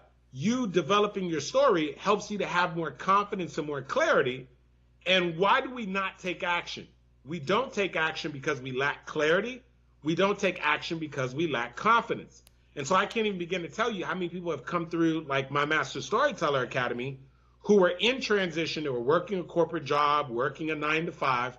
They had aspirations of becoming a coach, becoming a speaker, becoming an entrepreneur. And now they say, Andy, it's just crazy. I have so much more confidence and clarity through my story. Now, the things that I know that I've been wanting to do, that I've been reluctant to do, and what I believe that for most of us, we do know what we need to do. We just don't do it. And we don't do it because we lack confidence, and sometimes because we lack clarity, okay? So what the amazing thing is, when you help someone construct a story and they get confidence and clarity, it's not just around the story. Mm-hmm. It's the fact that it empowers them to now do more Facebook Lives, talk more about their products and services, right? to seek opportunities to get on more podcasts, right? To promote their direct sales company when before they would be around people and wouldn't say anything, right? So it's all these other things that they are now empowered to go out there and do, Shay, which is why it's really hard for us oftentimes to really get people to comprehend fully what we do at my Master Storyteller Academy, Shay, because there are so many intangibles that happen beyond them crafting their story. That we are going to do hands down. They're going to leave there with their signature story. But it's all of the other intangibles, right? The increase in confidence, the fact that we help them to raise their beliefs, right? The fact that we get them to see so much more clarity, the fact that they begin to have a greater vision for what's possible for themselves. And then also we put them into a mode where now they are going to be taking massive action. And so it's like they got the story is the tool, but then it's all of these other things that they're empowered to do that starts really compounding things for them that creates massive success and results in their life, right? And I know that that's what it's all about for you, Shay. I mean, I know, when we talk about Champion Nation, when you even think of the word champion, right? There's something, there's something unique about champions. Champions have a growth mindset, right? Carol Dweck talks about the difference between a fixed mindset and a growth mindset. Like I've watched you, Shay, just with this, just relentless commitment to your own personal growth, but then seeking out other influencers and bringing those influencers to your community, right? Which I can't think of more communities like, Champion Nation or even like the Happy Entrepreneur community where they're going to get access to the people that they get access to. I mean, let's face it, Shay. Oftentimes you could pick up the phone, call me up, call up someone like Joseph McClellan, call up, somebody like Lisa Sasevich, call up somebody like, Mark Victor Hansen. I mean, just to name some of the people that you've had on the show, that you can just pick up the phone and call those individuals that for most of those individuals, it would cost someone like, all right, a VIP day with me is $15,000. And I can assure you a VIP day with, some of the other folks that you've had on the show is probably going to be in excess of, $15,000. There's been people on your show, I'm pretty sure, a VIP just day with them is probably like $50,000, $25,000. And because of the people who are part of this community, and that's why I think it's so important, especially during this time, that champions surround themselves with other champions, right? And that's what this Champion Nation is about. It's part of you becoming a champion is through association, right? I do this whole teaching around identity, and one of the keys to changing your identity is to be changing your associations, right? One of the fastest ways to become a champion is to put yourself in the presence of other champions, because by doing so, you will begin to think like a champion. You'll begin to act like a champion. You'll begin to observe what champions do. And just from proximity and from being in the presence of other champions, you will begin to get a champion mindset and begin to feel, think, and act like a champion, which ultimately starts to create results that champions create, So it's really, I can't put a value, really, I really can't, Shay Brown, as to what you do here in this community for the people who take the time to take advantage of this resource. Now, the reality of it is we know this, Shay Brown, is that you make it available, but not everybody's going to take advantage of it. And that's the sad truth that is about that, right? Is the fact that many folks do not take advantage of it. I'm just thinking about, your just the magnitude of the people that you've put together for your upcoming, virtual summit, right? The comeback champion nation. With you saying that, I know you weren't trying to go there. But I believe that people benefit by taking action. and I know I appreciate you listening. You just let me ride out. Yeah. But for the people who are listening right now, can you put in context what I'm referring to? Because I know we have dialogue. I know I'm contributing. I know I'm going to be talking about storytelling. I'm going to be talking about the 5 stories that every entrepreneur needs to be able to generate additional 6 figures in their business. I'll be going into, in addition to that, the different storytelling styles. But do you mind just sort of sharing, Shay, like, who are some of the other people you have in the lineup? And then how do the folks who are listening in right now to this conversation, how do they even make sure that they're going to be able to join us?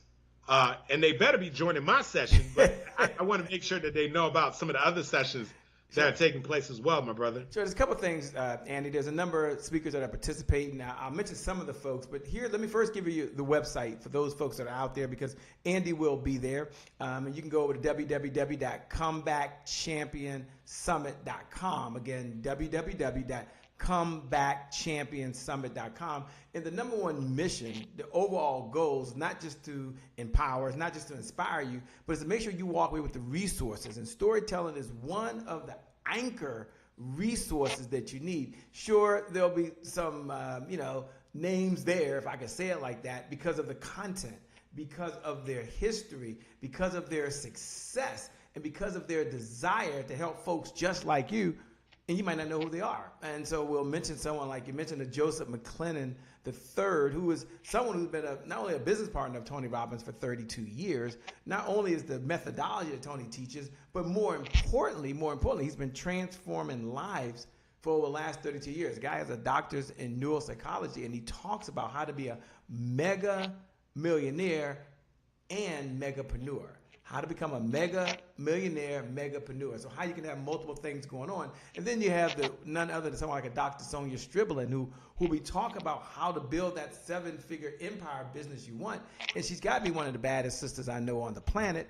And then there's Rhonda Britton. And it's important that I mention someone like Rhonda Britton and the balance that we look to have at this, Andy, is because one of our core philosophies that has driven us over the years is that the results that show up in your life are just as important as the results that show up in your bank account. Y'all might want to write that one down. The results that show up in your life are just as important as the results that show up in your bank account. So for those that are over at www.comebackchampionsummit.com, there is no Cash App payment needed. There's no Zelle payment needed. There's no credit card to swipe. It's just you with a desire to improve the quality of your life and to serve other folks. I think, Andy, that's probably one of the most important parts. Yeah, okay. There's someone like Simon T. Bailey who will be there. I get it. The old brilliant one. And some of you may be hearing that name for the very first time, but it's time for you to change where you are to where you want to go to. For those folks that are listening, do me a favor. We want to pay this message forward to other folks. And I'm going to ask Andy in a moment. He can't get into it, but at least say, hey, there are 5 different type of stories that you need. Now you'll come to the Comeback Champion Summit, and he'll share what they are and do a little deeper dive. But I want him at least to touch on it. So if you're sitting there, you're telling yourself, you know what? He says I need a story, but I mean, I know my story, so I'm good. Or, well, I'm in business, but what story do I tell from a business perspective? The reason this is so important for you right now is that it will change your life. And I wanted Andy to be here at this moment in time because I know for some of you, your story is going to help you be a better communicator in your relationship. At maybe a church or whatever organization you belong to. It's going to allow you to be able to relate more with your maybe children or those that you mentor. So these storytelling techniques are very, very key just in the relationships that we have. And then others of you, I know it's all about the money. I get it. But they're going to help you communicate better with your clients, with your prospects, with your marketing team. And it is all the world of difference. It's the one common denominator. It's the only time I don't argue. I'm normally saying selling. You need sales. You need sales. You need to serve and sell. But we can't serve and we can't sell without the story. It just doesn't exist. It doesn't happen. And so as you're out there right now, do me a favor, hit the watch party button. What's up, Eddie Johnson? Hit the share button if you would. What's up, Mavis? What's up, Coach Claire? Hit the button right now and pay this message forward. Hit the share button. When you hit the share button, just put, it's time to serve. Andy, thanks for that plug, man. I appreciate it. It's www.comebackchampionsummit.com. if you would, Andy, maybe give them maybe one or two. If you can give all five in a short period of time, do that. But I want you to weave in, if you can, the importance of what a comeback champion is, and maybe one of the key characteristics of a comeback champion. You talked about how they surround themselves with other folks, but what are the characteristics they have to have inside of them in order for them not only to come back, but to do better? And the reason I say that for those folks that are out there, and this is very important, I got a call, I was on a podcast recently, and they said, Shay, tell us a comeback story. Tell us why you said comeback. And people have those. And I said, no, it's not about, like Andy talked about, a major comeback. I come back every single morning when I wake up. And I've got to come back from the mindset I had yesterday. I've got to come back from the email that just took time away from what I've got to do. I've got to come back from a new product change. There's always a comeback moment throughout the day. But here's what I do know, that champions, they have some key characteristics, some key traits that they're able to do, and that's the common denominator. So Andy has a tall order. Number one, he's going to give you these 5 components. But number two, he's going to also talk about one of the key characteristics of a comeback champion. Andy, over to you, my man. Yes, man. So fantastic. So I'm going to share these. Of course, I'll be going into more depth for those of you that are joining the summit. Recently, I'm a part of the National Speakers Association. And for those of you who aren't aware of NSA, NSA is a phenomenal organization for people who are professional speakers. And there is a criteria to be part of the National Speaker Association where you have to make a certain amount of money through speaking to be a part of it. And the reason why I'm bringing this up is because I had an opportunity to do a breakout session for our last annual conference, our Influence Conference. And part of that conference is, people who have been professional speakers, some of which have been professional speakers for decades. And I broke down these 5 stories, and even people who have been professional speakers for decades were like, wow, we've heard that stories are important, but we weren't fully aware of these types of stories. And just to give you some backdrop a little bit, the way that I even formulate these stories is that, as I share with you, I do VIP days where I work with people to help them to be able to craft a specific story. When they do a VIP day with me right now, currently a VIP day is $15,000. And we normally will work together from about 10 o'clock to 5 o'clock for a day, right? And we're normally working on one story. What I noticed was that as I reflect back on the folks that I did VIP days with, that the stories that they were typically willing to make that level of investment at fell into certain categories. And then I even had a couple of instances where someone paid for a VIP day, maybe a year later, 2 years later, but they came back again for another story.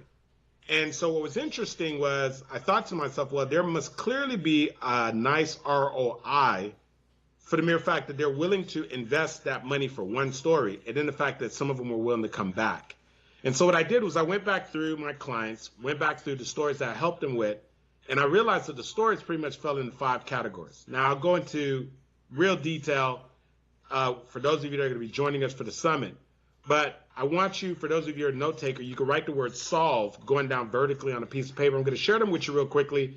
And right after doing that, I want to share a really cool thing with you. So you don't want to go anywhere, because there's something I'm going to want you to do right afterwards. I got a really cool free gift for you as well that you're going to absolutely love. So whatever you do, just stick with me right now just real quickly as I unpackage this for you. So solve. And the reason why I use solve is because I believe that these stories solve many of the challenges that many entrepreneurs have. So the S is what we refer to as a signature story. I have an entire 3-day training called my Master Storyteller Academy that is all put together just to help people to be able to put together their signature story. In my personal belief, of the 5 stories that I'm going to share with you, the signature story is the most important one that you want to start off with developing. So I would say before you develop any of the other stories, you start off with a signature story. Why? Your signature story is, it is like your magnet. It is the thing that's going to attract opportunities, attract customers and clients. Your signature story is like the main story that you share. And the reason why you share the story is so that you can start building connection and rapport with your audience, with your customers and clients. We've heard it 1,000 times before. People love to do business with people that they know, like, and trust. So the question is how to get to know you, how to get to like you, how to get to trust you. They get to know, like, and trust you through your story. Bottom line, okay? So the signature story is like, for a musician, it is like their hit record. For you, it becomes like your hit record. It is the track or the story that you lay down over and over again, meaning you're invited on a podcast. They say, hey, tell the audience a little bit about yourself. You share the story. You're on a television interview. They say, hey, tell the audience a little bit about yourself. You share the story.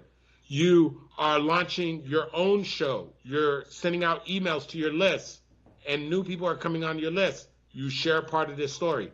This is the story that when people say your name, they should be able to say, oh, are you talking about such and such?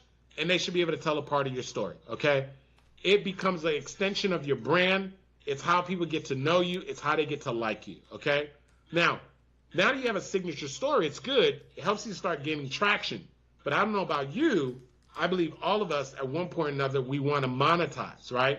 So if you want to monetize your message, somebody do me a favor right now, in the chat, put show me the money, show me the money, show me the money. Because it's one thing to have a message, but then we want to be able to monetize that message. So typically for monetization, you need to be making offers. So there needs to be something that you're offering. The presumption is that you have a product, you have a service. If you don't have a product or a service, I'm going to suggest that you get out there and you create a product or a service, right?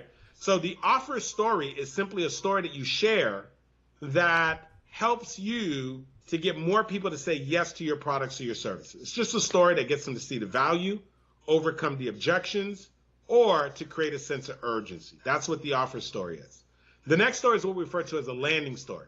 You know, all of us, if we want to position ourselves as thought leaders, if we want to position ourselves as experts, we need to have content, all right? But we can't rely on the content solely. There used to be a time where they said content is king.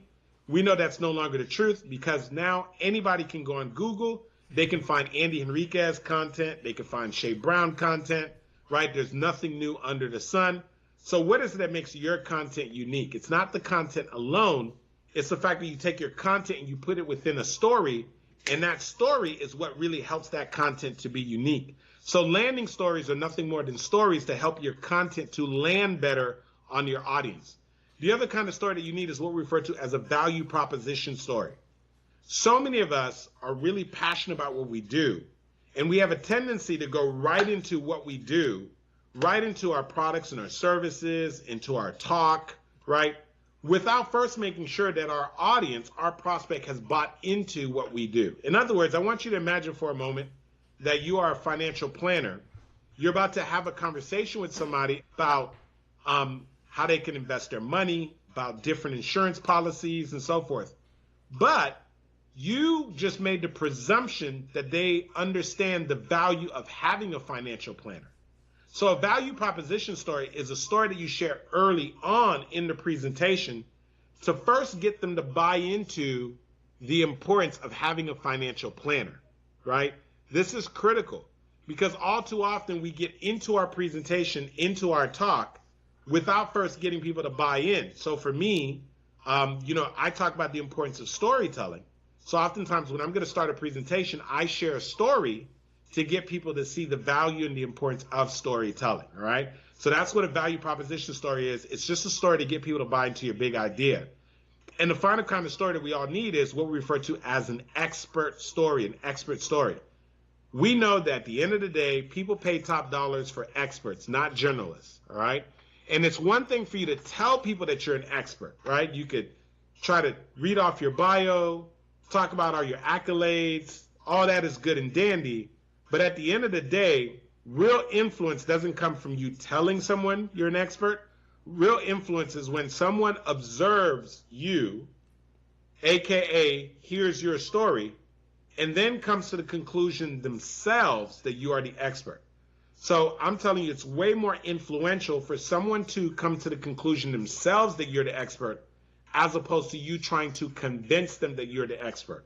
So an expert story is a story that you share that the person comes to the conclusion themselves that you're the expert. Now, these stories are so critical, and I'm going to be going into them in more detail at the summit. But one of the things that is really critical for you, before you can really get a grips and get your hand around these stories, I personally believe it's really important that you even understand in the first place, naturally, what type of storyteller are you, okay? So all of us are telling stories. Some of us much better than others, all right? Some of us much more effective than others. Some of us with much greater influence than others, but we're all telling stories. And so naturally, you tell stories a certain kind of way, all right? There are essentially 5 different storytelling styles.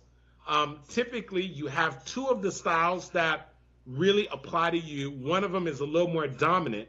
But one of the first keys for you to improve your storytelling skills is to first know what kind of storyteller style that you have naturally.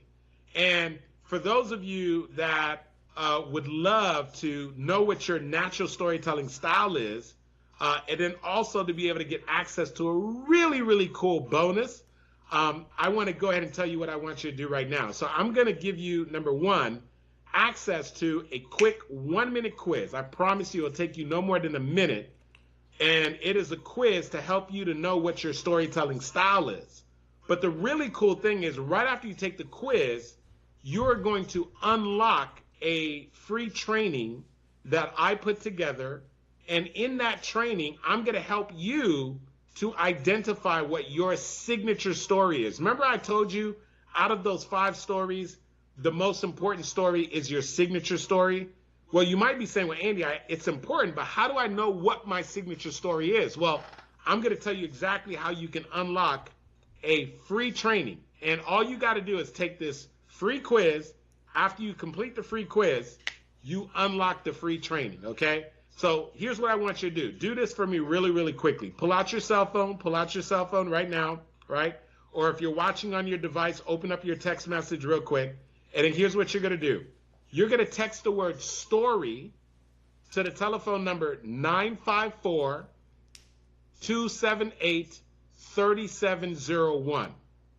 So once again, you're going to text the word story. It's amazing. Story is such a simple word, and it's amazing that people still type something else. So S-T-O-R-Y, right?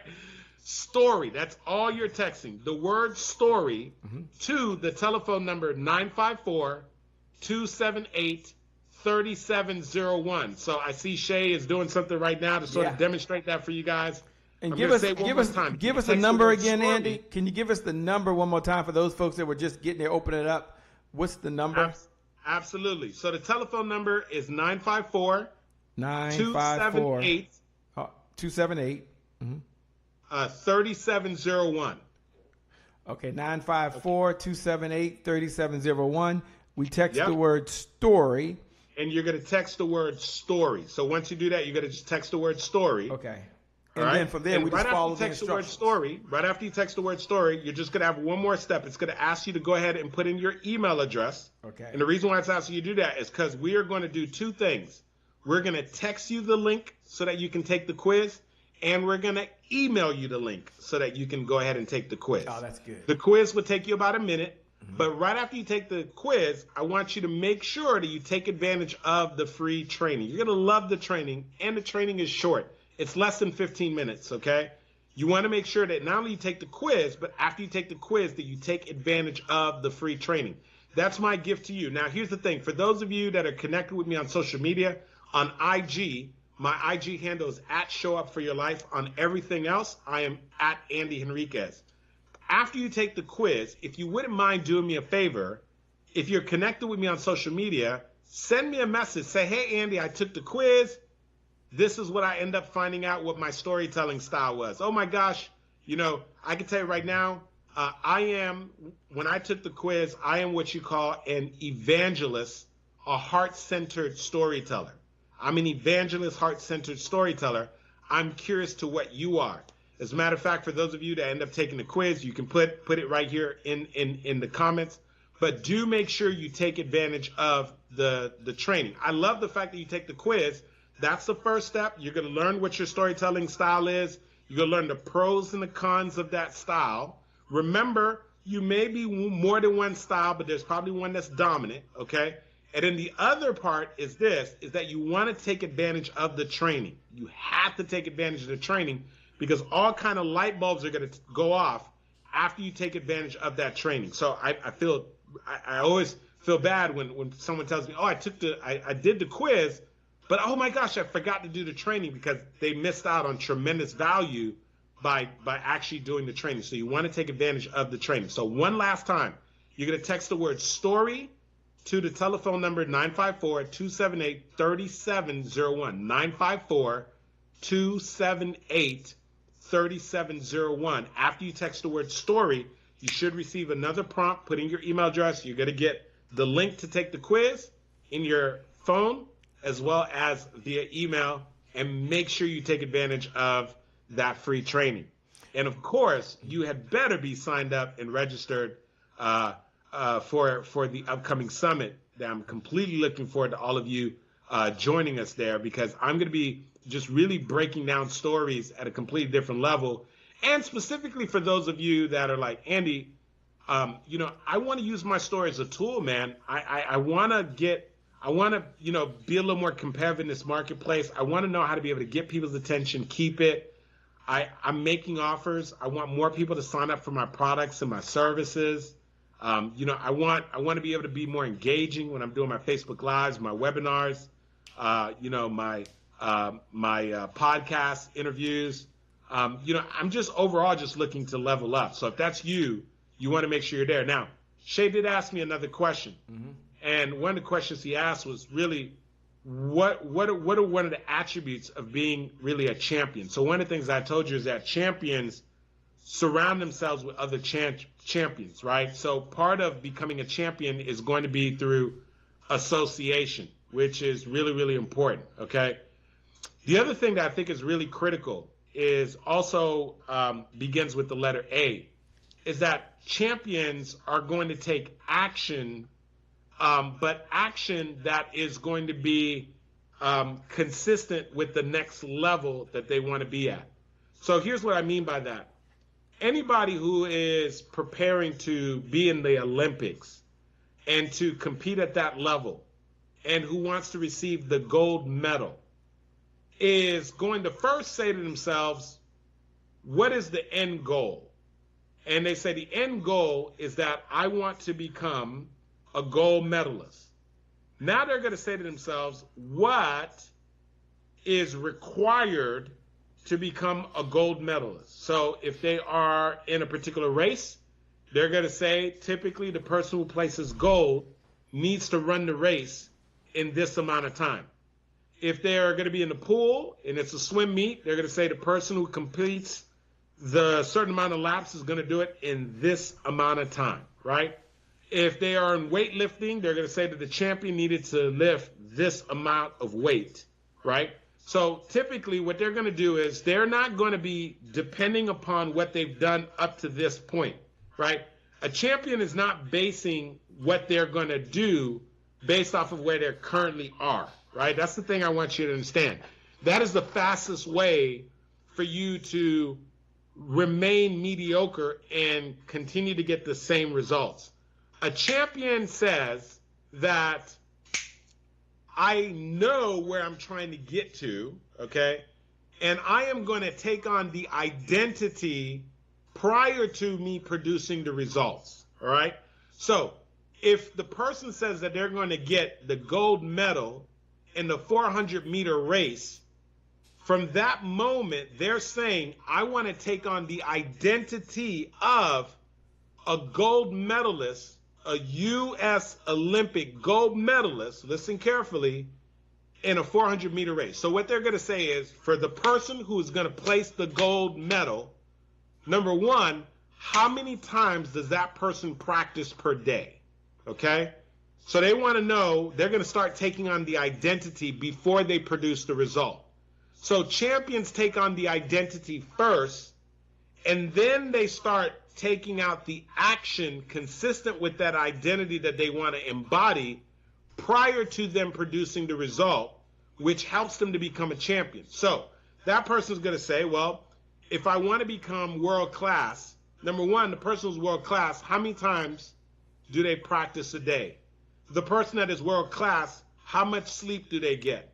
The person that is world class, who helps them to train and work out?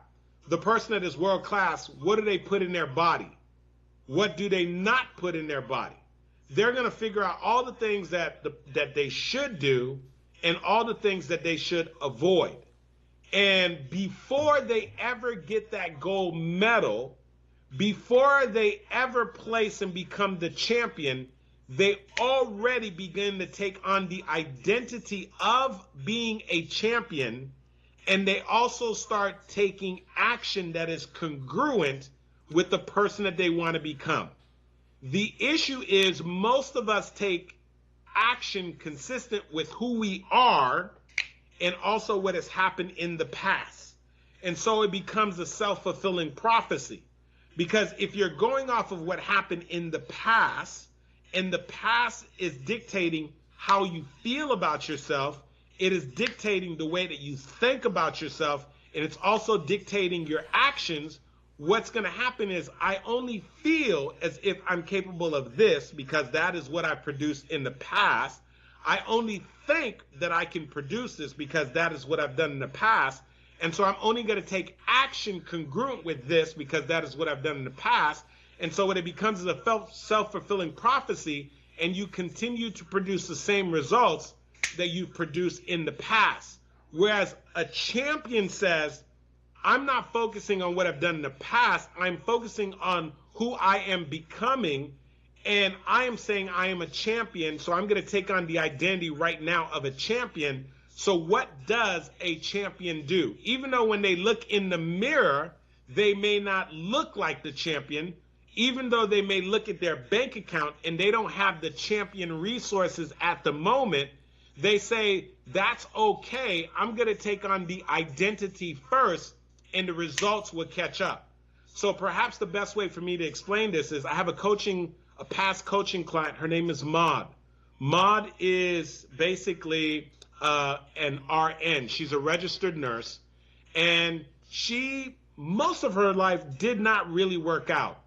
She was experiencing some health issues, and after experiencing the health issues, she went to go see her doctor, and the doctor said, in addition to us changing your diet, doing some other shifts, you do need to work out. She said, all right, fine. She went to the gym. When she got to the gym, she looked around at all the equipment in the gym. She didn't know what in the world to do with the majority of the equipment in the gym because she was not a person that normally worked out. Well, what happened is when she started working out in the gym, she clearly didn't know what she was doing. Someone in the gym who was a trainer walked up and said, hey, would you like some help? I can train you and help you out so that you can get your body in the right shape. So she started training with this trainer who really started helping her to push herself and learn some things. Well, what happened is the trainer said this. She said, I don't know if you understand this, but I'm looking at your body structure and everything. I believe that you can become a professional bodybuilder. That is what the trainer said to her. And what happened is she actually believed the personal trainer. And now, after she believed the personal trainer, she said to the personal trainer, okay, I believe this. You said it. That wasn't my goal. But now that I know that there's a possibility I can become a professional bodybuilder, what does the professional bodybuilder do, right? So she took on the identity first before she had the results. So her body is still the regular body that she had, but she said, okay, from this point on, because this lady I believe in told me that I am a world-class bodybuilder. So at that moment, she took on the identity, and so she started saying, what does a world-class bodybuilder do? So the lady said, well, world-class bodybuilder works out this many times. This is the way that they work out. This is what they put in their body. This is what they don't put in their body. This is the amount of sleep that they get. This is the magazines that they subscribe to. These are the type of workouts that they commit to. These are the type of gear that they purchase. And so before she ever produced the results in her body, she took on the identity of a world-class bodybuilder. And Shay Brown, as God is my witness, I watched this lady, right, completely transform her body. Over 8 months, this lady completely transformed her body. She ended up entering an amateur bodybuilding competition. She actually won the competition, and now she is pro-level bodybuilder. Pro-level bodybuilder. She has a movement she's creating now called Madi Fit. Her name is Maud, but Shay, I gotta find a link so I could show you, because I want you. First of all, you're gonna see her physique, and you're gonna be blown away. But the issue is this: you needed to have seen before. I saw the transformation happen over 8 months, and somebody else is gonna say, well, you know, once I have a body like you, then I'll start doing it. And they don't realize she took on the identity of a world-class bodybuilder way before she produced any of those results. And so champions take on the identity of a champion. So and that's why the association, the first part I told you is, how does a champion act? How does a champion think? What do champions do? What do they read? What do they not do, right? You've got to take on the identity first of the champion, then do those things, and then the results will begin to produce themselves. Man, I love it, Andy. I love your heart to give. I love your heart to serve. For everyone out there, you've been listening to the one and only Andy Henriquez, who showed up today, one, tell you about the components of storytelling, which is very, very important, but also for many of you, introduce you to learn your signature storytelling style. And that's very, very important. And Andy, I love the way you break down the story. I want to see the photo. You got to send something. You got to post that in the group. You're going to have to find that link and get that over to me. Yes. Here's what I like to do. For those folks that are out there that are already registering for www.comebackchampionsummit.com, Andy be going into much more detail, and you have a chance to get the training. Make sure before you go to training, make sure you take the signature selling style questionnaire.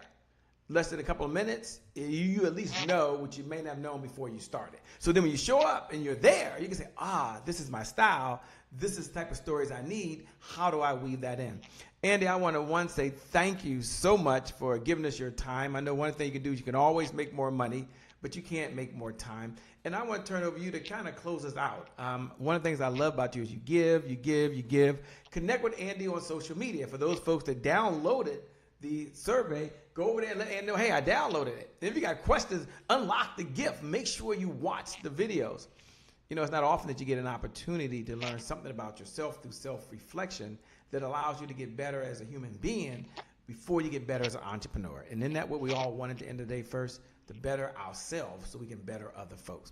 Andy, over to you, man. Thanks a lot for being here, man. We appreciate it. Can't wait to connect with you over at comebackchampionsummit.com. Give it to you to have your closing thoughts to give us the fantastic. So, you know, we're you know, the theme is really about, you know, being a champion.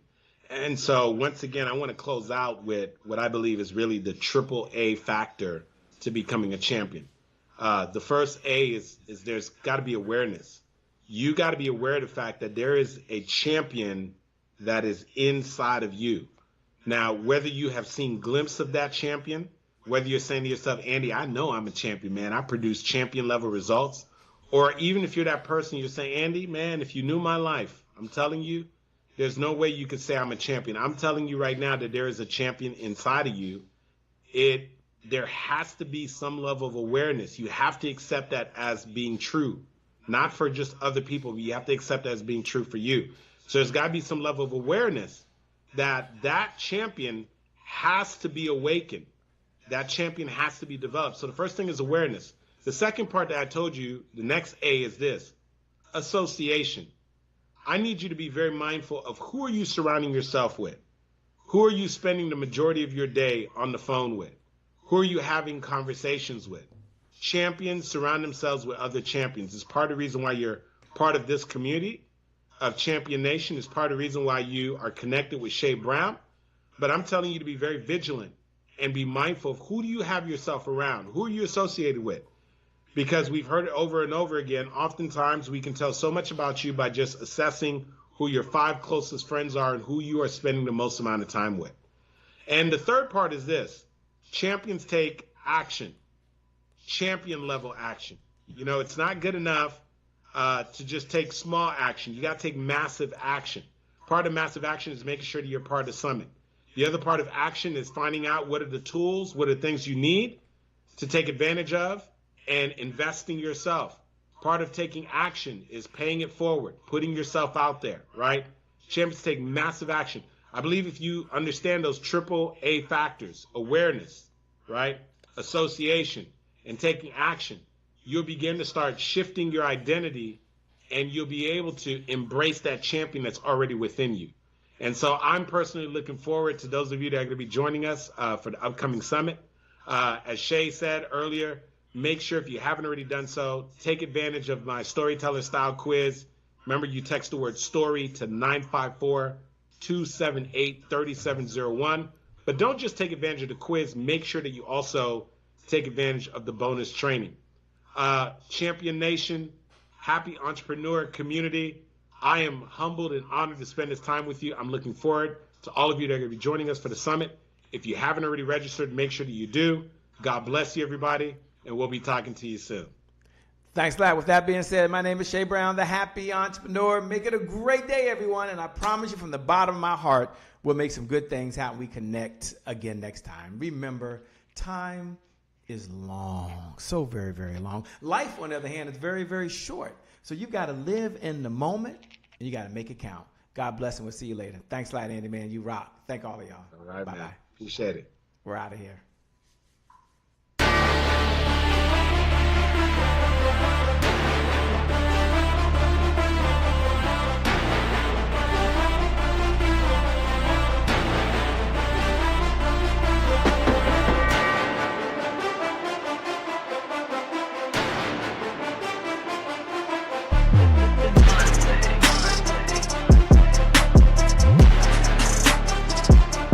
Promise I made to my mom. I only did this message for one person, and that's my mom. This is for you, Mom. Love you. My name is Shay Brown, the Happy Entrepreneur. Make it a great day, everyone. Thank you. Thank you. Thank you. All right, Shay Brown. Mic check, mic check. All I do is win, no matter what. Got money on my mind, I can never get enough. And every time I step up in the building, everybody hands go up. Yes. Yeah. And they stay there. And they stay there, and they stay there. Cause all I do is win. Yeah. Thank you. God bless. My name is Kareem Ellis, speaker, teacher, trainer, breakthrough strategist. And today I want to talk to you about something that's very near and dear to my heart. I want to talk to you about something that I call GPS My Success. That's right, you heard it. GPS My Success. Now, I'm sure you're wondering, why in the world am I talking to you about a GPS? And this is what my firm belief is. I believe that a GPS is the world's greatest vision machine. That means you give a GPS an address. Its sole job, its sole purpose, the only thing it's designed to do is show you how to get from where you are to where you want to be. And so the question I want to ask you right here in in the year 2020, in a year of total setback with Corona, with leadership that's amok, with jobs that have had people let go across the country, whether you've been deemed essential or non-essential, I want to ask you one thing. What is your vision? What is the thing that you should be chasing in this season that you may have temporarily put down because you couldn't see clear to the finish line? See, for the next 20 minutes or so, I'm going to go over concepts from this best-selling book, GPS My Success, in hopes that it does one thing and one thing only, that it sets the stage for you to conquer and dominate as we jump forward into the year 2021. So let's jump inside this thing real quick, right? So here's a question for you. Why do you think most people fail to achieve vision? Why do you think? Just say it out loud, no matter where you are, just say out loud why you think the number one reason why most people fail to achieve vision in their life. Oh, I see you thinking. I can see the light bulbs going off over your head. Check this out. I read a study about 3 years ago where they took 100 people, put them in a room, and they asked them what their New Year's resolutions were. And every single person gave something of substance that they wanted to achieve that current year. Guess how long it took for most people to fold on that goal and dream? Just take a wild guess. Most people threw away their goal and dream no later than the end of the month of February. We're talking less than 60 days from when that goal and dream was announced that they threw in the towel. So here's the other question I have for you. Why do you think people walked away from it? Let me help you out in lieu of time. Distractions.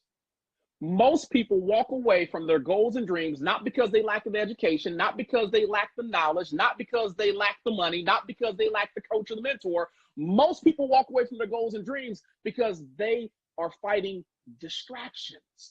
Every single day from the time you wake up to the time you lay down, you fight distractions. So that's the first reason why it's so important that you get in the habit of putting an address inside your life's GPS, because everything starts with vision. One of my favorite scriptures in the book of life says, write the vision and make it plain. And we're going to jump on that in a second, because plain means clarity. That means it's hard to chase a goal and dream if you're not clear about where you're going. But the other scripture I love so much is without a vision, the people perish. Without a vision, people perish. That means that right here, right now, there should be something of substance that you are focused on. Something you should be going after on a regular basis. That means when you were put here on this planet, there is something that you've been assigned to accomplish and do. And that, my friend, is what should go inside your life's GPS. So number one, everything starts with vision. The question being is, what address is inside your life's GPS? Where do you want to go? Because whether you know it or not, the address you put inside your life's GPS will ultimately determine the destination that you arrive at. The second thing I want to talk about is moving with clarity. And I said a little bit earlier, you know, when I made the concept about clarity, writing the vision and making it plain, it's almost impossible for you to hit a goal and dream if you don't know what you're going after. It is almost impossible for you to hit a goal and dream and not know what you're going after. Let me give you a prime example. Let's say that I want to travel from my house to downtown Cincinnati, where I live at, and I get on the highway, right? And the highway, you know, the GPS begins to give me instructions as I'm driving down the highway. So the GPS says when you pull off your street, you're going to make a right. You're going to go down to the highway entrance ramp on Ronald Reagan. You're going to turn right, and then you're going to drive down Ronald Reagan for 2 minutes. No, take it back, time out, flag on the play. You're going to drive for 5 minutes. Then you're going to get in your right-hand lane. And then when you see the exit, I want you to hop back over to your left-hand lane. And I want you to stay in the left-hand lane for 5 minutes. No, 6 minutes. And then I want you to get in the left-hand lane. And then when you come to the fork in the road, I want you to pull off to the side and just kind of hang there. I mean, think about it. What I gave you sounded so absolutely ludicrous that if your GPS gave you instructions as confusing as that, chances are you take the GPS, hurl it out the window, and take your butt back home. Why? Because it's hard to make moves on great things when you don't know where you're going. Clarity is always key. See, the thing I love so much about my GPS, it gives me instructions not only in real time, but it gives them to me with dynamic clarity. In other words, the instructions that I'm expecting to get is pull off your street, make a right, get on Ronald Reagan Highway, stay in the right-hand lane for 3 minutes. Then you're going to make a right on the 75 South. You're going to ride 75 South for 22 minutes, get in your left-hand lane. At exit 15, we want you to pull off, make a left, and then boom, you're downtown. Do you see how crystal clear those instructions are? So clear that even the dumbest person could follow these instructions and get some sort of desired result. So the question I have for you is this. For you out there that say, man, I know where I want to go. I got an address in my GPS. My goal is to build this business. My goal is to climb the corporate ladder. My job is to get this nonprofit off the ground. My job is to buy my first home. Or if I'm in real estate, my job is to buy my 50th home or that commercial unit. I get all that. I see that you have an address locked inside your GPS. But here's the question. How clear are you right now on the instructions of what you need to do to make that a reality? Because the opposite of clarity is confusion. I'm going to say that again. The opposite of clarity is confusion. And the real reason why a lot of people don't achieve dynamic results in their life, they spend their time wandering from destination to destination merely out of confusion.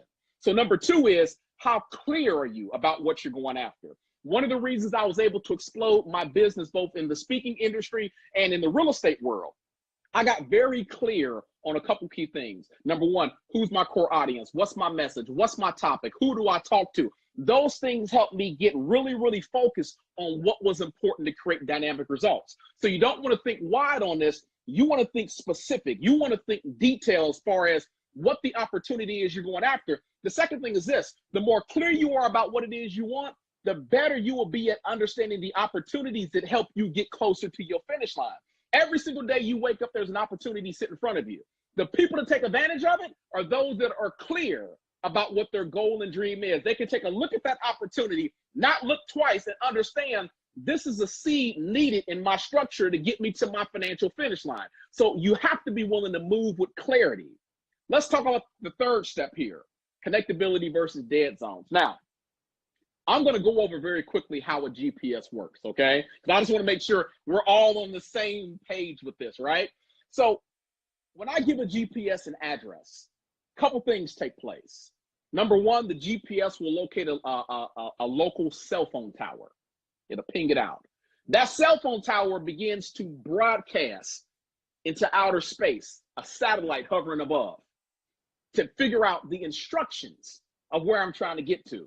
So as long as I got that trifecta connection going on where my GPS is connected to the cell phone tower and the tower is connected to the satellite, I will have instructions anywhere I want to go in real time, So several years ago, I had an individual reach out to me, wanted me to do a keynote for a major local conference here in Ohio. And I'm going to tell you something, for the amount of money he was wanting to pay, I had no problem with it whatsoever. The issue was this. The gentleman was a little bit old-fashioned. When I say old-fashioned, I don't mean that he was like 80 years old. Old-fashioned means that he did stuff the old school way. He didn't want to just have a contract emailed over. He didn't just want to do text messages. He physically wanted me to come into his office downtown, meet with him face-to-face, sit down, shake on terms, and sign paperwork. A little bit different from what a lot of us speakers are used to now. But again, like I said, for the amount of money he wanted to pay, hey, a brother had no problem with this. So I remember setting my alarm clock for 8 o'clock in the morning. Got dressed, put on a nice suit, first impressions of everything, got on the road. I simply forgot about rush hour traffic in the morning because it's been so long as an entrepreneur since I've been in rush hour traffic. I've been an entrepreneur for close to 20 years. And so as I got in rush hour traffic and I got closer to my destination, guys, I'm watching the road, but I'm watching my GPS. I'm watching the road, but I'm watching my GPS. I'm watching the road, and I'm watching my GPS, and out of nowhere it hits me. I'm talking about a dead zone. Now, let me explain this to you because I want to make sure you don't miss this, right? Here in Cincinnati, Ohio, we have a couple places that we call dead zones. They are locations where I can have a signal at 1 second, but the moment I cross into this little zone, the signal drops. I lose connection from the satellite tower, from the cell phone tower to the satellite above. And in that moment, you're literally driving blind. So in this situation, I'm driving. My GPS is telling me that I'm literally 4 minutes away from my turnoff, and then I hit this dead zone. And before I know it, I go barreling past my exit ramp, having to speed all the way around the city so I can make my good impression by getting there on time to secure the speaking engagement. And I got to say something. I was blessed with favor. I did make it there on time, but let's divulge into comfort zones and dead zones because again, or connectability and dead zones, because again, this is so pertinent and key to you setting the address and moving with clarity and getting to the next stage of the race.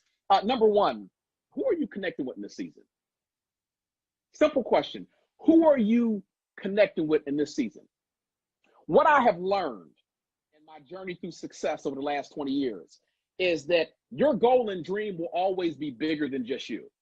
Facts about it, if it's a God-inspired dream, if it's a God-built dream, it's going to be designed that there's no way in the world you can pull it off on your own. So at some stage in this race, you are going to have to connect with people. The issue being is, are you connecting properly, and do you know who you need to connect with? So in my journey, because I can only talk about me at this stage, some of the people I have to connect with, number one, I said it earlier, God. There is a spiritual background here in front of the camera, obviously. There's been stages in the game where GPS didn't stand for global positioning system. It stood for God positioning system. There have been some stages of the game where I have driven and I have gotten lost on my pathway. I would love to say that it has been 100% an enjoyable ride to get here. I've been in situations and circumstances where friends have walked away, doors have been shut. As my mentor, Les Brown, says, there's been opportunities taken away from me because I didn't have the complexion of connection. I have seen it all to the full. But I can proudly say, and I can say there's a smile on my face, I can proudly say there have been situations where global positioning system had to be replaced with God positioning system, where I've had to hit my knees and close my eyes and pray for direction, guidance, and wisdom to see the next leg of the race. Sometimes connectability has been mentors and teachers. Obviously, I said Les Brown, 20 years in the game, you have a lot of folks you come across that have poured into your cup, right?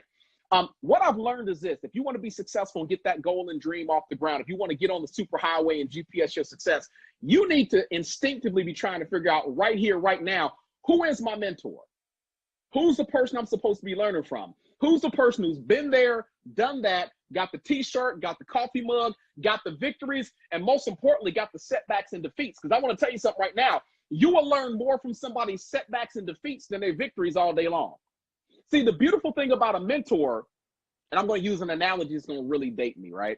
I'm a kid from the 80s. And so in the 80s, one of the things that was the local joy was the Nintendo Entertainment Center.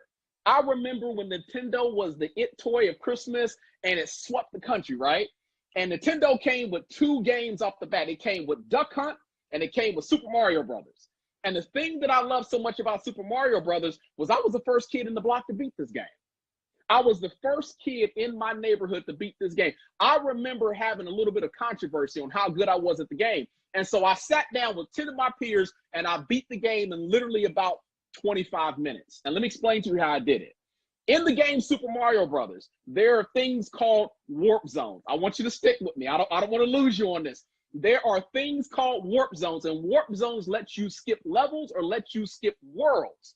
So I can start up on board 1, go to board 2, find the warp zone, warp to board 4, then find the warp zone, warp to board 7, go to board 8, and then that's how you beat the game very, very quickly. When you find the right mentor, the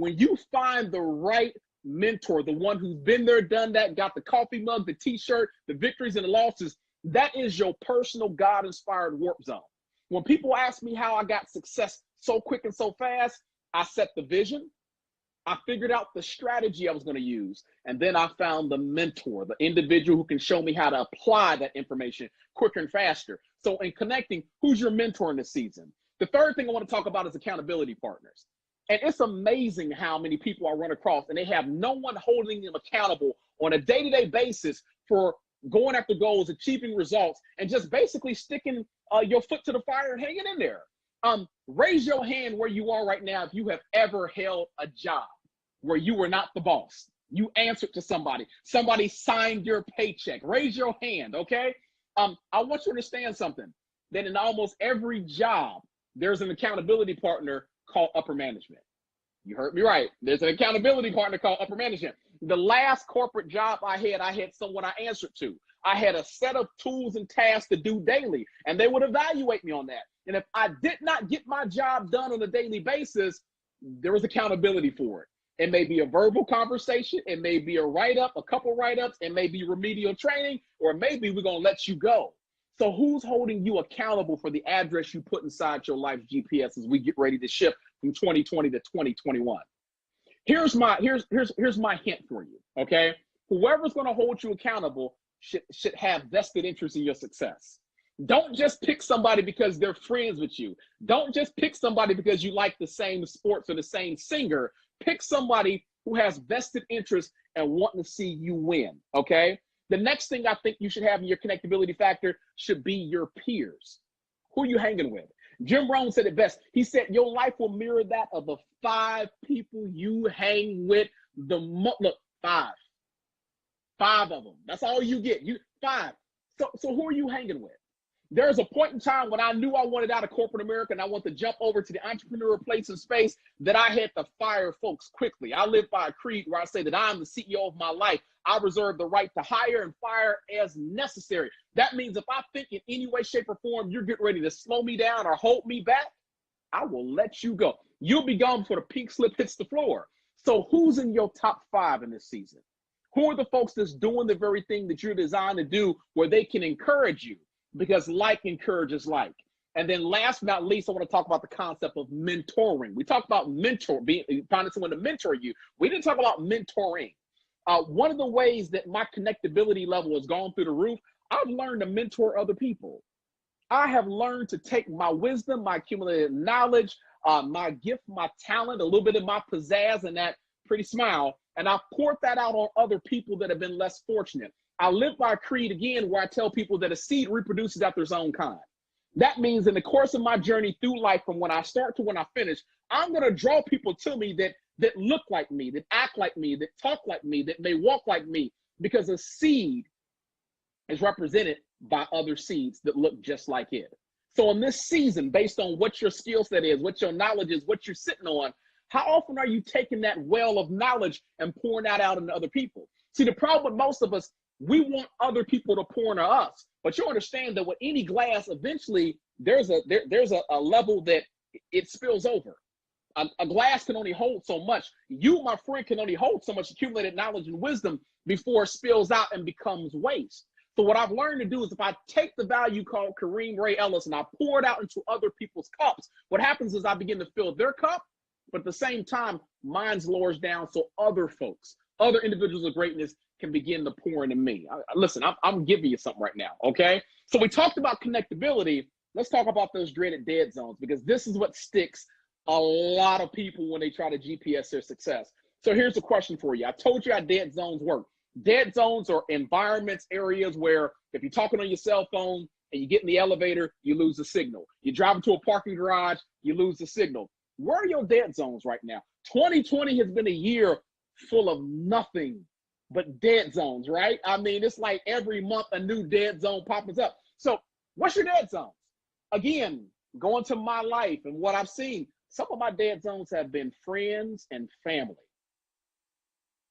I got to see, in the speaking business, we have something we call a pregnant pause.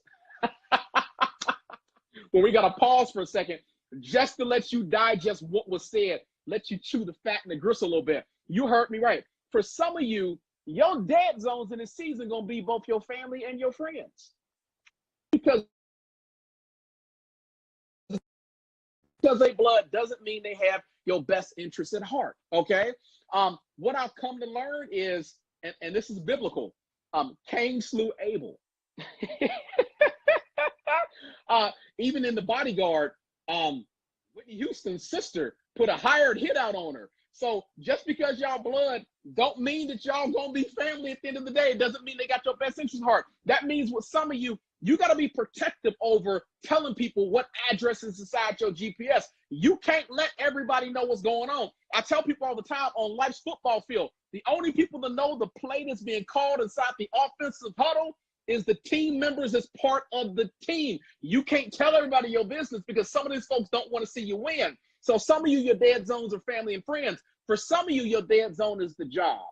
J-O-B, just over broke. I tell people the 3 most important days of your life is the day you're born, the day you discover why, and the day you decide to walk in it. For some of you, what's stopping you from walking in your God-given gift and calling is that J-O-B. I've spent so much time on this degree. I've had so many people show up to watch me walk across the stage. I've been doing this for 10 years. The more time you have invested in something, the harder it is to walk away from it. The more time you have invested in something, the harder it is to walk away from it. Now, don't you report to this post saying Kareem told me, he got me all inspired, told me to quit my job. I never told you that. But I'm letting you know that sometimes the job can be the dead zone. On my end, I was given 40 hours a week to this job. And so I had to figure out how to take those 40 hours back and put those 40 hours behind my goal and my dream, because whatever you water is what's going to grow. If you spending 40 hours watering seeds that don't belong to you, don't expect or be obligated or feel like you're supposed to get fruit off that tree. That's not your seed. You just been watering it for somebody else. For some of you, the dead zones are going to be organizations, education, and environment. And let me break this down very quickly. When I say organizations, in the last 3 years, I have probably divorced. You heard me right. I have probably divorced about 30 organizations.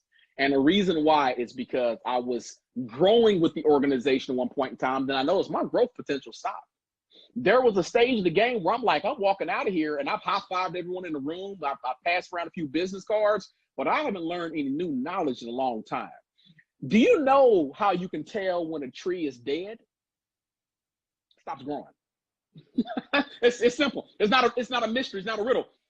When a tree stops growing, it's pretty much dead, okay? With some of these organizations, I believe some of you may belong to, if you haven't seen any growth on your branches, if you have not been bearing good fruit in a season, you need to check and see whether or not you need to continue to show up and belong to this organization. because your job is to grow and grow dynamically in this season. The second thing I said is education. And I'm going to tell you this out of a spirit of love, because as a kid growing up, we always heard the commercials that a mind is a terrible thing to waste, right?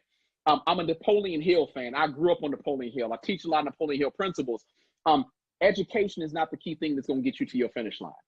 I don't care what the grade system told you, because let's be honest about it. From kindergarten to 12th grade, you had no say over what you were taught when you sat there for 8 hours. The curriculum you had to learn and you had to regurgitate, because all you did was memory and spit back out. You had no say over what you received from kindergarten to 12th grade. You sat back and ate it up. So it's not education per se that gets you to your fantastic finish line. No, what gets you to your fantastic finish line is specialized education, or what we call specialized knowledge. When I knew I wanted to be a dominant motivational speaker, breakthrough strategist, I spent all my time studying that field. So I know everything about it: in, out, up, down, forwards, backwards, around. Specialized knowledge. When I wanted to crush it in the real estate industry and know how to flip houses and rehab, I spent my time focused on specialized information and knowledge. Here's a question for you. For the address that you put into your life's GPS at the beginning of this presentation, how much specialized knowledge have you been gobbling up on a regular basis? What you ingest is what you're going to show. What you ingest, what you eat is what you're going to show. In this stage of the game, I'm sitting here with some beautiful six-pack abs, courtesy of keto, but it's also diet. What goes in is what's going to show up on the outside. So I can go to the gym all day long, but until I change what goes in my diet, nothing else is going to matter. If you are telling me that you want to be successful in this season and you want to see that address in the GPS manifest, what specialized knowledge education are you eating? Or are you spending your time acquiring knowledge that is really a dead zone? Because a lot of people are guilty of getting knowledge they can't do anything with. And the last thing I talked about was environment. And let me be clear on this. Seeds are not designed to grow everywhere. That's that pregnant pause again. Seeds are not designed to grow everywhere. If I take a seed, right, and I plant it in 3 different locations, if I plant one right here in Cincinnati, Ohio, if I plant one in the Mojave Desert, and I plant one in the North Pole, out of those 3 strategic locations, that seed is only going to grow in one of them. It's not going to be the North Pole. There's no way in the world that climate is going to be conducive to the growth of that seed. And if I take that seed and plant it in the Mojave Desert, unless I'm planting a cactus, that seed typically is not going to grow. Again, the climate's not conducive, not enough water. But if I plant it right here in Cincinnati, Ohio, where I know that even though we have a little bit of bipolar weather, you know, typically it's on point. I mean, typically it's going to grow and manifest. It has to be the right environment. You, my friend, whether you know it or not, you are walking, talking, living seed. But guess what? You don't produce a harvest. You don't produce fruit. You don't give up your inner greatness until you are planted in the right environment. Some of you are talking about goals and dreams that you want, and you're never going to see them. Why? Because you planted out in the Mojave Desert where you're never going to sprout. That, my friend, is a dead zone. In order for me to be in front of you right now, I had to be willing to get my hands a little dirty, dig up the seed called Kareem Ray Ellis, and replant him in the proper soil. So is that a dead zone for you right now? Let's hop on here, guys. Let's move forward. Let's talk about dealing with distractions. Now, one of the things I want you to know about me is I am a Porsche enthusiast. I have been in love with Porsche cars and convertibles since 1984. It's kind of odd I'm sitting here doing this because I'm holding one of my favorite toys from childhood. It's a Transformer by the name of Jazz. And as you can see, he's a Porsche. And when I saw this cartoon and saw that car, I fell in love with it. So you couldn't tell me anything. I knew at some stage of the game I was going to own a Porsche. And so we're working on getting Porsche number 4 now. But I remember when I got Porsche number 2. And she was absolute beauty. She's white on blue. I name my cars. I'm that guy. I name my cars, right? So this one here, I call her the White Lotus.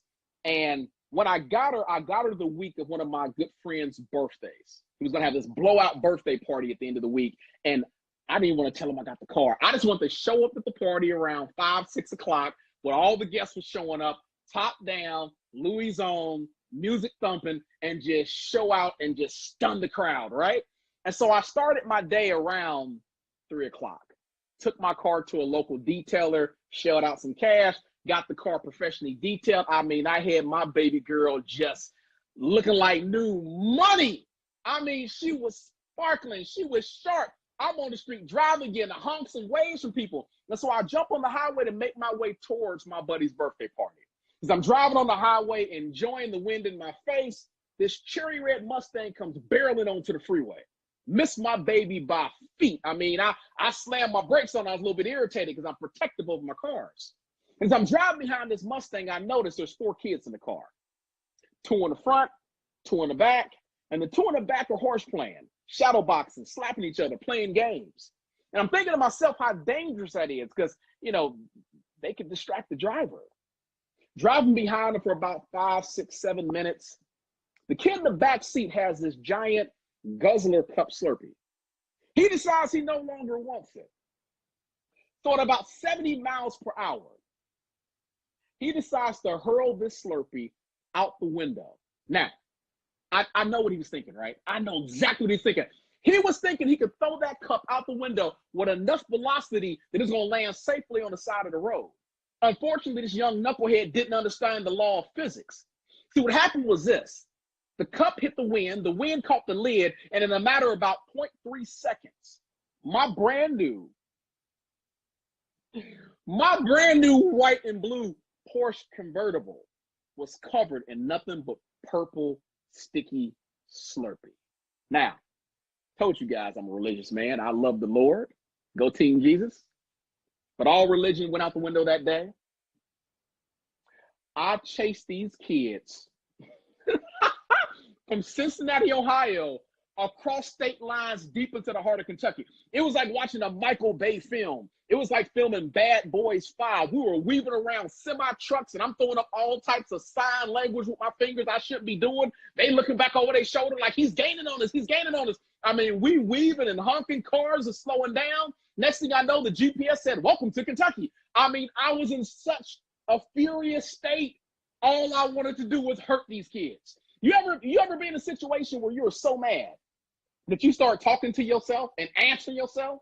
I mean, I had a full-blown conversation going where my reasonable self was in the back seat saying, you got to let them go. And I was telling my reasonable self, no, we can bury the bodies. I know a couple of deep creeks. No one will ever know. And then finally, sanity settled in.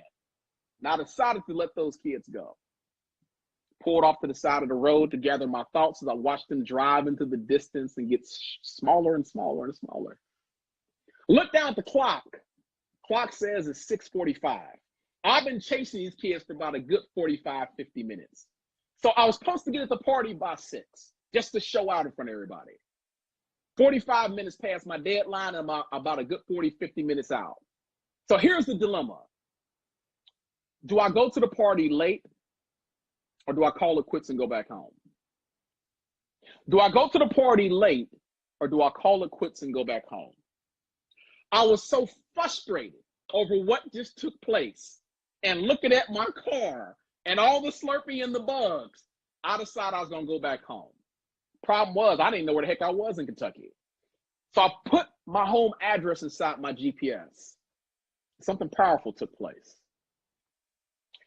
As I went to put the address in, the GPS kept saying recalculating, recalculating, recalculating, recalculating. See, even though I allowed these young knuckleheaded kids to distract me and take me off the beaten course of where I was trying to get to, the GPS never gave up on the original intended address that I put inside of it at the beginning of the journey. It never gave up on it. It was still trying to figure out how to get me to my appointed destination. See, this is what I know. Life has a way of showing up and just happening. Facts about it, this year has been full of events that have just shown up, knocked on your door without permission, and just happened. You know, I remember back in 2015 where I tried to break up a domestic dispute and didn't realize the young man had a 9mm tucked behind his waist, and he let off a round, and that round struck me directly in my right kneecap, and I didn't ask for that. 9 months of painful, excruciating physical therapy. All the muscle in my right leg disappeared in 2 to 3 days. Everything I had planned for the year, the speaking engagements, had to be either postponed or done virtually. Then I was left with post-traumatic stress disorder, trying to figure out how mankind could be so cruel. I'm out here trying to better humanity, and humanity just gave me its worst. For some of you, life knocked on your door and told you got a terminal illness, or a close family member has a terminal illness. You didn't ask for it. For some of you, your job let you go. They told you were non-essential. You're trying to figure out how to scrape together $1,200 a month to make your ends meet this month. And you didn't ask for that. Some of you got kids out here that are acting like they've lost their mind. They're out here wilding out, acting a total fool. For others, you're going through relationship challenges, separations, possible divorces. And though you want to fix the situation, you want to change the circumstances, they're not hearing that right now. And in the back of your mind, you didn't ask for it. Here's a question I have for you. When life shows up on your doorstep and gives you something you didn't ask for, will you voluntarily make the decision to go back home, call it quits, pack it in? Or will you allow yourself to recalculate to get to your fantastic finish? See, I don't know you, but here's something I know about you. I know you're watching this right now because I know it's your desire to finish the race and finish the race strong. The question is, are you willing to understand that there's more than one way to get to your finish line? See, what I end up doing when I thought about it good and hard, and I saw that GPS say recalculate, I decided to go ahead and make my way to the party. I found me a very cheap car wash to get the Slurpee off, put gas in the car because driving 70 miles per hour, 80 miles per hour for 40 minutes to burn through gas quickly. And I showed up at the party and I just reverse engineered the plot. I just made sure when the party ended at midnight, I was the first out there to kind of welcome everybody to seeing my new whip, my new ride. Are you willing to recalculate in this season? Bruce Lee said it best. He said, be formless like water. If you pour water down the side of a mountain, water will find the quickest, easiest way to get to the finish line. So what your business didn't take off in the season? There are other ways to get your business to the finish line. So what things have been shut down and money is tight? Money is an idea. You are one idea away from anything that you want, but you have to give birth to it. What's your gift? What's your talent? What's your expertise? What are you sitting on right now that the Almighty has given to you for a time and a season such as this? Are you willing to recalculate? And then last but not least, let's talk about, are you loyal? Now, a good friend of mine got caught cheating on his wife a few years ago. And I'm just going to very randomly ask for you to say out loud how you think this man got caught. Nope. Nope. Nope. I see you guessing. Yo, nope. Let me just solve it for you real quick in lieu of time. Let me just solve it for you. Guys, the whole thing is about a GPS. He got caught with his GPS. Let me explain this to you, right? So this friend of mine works at a job that never gives overtime. And when I say never, I mean it never gives overtime. So out of nowhere, he comes home to his wife and says, honey, we just landed this new client. They have mandatory overtime, company-wide, mandatory overtime. So for the next 3-4 months, there's going to be some days I come home late. There's going to be some weekends I'm going to be gone for most of the weekend.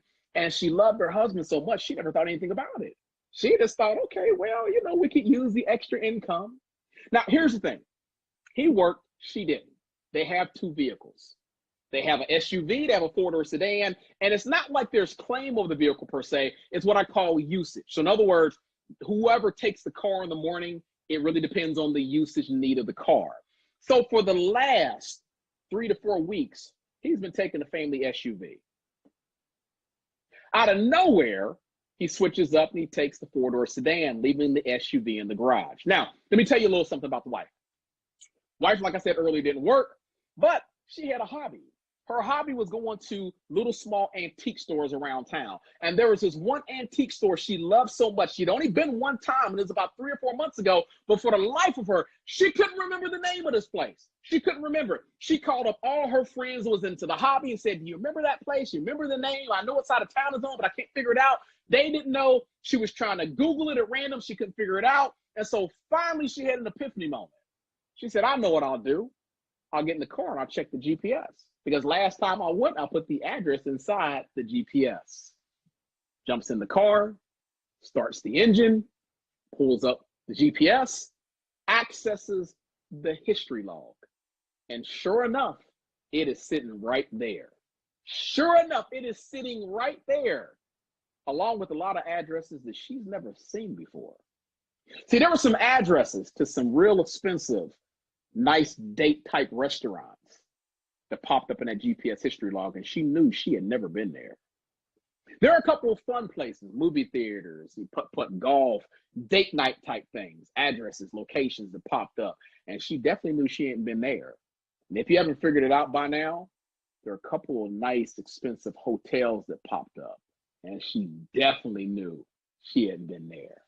Now, I'm not telling you this for you to get off of this keynote presentation and say, I heard this powerful speaker by the name of Kareem Ellis, and he taught me how to catch my man cheating one-on-one. That is not the reason why I'm giving you this.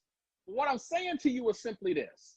If I was to step through this screen right now, right into wherever you are, office, home, work, car, and I were to ask you to give me your life's GPS so I could take a look at your history log, what I find that you've been cheating on your goals and dreams with everybody else's agenda.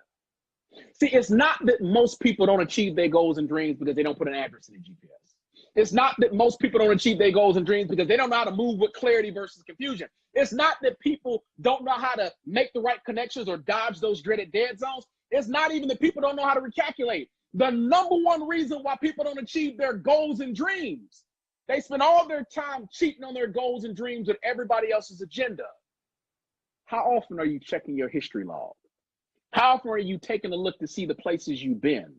Because as a coach, as a mentor, as a breakthrough strategist, I'll tell you one thing. If I can check your history log and see where you've been, it gives me a great indication of where you're going to go. Let's do a quick recap, guys. We bring this thing to a solid close.